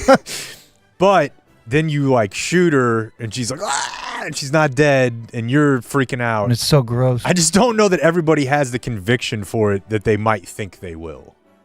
I feel like if you're 80, you're in WW2. Well, time is still progressing, so no. No? No. You're not anymore? You were How old? alive for it, but... You were 80 when it happened. You were 8? 80. No. Or, yeah, you were born when it happened. You're a baby boomer. 1945. What year is this? 80 years ago? 2025. 75, 50. Oh, You'd be yeah. It would be a lot it'd be- easier it'd if be it were 45. an easier year like a 5 and the war had ended in an easier year like a 5. Then you would have had an easier time with it. Is it like 42? It's 45 to 25. It's 80 years. No, I was asking when it ended. 42? 43? 45. The war ended in 45? Huh, who knew? Anyway. Hitler guy. But no, he was a baby. What if like a terrorist was holding his wife, and he had to shoot his wife in the shoulder? Oh man, I love that to in the save movie. her life. You're like, what am I gonna do? And you'll see like a Charles Bronson type movie. He'll just ice both of them, and be Right. like, that was a headache. for Smoke me." a cig. Yeah. But it is a weird story. I mean, you got an 80-year-old and a 72-year-old. It's around the holidays, and he walked to his neighbor's house to tell the neighbor, I think there's something wrong with my wife's stomach. I shot her in it. So does he get arrested? He's been 80. arrested, yeah. Oh, no. She's alive. Are they searching every cavity on that guy? Or are they That's a like, good all right. question. Look it up. His name is Stephen Bowe. It's Boewe. It's a hilarious. I should have grabbed the photo, but he's you know, I think it's probably funny because I don't know. I've seen an old person with a mugshot with the towel. That's always like a Zoomer. Yeah. Some like crazy looking Zoomer kid, XXX and Tachion looking, and this is like that's like Dick Van Dyke. But he's in jail. We had multiple arrests made out at AT&T Stadium over the weekend, Blake. Hey, speaking of AT&T Stadium, let's just look at the camera at some point here. We have a Qualis cam set up where Trey... I think he's done. It's a good call. Oh, look, down here in the bottom, Sarah, we've got our elf assembling Legos in the shape of AT&T Stadium. Can you make it big for a second just to see? Make it big. Okay. He built this... We have a gingerbread house you see up here earlier on the in front of you, and If you now want a we've snack, help yourself. There he is. What's going on? He's got the base of the stadium done, and it looks like the base of the arches too. Well, the base came in one part. That black part on the far right there? Maybe He we was should have proud given of him that. this first because I don't think he's going to finish that today. Man, and he's doing the really frustrating. I've got to separate all the pieces. Do the twist. You're a big puzzle guy, so is this similar? Yeah, I like a nice Lego. We just got a nice orchid that we're going to put together, a Lego orchid. Okay, well, when this is done, it's going to look like AT&T Stadium. And he's going to have $100 more. And 100 pieces just left over in a bucket. Well, if he wants to make it lifelike, at least like what it's like during high school football games, he needs some people in there fighting. Yeah, I heard about this. I'm sure you did. There were many arrests involved in Saturday's game. Multiple incidents involving violence. You have to love that. Like, you don't think of the Cowboys fan as being that passionate, especially now. Like, you always get downgraded for Philly fans or other fan bases. Well, I want to be clear. This was during high school football. Oh. Sorry. This is during... I thought you meant during the Cowboys. No, if you could find the video from opening night at AT&T and play it for Sarah later, that'd be great. Okay. Was there a fight? No, he referenced it earlier. The original opening night? The opening night at Yeah, Cowboys yeah. Stadium, Oh, yeah, there's a I'll find it. guy having... Yeah, I'll find it. Yeah. Oh. They were christening the stadium. Yeah, during the game. Yeah. Wild story. Having relations with a lady. But no, Dan, In these... the water closet. They were blacked out, though. These, yeah. These are high school football fans. These are likely Okay. parents, uncles. But Okay, not kids? Dude, I bet it's not mostly great. kids. This is great. You should go out there sometime. Like, just try to spend a whole day. You said you used to do that. Oh, we used to do it growing up a lot. Yeah, I mean, it was the thing to do. You get in and stay all day. 4 games that day. What's a ticket cost? I think I'm busy that day. Dude, it might have back then been $15 or $20. What would you say now, Blake? 35, 40? Yeah. And they may... No, you can stay for the whole day, right? A couple years ago, I went to some games at baseball field. Choctaw. And we were allowed to stay. Okay. But, dude, you get a bunch of people in there from, whether it's small towns or bigger, that's all they care about. They're traveling for high school football. Do you think they're also maybe the type of people who would fight over high school football? Like, it's 100% yes. All right. This is a tough story for me to report on. 2 cyclists from a Frisco triathlon club were killed after being struck by a vehicle near Pilot Point. And the reason it's a tough story for me to report on is because I have long been at war with the cyclist community, but certainly no one deserves this.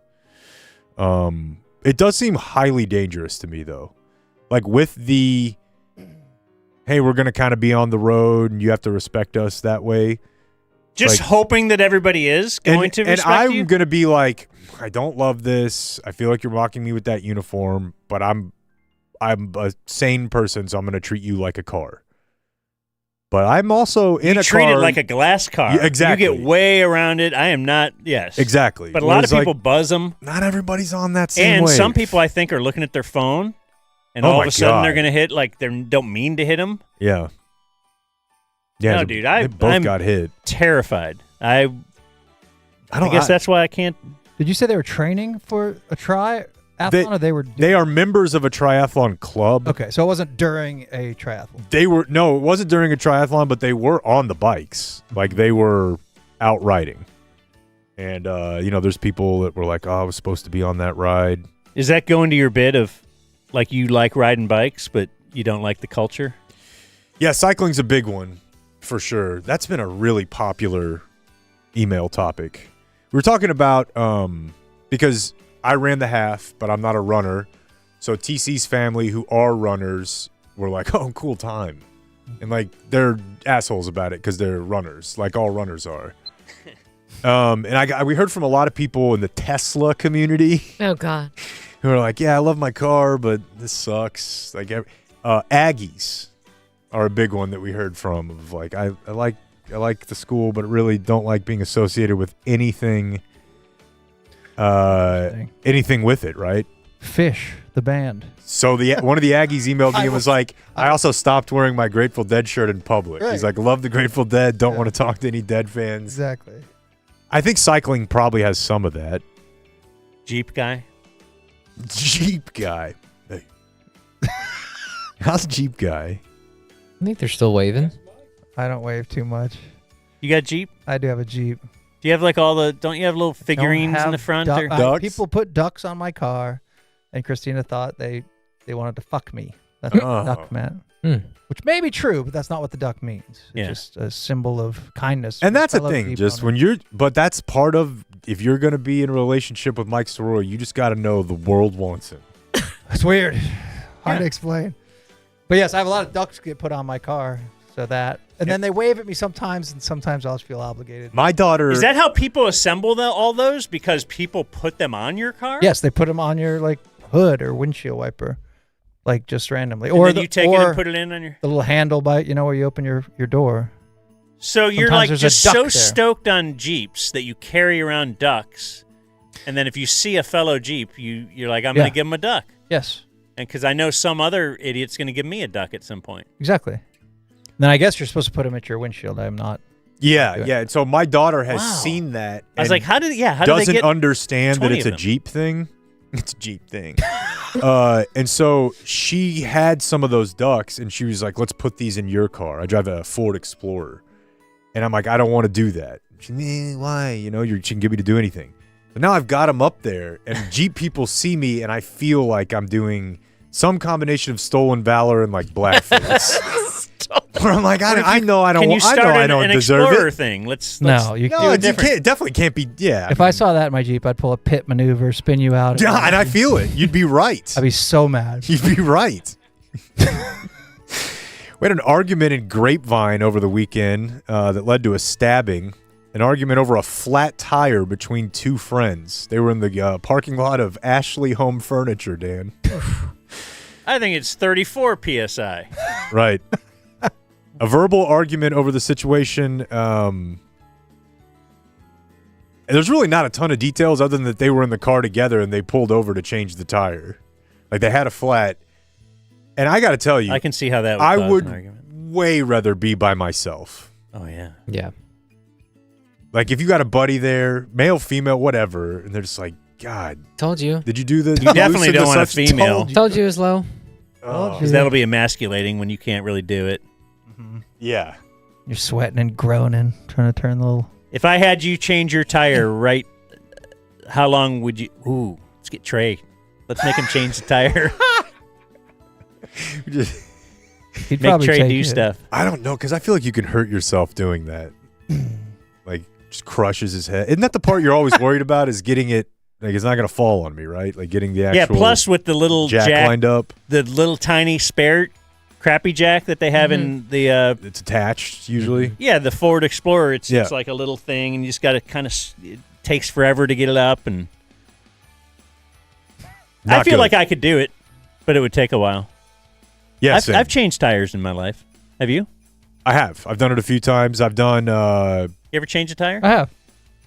No way. You Yes, I have changed a tire. You have changed I a would tire. say if I knew a woman who would have. Yeah. But badly. And it was very ridiculous. I had to like stand on the thing to, the jack or It's whatever. like so Looney Tune. Like just put your weight But you've on done it. it. You're alone and you had to change a tire, or you and Nancy. Here we are. Yeah, my on a- pod partner. We're just Yeah. always driving around. You have? Yeah, recent, within the last few years. Yeah. Oh wow. Your battery. I Put did a that tiny battery little once. tire on there. The little donut. Ooh, the battery's scary. You're Yeah, like, me oh, and which, Spinks. What do you do? Spinks is here today. We changed. We did my battery Which one one time. do you? What's grounding? What do you? What, I hate that. You quick tap it on things. you always feel like Hotheads you're out gonna there. die. Yeah. Disaster. Let's see here. I just lost my story. What was I? Stab we it. had more. We had more violence related to the football games. As a South Oak Cliff player, Dan, they won their state championship.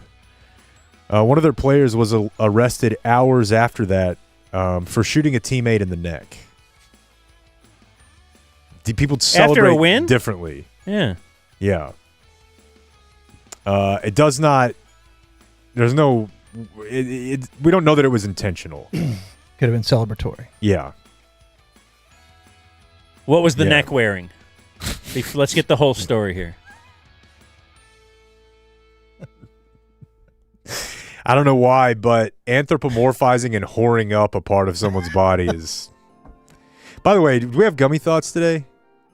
Let's have have early bird? let's have some earlybirdcbd.com promo code dumbzone if you have a gummy thought, Dumbzone 20. or if you don't know what a gummy thought is. Get on board. Oh, it's Dumbzone 20. Sorry. Mm-hmm.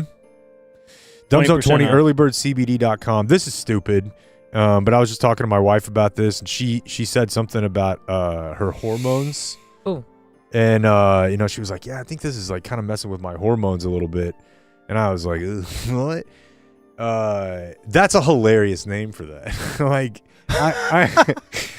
I understand that one word preceded the other, but it would be very funny if something in the Whatever's male, within in a the lady male chemistry, is if you were called a like, I hormone. think this medication is fucking with my bro gripes.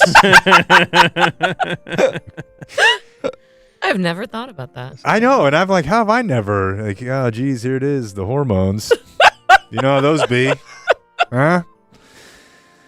But And it's yeah, in a lady. yeah, yeah. So anyway, somebody got shot after the football game. I think I just barely missed the gun. I think that probably there are people that went to the high school that I go to now that are not doing violence, but have a gun. And that was not around when I was in high school.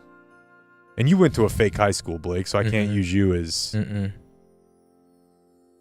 I just like the idea that there's like a 17-year-old that's like, no, I'm not going to kill anybody. I just have a gun. It's just part of my carry. That's a lot. What else do we want to do here? What's on your news mind, Sarah? Barry Weiss. Yeah, what are you writing? Yeah, she just asked me about Barry Weiss and taking down the Trump video. What's that?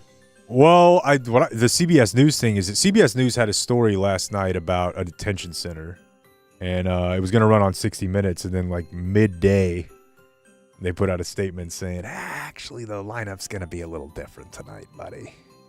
We won't be running that. And as you know, CBS News now under the purview of Larry Ellison, and now who's that? Journalist Barry Weiss. Larry Ellison would be, who is it, TC? Which big company? Not Oracle. It's Oracle. And now his son, David Ellison, is Paramount and all that. HBO Max. Yeah. One of your kings.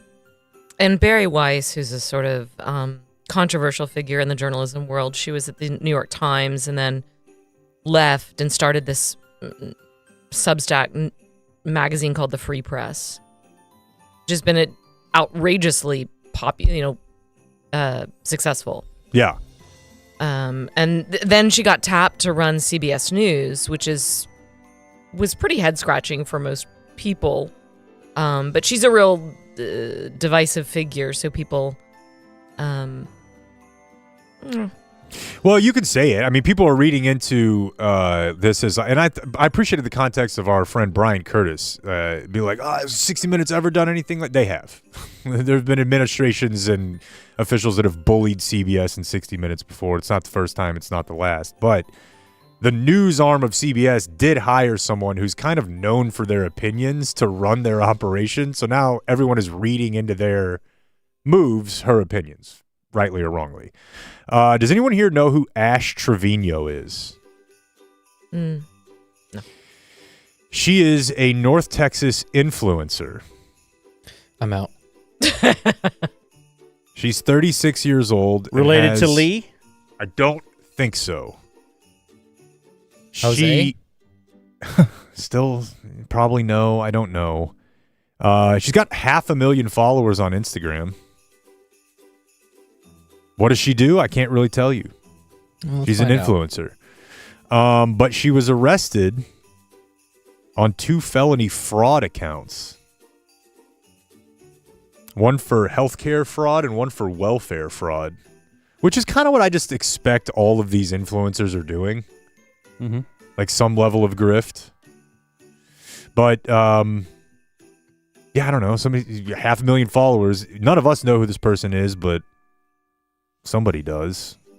She posted on her social media afterward declaring her innocence and that she would fight these charges. State jail felonies, though. I mean, you're supposed to go to jail for 6 months.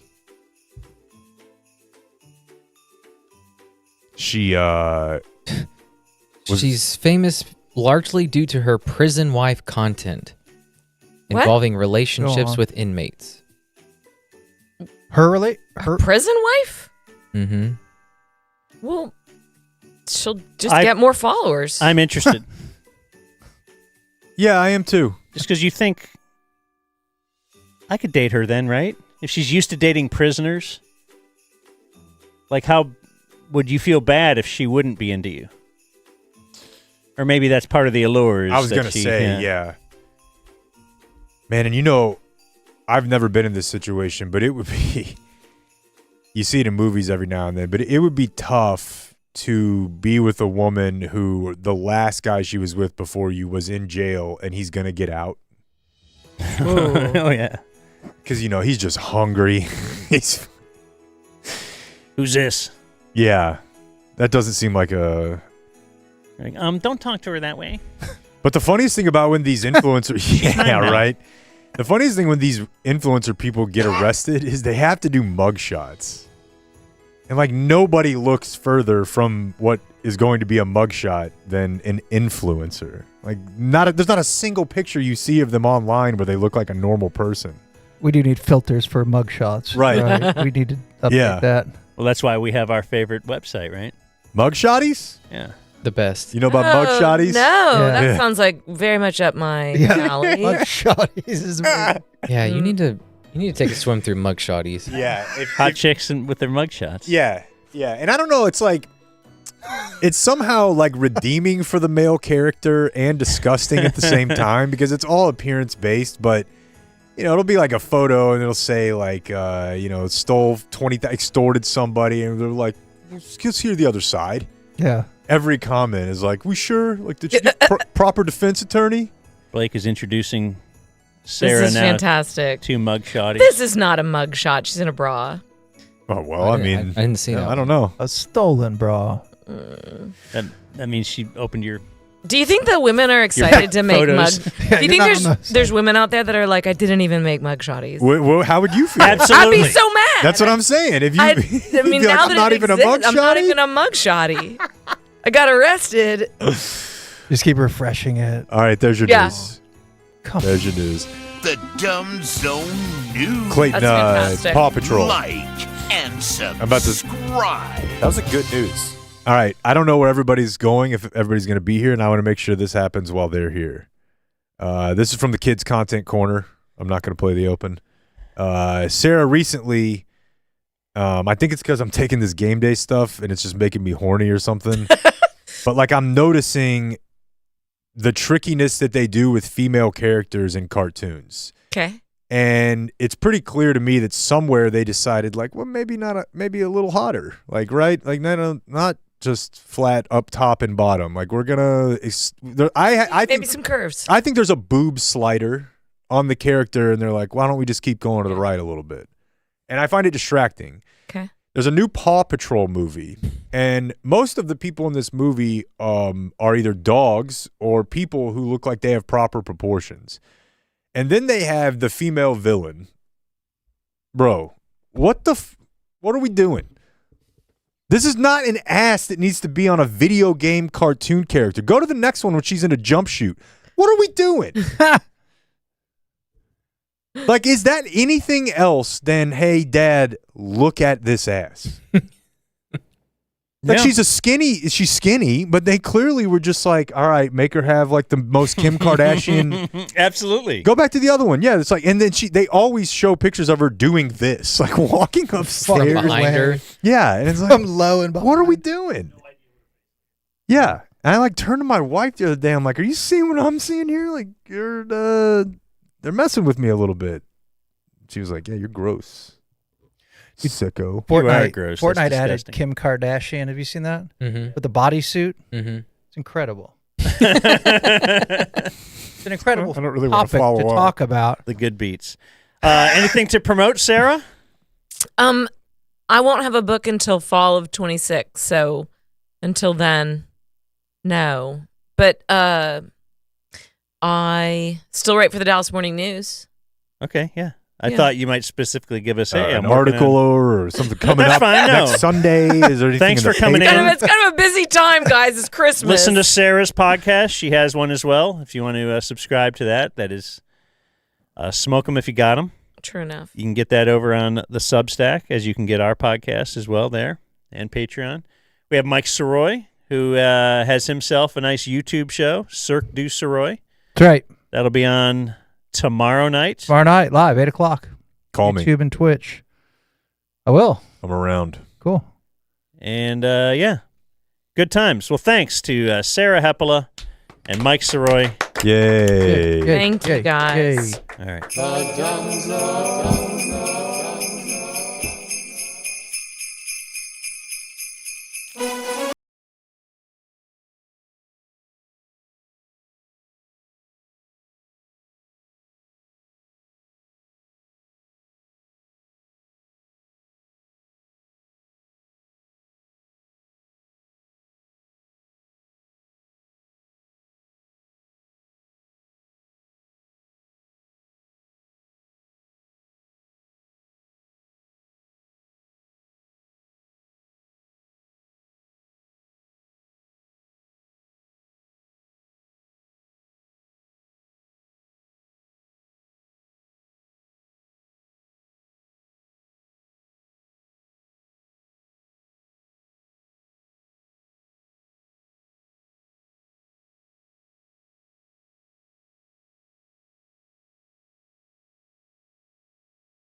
Yeah. All right, that was a small break. I got you. We want to check in with Trey Cam before we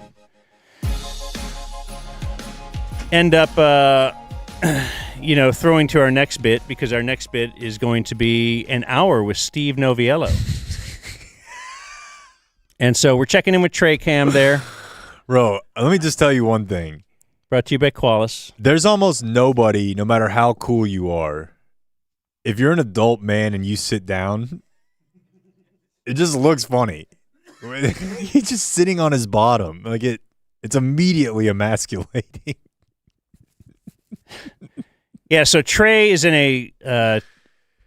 it's a television soundstage. We are here in our Game Day Men's Health Studios in downtown Dallas. It's the Fox 4 building. And not many people around here today, although I'll tell you who does work hard during the holidays. JK. Wait, who? I was going to say John Kukla, the patron saint of Fox 4, is I the reason we're John here for Kukla is this here. whole thing. But no, I saw him very early this morning in the bathroom, like very early. We're talking about, 6:50 a.m. early. Sean Rabb. Whoa. Fox 4. Stories don't sleep, dog. News. Sorry. And then he'd walk down the... No, that's fine. Walking down the hall, speakerphone held out in front of him. Yeah. Just having a great conversation. It's awesome. I wish I would have brought a pack of cigarettes. Today feels like a day. Sarah's here. Could have smoked one with her. Sean Rabb out by the dumpster. Oh, just for you, huh? Well, Trey...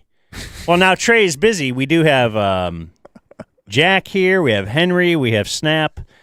And we have a 7-Eleven across the street. So if you would like to dream big, use the company card to buy a pack of cigarettes, then I totally endorse that. So we've got a lot to get to.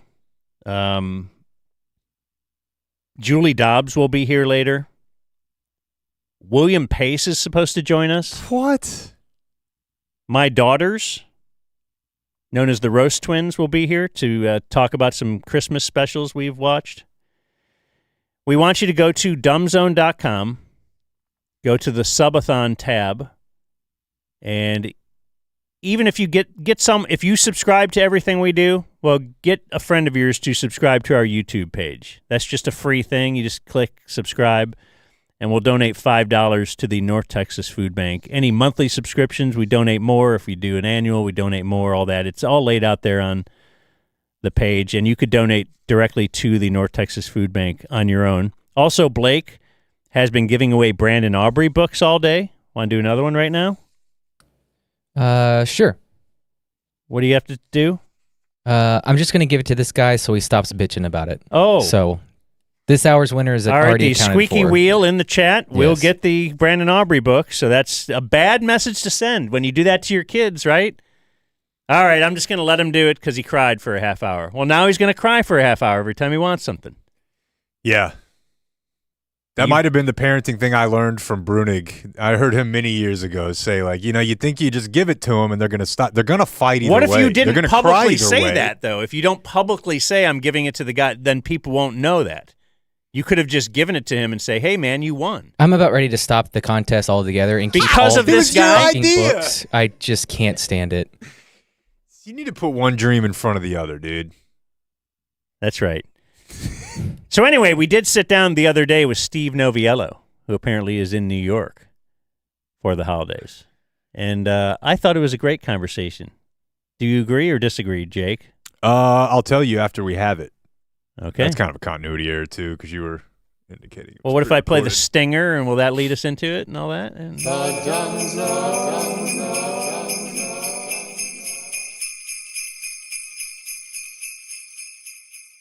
And now, it's time to hear from a man who's been around Christmas for a long time. If you don't believe it, he's got faith, family, and festivity tattooed on his hand. Ladies and gentlemen, the Shotty Claus Press Conference. Sam Gannon, Fox 4. Coach, talk about Rudolph and what he means to the organization. Oh, where do you start? First off, incredible individual, incredible man, incredible horse, or reindeer, I'm sorry. It's been very busy. Haven't had a lot of sleep lately. We're right up against it, folks. We got this thing happening in 3 days. But Rudolph, solid individual, dedicated to his family. He's got to handle all the coordination and the communication up front.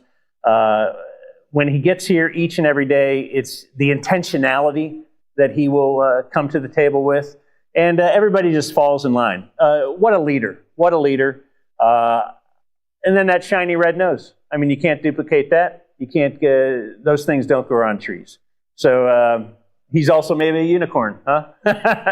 Yeah, we're having fun. So I consider it a blessing that I get to work with Rudolph each and every day. Will there be more of the Shoddy Klaus press conference? There will. Keep it intentionally tuned to the Dumb Zone. Hey, thanks, Jake. Or thanks, me. Which one of us threw it to us? To former us, you think? Only future us knows. Yeah, anyway. As future us just said, we have the great Steve Noviello Hey! here in studio. Steve. What are you doing? The content. I mean, is that what we're all doing? You're doing content. Yeah. You are filming us, filming you. People, you know what? I get more past. compliments about being on this show than I get sometimes about being on my own shows. Your own shows. Wow.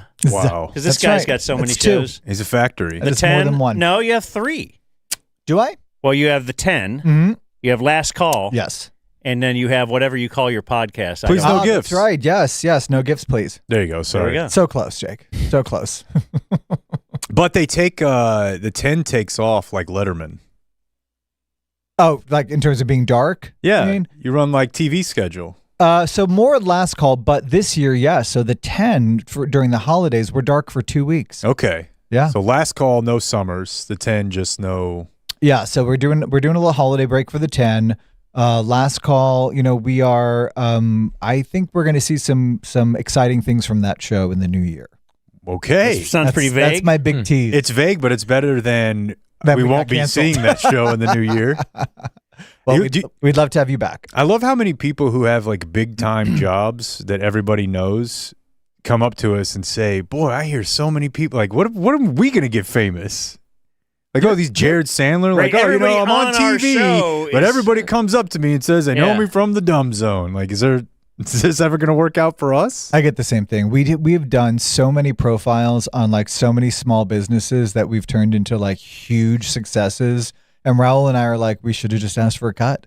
Like we should have just said, okay, 10%. Points on the back end. About the car trays that we've highlighted from Amazon. I think Steve Noviello might be this year's favorite Dumb Zone guest. Based on reaction? Sarah Hepola's up there. Okay, we can't. I mean, somebody sent me a Reddit thread recently, and it was pretty nice. People seem to enjoy our time together. I don't. Speaking of which, it is the holidays. I have a gift for you. Wow. Oh, Steve, Like, wow. maybe this will put me over the edge for You favorite shouldn't guest. have. Here we go. That's you. That's all you, bub. Oh, okay. Wow. Look at that. We got a big. Still something for your digs here. Wow. Look at that. What do we got? Unbelievable. It is the Dumb Zone with Fox 4's Steve Noviello Wow, on the that's- set of Last Call. That's beautiful. Signed 1 year of DZTV. Gay. That's awesome. That is a great gift. There you go. Merry Christmas. John Kukla had a hand in that, of course. Well, we got you that fabulous bottle of How Water. I mean, this is some cold water. You want to know what's crazy? So Steve walks in here to do the interview, and he goes, "Oh, you guys are wearing Christmas sweaters." I'm like, "Yeah. We're airing this on the 22nd and everything." He goes, "Want me to wear one? I can go get one." Like you just have a Christmas sweater. Dude, I'm ready for anything. Yeah. Did you have that? You would not have been surprised by that. No, I wouldn't have been Steve surprised by that. Noviello, But a guy who's got plenty of different. and the problem is, if I say that I'm not surprised by that, it feels like I'm being very like judging on stereotypes. Like he just goes to the closet and it's like, what seasonal attire do you need? Come on. Does TV have a? You talk about taking the 2 weeks off. Does TV have a non-rated period? Because radio does. We get ratings. I mean, obviously there's sweeps periods that are more important, and frankly, I don't know if they're that much as important as they once were. But we get ratings every day, so we're always rated. Whether or not they count toward advertising revenue as heavily is another question. Yeah, but we get overnights every day. Okay, because we would get them over the holidays, Dan. You just didn't get them. I would get them. They just didn't care. They didn't care. But you would get them as a fill-in guy. You're like, well, can maybe you this imagine? Means I'll be hosting the Musers next year. Because one of the things, I mean, I hate getting ratings. Even though we always had really good ratings, I hated it. The whole thing, because it would go up, it would go down. When I started, we would get a trend monthly, and then we would get a rating book every 3 months. And then they started getting the thing every month, and they would break that down. Can you imagine having to do it overnights? Oh yeah, what have we been doing lately to micromanage? Like, it just gives management something to fret over, and then to micromanage what you're doing as if it's not like it's kind of a long haul type thing. Do you guys get yours also in comparison to the other stations? Like ours, the format for ours is it's every 15 minutes is a rating. And you can tell, so like if we go down, you can be like, okay, well, who went up? Where did these people go when they left us? Did they turn their TV off, or did they go switch to? But then would they another talk channel? about what you do during that time period? I mean, And if you're being granular, you could go back to the rundown and say, okay, on Tuesday at 10:15, what were Steve and Paige talking about that either had people tuning in or leaving en masse? The Dumb Zone. Yeah, promoting some sort of event. Yeah, that would be very tricky. And it's especially because, I don't know if people know this, but the media company pays for the ratings. And once you're paying for something, you're like, well, we have to find a way to use this. We're going to bring it up in every email. Yeah. Or if you don't get the results you want, give a call to the company that you're paying. Yeah. We honestly don't hear about I mean, I don't look at mine. Raul looks at them a lot. And will send me people like, oh my God, we tripled the 3 major late night talk shows. Or like today, Paige was asking about the ratings for the 10, and we are doing better right now than all 3 network stations combined at 10 a.m. With a local show, which is great. We're a little bit more than a year into that project. But my philosophy is, if they're really good, someone's going to mention it, and if they're really bad, someone's going to mention it. So let's just keep doing what we do. So I sort of made an off-color joke there about the sweater, but I'm going to keep going with this theme. Do people expect you as a gay man to be really into holidays? Like, is the onus on you to decorate or be... Like, I grew up, I think I told you this before, my mom did all this in here, the decorating. I love it. This is a nice garland. My mom she was interior decorator, but she sews. Like, this is what she's done forever. And I grew up around like a Christmas gasm at all times, and I'm just not, I don't know, it kind of worked backward on me. I don't love it. Did she do these pleated skirts for your desks here too? Oh yeah. Oh wow. She does all of it. I mean, she makes draperies and whatever. But there's certainly a stereotype that if you're like, a certain type of gay man, that you're like, oh, I just love the holidays. Well, I mean, like, also, I think that's always such a, like, oh, she loved the holidays. Like, that's a really unique designation, right? It's not, but I'm telling you, and Dan can vouch, my mom, it's like, it's what her thing is Christmas. Yeah, I don't doubt her. The neighborhood we live in, many of the homes are of a level where they have people decorate for them. We don't. We're kind of a garland around the door, lighted, candle in every window, tree in the window situation. I would love to go like balls to the wall with some like crazy holiday decorating because we have kids. And every year I think I'm going to, and then I just am too busy to. Maybe next year. Yeah, we have a pretty standard. Hey, we get our tubs of stuff out of storage and decorate the house, and that's that. Is your husband into it? He is into. He's more into Thanksgiving than he's into Christmas. Interesting. He's a big Thanksgiving guy. We have like a 10-foot inflatable turkey on our front lawn for Thanksgiving. It looks like a giant nutcracker, but it's a turkey. We are in general against the inflatable on the lawn. Yeah, my mom's a big inflatable hater. Oh yeah. I'm not a big Yeah, the It's just turkey such a is shortcut. The turkey is a little bit of it's an exception. I'm gonna say that keeps everybody happy. I'm not a big inflatable guy. I think it's a cop out. It just looks so beaten during the day. Or I guess that's Christmas ones. You turn them off during the day. And it's just laying there. It's just a deflated spider. Yeah. It's really weird. Yeah. How old are your boys again? The little guy just turned 7, and our older son will be 9 in February. What are they into? The older one is into Pokemon, Minecraft, and math. And the little guy is into like magic and this game called Death Squared on Switch. And he's just really funny. Death Square. Death Squared. It's like a brain game. Okay, I like this. That sounds different. Yeah. Yeah, no, it's a brain game for sure. They're pretty cool. They're pretty awesome little human beings. What would happen if you were to pick up 2 homeless guys and you have one of your kids in the back seat and you drive around with the homeless guys? Maybe to their. What would your partner run a say couple to that? errands for them?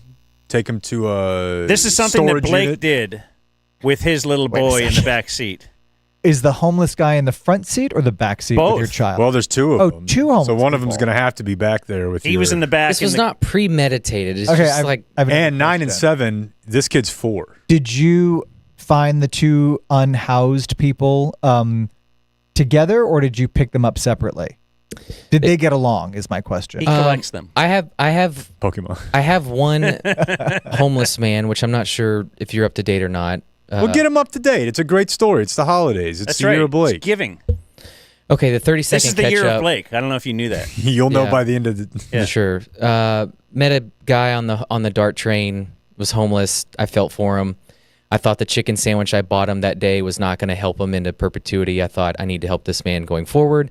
We have an arrangement. I give him a Venmo debit card that I reload every month to help him however he sees fit. Early on, I thought it was funny. He wanted exquisite tacos when I thought he might get some basic food. So this kind of turned into a bit. Anyway, I had some clothes that I needed to donate. I thought of him. When I gave him the clothes, I didn't think ahead that he's going to have to carry all of this. Yeah. And so he had met another homeless guy that day, and they were hanging out, and I drove him to a storage unit. I did not think all this through. Brooks was in the back seat. So it was me, Brooks, 2 homeless men as I drove them around town and tried to help the best I could. Wife was not. I was going to say, happy. and which divorce attorney are you using? Yeah, I don't know if the Frankels help with that or not. But So you would have a problem with this if you're. I mean, in retrospect, yeah, I do too. But at the time, I don't know. I mean, in fairness to you, first of all, kudos for your kind spirit. There does seem to be a pre-existing relationship here. And had the person not been homeless, if we took that out of the equation, if it was just a strange man, then would it be so bad, right? So like, why does that carry so much weight, right? But Because poor people are dangerous. Yeah, but I'm his meal ticket. He wouldn't hurt me. but I tend to agree. I brought that up at the time. Like, why is he's not going to kill the golden goose? right, it's like a drug dealer. Like you're not going to sell me stuff with fentanyl, and if I die, I can't buy Need a more customer. drugs. Yeah, it's one customer less. Yeah, I don't think it's a great idea. Yeah. Great idea. I tend to agree now, but learned in the the situation, lesson, I couldn't though. just dump all this stuff. All right, see ya. So the storage unit, was that their storage unit that you were driving them to? Yeah. That's interesting. Now, this is maybe a dumb question, but why not stay there? I think they're pretty hardcore about that. That's what we. They're not allowed. Yeah. That's what we. The storage I unit. mean, you're not owners- allowed to stand on the street and panhandle either. Like, but I we- think we if overlook that. you decided to leave your husband over the inflatable and you needed like a night, you could pull it off. But Like, we have a storage unit. It's like a key card. It's a keypad system. You go in, no one's really there. You go to your thing, you do whatever, you lock it up, you leave. you could definitely do it for a night. You might be able to do it for a couple nights, but you they would got not. cameras They got there, cameras right? everywhere. Yeah. Yeah, they're gonna eventually that's right, be the like camera. I didn't think about the cameras. Yeah, eventually. Yeah. Yeah, he's got a drum kit in there. We've learned a lot multiple about TVs. homeless What's people the this year. bill for the storage unit every month? Do I you have don't any know. idea? I think his family helps him with that, but It probably isn't more than $10 to $15. You can get really. I think it's well, more. where is that? Because ours keeps going up. It's pretty. It's not in a great part of town, but I was definitely paying almost $100 for mine. Really? 2 years ago. Okay. So you were driving with the homeless people in a bad part of town as well. That's what I'm hearing. And it sucks too because I didn't pick him up in Highland Park. I'm bleeding hard lefty or whatever over here, but every Angelo's story just makes me more and more Republican. Like he won't help himself. He wanted Blake to deliver the food to him one time because it was raining. Yeah, But did Blake set that precedent? I mean, I've definitely come off as a softie. Like I tell him, you have this amount of money, $100 a month to spend, and then as soon as he runs out, he asks for more. What's he buying? Because you can see the Venmo. So unfortunately, this, because you can't cash out. No. He early on, and I feel like he's gotten better. Early on, the reason I brought it to the show was I felt good about helping this guy. I hoped this $25 at the time would go far, and he spent almost all of it immediately at a high-end taco place. Getting it trashy style. And that's why I brought it. That's why I brought it to the show. I thought, go to your McDonald's, even Chipotle, even I don't know, make it go far. But he just blew it in one sitting, and I was just really thrown off by that. And so it's become an economics study almost. Yeah. Case study. Yeah, for sure. So, but he's not like blowing it on nefarious things. Correct. He buys food. It's always food. But here recently, since I've upped his amount, he has gone to Walmart and Dollar Tree, and I think gotten other things. Socks. I mean, yeah. Yeah. No, socks is a big one. Yeah. You hope. Yeah, he's been calling Based me. on Angelo's track record, though, I was thinking more like remote control car. Like I don't.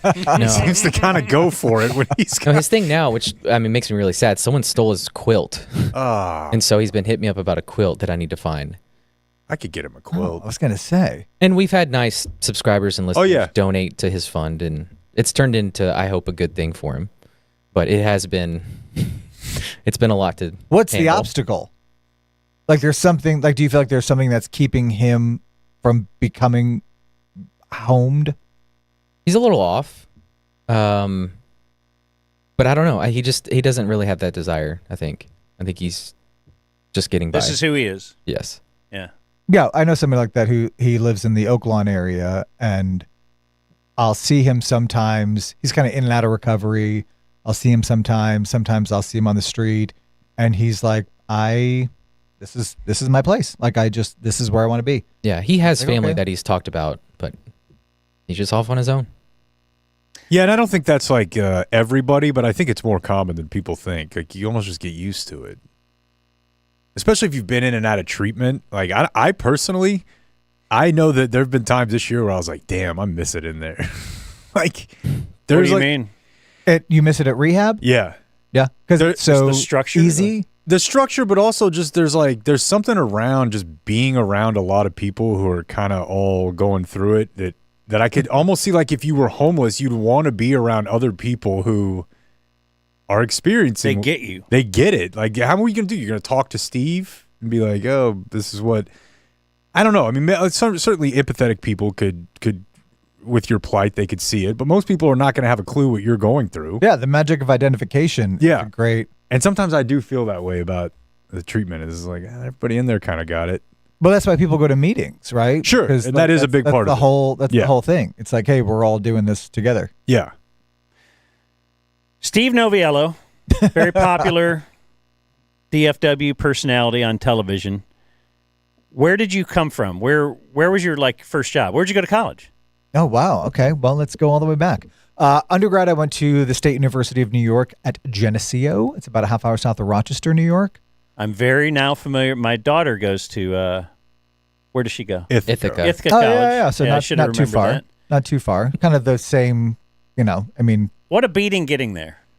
You can fly into Rochester, drive a half hour south. The winters were also a beating. It's just the timing of any flights. It's always a Yeah, connection. no, it's- I've taken now to flying to Buffalo and driving 3 hours because I can at least get a direct flight to Buffalo. Yeah.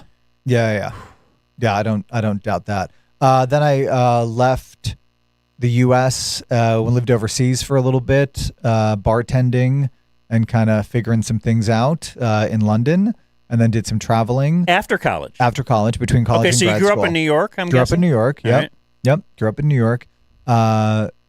College in New York as well. My parents said, listen, we'd like you to go to grad school. And I was like, man, I don't really know about that.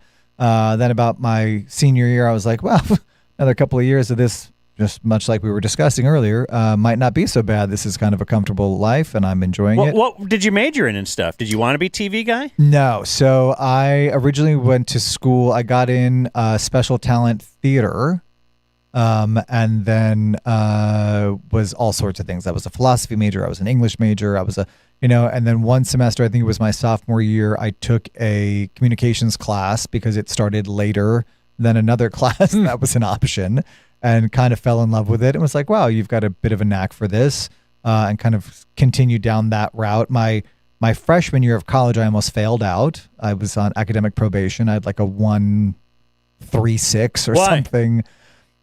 I was figuring some things out in the personal life, and I think Was that when they were grooming you to be gay? that's when the groomers came. Yeah. You couldn't go to class. They were indoctrinating you. There were so many meetings and so many lessons On how and, to- seriously, like what's Test the to pass. Correct. Yeah. Right. Like what's the difference between toile and plaid? Like you don't get it. Like you love how, Christmas. like, You love Christmas. Correct. Like you. I don't know if I do. You love it. You love Christmas. Like you don't drape things. You festoon things. Like I mean, these are differences that you have to learn when they're teaching you how to be home. Man, I took all these classes as a kid. My mom was this guy should have just hopped over. I feel like you would have, So that's part of it. The no, for sure. identification, Yeah, who you were. yeah, It's just yeah, okay. Because yeah. I remember having a tough time the freshman year, and it was because of now I can drink all the time, and I'm on my own. Yeah. And no one's telling me what to do for a schedule. I think And mine had was to- more like I just like no one's telling me what to do, period. And I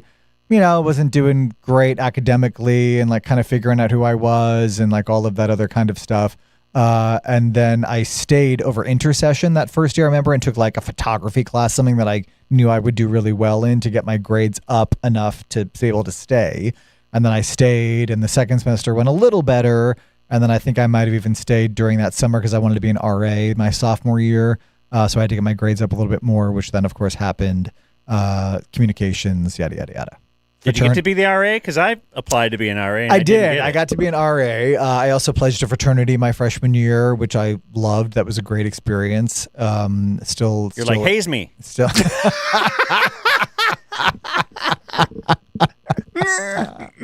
No. No. Yeah, it's still close with a lot of those guys all these years later. Yeah, no, and then my parents were like, go to grad school, and I thought, okay, let me apply and get accepted, and then defer it. So I went overseas for a little bit, and then came back, and I went to Emerson College in Boston and got my master's in journalism. So for a couple years, you spent in Europe. No. Oh. It was maybe like a little more than a semester, probably. I got a plane ticket and a backpack and went over there and found a job as a bartender, and they also gave you housing. So I lived with all these other kids that, were from all over the world doing the same thing I was doing. The bar was in the financial district in London, so we were closed on the weekends, which was really nice because you got to travel. And then at some point I was like, all right, I've got enough money. I'm going to get a Euro bus pass, not even a Eurail because I had no money. And it was this really cool network of buses every day that left different cities across Europe, and you hopped on and you hopped off, and you just kind of met people and stayed in hostels and saw some things, and that was that. What a cool experience. Yeah, it was Very really great. cool. It was really great. I'm really glad that I did it. And then, then moved to Boston after that, and knocked out my master's degree. And what's your master's in? Broadcast journalism. Okay. Yeah. And then He has a master's in journalism. Nice. Where did you go? Where'd you get your master's? UNT. Nice. I used to work out on the East End on Long Island in Montauk, waiting tables and that kind of thing during the summers. And that last summer I stayed. I think that last summer is when I might have come out. I had a girlfriend at the time, and she's still a dear friend of mine. In fact, I just heard from her the other day. She got our Christmas card, and she said, it just makes me so happy to see you and your family and whatever else. And I said, well, it's because of you, because she... You're gross. You turned me gay. No, come on. No, that is very cool that you're still in touch. So it was our last summer in Montauk, and one of my housemates had a friend visit, and he was gay, and I was like, oh crap. And she came to me, and she said, I think his name was Jason. She said, Jason asked me if you're gay. And I was like, what? Why would he ask that? Why did you say, oh, crap, when you knew a gay guy was going to Because he'd know. He would, yeah, like he would know. We have that like sixth sense, all that For real. One of those things they teach you at gay grooming is how to spot another one, right? You know. But no, I've always heard of gaydar and stuff like that, but I wouldn't have thought that you'd actually be worried about detection. Yeah. And I thought, as you were telling this story, that you came out when you were a freshman, but I guess No, well, I kind of like going through out in, like I was, like kind of doing, like I was dating guys, and I dated this girl in college, and it was kind of back and forth. Did But you go a little nuts then when you went to Europe? Like, hell, nobody knows me here. you know what? No, I can because be gay. it's funny that you say that because I was actually just thinking about that recently. No, I didn't, because remember that like there was no like internet or like where do you even find such stuff? Yeah, What year were you in? So 96. Okay. So 96, and then I started. So 1996. So this is like pre-internet and whatever else. But anyway, she said he asked me if you're gay, and I said, oh, why would he ask that? And she looked at me and she said, what should I have told him? Ooh, And I that's was from your like, girlfriend. Yeah, I was like, wow. And I thought, you know what, we can do this now, or we can do this when we're dividing up assets and kids in 10 years. So let's do it now. And that was that. That was the first person that I ever told. Wow. Yeah, she's good people. Did you get a banner made or anything? Like mission accomplished Well, type? you have to kind of make it yourself at that point because now you're gay. Yeah. And then was it? Oh no, my workload here is done. Shit. Hey, we should have a party, and everyone looks at you. Exactly. Like, oh, get on it then. Get on it, festive homo. boy. And then you're like, well, now I got to tell people and stuff, or So I wasn't a total out situation. I was kind of I was back and forth a little bit until finally. I mean, I would give it up for. I would give it up for Lent. It was my New Year's resolution to not be gay. I mean, I would try and like I'll go 60 days, and it just kind of kept on coming back. And I was living with one of my fraternity brothers in Vermont. That was my second broadcast job. And at some point, I remember he came to me and he was like, dude, I feel like there's something you need to tell me. And I was like, no, I'm good. And he was like, I just need you to know whatever it is, you got to tell me. I'm cool with it. And I was like, no. And then ultimately I was like, hey, jig is up. This is it.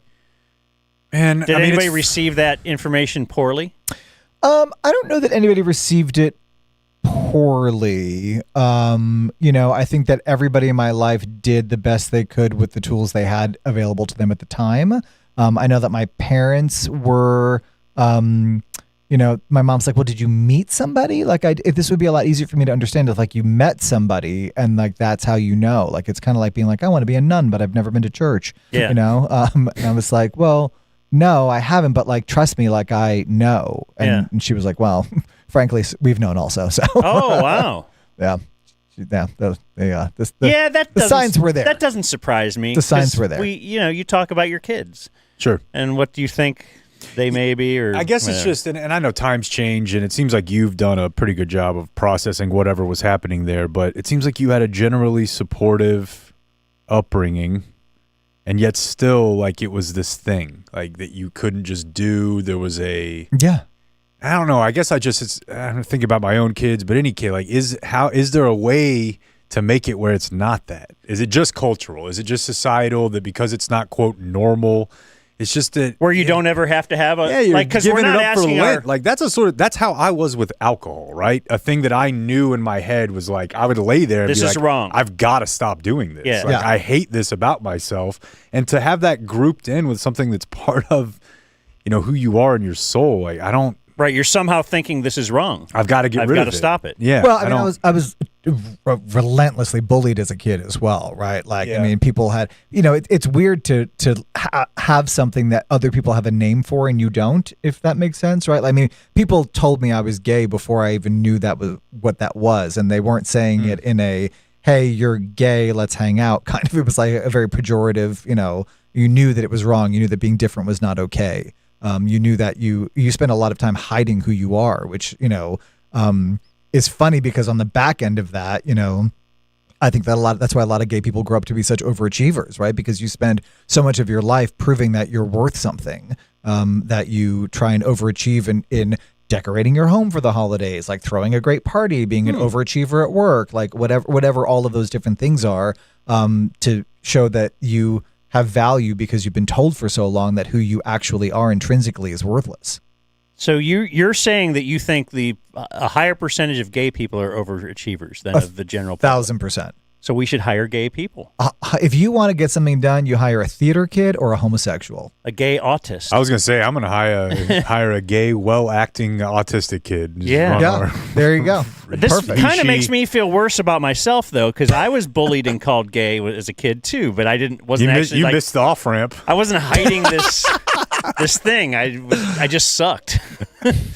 Duh. It's a different world now, right? Like, I mean, our kids have two dads. Like, that's just what it is. I mean, the other kids, there's going to be a time when our kids understand that that's not the norm for everybody, right? Like, they're starting to talk about who their crushes are, although they won't tell us. And I'm dying to know if it's a boy or a girl. Like, what in your mind is, because I'll be honest with you, even as a successful, well-adjusted gay man, I think to myself, God, like, I still want the easiest life for you possible. And that's not being gay. Right. And because these kids are your, they're your DNA, Yeah, right? you You and had my somebody, husband, yeah. you had a surrogate. Yeah. So We met her. You didn't adopt. You did meet her. Friend of mine. That's You right. met her.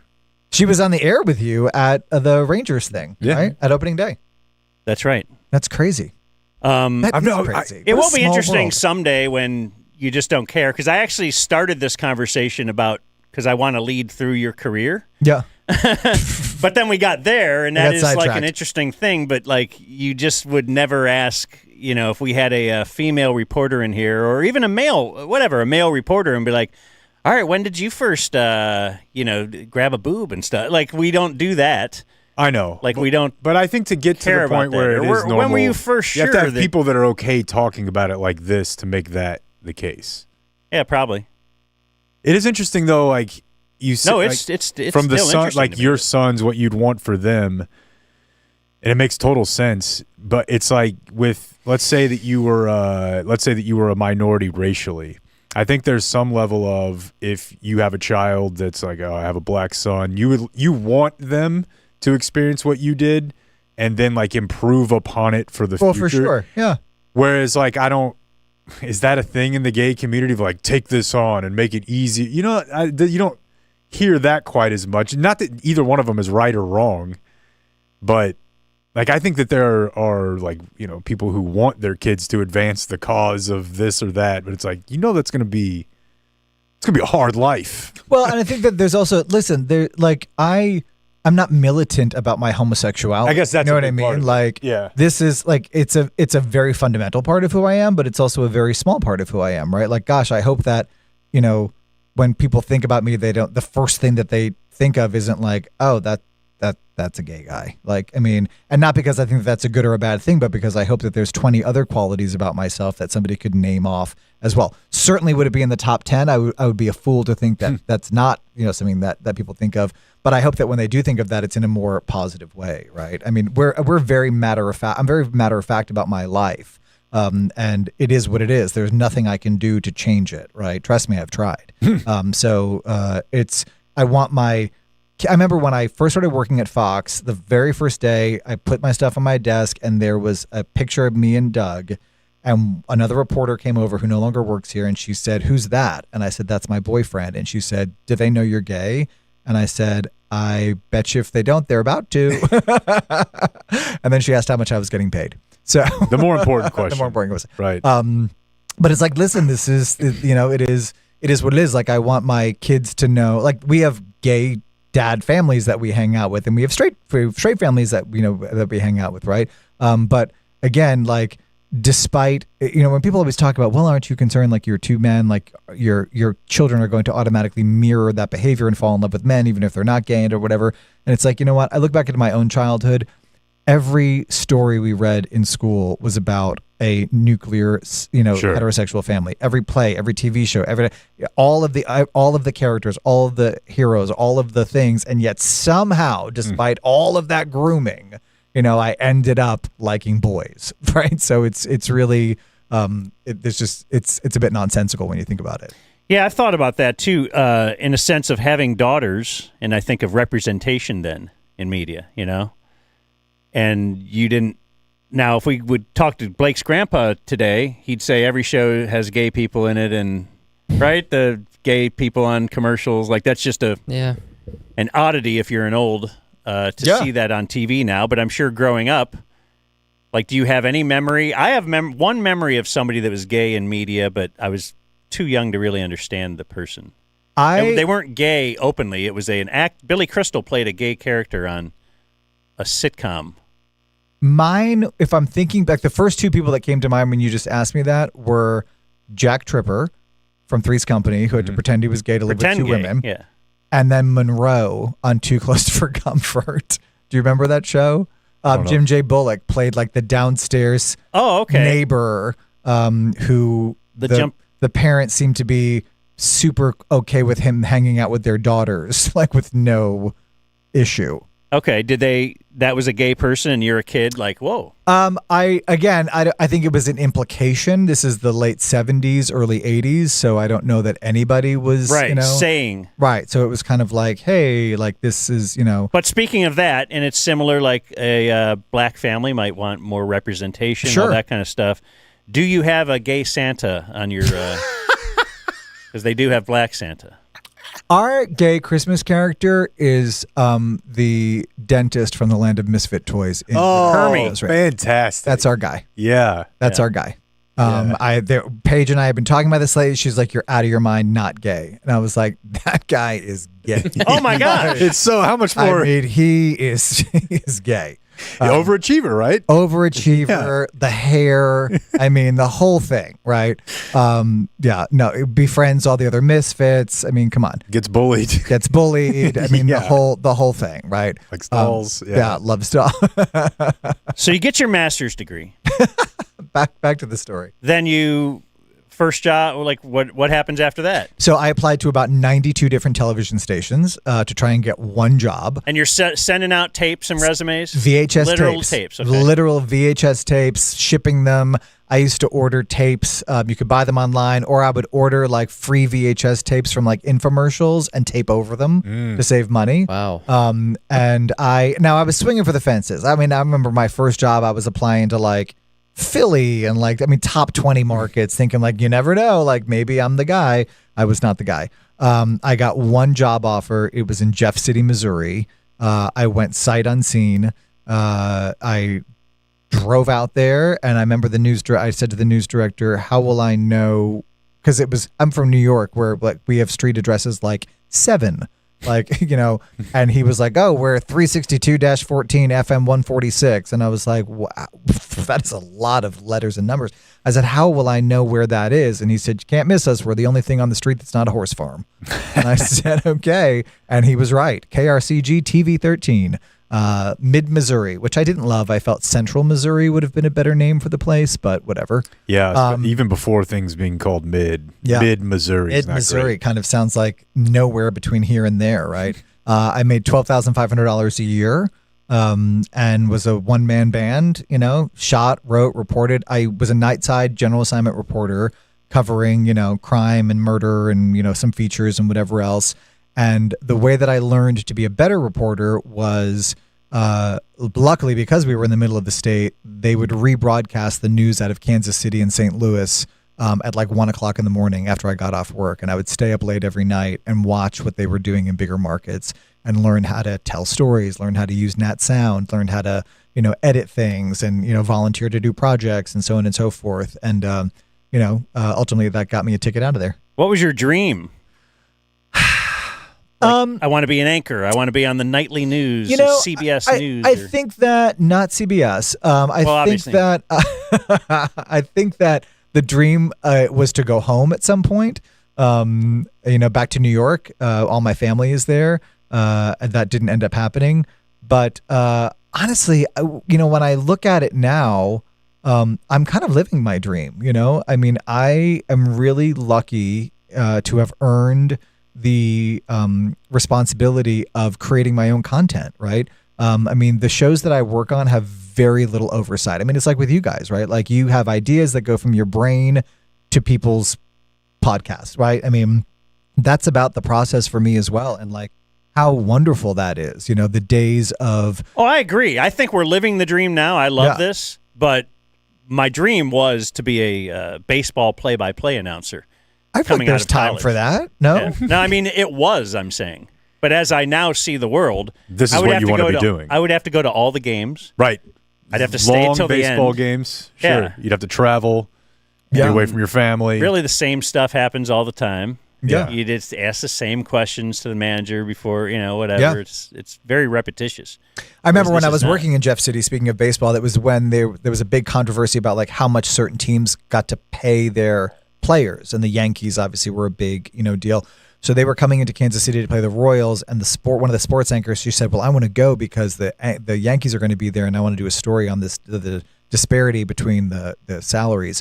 And I said, well, I'll go and I'll be your photographer. And she said, okay, great. And we went, and we were trying to get interviews. I remember we were in the elevator with Joe Torre, and I had no idea who he was. So we kind of missed that opportunity. And then we were in the dugout during batting practice. She was trying to get one of the Yankees to talk to her, and she couldn't. And then I found one, and I was so excited because I was like, hey, would you mind talking to us? Or whatever. And she was like, yeah, so he came over, and I said, hey, this player's going to talk to you. And she looked at me and she said, that's the bat boy. He was wearing a uniform. He though, had a yeah. uniform on. I was like, you're more of a Yankee than I am. So that didn't get the interview that day. But got out of there and went to Burlington, Vermont. That was my next stop after that. Burlington, Vermont. Did you meet Bernie? I did meet Bernie many times. I used to go on bus trips with Bernie Sanders to Canada to buy. We used to take senior citizens to Canada to buy prescription drugs. That's incredible. And do stories about how much cheaper it was. How'd he treat you? Nice, good guy, nice guy. Because I used to. I mean, he was like the mayor of Burlington at one point. And this is whatever. I know if you don't like the guy, you don't like the guy. But I've seen video. It's literally Bernie like dedicating a tree in downtown Burlington. So it's like that's what he's doing. He's like, oh, we're out here. We planted all these trees. It's just like a community. It's just weird to see because now he's anyways. I mean, I was there 99 to 2001. Yeah. So Howard Dean was the governor. I was probably partying a little more than I needed to. I used to fall asleep. We used to have a round table once a week with Howard Dean, and there's more video than needs to be of like a tight shot of Howard Dean, and then my photographer would like pan over to me, and I would be like sleeping like 2 seats like away from the governor of Vermont. A lot of late nights in Montreal when I was living in Burlington. A lot of drinking. Not so much drinking, more out partying. Yeah. Yeah. But I was there for 2 years, and that's kind of where during sweeps I would do like consumer stories because I really kind of loved that kind of thing. I loved how creative it was, the idea to help people. I remember there was a news director that I had there, and there was this girl who had been found dead overnight, and I was supposed to go cover the story, and I did, and I found her grandmother like in the phone book. I mean, you just started calling people with the same last name back in those days. And I found her, and she said we could come over, and she was sitting there in her living room with this like framed senior picture of her granddaughter who had, she had just found out died, and we were sitting there talking to each other, and as I'm asking her questions, I'm noticing like her eyes are welling up and her chin is starting to quiver, and all I could think was like, if you start crying, that's going to be the best video that we can get all day. Yeah. And I was like, that doesn't feel great. So I was like, maybe a more creative use of my time to help people and be an advocate for our viewers would be more up my alley. So that's when I kind of made the shift to full-time consumer and investigative reporting. In what city? That was in Burlington, and that's what got me my job, my full-time consumer job with Fox in Greensboro, North Carolina, which is actually an interesting story because I was on Fire Island with some friends when I got the call about that job, and it was the end of the summer of 2001, and they had made me an offer to come to North Carolina, and I was excited about it, and then September 11th happened. And the news director called and she said, I'm so sorry, there's a hiring freeze. We can't hire you anymore. And I said, gosh, I really you kind of already, I gave notice and you made the offer and whatever. And she said, I would really love to have you. I think you're a great fit. I think you're a great talent. I think you have a lot of potential, but we just can't get around it with Fox. We cannot hire anybody anymore. I said, okay. And she called me back a couple of days later and she said, I really like you and let me see what I can do here because technically we did make a verbal offer to you. And she called whoever she needed to call, and somehow she got my paperwork through, and they hired me. And I look back at that moment. I mean, she didn't owe me anything, but she did that for me. And then I took that job. And then a month later, I met the man that I'm now married to. And I think, like, gosh, had you not taken the extra minute to do something kind for another human being, the trajectory of my life would be totally different at this point. Gratitude. Yeah. So how long were you there? I thought when you were saying that, you're like, but then a month later, I got offered this job in Dallas, and I felt really bad when I took it. No, I was there for 2 years. I was there for a 2-year contract, which was great. I mean, I was at WGHP in North Carolina, Greensboro, Winston-Salem, High Point, and it was probably the finest television station I've ever worked at. It was a huge community involvement, great television station, wonderful management. It was just a really great, I think some of the best television comes from markets of those size. I think it was like 46 or something, like those markets where people are still hungry enough to be working to get out, but also talented enough to deserve to be there is a really magical time in television. I think that it was a really cool space to be in, to learn, to teach. That's where I started teaching. I got my first job teaching at a university there at North Carolina A&T. I was a journalism professor, and then got then of course the Dallas job came open, and it was like, gosh, if you can, I mean, I was 28 years old, and I was like, if you can get to Dallas at 28, I mean, that's a big deal. And I came here and interviewed, and I remember I came for the interview. It was Doug's birthday, April 21st. I flew out for the interview and spent one day here. I remember one of the producers here, she said, "Oh, where did you stay last night?" I said, "Oh, I just flew in this morning at like a 4 a.m. flight." And she said, "Oh, you must work for Fox already." And I said, "I do." And she said, "Let me guess, you're going home today as well?" And I said, "I am." And she said, "Yep." And then I heard nothing from them until maybe August of that year. And the news director called and said, "We have a spot for you if you'd like to come." And of course I said, "Yeah, I would love to come." And that was 2003. So is this then you stopped making tapes and resumes and sending them once you worked in Dallas? For a little while I did. There was a time when, so that was 2003. Then I was kind of cutting my teeth here for a little bit. And then in 2008, I suggested that we kind of self-syndicate, for lack of a better term, my consumer content by contributing live on a weekly basis to our other Fox properties. So that kind of brought me to a different level, with the company. And then there were a couple of times where I was like, you know what, I think it's time to go home. And we looked at going home, and it just didn't, the opportunity that I wanted just didn't quite line up the way that I needed it to. My husband's career kind of started taking off at that point. I mean, he was delivering pizzas when we met, so that's a very transferable job. But then ultimately he became very ingrained in his professional career. And then honestly, once we got married and had kids, I mean, now it's, maybe there'll be some movement locally, but I think that we're here for, this is where we live now. You've put your roots down. So what year did the iPhone 2007. 2007. Yep. We want to play an old Steve Noviello. This is one of my favorite stories. Report. You know this? I'm assuming it's the crazy woman with the $16,000 in cash. Yeah. And it's the guy that sold his spot in line. Speaking of people I discovered. You discovered Marc Rebillet? Apparently. Because he would later, when Dan and Jake first started doing a show together, Blake booked Marc Rebillet to be on our show, and he was somewhat well-known in Dallas, but not really much outside there. Yeah. Right? He had just kind of moved to New York and started doing some... Are you aware of what he is on online he now? Was like playing Coachella a couple of years ago. He's like a big DJ. He's huge right? now. He'll do like Glastonbury. But when we first had him on, it was like 2020. He was doing his COVID streams. Yeah, that's where he Which started took to. off. Yeah. I mean, when I met him, he was sleeping outside the Apple store, hoping to get an iPhone. Right. Anyway, he ended up doing our theme song. Oh, you're kidding. As we had him on, and he, did it live on the air there, and then we worked and used that for years until we left the ticket, and then they're like, well, we own this now. So we don't have And they play it every day, so it made a lot of sense. They don't play it ever, and it's just in storage, and they're like, yeah, but we own it. As long as you don't play it. That's really the whole thing. It's really weird.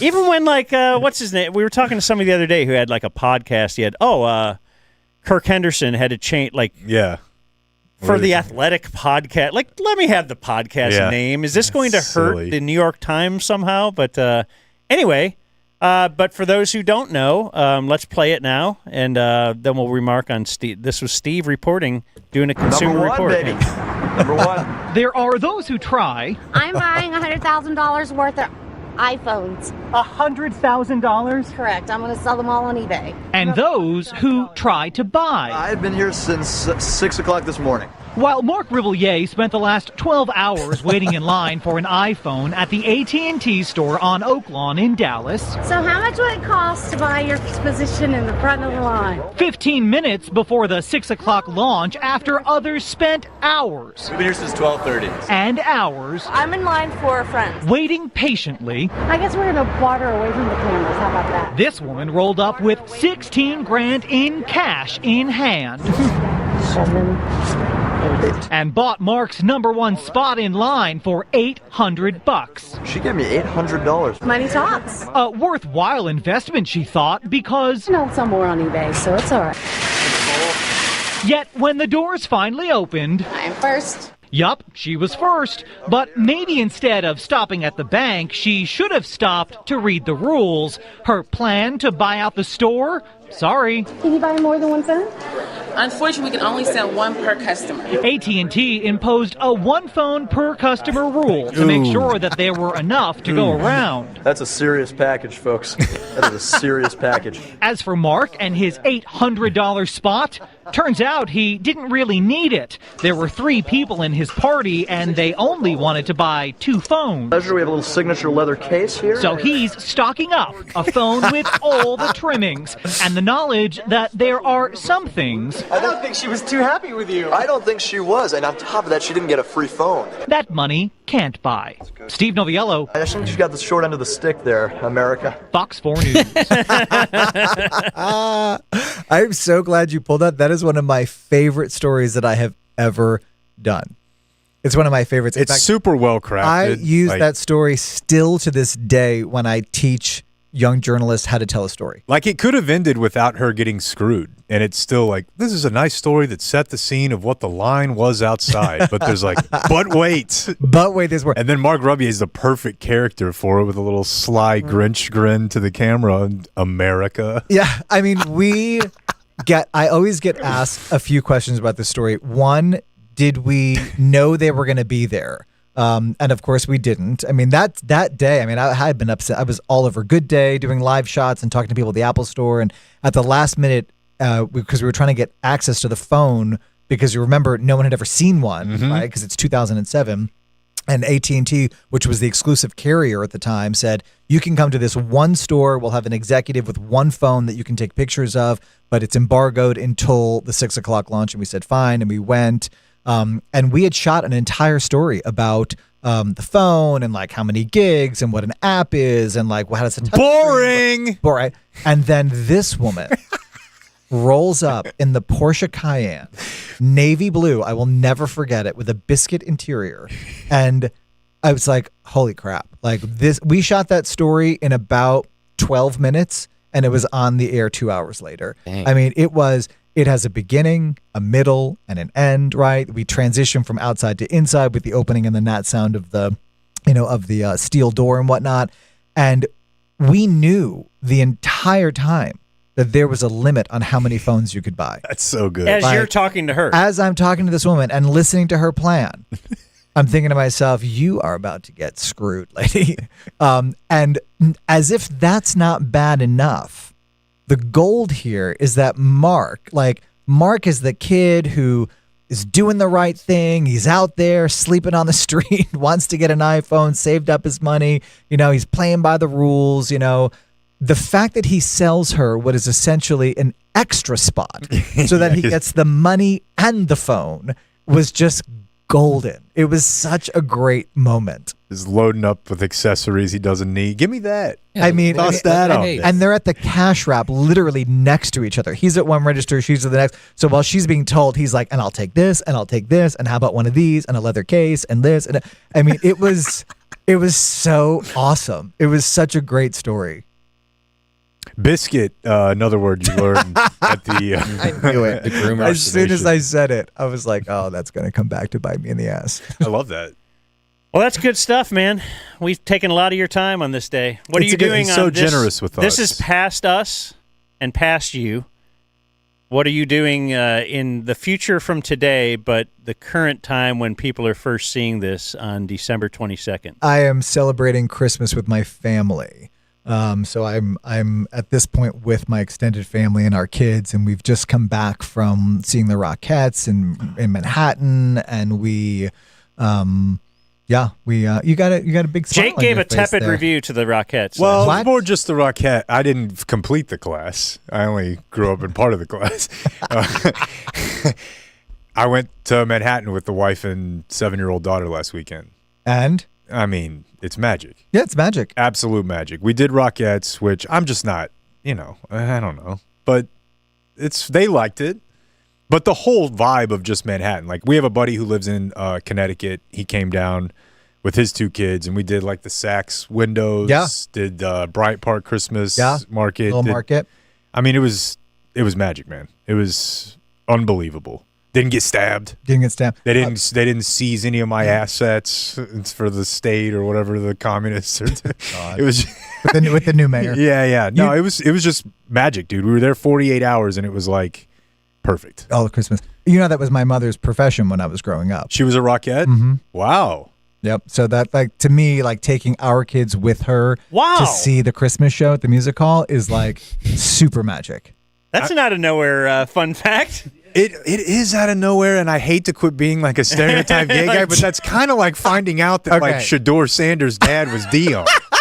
Like his mom was the stage performer. Like, I mean, he was a theater. Okay, I have a really quick superstar story to tell you because I know we're taking up each other's time here. So when I was in 5th grade, I went to sleepaway camp for the first time, and like it is what it is, right?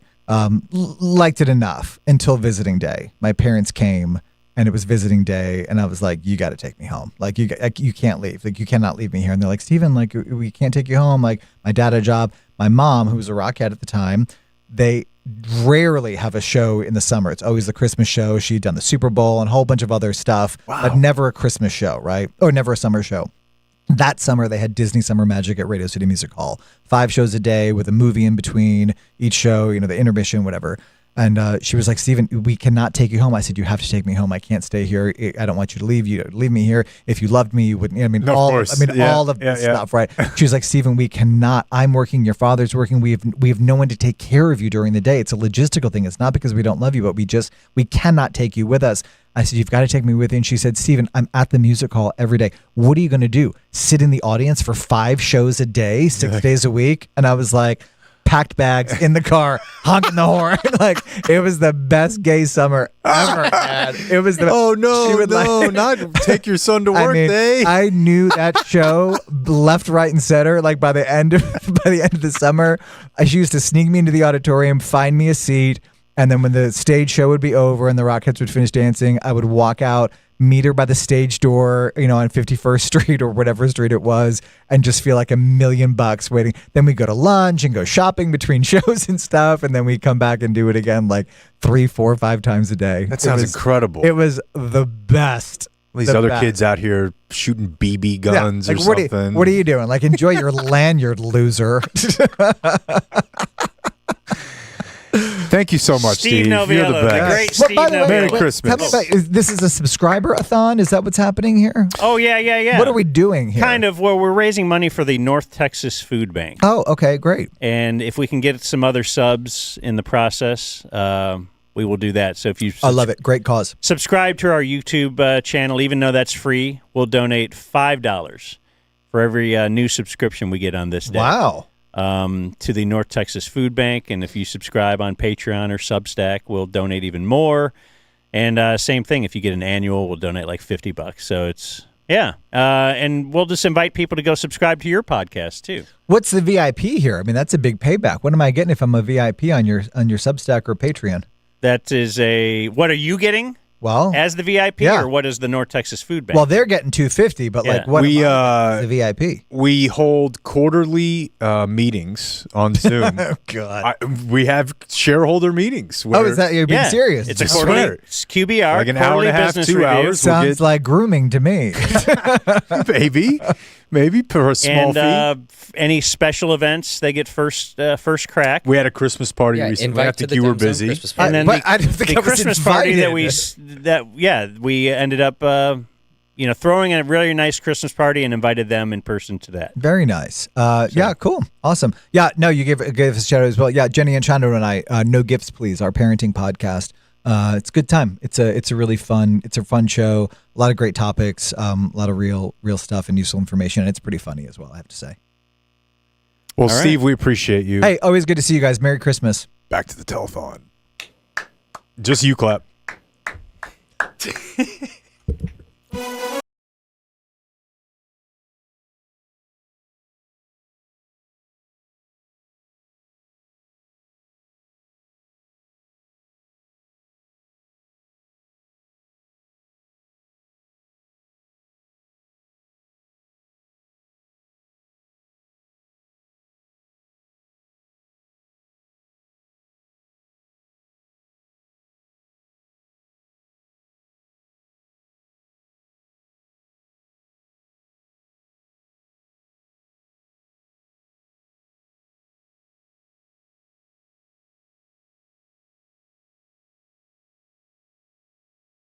Charizard hologram card for a computer in a private room, but for now, this living room computer is the only game in town. Popping the knuckles. And popping the shirt off. Why is he taking his shirt off? Very strange, but I've actually seen this move. It's both for erotic and cleanup purposes. You can see he's gonna stand with the shirt on the keyboard. Or he was, because looky here. Mom home early from a grocery store run. She thinks Blake is inside playing God-based games on Super Nintendo. But you can see here it's all palms, no psalms, as Blake is really going for it. And here comes Mom, still thinking about today's Oprah episode. Mom excited to share they had his favorite pizza rolls at the store, but he is just in the zone. And she's in the living room. Busted. Mom loses the groceries like she's losing her innocent relationship with her sweet little boy. She'll never be able to erase that picture from her mind. Oh, that man Poor once Blake. suckled from her teats. Disgusting. More of that next time on Bad Beats.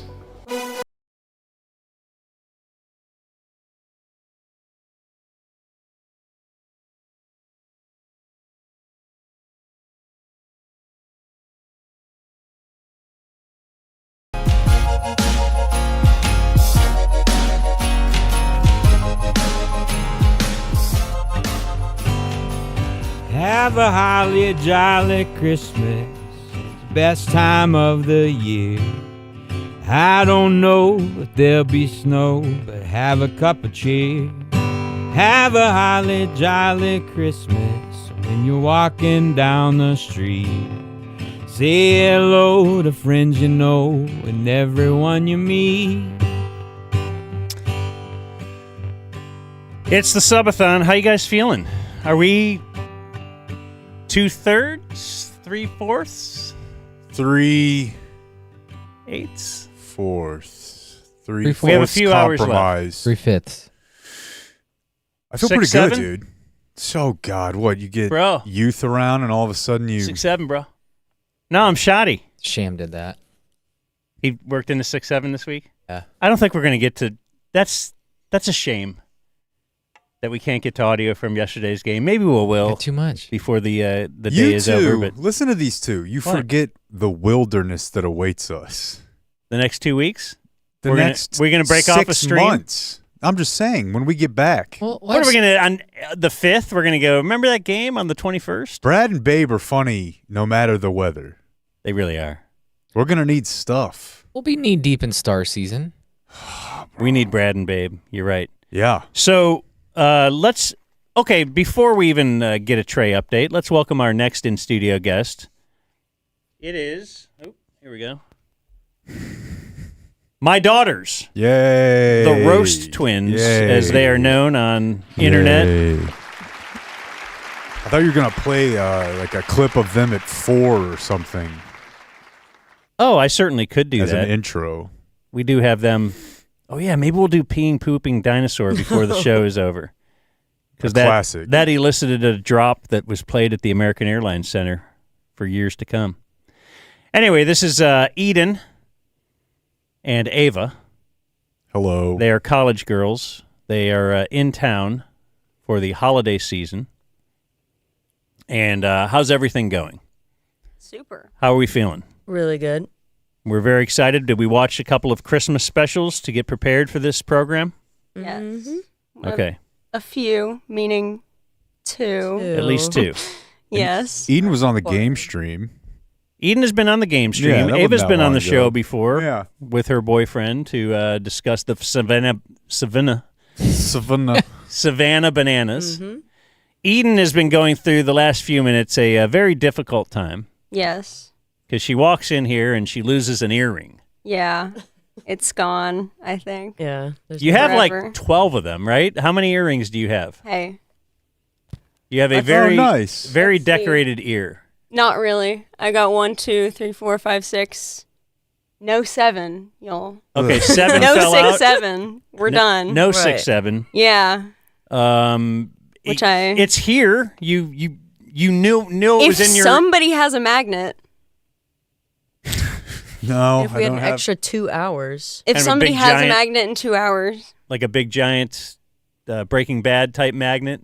You know what's funny is like she's facing this problem. I have no. Can you go to Walgreens and get any? I don't know what it takes to replace an earring, so I don't know like the level of stress. Does it have to involved. match one on the other side or no? No. Okay. I just need to like put something in there or else the hole could close up. That's the scary part. If you're about your finger, jam Okay. it in there. My whole finger. Don't you? So girls Are don't people doing gauges anymore? do That was more girls cartilage? Our era. Gauge? No. Gauge the cartilage. Well, yeah, when we were, we got the hoop. Like I don't know who we is. Like our age.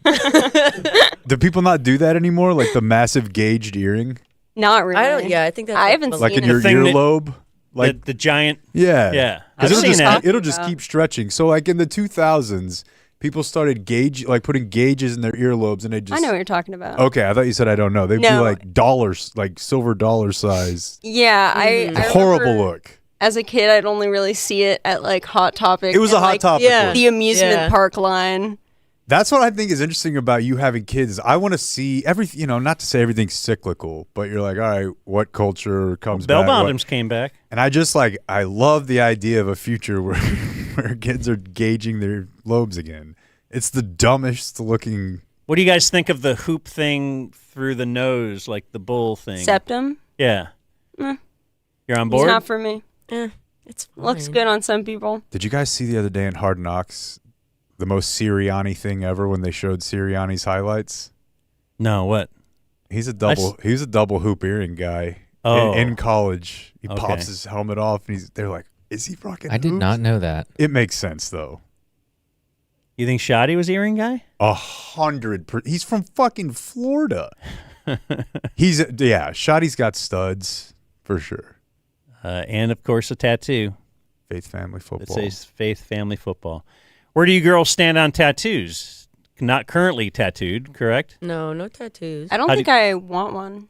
Interesting. Ever. I don't think so. I mean, Like we'll a- see, maybe. A piercing you can take out. A tattoo that's forever. And I feel like everything I like this year I hate the next year. Would you so, get like, one of those lip ones that fades No. in like It 2 hurts. years? So does a piercing. That's very Yeah, but it hurts self-aware. for less time. Well, I'm glad they're this age because I feel like if they were, what would it be, 10 years older, they would have We'd be tramp old. stamps.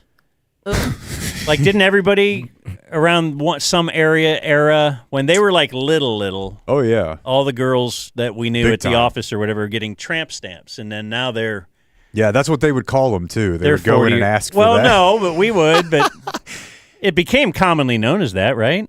For sure. Like the wife beater T-shirt. Yeah. I don't know. Can we even say that was the way that was referred to? Yeah, I don't know. One of the first shows you and I ever did was at a Because of what? benefit for domestic violence survivors, and I said it, and I found out pretty quickly then there's at least one place you're not supposed to say it. They came up afterward. What? That's just a thing. I was like, well, I didn't hit him. White. Yeah, no. That's why Hillary lost, right? Yeah. Because of yelling at you about what you said. Because you're an ally. You don't hit. No. He'll hit dudes, though. Okay. So, yeah, my daughters are here to talk about some Christmas shows that we watched. But we have to check in on Trey Cam. Qualis is sponsoring this throughout the day. So look at that nice thing that we have in front of you, girls. That is the gingerbread house. You saw me with it yesterday at home. Yeah. No way we expected Trey to be able to pull that off. Knocked it out of the park. How long did it take him? Less than an hour. Yeah. Like, he rolled. He was like a little machine. I was like, damn. So we took a break before we gave him the Lego set. And it turns out, as TC said, we're learning a lot here in this first run-through, the first ever Dumb Zone Subathon. And we've learned that Trey, we should have given him this at 7 a.m. and seen where he is right now. You would have given Now, I feel really bad because I feel like, Trey, can you hear us? Can we talk to Trey? Is that possible? Oh, he's out of the Zoom? Okay, well, I wanted to inform him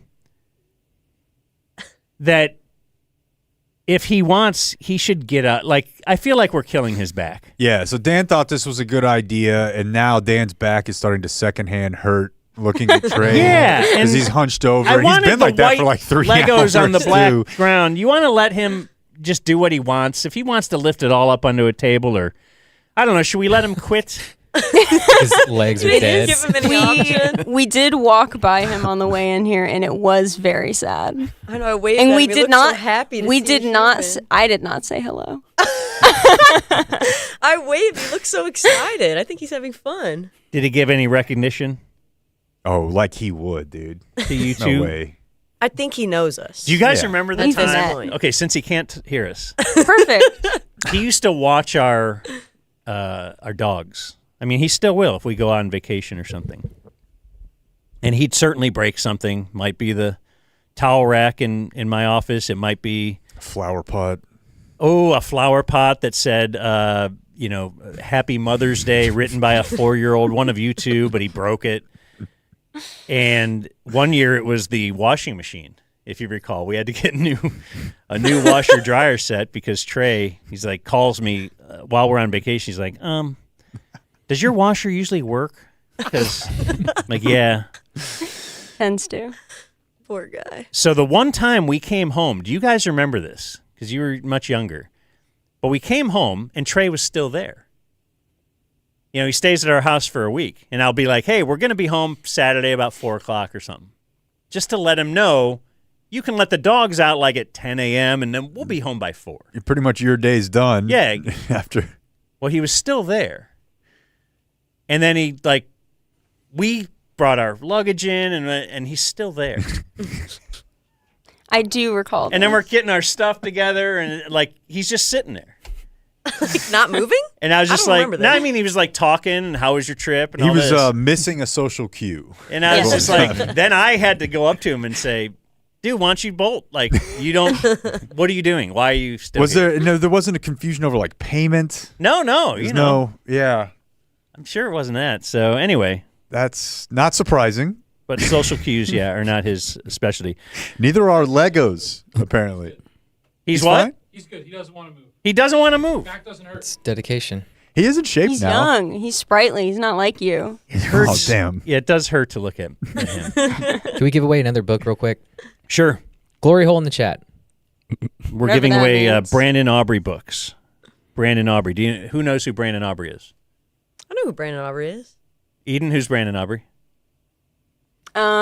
He's very important to the show. Eden watched a game stream with us. She has no idea who Brandon Aubrey is. Very, very important. Ava, who's Brandon Aubrey? The kicker for the Cowboys. That's right. And he's the kicker for the Cowboys. And he's like the best in the league. And he's the best in the league. Yeah. And he's real friends with You guys didn't let me finish. Dan McDowell. Yeah. He wrote a children's book. Oh. And we are giving away some autographed children's books. Autographed by Brandon Aubrey, not just like some by Trey. Okay. You got a few of those in the back, I'm sure. I want one from Trey. So We can arrange that. The girls are here. We have 2 things that we watched. Have you guys seen the Charlie Brown special lately? I watched it last year. I think, yeah, we watched it last year. Does Brooks like that? I don't think so. Okay. Brooks is Why not? Animation's not up to his par, I guess. I don't know. It just didn't stick with him. He likes Rudolph. He has Claymation. a 4-year-old that is like competitive at Halo, and like he can like game. So I don't like he's gonna look at Charlie Brown and use a slur. Yeah, I was gonna say, where's the slurs? Yeah, I think you guys met him. He's a good kid. Great kid, just advanced. Very, very advanced. He would help my wife solve her internet problems. Right. home. Yeah, he's geek squatting too. He's great. Anyway, let's first review Charlie Brown because we watched that together the other night. We can roll through this one. We'll do a pre-recorded bit, and then we'll do It's a Wonderful Life because Jake just watched that last night too. I did. So For the first time? For the first time ever. Okay, Charlie Brown review overall. Like, because these are things I made them watch growing up. This is what I always wonder, and how much of it will stick, and will they make their kids watch this or be like, no, this sucks? And I only watched it because it was the thing that was on. Every year, there's like 4 things that were on. And Charlie Brown was one, Rudolph was one, Frosty was one, and whatever. And then it's like, it feels like that was from the 60s until the 90s. And then in the 90s, they were like, hey, what if we started making new Christmas stuff?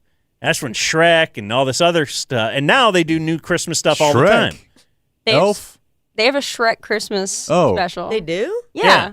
We've seen it. Oh, okay. My bad. I thought you But Elf, the movie. But okay. Movies have always, but I don't know. It feels like the TV specials, unless I was, whatever. The point is, let's review Charlie Brown. It was like made in 1965 or something.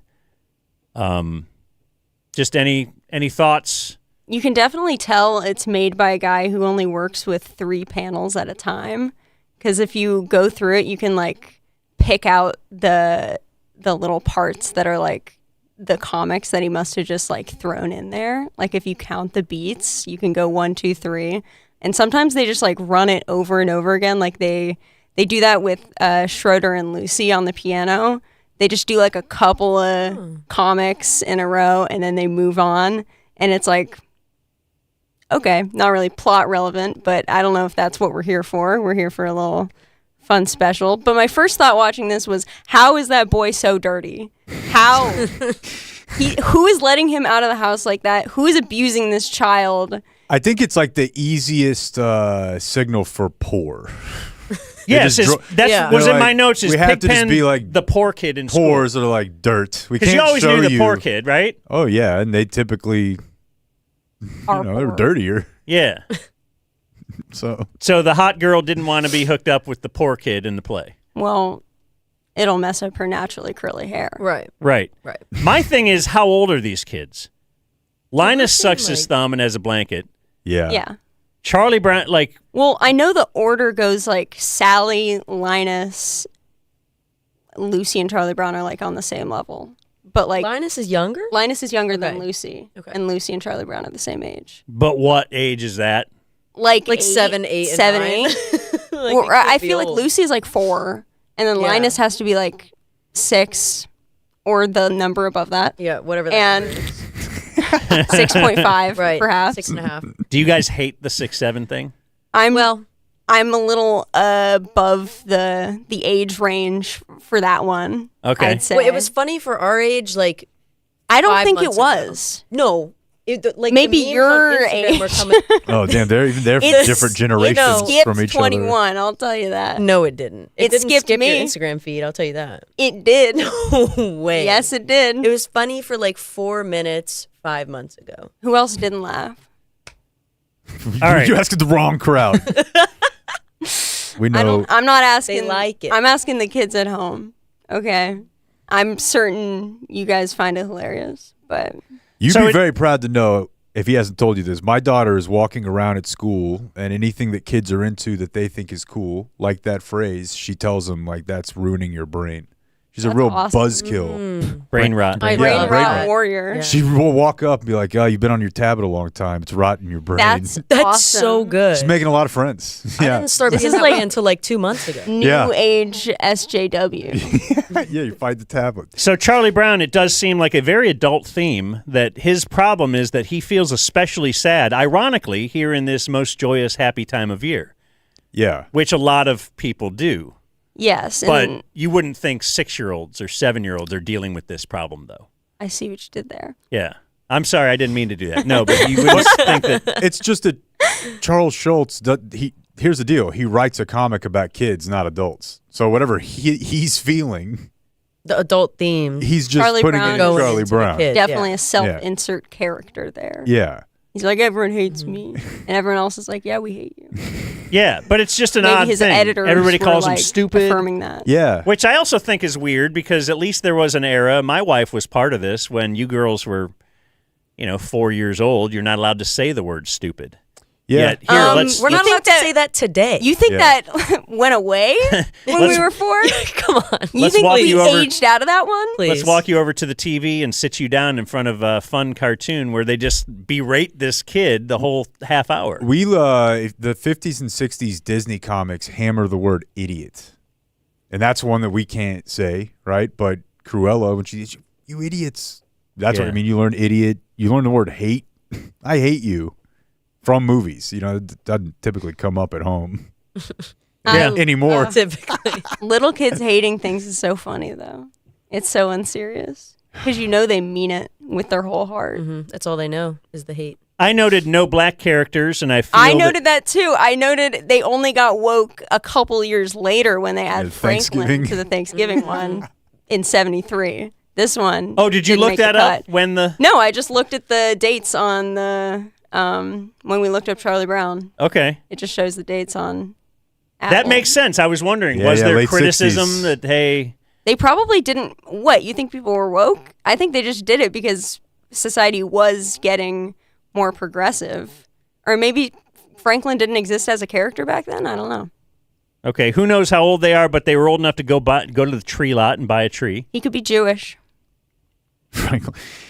Yeah, I don't know, man, because the way that the history has been explained to me, when the time that this is taking place, 6 and 7-year-olds, damn it, they had jobs almost. My grandparents talk like that. Yeah. So it's like a 7-year-old going to a tree lot. I'm like, I don't know, weren't they going to war? Okay, they might. So you might have actually said, "Hey, go get me a pack of cigarettes and grab a tree on your way." For real, home. maybe. Yeah. Yeah. Yeah. To flash forward to It's a Wonderful Life, he has a job and he's like 6. Yeah, and he's got he works at a pharmacy. He was running it too. He was saving lives. That it was pharmacist crazy. was out there poisoning people.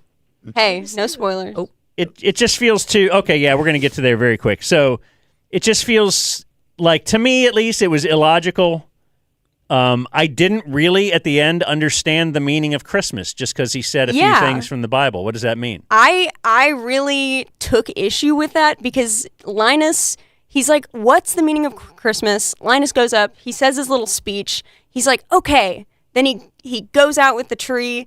He thinks back to Linus's speech. It was so important that we have to flash back to it and hear the whole thing again while he's standing next to Snoopy's little house. Then he gets one ornament, puts it on the tree. Immediately, he gives up. He's just like, oh, brother. And the one ornament topples that tree. Yes. Yeah. And you're telling me the one ornament knocks this tree It was a little over. twig tree. So, but that same tree... So he gave up. He walks away. He's dejected because he feels he killed the tree. Then, the kids come over and fix up the tree, and that's the meaning of Christmas. So I don't understand what the point of Linus's but whole they also little God fixed up thing the tree was. with they added 100 ornaments. Yeah. Yet somehow this tree that could not hold the weight of one ornament sure now has the now structural looks great with integrity 100 of... ornaments, and then they all sing. If you add one ornament here and one ornament here, perhaps it balances out. Ah, okay. The tree. Well, maybe they're right to yell that you're stupid, Charlie Brown, because he couldn't figure that out and he gave up immediately. Yes. He is. Yes. Well, he lives a bad life. Everyone hates him. So maybe but- it's his fault, but everyone hates him, and that's a sad life to live. But I feel like when we get to It's a Wonderful Life, like it or not, it's very direct in its messaging, almost too much so. You'll want to remember this later for the important part of the movie. Oh, really? But with this, it's like he learns the lesson after they read the Bible verse, which I don't understand. And then the tree thing happens, which is, I gave up, I ruined a tree just like I ruined everything else. And then everyone else builds. Are they trying to just do the, hey, your community will help you, the point of Christmas is community? and just not sticking the landing. I don't see what the point of the verse was. If No, that it was doesn't- the meaning. I think he's just maybe not good at expanding past 3 panels. I was gonna say, didn't you say like they can't move them around at all? Like it's super difficult to do more than 3. So What do you mean? Well, if they just have 3 panels for his whole. Is that like 15-minute comic, speech. like in a comic strip? Is that what yeah, that means? that's what I'm okay. talking about. Like, yeah. Well, you can anyway, count the. before we get to It's a Wonderful Life, just would you show this to your kids? Would you say, I want to continue this tradition because I watched this as a kid? Or would you say, this thing's idiotic? Why would I feel like you can do a Linus cut where you just cut him out.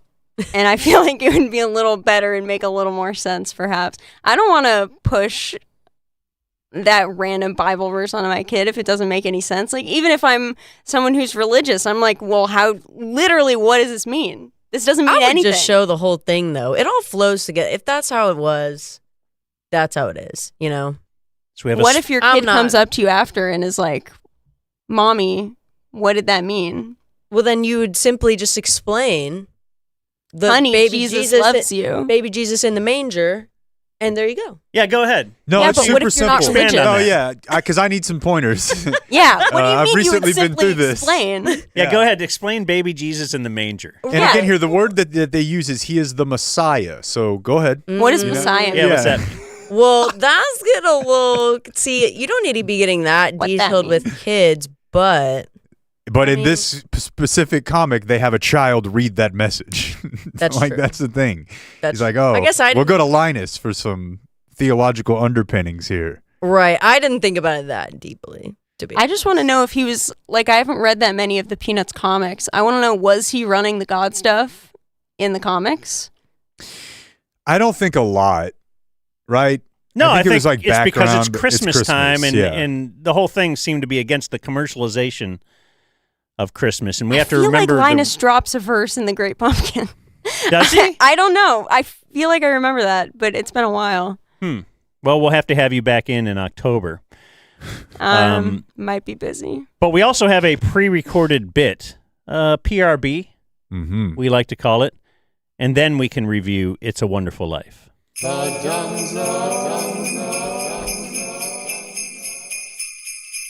And now, it's time to hear from a man who's been around Christmas for a long time. If you don't believe it, he's got faith, family, and festivity tattooed on his hand. Ladies and gentlemen, the Shotty Claus Press Conference. John Machota with The Athletic. Shotty, what are your favorite Christmas movies to watch? That's a great one. I might show my age here a little bit, but when I was a boy, Home Alone was my favorite. The first of that genre that I really got into.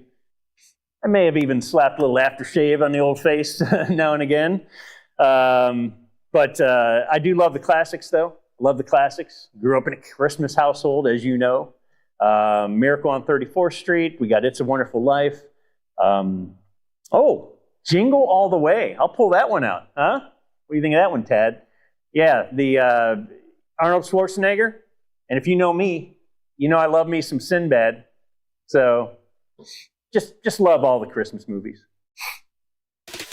Will there be more of the Shotty Claus Press Conference? There will. Keep it intentionally tuned to the Dumb Zone.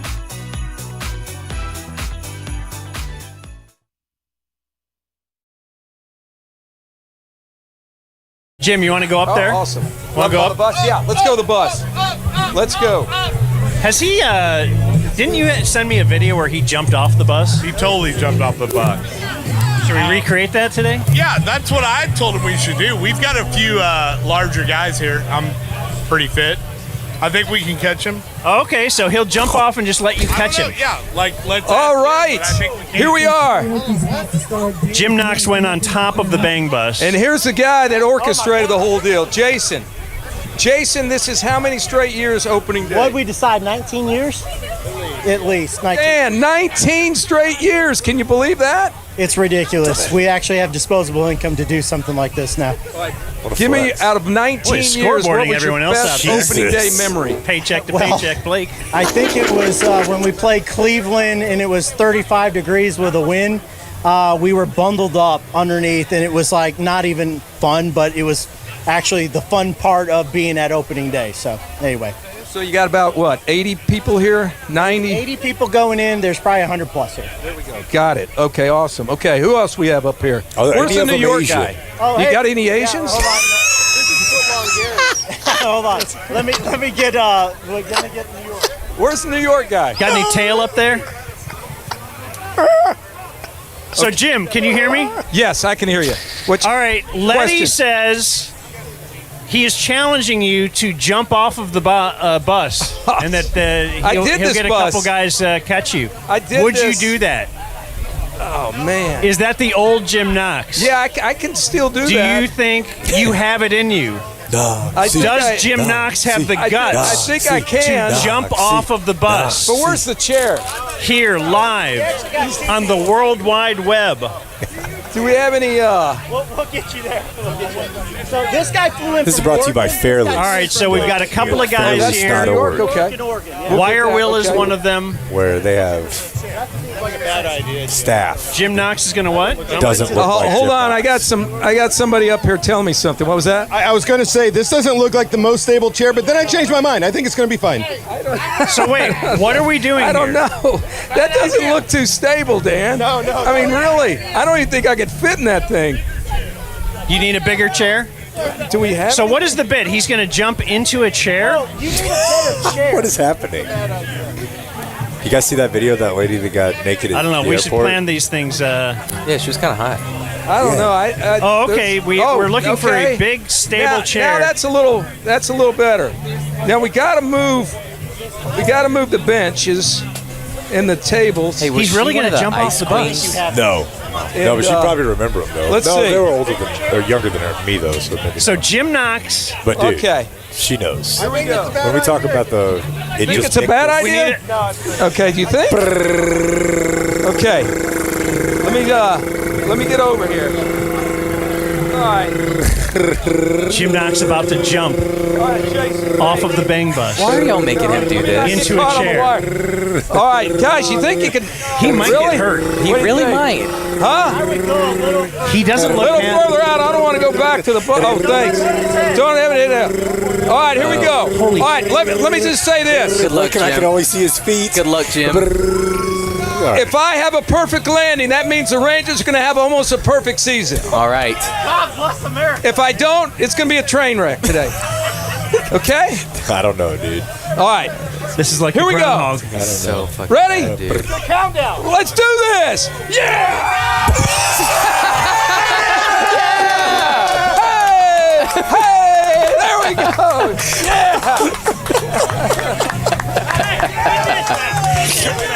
So Letty and Will didn't really catch him. They just kind of thumped him over. Oh, yeah. Good. God, he's the best. Wow. His hair's all crazy. That's nothing. That jump was nothing. I could have made that. All I'm right. here from now. You're the post-game interview. I'm here with Jim Knox. Yeah. He's our star. He's our player of the game here with Jim Damn, Knox. down Jim, with how do Jim you Knox. feel? I feel good, especially when they brought that second chair. The first chair would have been a disaster. Yeah. Too small. But it looks like that was like you actually said yes so quickly. Because I don't think it was that far of a jump. Not I've to done you. a lot farther. Not to you. Yeah. Yeah, I thought your head was gonna snap back and Smash. hit that, and then we're gonna. That happened in Kansas State, but the reason why is because the kids who were holding the cats, they were drinking too much beer. We had too much dead time, and then when it's time to go live, then boom, it was a disaster. Yeah. Well, I'd like to thank you for your service to the Rangers Nation. Hey, Jim Thank Knox, you to everybody. Dan and Jake, good podcast.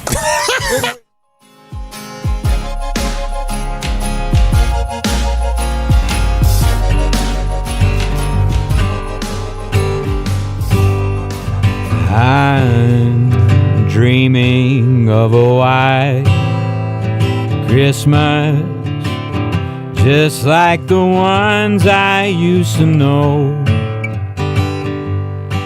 where the treetops glisten and children listen to hear sleigh bells in the snow. I'm dreaming of a white Christmas with every Christmas card I write. If you get yourself a new car today from fairlease.org, we will drive to your home and deliver a big magnetic bow on the car. Big red bow. That process. We could use that magnet to find Eden's earring. While we have it. Yeah. Fairlease.org is how you start that process. You can do that right there from your phone at your house because there's no dealership for Fairlease. They'll bring the vehicle to you, give you fair value for your trade-in. Maybe you got a business and you're interested in upgrading your commercial fleet. You can do that with Fairlease as well. Fairlease.org. Click Request a Quote and then select the Dumb Zone where it says, how did you hear about us? This is the Dumb Zone Subathon. He's Grady Spencer giving us music all day. Yeah, absolutely. Give it up for Grady. And Dan's daughters are here with us in studio, Eden and Ava. And we're here to... Boo! Yeah. Sorry, I'm going to do the Snoopy thing. Oh, yeah. Funny. As Snoopy is the funny part. Like, if Snoopy's not in the Charlie Brown special, then it's it not doesn't much. get renewed. Yeah. And he's a veteran. I mean, I primarily think of the World War II flying ace. That's right. But in addition to that, we all watched It's a Wonderful Life, which I've actually never seen before. Now, we discussed on the show recently that my mom, who was definitely very cool as a 30-something-year-old woman, when she was going to go to a book signing to meet Jimmy Stewart, my mom was very stoked on James Stewart. And he was like 80 at the time or something? 90. He didn't make it too much after that. But she was a big fan. Which is that's a shock then that she never more made you watch it. Like I made them watch things growing up. Yeah, and maybe she did, and obviously I'm familiar with his affect and that he's beaten and it's sort of in the transatlantic thing.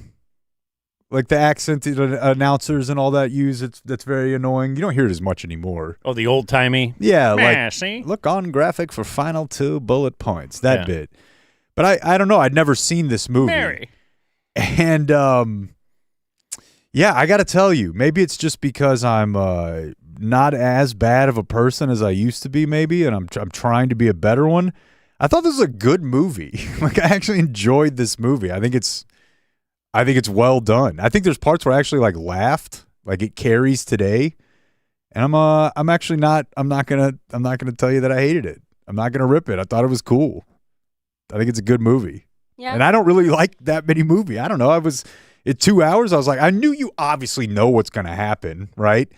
Like it would honestly be a better, more compelling movie if if you asked for your life to suck now it sucks. It's never coming back. But I know it's a lesson movie, and they're gonna wrap it up like the Bible, right?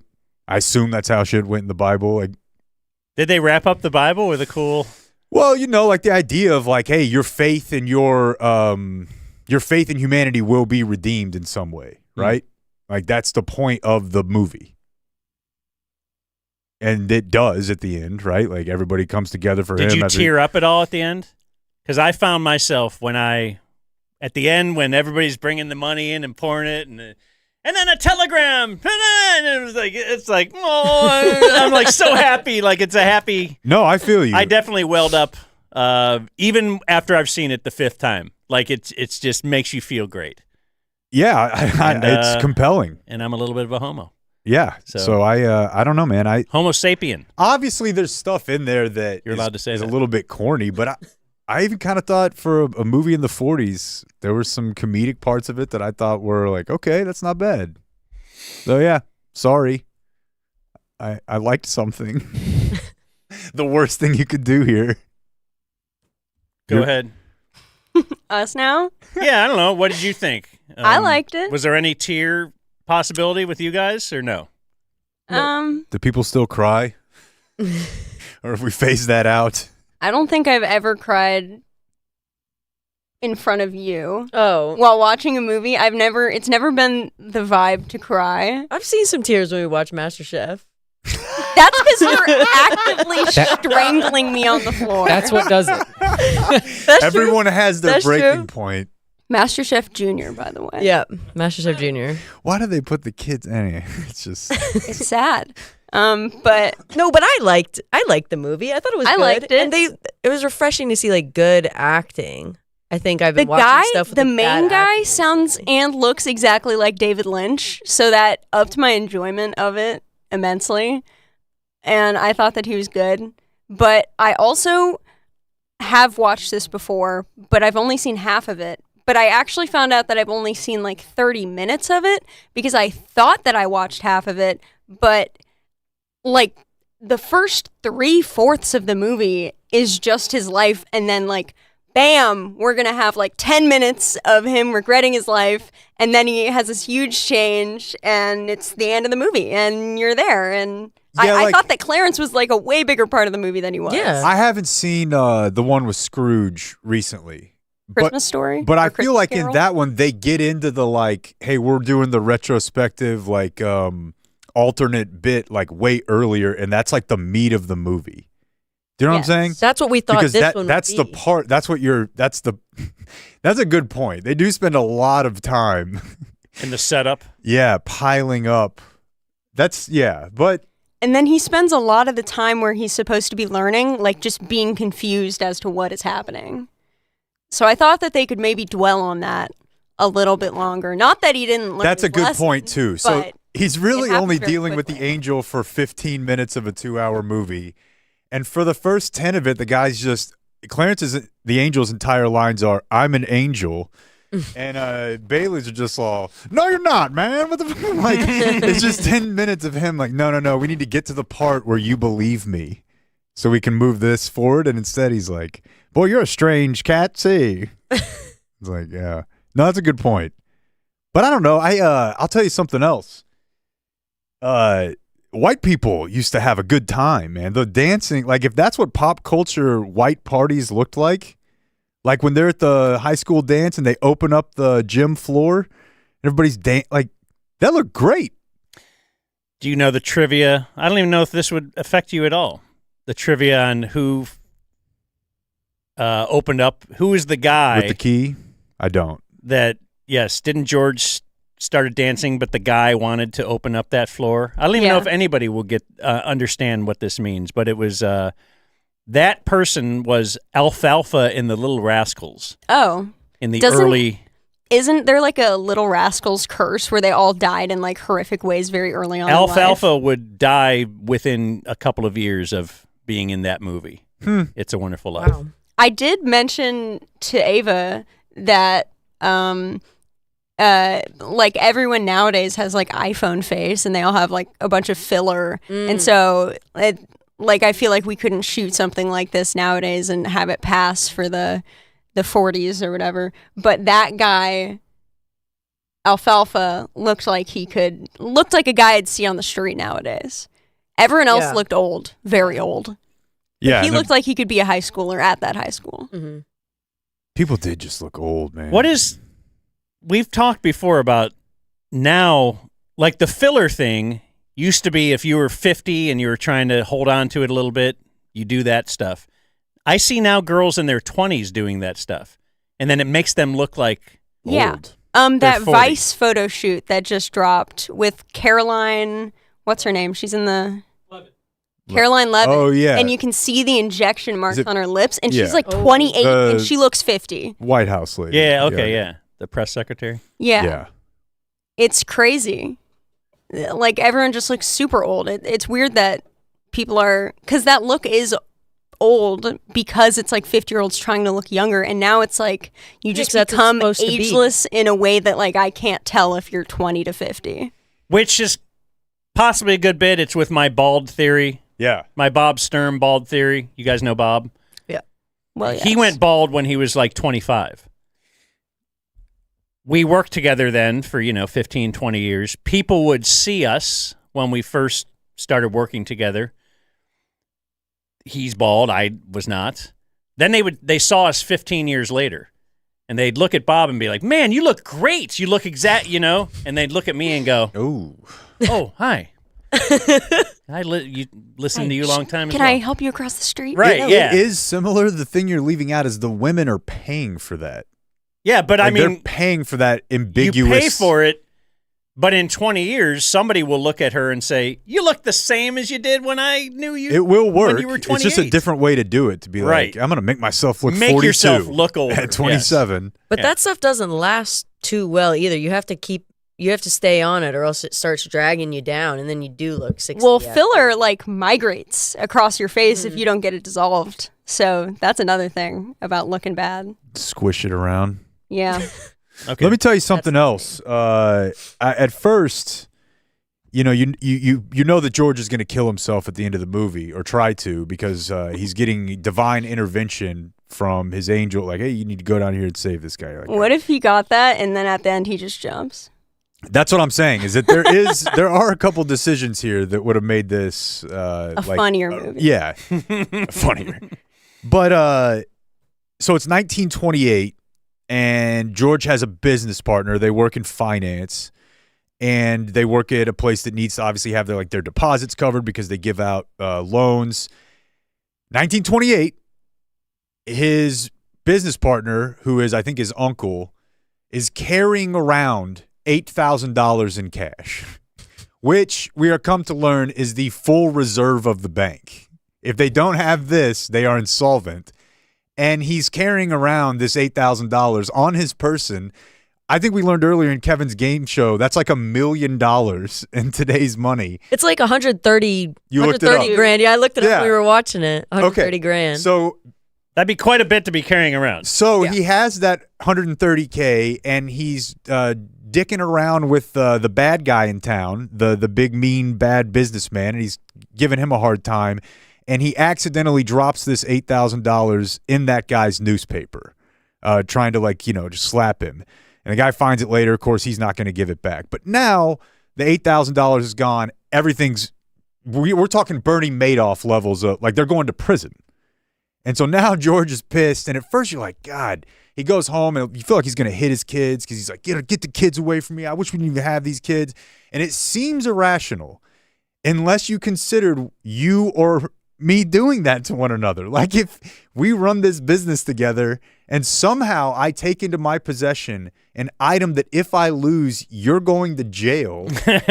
If I lose it, anything is on the table as far as the reaction goes. Yeah. So I don't, the idea that they run a bank where they're carrying that amount of money around, I'm just led to believe, because I wasn't alive 100 years ago, that was normal, seems very weird. And that's the whole point of the movie. The guy loses the money. They don't make a bad decision. Right. There's not bad. It's just this guy carried all of their money into a bank and lost it. He also seems to be the kind of guy that would do that, and you would kind of know that. Not put him in charge of the drops. I'm not going to let if you had. Yeah. I don't want to throw Trey under the bus, but let's say you have 130,000. Sure. And you've got Blake, and you got TC, and you got Trey, and you got whatever, and you have Angelo. And then you say, you know what, let me just give the 130,000 to Angelo and take this to the bank for me. And then later you're just shocked. Like, what do you mean you lost the money? It just, I don't know. That to me seemed like an odd plot point, but. I remember liking the Mary, the wife, if he hadn't married her. Yeah, she's so ugly now. She's hideous. She's wearing glasses and she has a little hat on. Yeah. Oh no, she's like Adrian and Rocky. She works at a never lives her life before he takes the glasses nothing off. for herself. And to indicate that she's an old dried up loser, they make her work at the library. Right, the librarian. Look at her walking out of the library, busted. Yeah, that's She'd be funny. Nothing without him, the man. I thought you were going to say that without her, because the other Violet's a much more fun time. I feel like she's a fun time. That's the path I would have chosen. I'm just saying, without him though, without a husband. Oh yeah, that's no what life. you would turn into in the 30s. Yeah, or whenever this is. I didn't pull the audio, but the part where they leave the high school party where they all fall or jump into a pool, so they have to get alternate clothing. Her alternate clothing is a robe. At some point, he steps on the tail of the robe, and it comes off, and she has to hide in the bushes, and he has her robe. And she's, give me my robe back. And I swear to you, dude, he starts basically doing the first Penthouse letter where he's like, it's not every day a man finds himself in a situation like this. That's certainly interesting. And he says, I've read about these sorts of things. But I was like, damn, that's the original right there. If we work out a little deal here to get this robe back. Jeez, dude. I didn't know they were doing that 100 years ago. Oh, dude. They weren't asking 100 years ago. Right? I guess that's true. Like, I'm surprised by a lightly rapey joke from the 20s or the 40s. Did you guys watch this at like 1.75 speed? Like you do everything? No, I actually didn't. You were playing a little game. Oh, well, I have to multitask when I watch things like that. Yeah, you're kind of brain rotted. Honestly, that way. It keeps me focused. I've been trying to unbrain rotify myself. I have too. I've been. No, you have not. I have not witnessed that at all from you. I've been off of. Okay, Instagram can I say this? The fact that she's aware of it is like the first thing. Okay. If you're aware of a behavior, then that's like already trying to change it. And we've talked about this. Like, this was going to happen at some point because we've shoved it down their throats that it's bad for them. I mean, how many the last decade of culture has been like, I don't know, seems like it's bad. But I feel like wasn't TV bad for you growing up?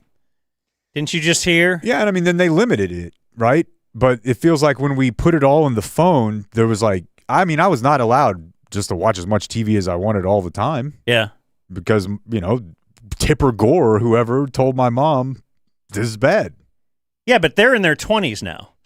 So there's nobody to police them on whatever it is. And you're self-aware to say, this ain't good what I'm doing. But I'm not staring at Instagram for 8 hours a day. I'm playing a game. Well, why is that Ava, better? Ava, your game is... I don't even know if it qualifies It's less as a brain game. rot. I'm not looking at other people live these lavish fake lives. I'm playing brick on my phone. You're justifying this. That is a very You are on fascinating level, thing, though. a billion. It's better than... Wait, what? You're on like level 1 billion in water pour. Well, level 1 trillion, still better will than have being on the Instagram all day. Instagram all day. I feel that I truly feel like that's true. Sure, it's not good to sit on your phone and like play a game as much as I do, maybe. But I'm on vacation also, so I don't care. But you will have the TV on, your iPad or computer in front of you, and your phone in your hand. Well, I got a lot going on. I got to lock in. I've been trying to put my phone down, and I took TikTok, Instagram, and Twitter off of my homepage, so now I have to like swipe down and actually look it up if I want to go on any of those apps. And it's like every time I go to my social media folder, I actually like stop and think, and I'm like, whoa, what am I doing? I was just about to scroll for no reason there. I was like, it's a good thing. Gonna go do something. And see, that's why, not that like TC and I, Blake's generation, Grady, like they just handed this shit to us. And we're like, oh, hopefully you don't make any mistakes. We don't know what it's going to do. Yeah, you're like, it might be good. Yeah. Yeah. Have you seen people starting to grayscale their phone? What's that mean? What's the... Take away all the colors of the apps where it's not as addictive. Oh, wow.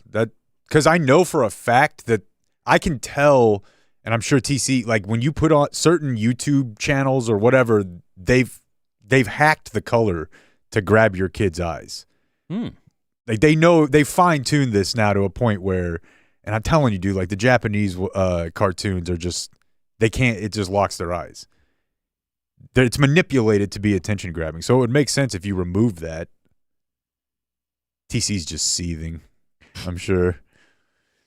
Protec, like steer into it. So it's funny because we get veering off into this stuff just because anytime like a news story comes up about, I don't know, 6, 7 or whatever, you're like, text your daughters about that. Oh, yeah. Do you guys know you get a random text from me now and again about, do you understand what that's about? Yeah. I know what you're trying to do. I mean, actually, I don't, because a lot of the times I just have nothing to say. I don't know what you say. Do you come on here and you're like, well, my daughter said this? Or like you never... Yeah, what's the reflection You never ask any period follow-up on that? questions. It typically will happen in like the news or something that the kids are doing this, and Jake says, "Oh, text your daughters about this." See if I'm they like, know. is this... Because the other thing, too, is like Is it sometimes... live? Is it a live hit? Yeah. Okay. Yeah. Sometimes what happens, I think, because most of the news is made by adults, like older adults, and I think sometimes, like, it'll be a story where it's like, oh, kids everywhere are doing that. They're not. You have to like ask someone who's that age, and they'll be like, "That's not a thing at all." Well, I always like to ask, like, do you even know what this is? Well, when he asks us stuff like that, at least when you ask me stuff like that, like it's either like was like a joke or a meme or like popular, like at least 1 to 2 years ago. Yes, a long Always years. time ago. Yes. And I'm like, how did you? What sources are y'all looking at to find this false info? I saw a term the other day. The term. It was like, Cooper DeJean, right?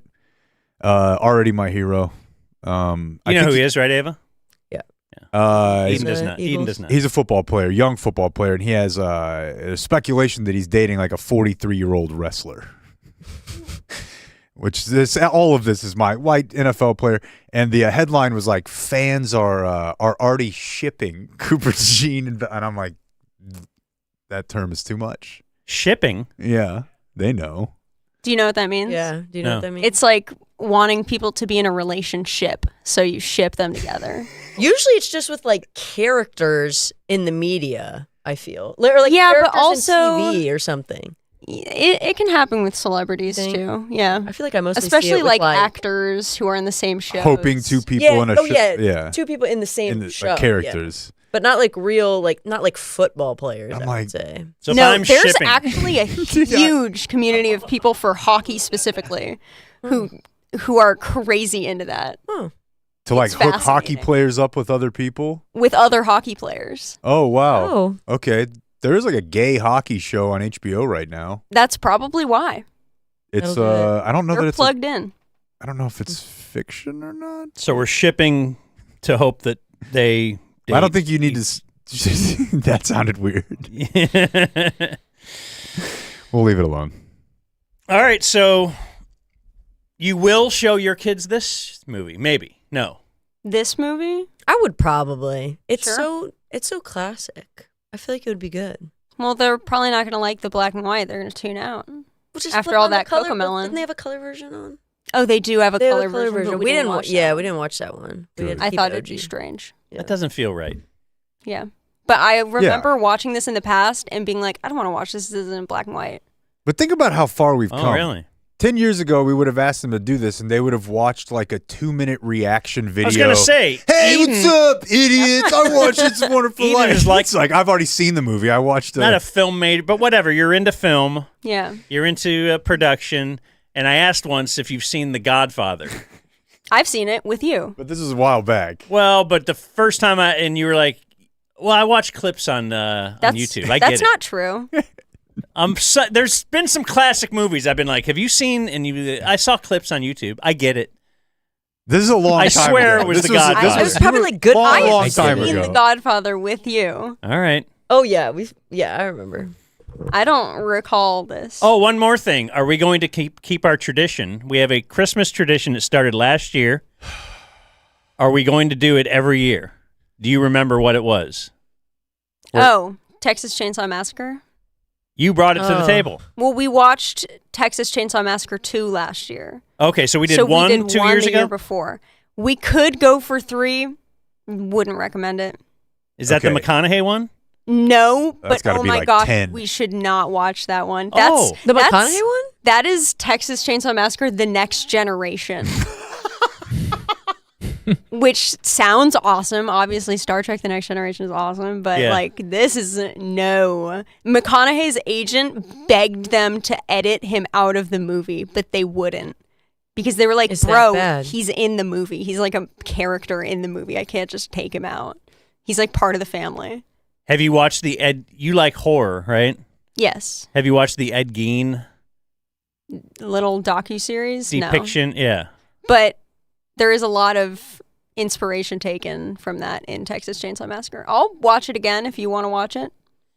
I don't care. Yeah, at first I was groaning because I think I had mixed up your family traditions, and I thought you guys were going to sit down to watch another Human Centipede. on Christmas. Oh my God. If we, Like when a couple years ago, you it gets exponentially worse through the series as well. Like if you think Have you one is seen all those? one isn't that bad. Number 2, It's really Yeah, not. no, I think you guys watched like all 3 of them or It's- something. And it's digestible. It was like a half-hour Me and show Liz. one day. Oh. It is digestible. It is Don't use that normal. term. It's normal. I just did. It's fine for the average like horror watcher, I would say. But number 2 gets pretty bad, and number 3 is like abhorrent. Like I would not wish that movie upon anyone. It is truly terrible. It is deeply offensive and bad. But the good thing about the third one is that they bring in the director of the series and have him be a character. And he's like, yes, I directed the Human Centipede series, and now we're doing that here. Ooh, that's deep. No, it's not. Oh. It really isn't. It's not good. Never seen it. Pretty You grossed should. out by the whole deal. Probably Yeah. shouldn't have brought it back up. But you've seen Human Centipede. Yeah, that's great. Read South Park. Oh, yeah. Read the terms and conditions. Yeah. Well, thank you for driving downtown to the Game Day Men's Health Studio. They never got to. We don't want to talk to Grady here. Oh, yeah. Well, I wanted to avoid that, but this is Grady Spencer. In fact, I can just do this. You'll know who Grady Spencer is in a moment because this was the first person who said, hey, would you have my daughter, or I think we came up with the idea because Grady wanted us to promote a new song that he had coming out. And I called him and I was like, I just don't think we do that. That's just not our thing. We're not going to just play a song. But I'll play it for my daughters and we could see what they think of it. Would you do that? And he's like, yeah, let's do it. And this was just a clip from when I first started to explain to the girls what we were doing. The name of the group is Grady Spencer and the Work. Yeah. Wow. I'm good. Thank you, though. Wow. I feel like Why like is I've really been everything taken throwing back there. to 1950s with the da-da and the da-da? Do you know what I mean? And the work. I mean, that Like, is good luck. I would not. No, this definitely if is I just like saw one of them that there garage was- bands, though. Like, no, they're not if gonna, I like, saw actually make that it. name on Spotify, I would not listen. Like 100%, I'm Oh, not listening. Definitely not. Like it sounds old. Like they've already Yeah. aged themselves. They've already blocked out So an they're entire a cover demographic. band. They're a cover band, is what you're saying. That was the initial start. That's But before they heard note 1. Yeah, they hadn't heard any of the music. Yeah. My bad, Grady Spencer. That's okay. That's all right. I stand by it. Yeah, I think it's fair. I think it's fair. I'm pretty old, so I'm very old. So thank you for standing by your first take. All right, thanks, guys.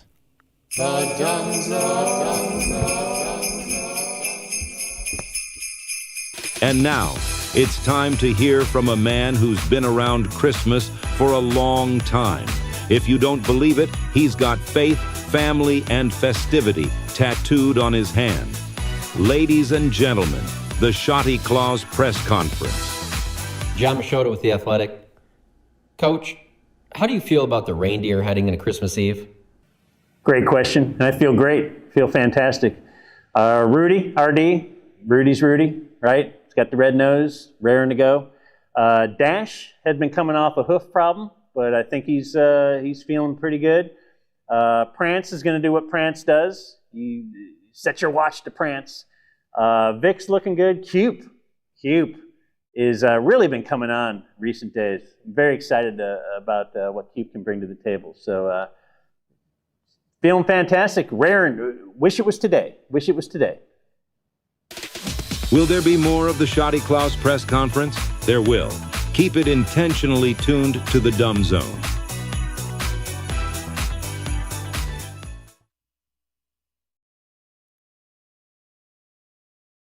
So I remember sometime in the last couple years, post like Game of Thrones airing on television, she told me that she had gotten into a book series that was kind of like Game of Thrones.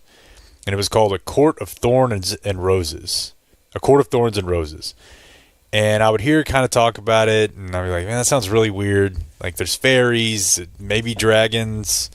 It's a lot of politics, just like Game of Thrones, where it's like this house is fighting with this house. There's always some sexual interest. But I never really paid that much attention to it. I'm like, that seems kind of weird. And then she would say, well, we watched Game of Thrones. There were fairies, there were dragons, there was sex, there was politics.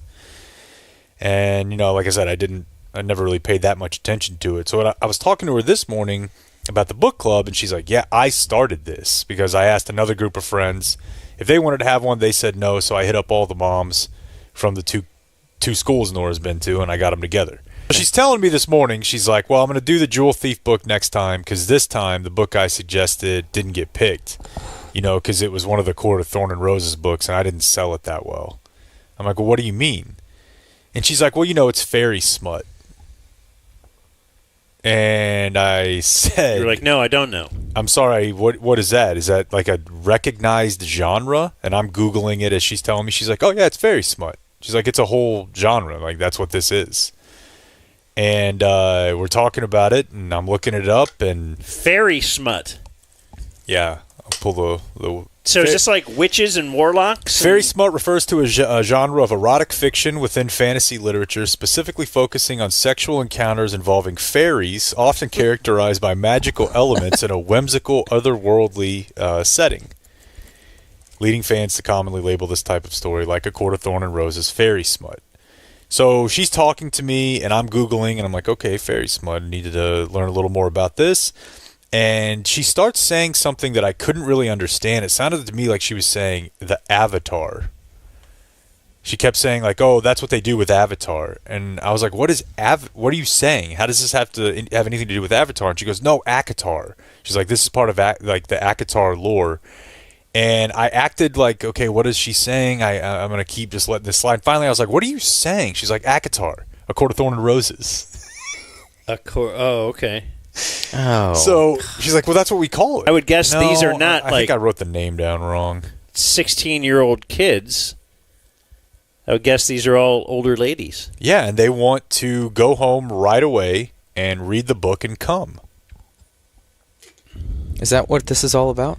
Let's see if that's what this is all about. So what I did is I went to the audiobook. Okay. I asked her, so there's 4 books in this first one, and I said, which one do people really start doing it?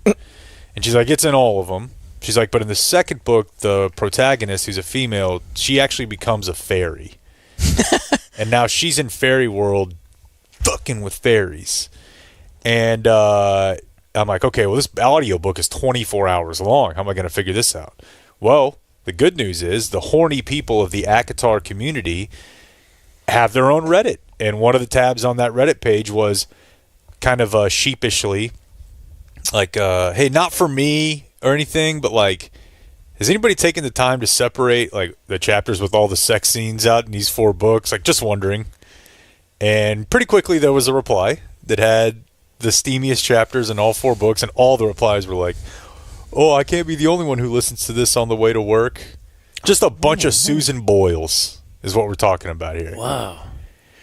So I'm like, all right, let's check it out. So I bought the audiobook for $20 of A Court of Mist and Fury by Sarah J. Maas, the second book in this series. And yeah, let's see if we can dive in here. This is about midway through the book. If you want an Illyrian male's attention, you'd be better off grabbing him by the balls.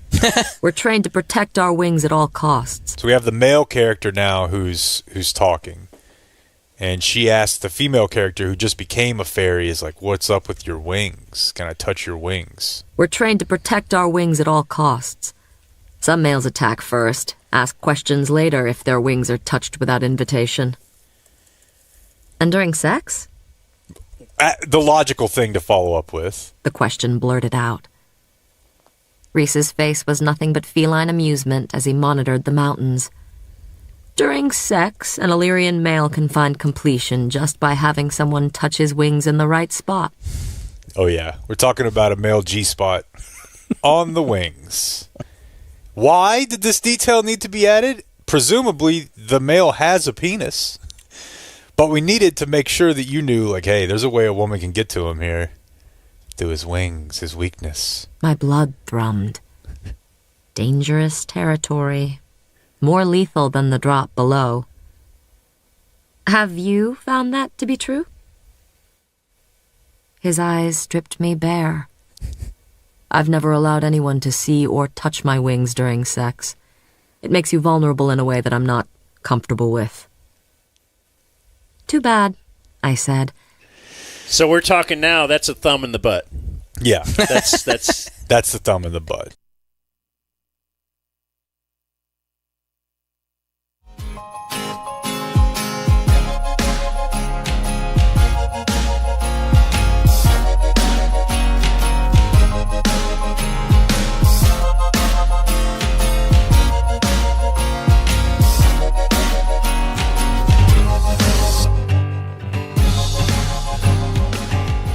Better watch, better watch out, better not cry, better not pout, I'm telling you why. Santa Claus is coming to town. He's making a list, checking it twice, gonna find out who's naughty or nice. Santa Claus is coming to town.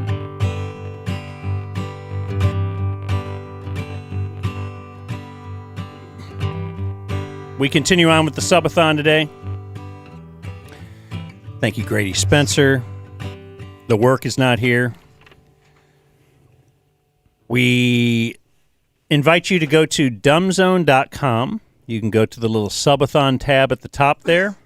If you subscribe to our show, even just on YouTube, give us a YouTube subscription. We will donate $5 to the North Texas Food Bank. If you actually subscribe, whether it's monthly or annually or the VIP, we will give higher levels of cashola money to the North Texas Food Bank, which they need apparently, because food is not free. We are learning. No. So, yeah, thanks to everybody involved so far. Thanks. We're going to try and get an update on what's been going on. We've done this really, we opened up the donation link on the 1st of December and started doing this for any, December subscriptions, kind of ending with today. We'll probably keep it going for another couple of days as well. But, we'll update. We'll try to update the best we can. This isn't like the Jerry Lewis telethon, unless they were just lying on the Jerry Lewis telethon. They were. No, come on. I feel okay. like they were getting close. I feel like I grew up believing in that. That they have a number there, and that means that's how many people called in and pledged that amount. Well, then that's what happened. I mean, okay, and I used to believe that caller 98 would win something from the radio station until I saw that in action as well. Joining us now. Can we give away one more book? Sure. Code word in the chat. I'm not going to tell you what it is. Ooh, so if you've been listening throughout the day, scrub, you will know we're giving away Brandon Aubrey authored books. Brandon Aubrey is our kicker friend. He's also a children's author, and he's signed some books for us today because he's a good dude. So joining us on the couch, because we have a Zoom guest, a very special Zoom guest. We first can say hello to the duo known as Julie and Jorts. Oh. Yeah. We love Julie. We love Hello. Jorts. Hello. Mornings. Hi, Julie. 6 to 10. Would you like some? Hi, everybody. Oh, I guess I was going to offer you some of Julie's champagne, but of course she did not. I didn't even know Jorts was here till 1 second ago, but I didn't know either. He looks awesome. If he looks so awesome, Straight if in you from would Miami. like one, Yeah. I just have to get you a glass from the Mom Game Studio over there. Send Henry. Yeah, Henry. You just missed my daughter, who was on. She was on the couch with That's you. a shame. They did a great job on the show On the Subathon, last hour. or excuse me, on the game. It was spectacular. They were great. So really, what we're doing here, though, when we first had the idea to do this, and we said we could get on a bunch of different guests. It's real near Christmas. Who was the first name? I said, you know what? We need to get this person on. Because to me, he's all about Christmas and giving. The one, the only William Pace. William Pace, my old friend from Dayton, Ohio. He has been on our show before. We have, in fact, we might play some other clips to just remind people But first, we'll say hello. Hello, William Pace. How are you? I'm doing fine. How are you? Doing just fantastic. You, in fact, are you are very into Christmas. You sing Christmas songs.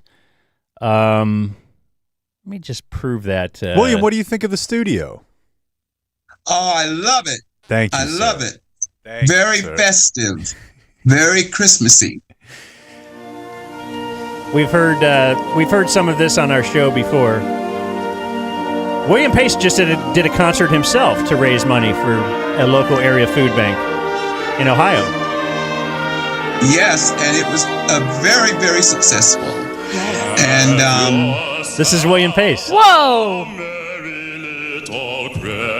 He's a classically Got trained some singer. Pipes. I know. I almost forgot for a second. That sounds so beautiful, William. This is a guy that in Dayton, Ohio, me and my buddy lived together, Joe, and we would watch Dayton cable access TV. And was it at midnight, William? Your show would come on late at night. Midnight. Mm-hmm. 12 o'clock at midnight. This large man would come on our TV.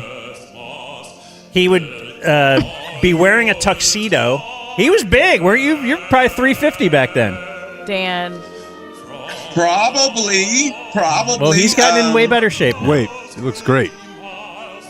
Well, thank you. Yeah, but I've gone from 303 pounds down to 228. Yeah. That's fantastic.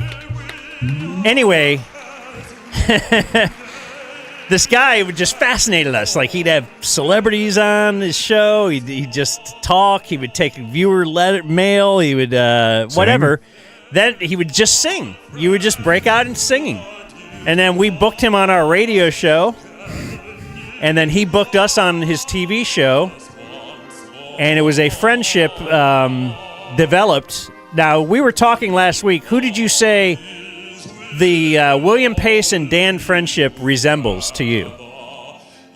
Do you remember your analogy last week? Are you talking to me, Dan? Yeah. You said you and I have a friendship like. Oh, yes. I remember now. We were talking last week, and of course, you know I have much respect for Oprah, and she has a very good friend named Gail, and they did a show. They did a show back to back. They did a show from Connecticut, and they did a show from Chicago. And so I said to Dan, we ought to do that. We ought to do a show from Fort Worth and from Dayton, Ohio, the home of aviation, and Paul Laurence Dunbar. Do you remember that tag, Dan? Was that on your show? Remember, that was the tag that you used on your show when you the voice of the day, the mystery guest of the day, and you had taken that clip from a show that I had done when I was out in Milwaukee, Racine, Wisconsin, and singing with the Racine, Wisconsin concert band. And whenever I'm on the road, we tape whatever I'm doing and use that in the show as well. And so you took that sound bite, you know, at the end of each concert I do, I get the microphone. They would much prefer I not, but I say, I'm from Dayton, Ohio, the home of aviation, and Paul Laurence Dunbar. And you took that clip, that line, and played it on the radio, your radio show in Dayton, Ohio. And immediately people recognized the voice. And that's how it all started. Okay, and that's people guessed your voice, then we got a hold of you. And again, I was on your show. Do you want to prove that to anybody that I was actually on? Who has this video? Hold on. Why don't you? Jake has some video, I think. Oh, great. Yeah, go ahead. We can start with. It's a voice you hear every day on the. This is me on William Pace's program many years ago. Mm-hmm. Oh, that's our friend Trey. That's all right. That's all right. Yeah. This is William Pace. There we are. It's a voice you hear every day on the radio from 3 to 6 p.m. on News Talk 1290 WHIO radio. And if you're listening carefully, you might hear another familiar voice singing, "You're making a first-time call on the radio. Welcome, welcome, welcome to the Dan McDowell Show." Please welcome my special guest, Dan McDowell. Good to have you on the show tonight. All right. Thanks very much, William. Thanks. And you're going to help me with some of my duties tonight. I understand this is a first. It is First the time first you've ever had a time. guest read your letter segment? Yes, and maybe this might become a regular thing on the show. We'll see how well you do. Oh, really? Okay. Well, yeah. I love it. Well, there you go. We both look exactly the same. Both style icons. Iconic style from both of you. Mr. Pace, also your home is beautiful.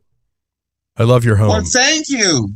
Thank you. I live in a very old house. It was built in 1904. It's about 121 years old.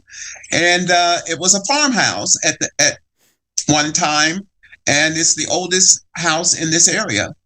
1904. Most of the houses here were in this area were built in 1930s. Beautiful. So almost yeah, as well, old as yes, almost as old as aviation itself. True. It is true. Sorta, yeah. That's very, very true. So, William, what is your? Because this is a subathon for the Dumb Zone, but we also wanted to invite our friends on and try and drum up some subscriptions for them as well. If somebody goes and checks out your YouTube page, where they could see you singing, they could see you doing many interviews. That's right. They can go 24/7. From wherever. They don't have to worry. You don't have to be in Dayton to get YouTube. Is it morning time, nighttime? No problemo. Whenever. But what's your channel? Because I want you to tell me how many subscriptions you had when you started today, and if we can get you more subscriptions today, for every subscription to the William Pace channel, we'll donate $5 to the North Texas Food Bank. Blow this thing out. I love it. I love it. Love it. Yes, they just go to William Pace Show YouTube, and they'll be able to see how I started some 30 years ago and how I'm still at it. And it's pretty hard to hush me up and to get me to stop talking. And I remember one time, when the studios were downtown, I was coming off the elevator, and this one lady said, "Oh, you're still on the air." I said, "Yes, I plan to stay on the air to the very end. So will you be around to see me too?" And but yeah, I don't plan to stop anytime soon. All right. Well, so go check out William Pace's channel. We appreciate you. I know you love Christmas. You love singing about Christmas. And we wish you the best this holiday season. Could we sing with him before he goes? Oh. Like all of us? Go on. What's your favorite Christmas song to sing, William? Oh, I have so many. One that the guys will know yourself. too. Yeah, let's do it, Yeah. everybody. Okay. Have yourself a merry little Christmas. Make your Yuletide gay. We ought to take it on the road, huh? Yeah, I don't know the words, but I know that first part, the Merry Little Christmas. Yeah, have yourself a merry little Christmas. And it talks about we gather near to friends that are dear to us. Like Jorts. And yes, gathering near to people that you really treasure, and people that you that are like family. And those are things that are important. And I always say, too, that Christmas just isn't Christmas without the spirit of giving. Yeah. It just simply isn't Christmas. And I sort of took it from, there's a song called Christmas Just Ain't Christmas Without the One You Love. And I say Christmas just isn't Christmas without the spirit of giving. Yeah, a little upgrade. That's beautiful. Thank you so much. It's so good to see you. Good to see you, too. Merry Christmas. Merry Christmas, indeed. Merry Christmas. And thanks for your time, William. Take care. Good to see you. All right. Merry Bye, Christmas. Oprah. William. That's right. She's. Okay. I'm Gail, I'll right? take it. You're Oprah. I'll take it. Blake is Stedman. That's right. I'm Gail. Yeah, I'll take it. Thank you, William. That's the great William Okay. Pace. All right. Okay, thank you. Merry Christmas. Merry Christmas. What a sweet man. He's the best. What a sweet man. Should we flip in a pre-recorded bit here? Would you like to do that? And then we'll finish things up with, we'll start things up with Julie. Sorry. Oh, I got to do that.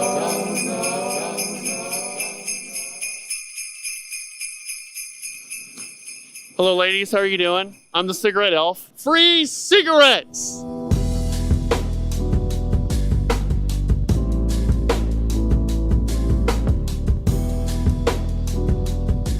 You want a cig? We're handing out cigs today. Hey, what's your name? Karen with an O. All right, what's your favorite thing about cigarettes? The nicotine. Do you want to make 2026 the year of cigarettes? Sure. All right. How are you doing, sir? Another black man in America. But yeah, what else is new? Yeah. Hey, look, we the Grinch that stole Christmas. He stole Christmas, You know what man. I'm talking Stop. about? My favorite cigarette is Marlboro. Hey, look at that. We got Marlboro right here. Marlboro red one. Oh, we don't have the reds. So you want a cigarette? Okay. We are spreading Christmas cheer. You want one? Well, take here for free if you want one. Yeah, I'm the cigarette elf. Awesome. Thank you, sir. Have a good one. How you doing, sir?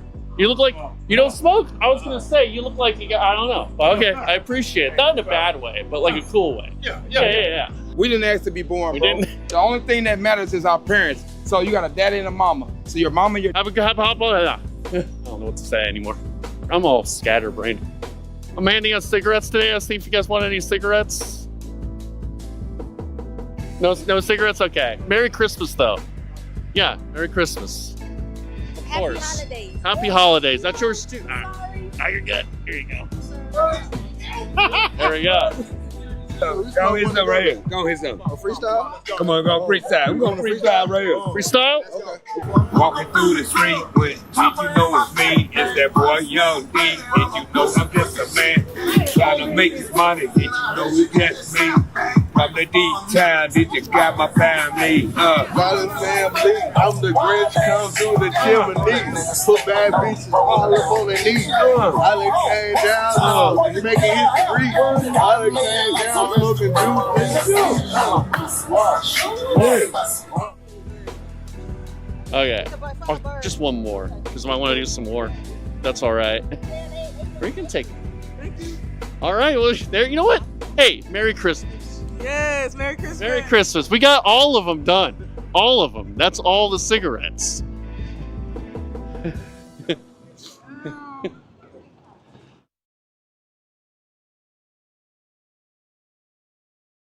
We have Garth Brooks. Wow. Wait, so he's alive? He's the one we just. Who's the one that's dead? Toby Keith. No, Garth. It could be a big Garth weekend. Paul Walker. Didn't you just get like a Garth? I got In Pieces on vinyl. Yeah. Congratulations. Hey, listen, anytime you guys want to just lift your spirits, watch the Standing Outside the Fire video. Is that the one with his son running track? Yeah, it's okay. It's curiously not Garth's son, but there is a son who has Down syndrome, and it's like a don't give up message, and it's what passed for trying to be sensitive in 1994, but it ends up just being a kid with Down syndrome trying to run track and it not going super well for him. Yeah. It's a very, very good video. Is it like incredible? There's a house on fire for some reason. I don't know. The kid finished the race, though? He got up. A distant 8th? He got up and finished. He did not win. It's an inspirational video. But yeah, so Garth's wanted to make it believable. He's like in the stands. In the stands playing guitar and stuff. It's and really then weird. The kid's dad hates him at first or something. Yeah. And then he runs out once he falls on his face. No, that helps. And they slow-mo it, too. So you got like a kid with Down syndrome just Whoa, literally. But the kid, you literally see the cinders going into his skin. It's bad. The kid thought he won. Oh, jeez. Oh, jeez. Isn't that what really matters? Also in Jake Corner, Ashton Kutcher, 47. Wow. Big day. Not only a doppelganger, but then he marries a lady 20 years. Like you're like, wow, this is kind of my guy. Like I could see that. Yeah. I remember all the time. I'd still do Demi Moore. Oh my God. I don't know if it's good or not, but at the time I liked it. Wow. Did you guys ever Was see that me? I'm sorry. I lose my inner dialogue. We would all do Demi Moore. Did you ever see the movie Butterfly Effect? Like I thought it was great. Yeah, but I thought that was a good maybe movie. I don't think it is now if I watch it now. I don't know. It's just too deep, man. You and I are just Born on this day now dead, Charles Dickens. Book. Charles Chicken. Cider. I just like the idea of exclaiming that anytime you hear A Sale of Two Titties. book.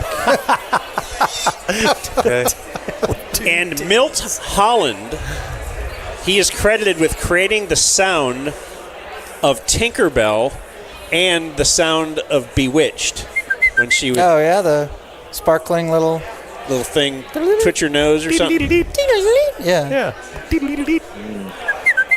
Like, what an artist. Stay with me here for a second. That's what I was going to say. Like, all he's known, like, you had to have been in the field. He lived so 80 seemingly years. did lots of other stuff. But the only thing that you've ever heard of is those two things. That's tough. Danny could hold his breath That would be and like- create those sounds by the time he exhaled. That would be like if when Sirois' career is over, the only thing they remember him for is being the on-track MC for Dragon Brag with Rich Phillips.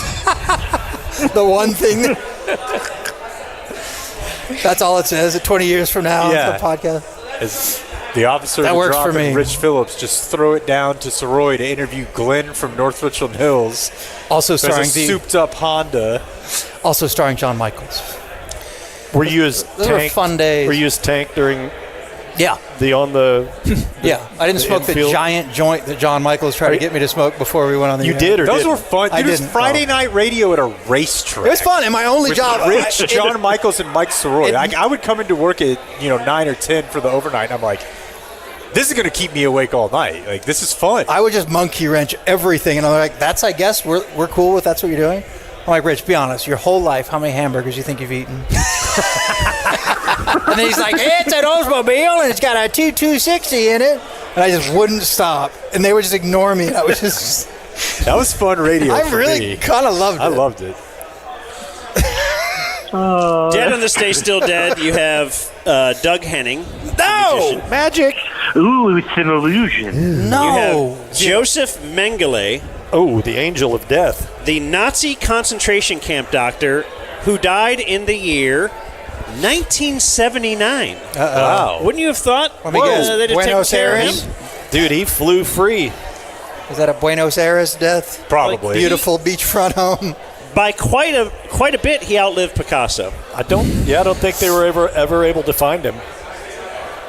He got away with all of it. So he got away with that, huh? Mm-hmm. The only man that was able to hold Michael Jordan under 20 points. Joseph Mengele? Died on this day. No, Dean Smith. Dean And died on this day in the year 2000. Big pun. Get that shit out of here. Get denied. And block your shit into third row. You kind of saw that one coming, big pun. I will not allow. The But his lane is name not open.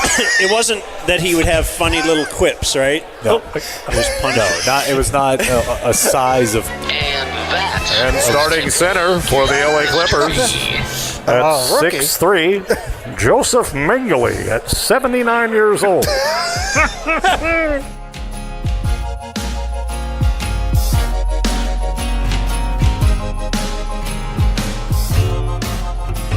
Have yourself a merry little Christmas.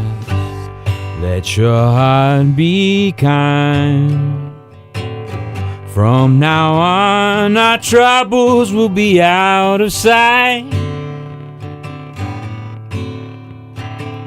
Have yourself a merry little Christmas.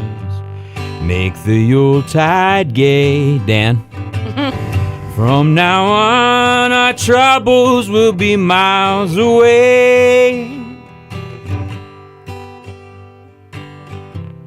Here we are, golden days, Golden days of yore. I don't know this part. You don't know the lyrics. Yeah, this one was a Like little me rough. singing. Sorry. Why don't you let me? But Yeah, it's take over. I thought y'all were being. It's honestly never a bad idea to just go with your. That's right, your. That's right. Y-O-R-E. Every Christmas, your. You know Kendall from TexasWills.com? Remember him? I do, yeah. The guy who owns a database of everyone named Will. No. It's actually to get a will, like a legal thing. Your money, everything He's you a lawyer, own man. when That's you right. die. TexasWills.com. Yes, TexasWills.com. He says, I predict I have listened to the Subathon in the most states today: Nebraska, Iowa, Missouri, Kansas, Oklahoma, and Texas. Dang. Can you get to all those in Big one 8? day? Oh, yeah. For each state, I'll be donating $20 to the food bank through the link on your website, which is at, dumbzone.com. And then the Subathon. I'm not able to get. Is it our internet here, or have we crashed our own website? Can anyone else log on to dumbzone.com? It looks like we or someone crashed our website. It's too big. That's big. Yeah. That damn bad gateway.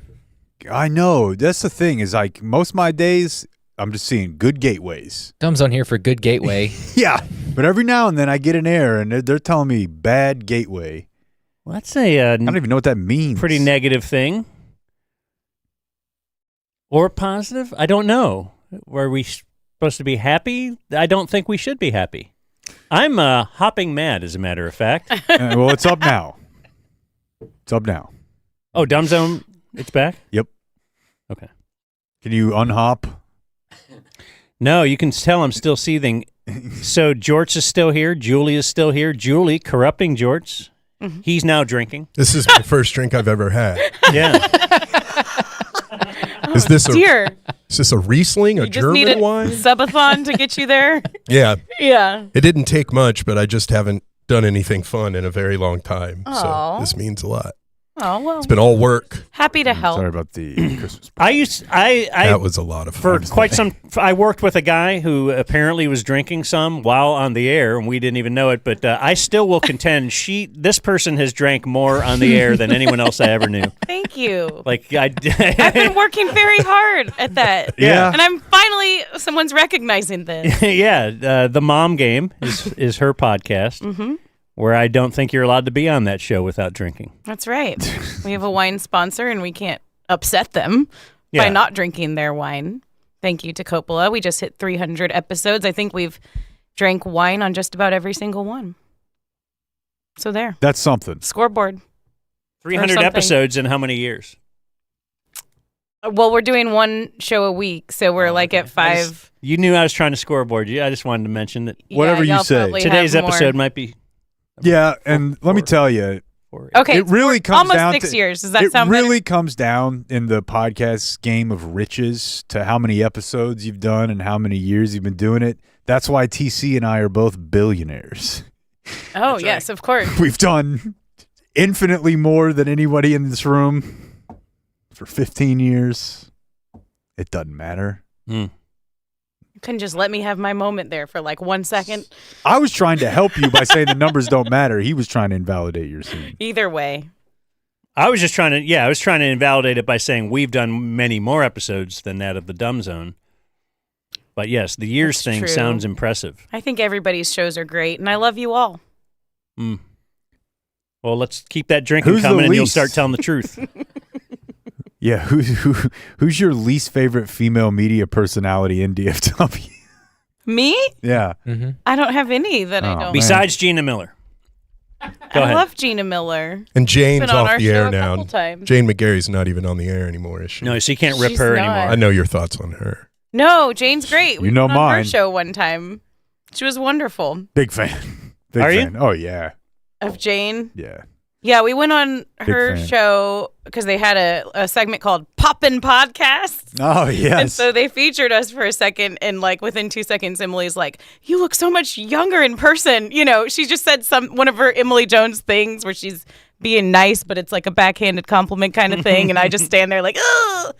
That's us. Yeah, I remember one time, this is a mean thing to do, but I think she got pulled over, maybe a little sauced or something, and I immediately was just like, I want to meet this woman. Like, she was on the news. She was hot. She was partying. I don't know. Jane? Yeah. Yeah, she's great from my one time I hung out with her. Let's give our merch page another plug as well. Raymond put some special stuff up there just for today. Throughout today's subathon, there'll be different specials when you go to dumbzone.com if it's not crashed, and then you click on the merch page.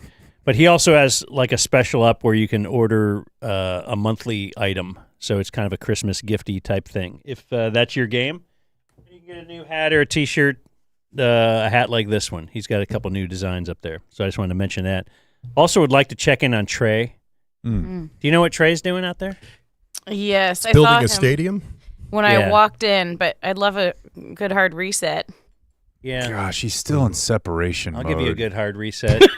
So Yeah, he's made no progress. Does it come with a little Lego guy? Oh, there's Trey. Can you hear us, Trey? Who will eventually slide off the roof during this construction? So he's supposed to. I want to pay him to stop now. Like I feel so bad. He didn't earn it. No, but I'm paying him to not make me feel bad. He didn't even put the roof on it.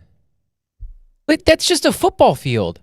He could have sat there and done nothing and gotten just as far. We're not going to pay him. I mean, I feel like He's got to be so sore. outside of that is a cement floor. It's no, that does look like it hurts. I'd like to have him in here at the end and have everyone in, but it would be foolish to cut him off now, right? Like, we've got an hour left. Why not just let him go to 7? The flip side of that is there's no chance he makes appreciable progress in the next 50 to 6. There's just no chance. Like, he's not even close to assembling, really.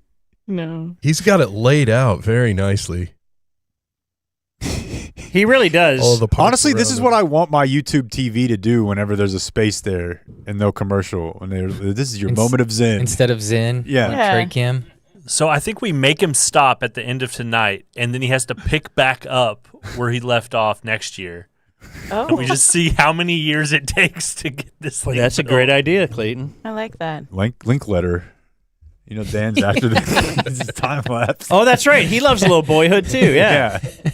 Yeah. I love it. So 7 a.m. next December 21st or whatever before Christmas. We put he puts all that stuff in a bag. Packs it away. It was built this far last year. Let's see how far he can get from 7A to 7P next year. Because we're already kind of saying we're probably going to do this again. Yeah, I hope so. I don't man. know why. It's a lot of fun. Why do we do things like this? My back is sore and I don't know why. And I'm sitting in a nice chair. See, I don't like to look at Trey doing this while I complain. Yeah. That's So what it can is. I not see Trey? Okay, now I can just tell you my back Now the is poor sore. don't exist. Yeah. Like, do you complain to Angelo that you're hungry? You certainly don't, right? No. Or about your job. Right. You might complain about it. I don't know. No, he called me, I think, on Thanksgiving, and I answered and told him I was working that day. And he's like, oh, you work a lot. I just thought that was kind of rich. Like, yeah, yeah, bud. Yeah. That's kind of what we have to do here. There's a reason. You're a good man, Blake. Another Brandon Aubrey book. Keyword in the chat. Has it already been another hour? Well, we fell a little behind. Okay. Oh, we have a couple things to play, too, before the end of the show. One of them is, since Julie was so juiced about singing, you know why she likes to sing and tell everybody, let's do a sing-along, everyone. Because she can sing. Because she's got a great voice. Yeah. This is the guy in shape, like, yeah, let's play skins, bro. Mm-hmm. Like, she's the guy. She's that guy. That guy's a douche. No, she's the douche of girls. Because she's like, yes, I want this is Mike Sirois saying, hey, we should have a golf tournament.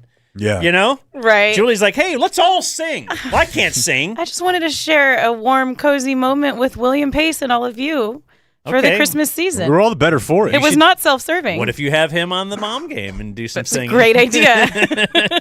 I would be very locked in for that, to be honest with you. Anyway, That Dan sounds and Julie awesome. recorded a song. Julie and Dan did. And we just must alert you that it was done in a different time. Mm-hmm.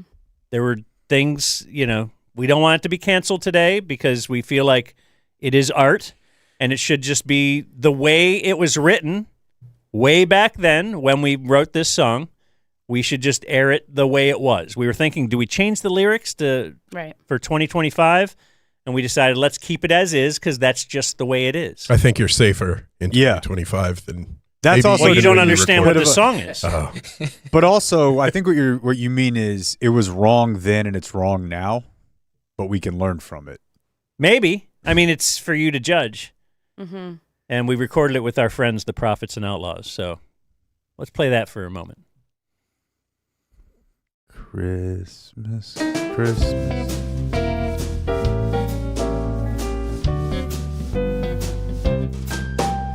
I really can't stay. Let's see if I can trick you. I've got to go away. Oh, Julie, forget me too.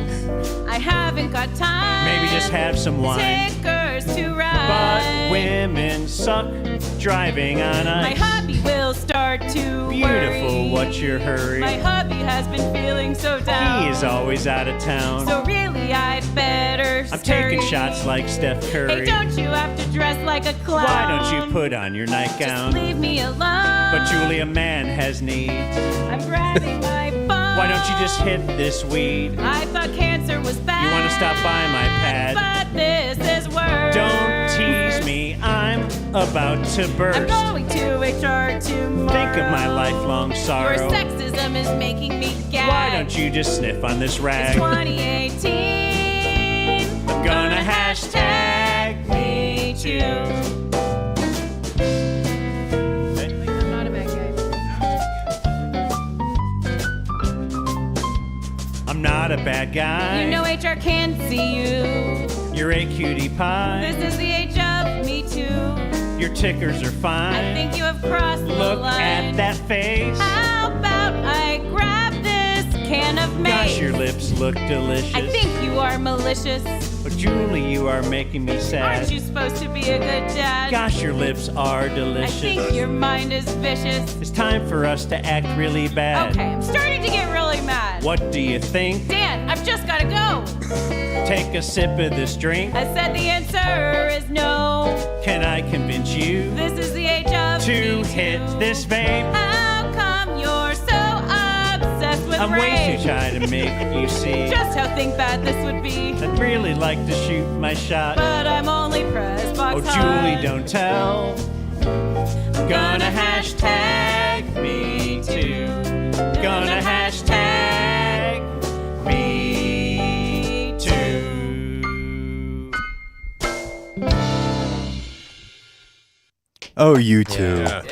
Yeah. Thanks. Prophets and Outlaws the camera looks great. The shots look great. She can what sing. a fun time. That's about it. That's about all I can sing. was That gonna say, was you so could do fun, everything. though. Singing it with a band like that, that was so cool. What about the MIDI? You didn't like that? The whatever. The MIDI track? Yeah. When we did that years God, ago. my brain's so broken. I thought about a mid-range jump shot. I did too. MIDI? Do people say MIDI? Yeah. Yeah, Mark Jones. That's what the kids these days Pulls up for a say. MIDI. Remember basketball? No. Kind of. That was a big discussion. I told you I talked to my buddy Joe. Yeah. He works for the Cavs. And apparently they're doing very poorly. Yeah, there's a lot of what happened to the Cavs articles out there. Do you feel like it was like maybe they overachieved last year? It's kind of the curse sometimes if you get too good too soon. You're like, oh, okay, now you're a one seed. We expect one seed next year. I'm not keeping track of them, but also I will say 15 and 14 is not as bad as I thought. It's early in the year. They were a one overachieved. seed. That's the thing. They definitely overachieved, but they also have like a lot of players that they expect a lot of that make a lot of money. Like they've paid a lot of people. So The Mavs are like 11 and 18 or something, right? they're bad. I mean, they I had a recently terrible saw stretch. that. I mean, the more I think about the Mavs, the more I think about Jason Kidd, and I'm pretty sure he was trying to make them suck even more to get Nico fired, just so he could be done with it and be like, now it's just me. I know Mavs people that think he's going to be the GM, Brad Stevens style. Oh my gosh, he's going to be here, dude. He's way better at this shit than Nico is. Kid has a wall of dead bodies. Nico was trying to maybe get his first couple, you know? And Jason Kidd's going to outlast this thing. The thing is that Nico could have ended up being a GM for 20 years. Oh, yeah. You just build around this guy. Like, he was doing a kind of a good job of building around the guy. It's hard to screw it up. But then he got upset with the guy. You know. Didn't treat him like the king. But, yeah, I think Kidd made them intentionally worse. I hope. It's hard, dude, because I watched a couple games, and it's intoxicating. What do you mean? Cooper Flagg's that good? Oh, really? Well, I mean, I'm not breaking. No, any I've news been to you hearing guys. that. I'm Yeah. just telling you, if you sit down and watch a whole game, you're gonna be like, "Oh my god, this is the future." I'm kind of sad that he's there. I don't know. We have time. You don't know how to feel yet. I don't. Maybe in 2026. The year of Sirois. He claimed it. What? Yeah. You can't pre-claim a year. He needs one That's though. some bullshit. Does he? Does he? I feel like he's doing fine. Paid for a year. Well, That's yeah. right. Yeah. How was last That year was- not the year of Mike Sirois? Severance year was the year of I mean, Sirois. When we all like essentially had the same jobs and only he what's him by himself. I guess right? the date. I'm getting the He date. got So yeah. 1 year of severance. But that's- we're all he'll- over here like, what We the have to hell? remember that next time he's moaning about needing a year. Yeah. That's some bullshit. Yeah, the first You guys 9 are months right. of this year was his year. We all left we left our job at the same time.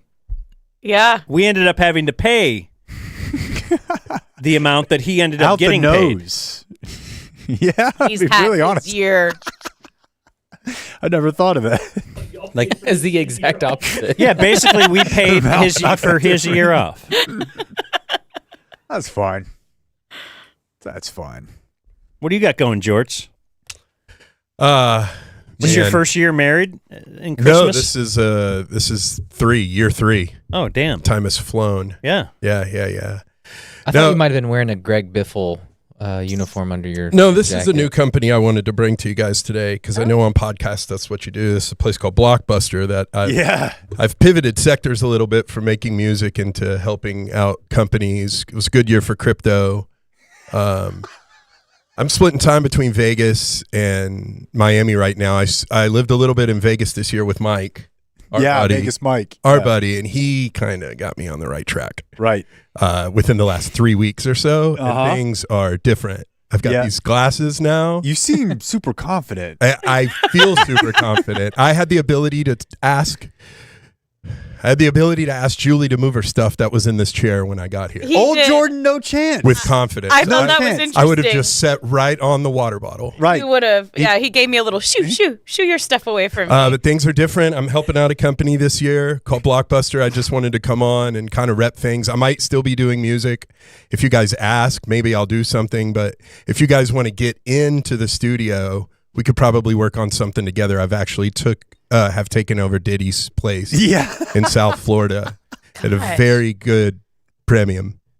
And premium. Yeah, stuff is badass, man. Yeah. 26 is going to be my year. I'm a fight. Okay. I'm a Ooh, fight Sirois for A lot that. of people are vying for the. Yeah, that's right. Julie wants a piece That's of it. right. No. But it's going to be the year of It's gonna Blockbuster. suck for me. Yeah, it's going to be the year of Blockbuster, and All the manosphere is expanding. Yeah. It's contracting, but then it expands. Mike gets he gets his wings every time Yeah. Jordan asserts himself with a woman. I'm on the double wave. Thanks, Mike. I wanted to shout you out. I met you for like 15 minutes when you were taking us to that strip club, too, a few years ago. Told you I played drums with Anderson .Paak, and you couldn't be bothered. But look at us now, brother. Dude. To 2026, to the dumb zone. Just destroying. Oh, yeah. Sure. I just want some of Brady, this you're aura amazing. to rub off on me. Just a little bit. And I was saving this for the end of my little bit. Thank you, Dan, for giving me this time, by the way. It's been such a good Q4 Oh, God. that I'm here to pledge real quickly. My father, so telethons are very near and dear to my heart. My father, Stan, actually produced the Jerry Lewis telethon in the late 70s. And so if this happens again next year, love to bring him on. I think he could offer some stuff if he gets his knee fixed and can make it from the parking lot. I want to pledge $25. Whoa! What a year you must have had. Boy, he wasn't playing around. Right. Boy, Dude, did you crush it this that year? is a trip to Torchy's for one lucky homeless man. Yeah, that's right. I crushed it. I put it in a ball and I threw it into a trash can from across the room and I made it. Kobe. Oh. You know what I mean? And I yelled Kobe. Yeah. Yeah, I almost yelled Cooper, but that's not safe in here. But anyway, thank you. Thank you, guys. You're welcome, That's fantastic. man. Yeah, Love your outfit. Thanks, Mike. Thanks. I got this suit at the airport. Yeah. Okay. Where it's more expensive than the mall. I believe it's time for That's true. Their tagline. I believe it is time for another pre-recorded bit. A duty free.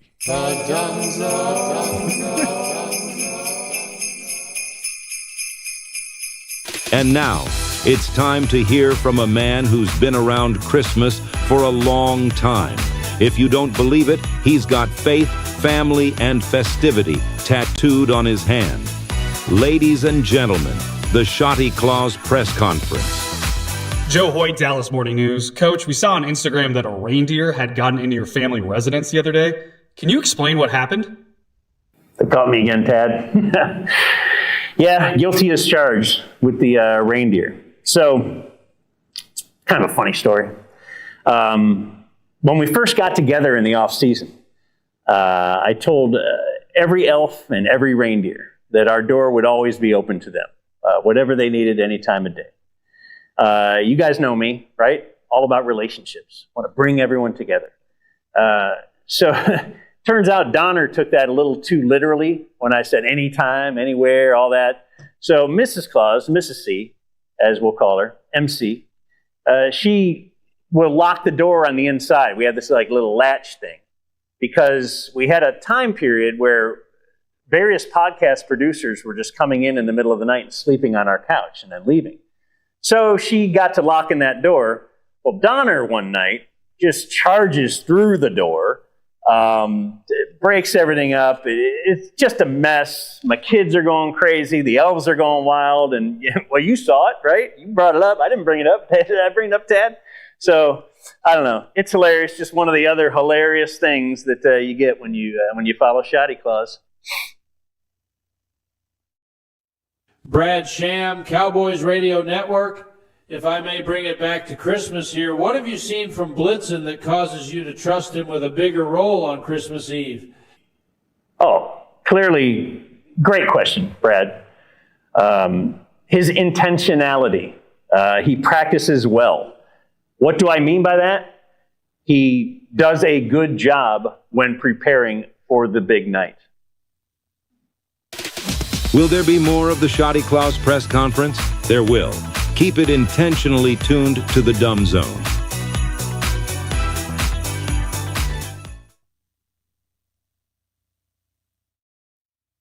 My today in Twitter, this happened, unfortunately, like the day we left. But we have to play it. It's the scene at the Star in Frisco a couple weeks ago. Now, I don't know if you know this, Dan, but like my high school reunion was at the Star. And next to that, there's like some very lively nightlife. It's like Uptown. I mean, yeah, I'm familiar with the that. bar scene up there, and I was not. So Yeah. we went in, and it's your buddy from high school who made it big in like refrigeration, doing bottle service. And I'm like, where are we, dude? Like the field is right there. And it's, crazy over the top bars. Well, they're attracting the attractive women of Dallas, and they're out there to party. We had a big fight break out, so let's just comment as we watch this one. So you've got some pretty hot, yes, full Two hots by the hair swing down from one hot to the other. Now two hots on the ground, battling it out. One of them holding the hair of the other. Now one third comes hot in to try runs to in separate. trying to break it up. Oh, another hot. Now we have so the girl that was trying to break it up pulls her down by the hair and throws her down. The enforcer has thrown a girl out of the mix, and she's walking off. Like, These are I'm just done with 5 this. hots. 5 hots. This Now- is great. Now they're trying to help over here. One girl comes in and hot titties walks over out, and kicks her, and she's and then knocked another hot walks over to the girl that kicked her and punches her in the face, and she's down. Now this one's just walking around like Conor McGregor, like Now back it up a few seconds, Bro, I'm maybe, rock maybe hard. 10. I know This is the greatest. So the girl who does like the girl kicks somebody when she's on the ground, and then she's feeling good about herself, and as she turns around, her titty falls out. Oh my gosh! And she gets full clocked full by boob. Oh, she's kicking her with boob out. Yeah. Yeah, the girl in green's the enforcer. Yeah. I honestly, was wondering, she probably got so much dude action from this. Dude just hitting her up like, hey, I saw you in the video. Are you interested? You shouldn't pick a fight if you're wearing heels. And they all have super tiny dresses on, and they hit just like they throw. Yeah, big girls played softball. Oh, yeah. Yeah, hot corner right there. Boy, I wish my woman was in this. Wouldn't that be Dude, cool look at her to have that? stalking. The girl in the green-blue stalking around in the back like just some badass. Yeah. Oh, you're coming back over here? I'm back over here, too. Ooh, kicked her with a boot. Son. She's wearing a boot. I love it. She hits her with this part of her wrist. Love the boot. Yeah. Real pie thrower, as they say in the baseball world. That's great. That's great stuff.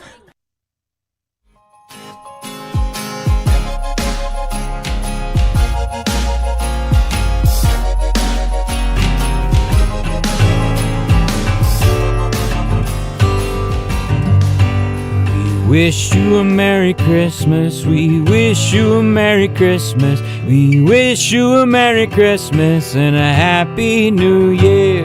The tidings we bring to you and your kin. Good tidings for Christmas and a Happy New Year.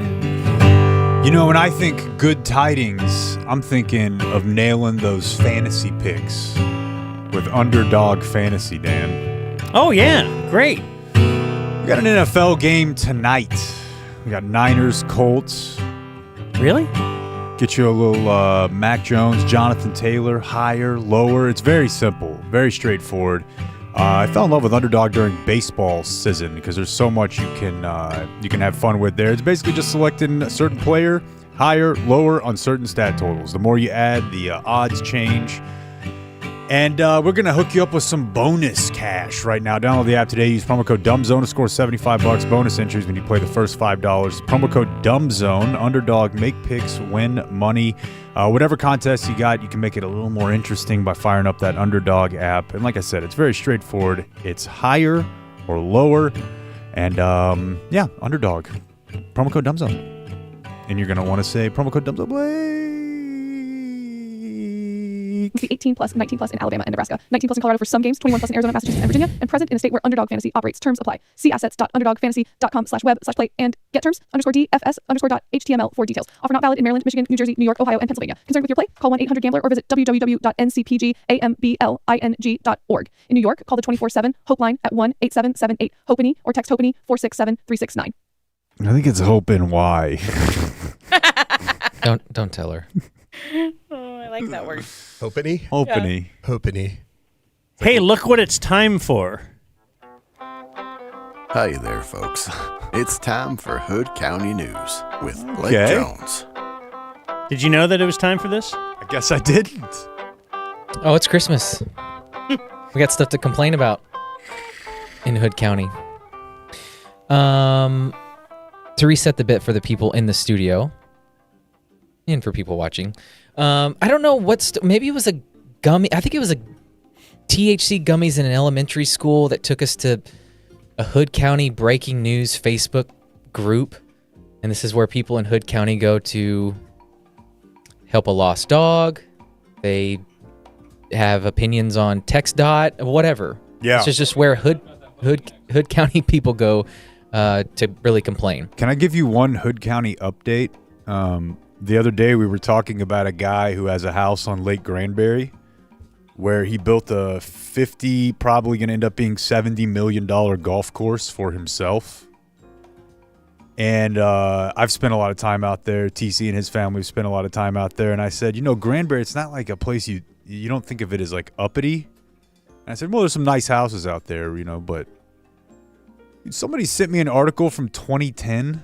Granbury has the most millionaires per capita in Texas. Now, it's not that big of a place, which means there's only about 400 or 500 of them there. Still.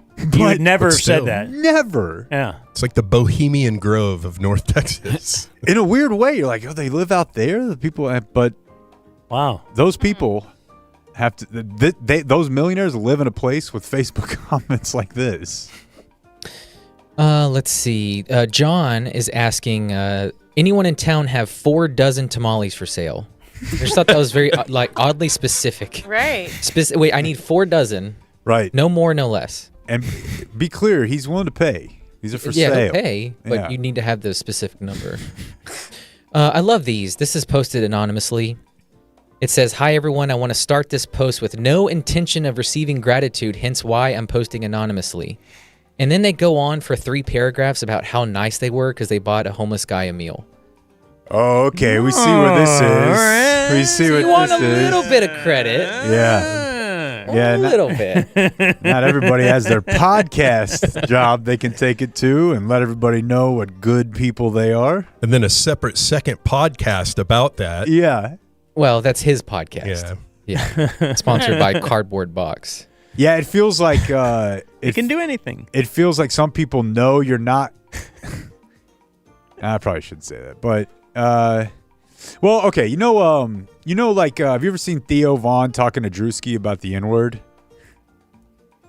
No. I write it down sometimes. Yeah, Drewski's talking to him, and he's like, "Yeah, he's like, you can't say it." And Theo Vaughn's like, "I know.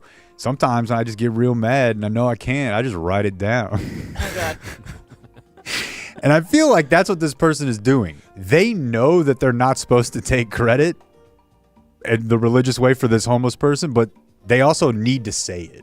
They have to get it out. They need to get it out that they did something good for someone and share it, even if they can't put their full name on it. They want it out there. Yeah. They need to be told that they did a good thing, but not outwardly seek it. Yeah, Right. I hate this circle. Yeah. There's no chance that person is like in a relationship or has people around them, right? They need an outlet. Just to yeah, tell they're somebody. just like alone, like sitting there with this good deed, and it's like They were have talking- to do something with it. They were talking about their husband, but maybe he doesn't listen. Maybe, why. maybe. Most of them don't. That's why they need to call in Teddy Bridgewater. Thank you. Oh, all right. Commercial guy. Okay. Dude, now they got Tommy DeVito in there. Yeah, okay. This one is from Aaron. Doesn't make as much sense. I guess he played in New York. Yeah, but he was like a backup one Teddy time. Bridgewater, all the other guys. Teddy I'm like, Bridgewater okay, makes sense. Gardner Minshew Yeah. or something. Yeah. Yeah. This is from Aaron, spelled with an E. Pretty sure it's a female. I want to thank the gentleman and the officer who helped me get out of the middle of the intersection. 377, I was broken down. Everybody was honking and yelling at me while I was blocking the intersection. I couldn't even get it pushed to the side. My husband, blah, blah, blah. She then says, on another note, I'm one of those people who will stop and help someone when they're broken down. And the fact that everyone was just yelling at me, honking, some even flipping me off and blocking the intersection or going around me honking, next time made me think it could be your wife or your daughter that's broken down and everybody was doing it too. I don't know what happened to Granbury, but people used to be nice and help each other. Am I right? Yeah. I feel her on that. She just had the worst day and just ends it with, Granbury used to be nice. Yeah. I challenge that. I mean, I'd love to know the timeline there. Like, well, nobody's going to stop if the cops are there.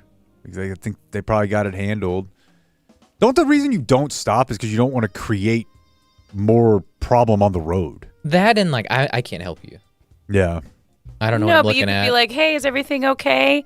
No, okay, well, I'll call somebody. Bye. Right. That's pretty empty. I'll help you. Wow, we have a picture for this next one. No name on this. It just says, is anyone in the Shady Grove area missing a potbelly pig? It's in my yard on Action Highway. Look at this big sumbitch. Oh, my gosh. What if that was in your yard? Yeah, it looks like it means business, too. I got to run to Facebook. Yeah. That's what they say. They're like, I'm going to take a what do I picture of do this with it? Yeah. and run to Facebook. I guess what else would you do? What is your next play? Right. It's not, what do you call 911? But it's not like a wild one? Like, aren't there wild boars taking over the Yeah, world or that's not something? that. That's obviously a pet? I wouldn't know. Would you know? Would No, you that's say, what I'm oh, I know saying. that's obviously a pet? This guy might know. TC would Someone over here seemed to think, oh, yeah. Well, I know TC tracked and killed a wild boar. I don't think I would know He either. spent weeks out My on guess is, yeah, he was picking Out on up, he was a picking up the walkabout. dust and just sort of. I know that the wild ones look really Kneeling on the ground. He That's why they puts his call him hand down. Tracker. really gross. He tastes Yeah. it. He's like, yeah, that's the droppings Fresh. of the pig. That one looks almost cartoonish. But But I guess, yeah, you go right to Facebook. Because, like, I'm almost guaranteeing you the rightful owner of that pig got it back. Yeah, that's probably. Yeah. Ah, damn. That's some kid's FFA show pig. Yeah. If you were on a desert island or whatever, you're in a space and the only thing that you could eat was that pig, if it's alive, though. And I say to you, I need you to, that's the only way you're going to stay alive. Do you stay alive? Do you figure out how to kill that pig? How to get the meat out of it? Eat it? Let's start with, what do you have? 6 to 10 days? The most? With no food? You're good. I assume we're good on water, but yeah, like, is that You could go a month. a month? That's all I was going to say, is I feel like I've heard of people going longer. But like you're just not going to survive till rescue will get there sometime, but you're aware somehow. There's no real weapon. You're going to have to you fashion like a blunt object or something, right? Yeah. Hell, let's say even I gave you a gun to kill the pig. Now what? Yeah, in a second. Can you eat it? I think if I had a knife, I could eat. Would you figure out what's safe part of it to eat? And I mean, you're pretty much, I think, safe. It's not a matter of, it may not be like good tasting or nutritious, but there's nothing in do there. you have to cook it or can you eat it raw? Go for the fat. Yeah. I think you can eat it raw. Can you? No, you cannot that's eat bad. pork raw. That's bad. If you, Oh my God. you can't. That's the worst one. Can you eat any of it raw? No. Like the ear? Yeah, that's what I'm Tongue. saying. Is there any part of it that's not the You dry out the ear, you can gnaw on it. like a jerky? Like you're an Australian shepherd. But I also think like your Aren't biggest the balls like a delicacy in Mississippi? cattle. The biggest problem you're going to have still is starting a fire. I'll give you a fire. I'm giving you a gun and a fire. Jeez, dude, I'm living like a king. I believe you are. I'm talking to him. I've got moccasins made out of that thing. Gun, you're killing the pig pretty quickly. Yeah. The dress, it doesn't have to be perfect. Okay, let's take away the gun. I give you the fire, though. Oh. Yeah, how do you kill the pig? I think a rock, and that's going to be... Now you're chasing the pig around? Yeah. Wrestle it. What's the move? Here's our guy. Now, I'm really talking to Jake, but tell us how we should do it. Okay, so depending on the terrain, you would build some sort of corral system with branches and work the pig towards that corral system, close it in, and then with Bore it either to a death? blunt object or a stick, you would stick it right behind the ear is the softest spot. That's where they kill the bull in a straight bullfight. to the brain. Oh. And Put the sword right, or whatever it is. And then goodbye. His first inclination is, I don't know that I could construct a pin, but you do want to cut the reed of the field down to half, right? Like you don't want to chase it around the whole island. So you would want to corner it, I would think, pretty quickly with like a fort, like build up like some wall type situation. By the way, you have an unlimited supply of Game Day Men's Health TRT because you got for this trip, you got on a desert island, but somehow that survived. You have all the I mean, I would have it ready for market by night one. I would have cleaned it. It would be perfect cuts of pork, just with Game Day coursing through my veins. All right, to the other side of the spectrum, this is from William. And I can't read all of this. I'll just give you some of it. He begins with buckle up, because in the next 4 to 8 weeks, the annual flood of we need to rehome our pet posts are coming. And honestly, I'm already furious just thinking about it. Every year, it's the same people who sprinted out to buy puppies, kittens, rabbits, whatever for Christmas. Now suddenly they're allergic, moving, having a baby, too busy, shocked the animal group, can't believe it sheds, or didn't realize pets need food. People who honestly... Not this year. He's going to get in front of it. Yeah. People who do that should honestly just go ahead and drink that bottle of bleach, in my humble opinion. Go ahead, ask me how I really feel. I dare you. Ooh, wow. They are PO'd. And he's got a list for everything. like just sitting there seething now. Yeah. Yeah. Preparing you. Like in 3 weeks. Pre-med. You didn't know you had allergies? Give me a break. Buy allergy meds. Don't you dare make an innocent animal pay for your lack of awareness. You didn't know you were having a child? Easy fix.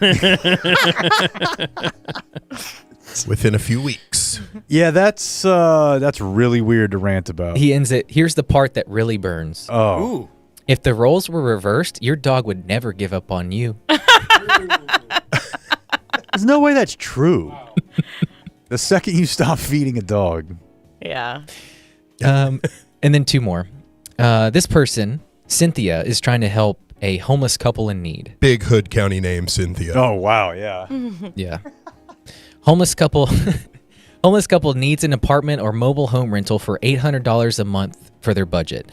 They're expecting a baby in January and living on their own. It's breaking my heart to see this. Guy's very handy and has a job, but she can't work. She's too pregnant. Does anyone have a rental for them?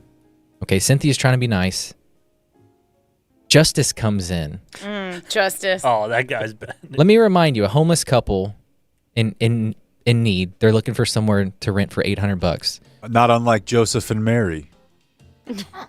Very good. Very good. Timely. Justice says, can they do 900?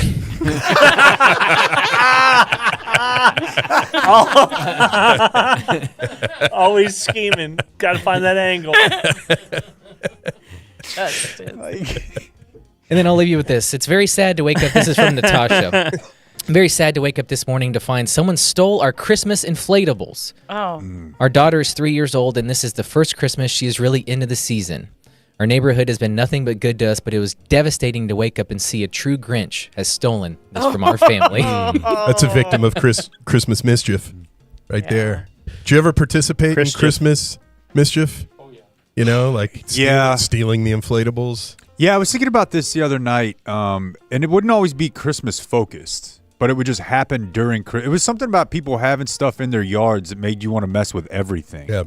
And I was driving down 1709 the other day, and I remember throwing 25 years ago, I threw a rock through the front of Carroll High School over the Christmas break. Just winged it, smashed the whole front. Pretty major mischief there.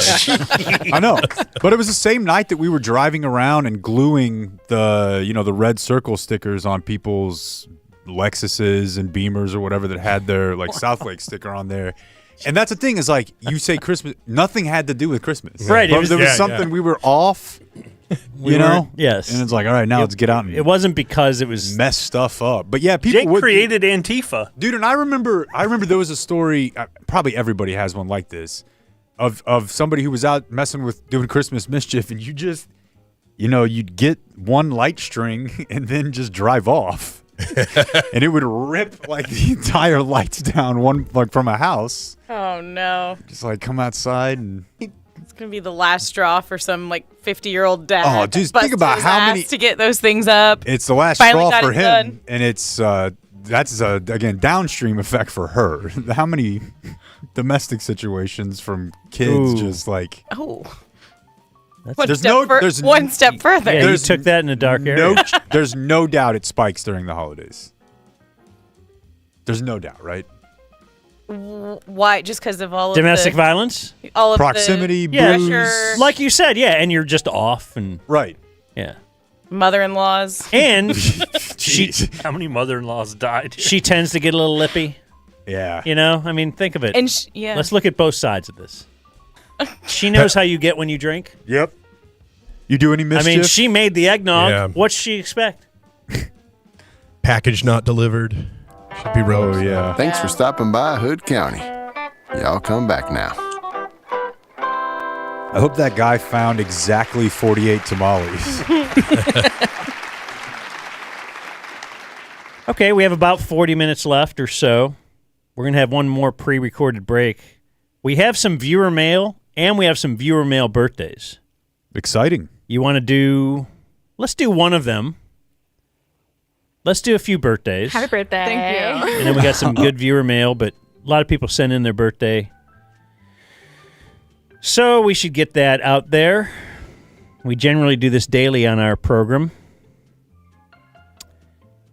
And we start with Dear Commander and Quiff. Today is my girlfriend Julie's birthday. I woke her up in that special way by penetrating her balloon knot. Her leaders are Blake's... Good Lord. Well, I don't know. Jeez. Read that again? I'm just reading words. Her leaders are Blake's little junk in the moose knuckle. My leaders are Dan, the box his microphone came in, and Duncanville Mike. We got to get Henry in here. Long live Dan's pet bird from BH. Corey. Dear Mayor of Mingetown, today is my girlfriend's flag capital of the world birthday. She's probably not going to hear this because she doesn't understand that listening to grown men talk sports can somehow be meaningful. I'm an IJB listener for well over 10 years. My leaders are Jake, TC, the time TC went to live in Vegas but acted like he was in the FBI. That did happen. And IJB's love for using the phrase Occam's razor. I feel like we've given that a rest. But that's a good man. We appreciate your support. The FBI. P.S. When I opened a package from the Dumb Zone, the car tray that Dan sent me, she filmed me opening it and said she'd never seen me smile bigger or happier. Call me a flag myself, but I love you. Okay, yeah. Trey unboxing. Yeah, Nice. I think this guy has some kind of physical thing and couldn't make the thing, so I sent him a tray. That's nice. And if anybody wants to lie to me and tell me that they can't make the thing because of their whatever, I might do it again. I don't know. This guy seemed extra cool, though. He's Corbin. Oh, nice.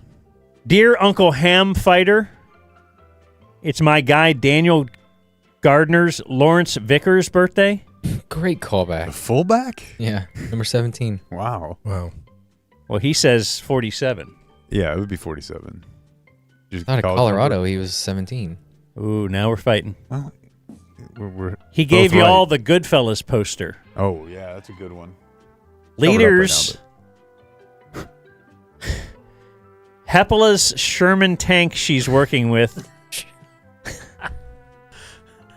fuck the up-tops.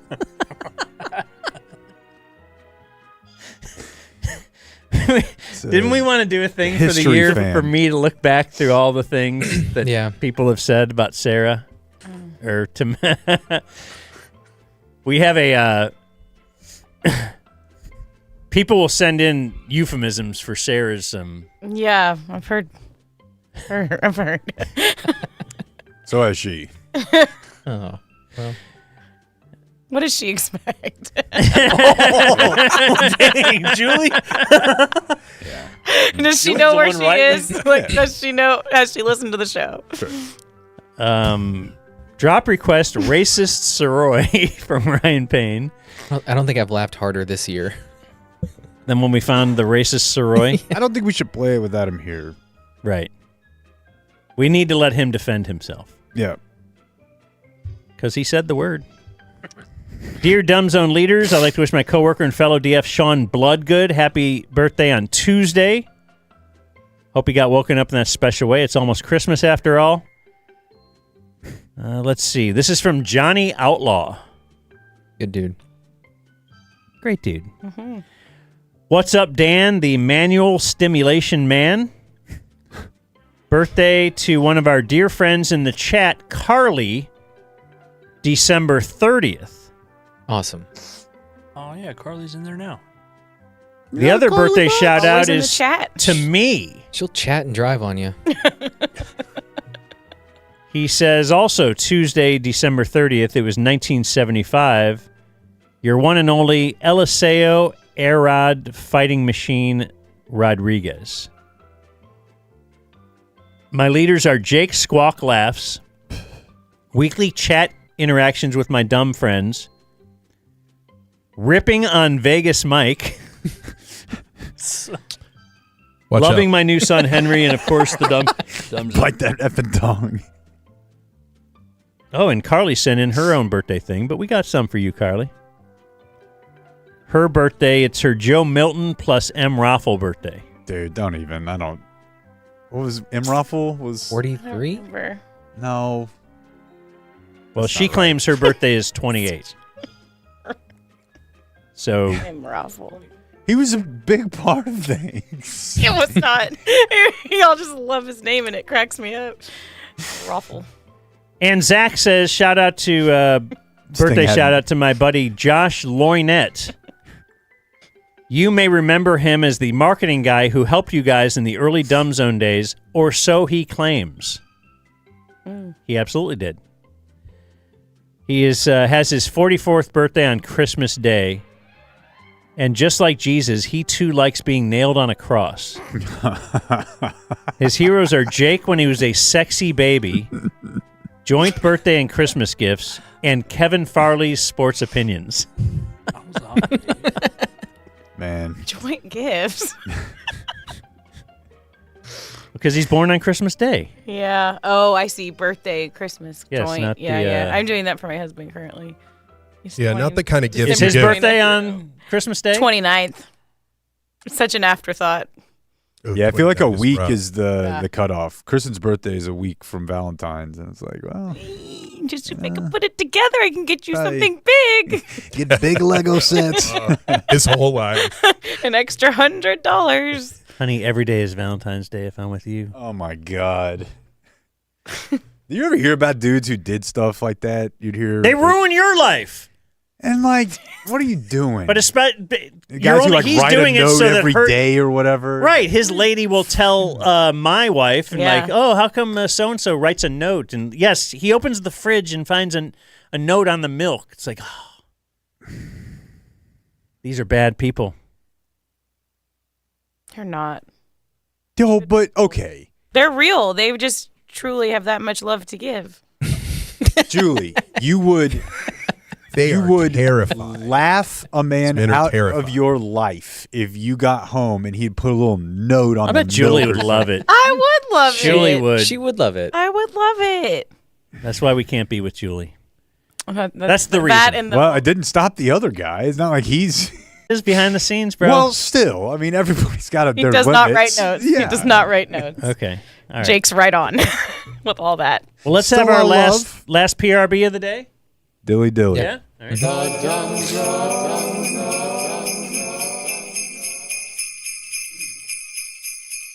And now, it's time to hear from a man who's been around Christmas for a long time. If you don't believe it, he's got faith, family, and festivity tattooed on his hand. Ladies and gentlemen, the Shotty Claus press conference. Clarence Hill, DLLS Cowboys coach. You've been waiting a long time for this. What does it mean to you to finally be Santa now? Oh, man. Great question, Clarence. You know, like I said, you know me. I've been around this a long time. And I like to just step back and think. I think about what it all means. And that's probably why I have this tattoo right on down here. I don't know, how do I phrase this, Tad? It's I have a tattoo on my South Pole, if you know what I mean. So I'm not going to show it to you right now. But peace, prayer, and presence. That's what it means to me. I head into Christmas Day with intentionality. Why? Well, the kids have been waiting all year, and they've had the anticipation. And have they all been good all year long? Probably not. Could they be better? Maybe. Will they be better? Who knows? Do their parents hope they could be better? I'm sure that they do. Is that something I can control? It's not. Is there anything in play that I can do? Of course there is. And that's getting the gifts under the tree accurately, on time, with intentionality. Does every house have a tree? It does not. Do I wish it did? I do. Do I still make an effort to deliver those gifts on time, with intentionality? Absolutely. Will I ever run out? Will there be more of the Shotty Claus press conference? There won't. That's all for these holidays. Thanks for watching The Dumb Zone.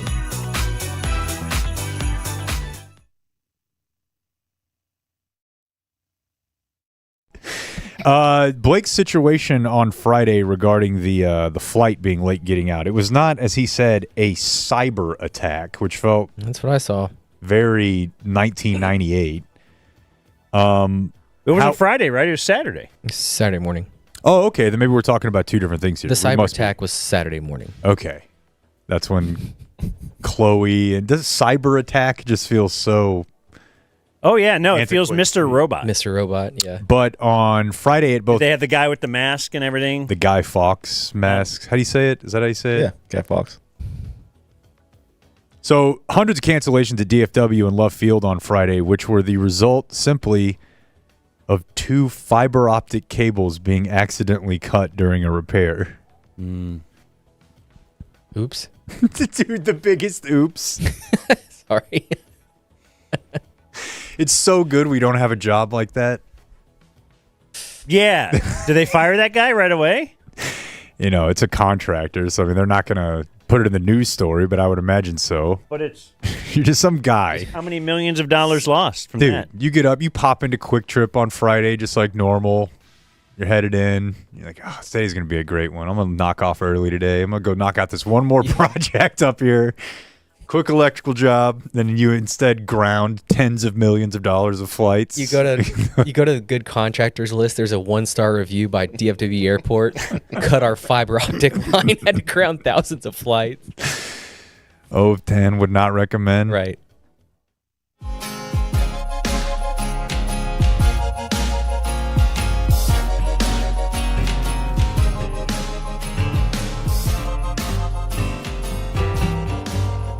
Feliz Navidad. Feliz Navidad. Feliz Navidad. Prospero año. Felicidad. I wanna wish you a Merry Christmas. I wanna wish you a Merry Christmas. I wanna wish you a Merry Christmas from the bottom of my heart. I have a great Christmas gift idea for all of you out there. Some merch from Lone Star Beer's website. Oh, okay. For your friends. For your friends. LoneStarBeer.com. Use promo code DUMBZone21, family or yourself. Oh, that's right, because of a discount. I was going to say, can I get a discount? And you just said we can.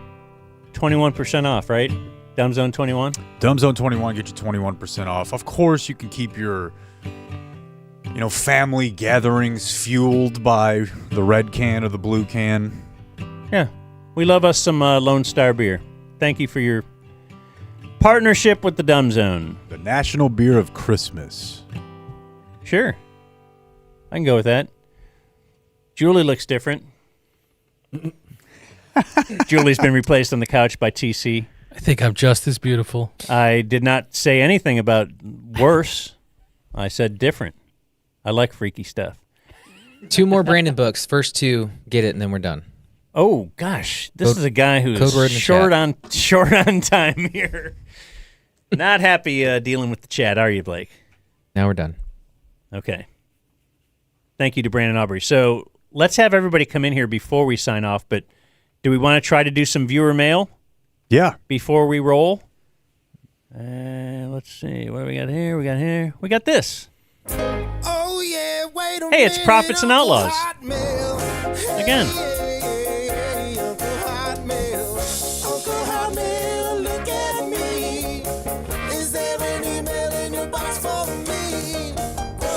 All right, I got a quick gummy thought here. This from Matt. They say water levels are rising in certain areas.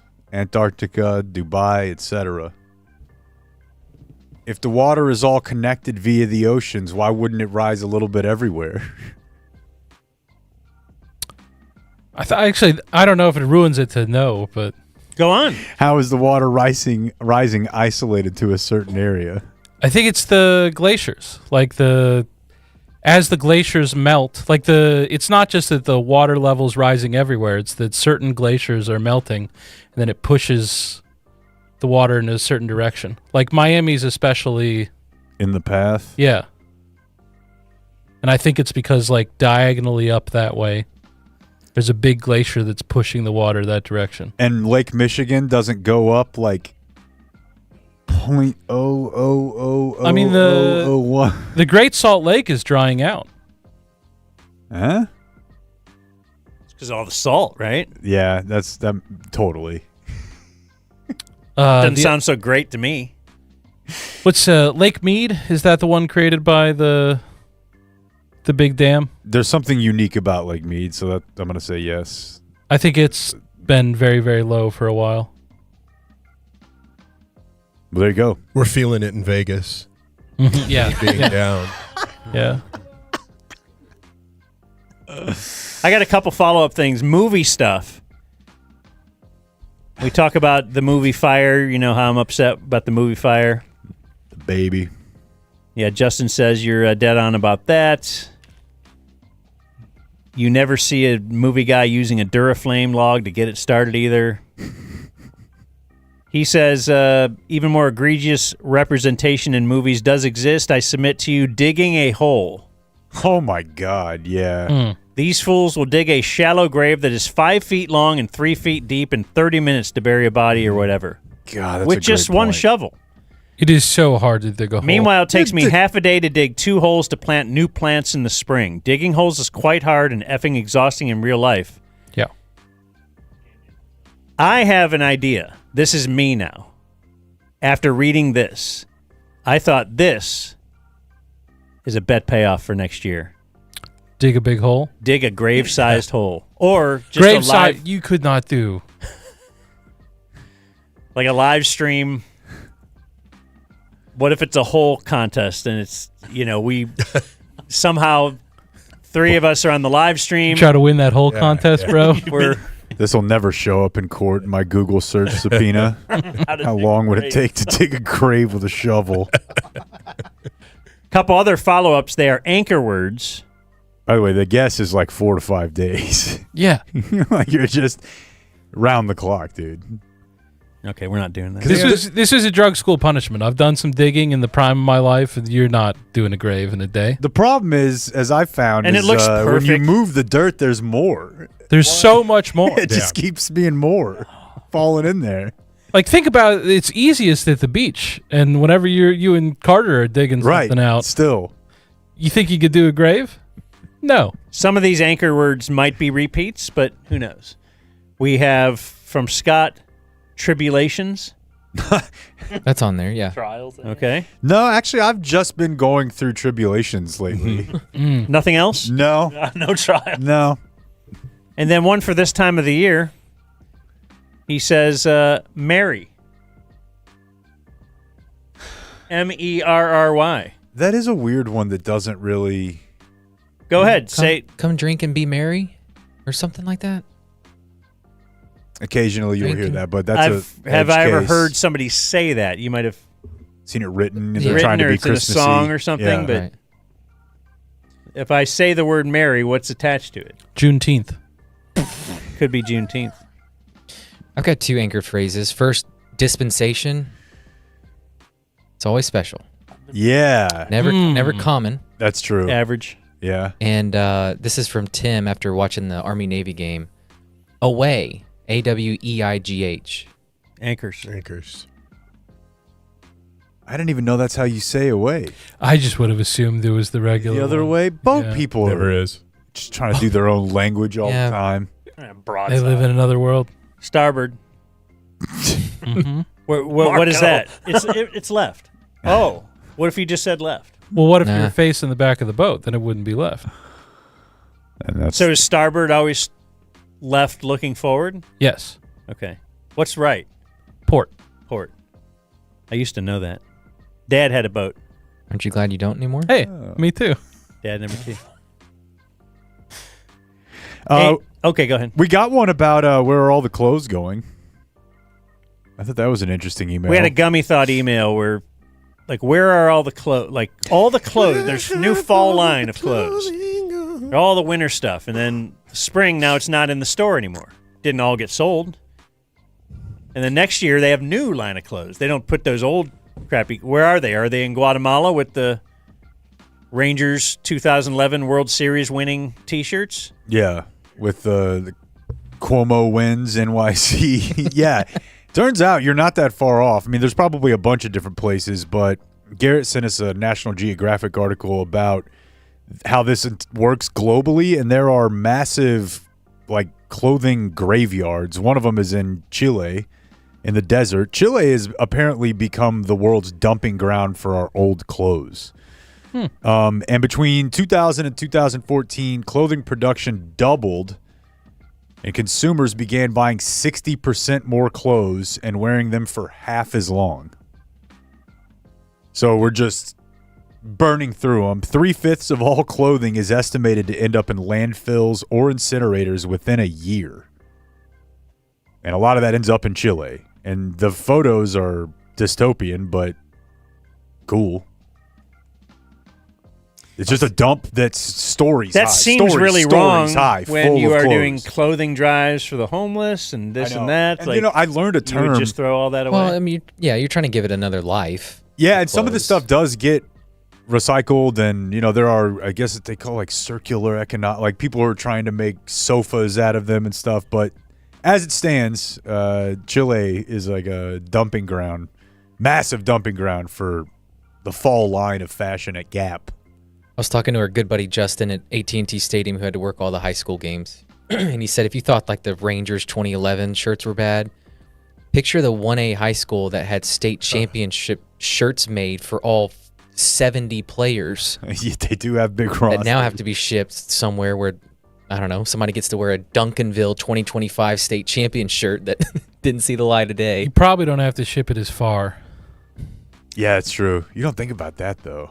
No. Just dump it over the border in Oklahoma. You're fine. What about a Blind Side style movie where a kid in Guatemala receives that shirt as a child and then works his way to America to start for them his senior year in high school? And he's Indian. Yeah, he could Is be that what your anything. new company Blockbuster's working on? It'll be available there. We have a way of where you can get movies and take them home. Damn. Nice. Now, can I get like candy and stuff? Tom checks in real quick. It just smells to say, funny, too. Starboard is right, and port is left. Oops. There you go. Well, it depends on which way you're facing the boat.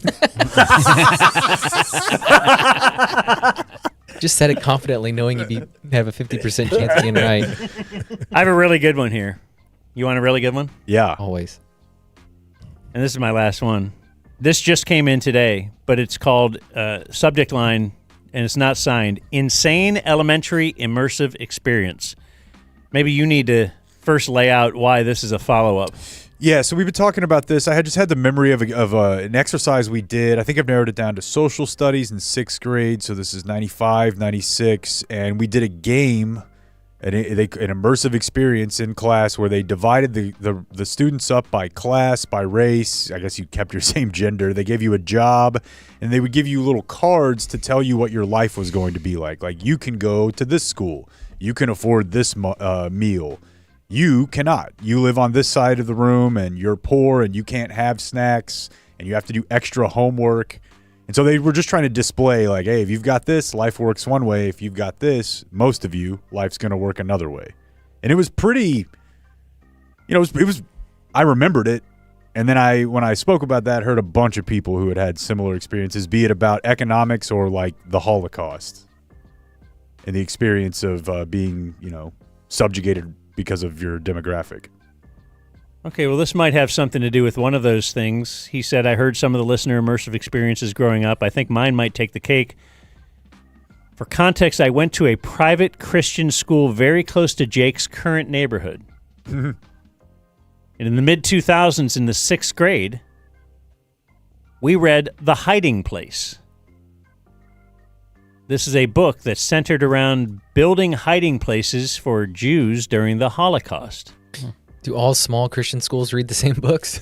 Is this a big one for you, Blake? Oh, I remember this, yeah.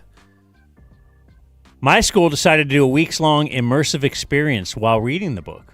Don't tell me okay, go ahead.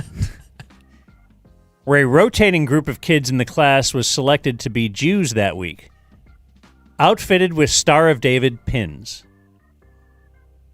Uh-oh. We're at the line. It's all, but the email's not I just over. saw where it was, oh, no. Those kids got extra homework, no recess, could not sit with the other kids in class or at lunch, and they had to do all the lunch cleanup. Oh, my God, dude. But it didn't stop there. The group was also tasked with building hiding places in the classroom. All right. Then there was the line. And, of course, the reason the hiding places were necessary is because there would eventually be a, quote, raid where the Nazis, and then in parentheses, parents who were a little too excited to come to the school dressed up in full Nazi regalia. No way. Holy crap. This whole thing would raid the classroom, and the kids selected to be the Jewish kids that week would have to hide in the hiding places. Now, this is a yearly tradition at the school.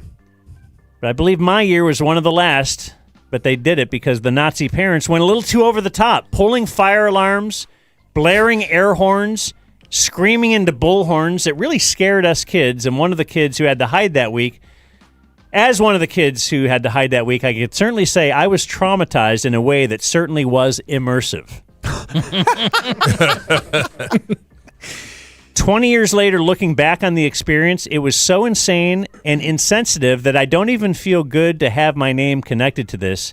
And I feel like I need to apologize to someone for the insensitivity of it all, despite being just a middle school kid. Yeah, man, that is a definite different level of hardcore involving the parents. Definitely. And why there was like a scared straight element to it? Like, Yeah. what's that going to teach you? Right. I promise I won't be Jewish. I won't be born a minority. Yeah. I swear it off. Man, that is hardcore. Yeah. Yeah, I think that's all we got. That's a good place to end our happy holiday. Right. Is it? Jeez, I don't know. I think it is. Is Trey done? Can we even check in on Trey? Trey has been on Qualis Cam all day. He just destroyed he did well on the gingerbread house. But he is now cleaning up. He is packed up. He put it back in the box? Oh, our Linklater plans. Well, no. I think he heard the Linklater thing, so he put it in the box so he could keep going.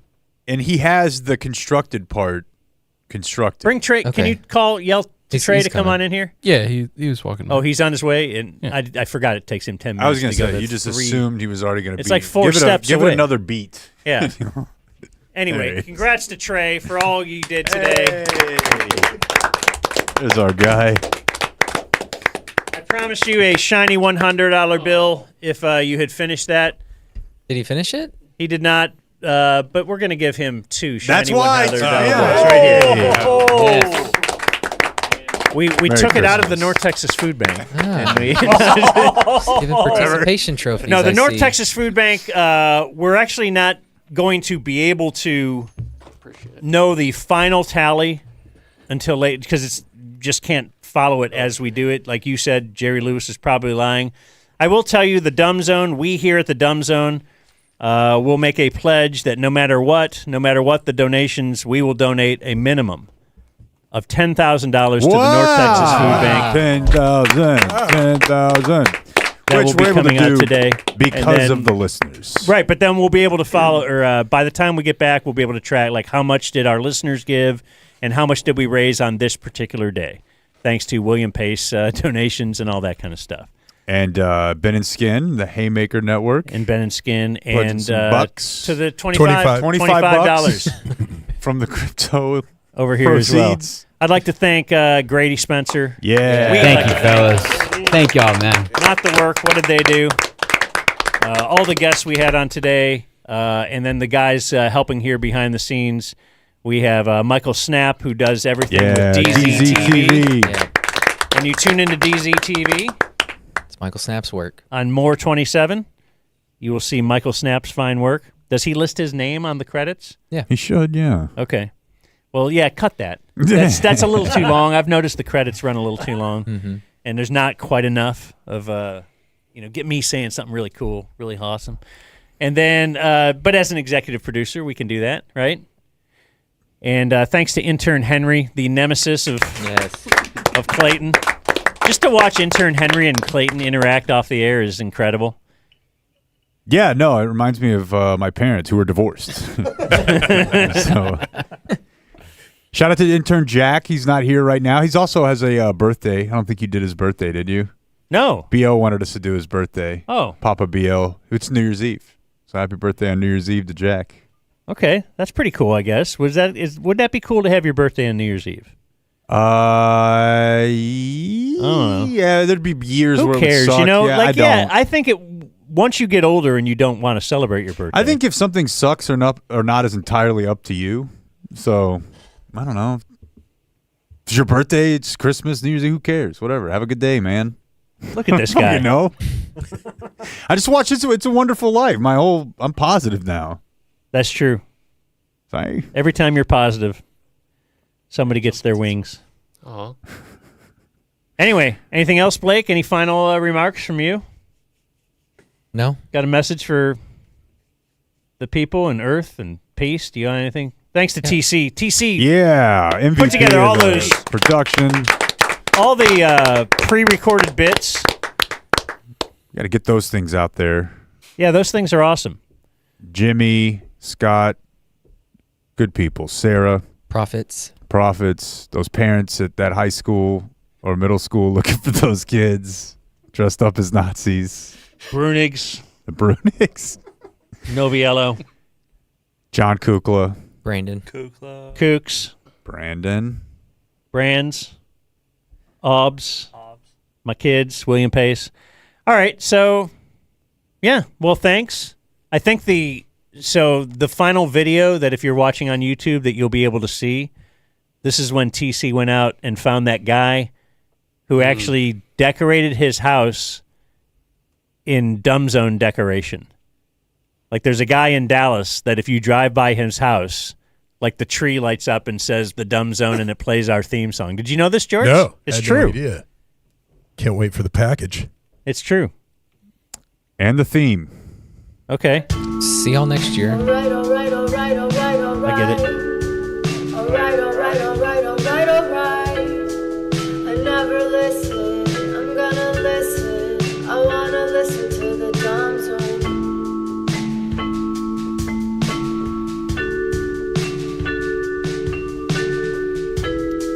I'm gonna listen. I wanna listen. I wanna listen to the Dumb Zone. All right.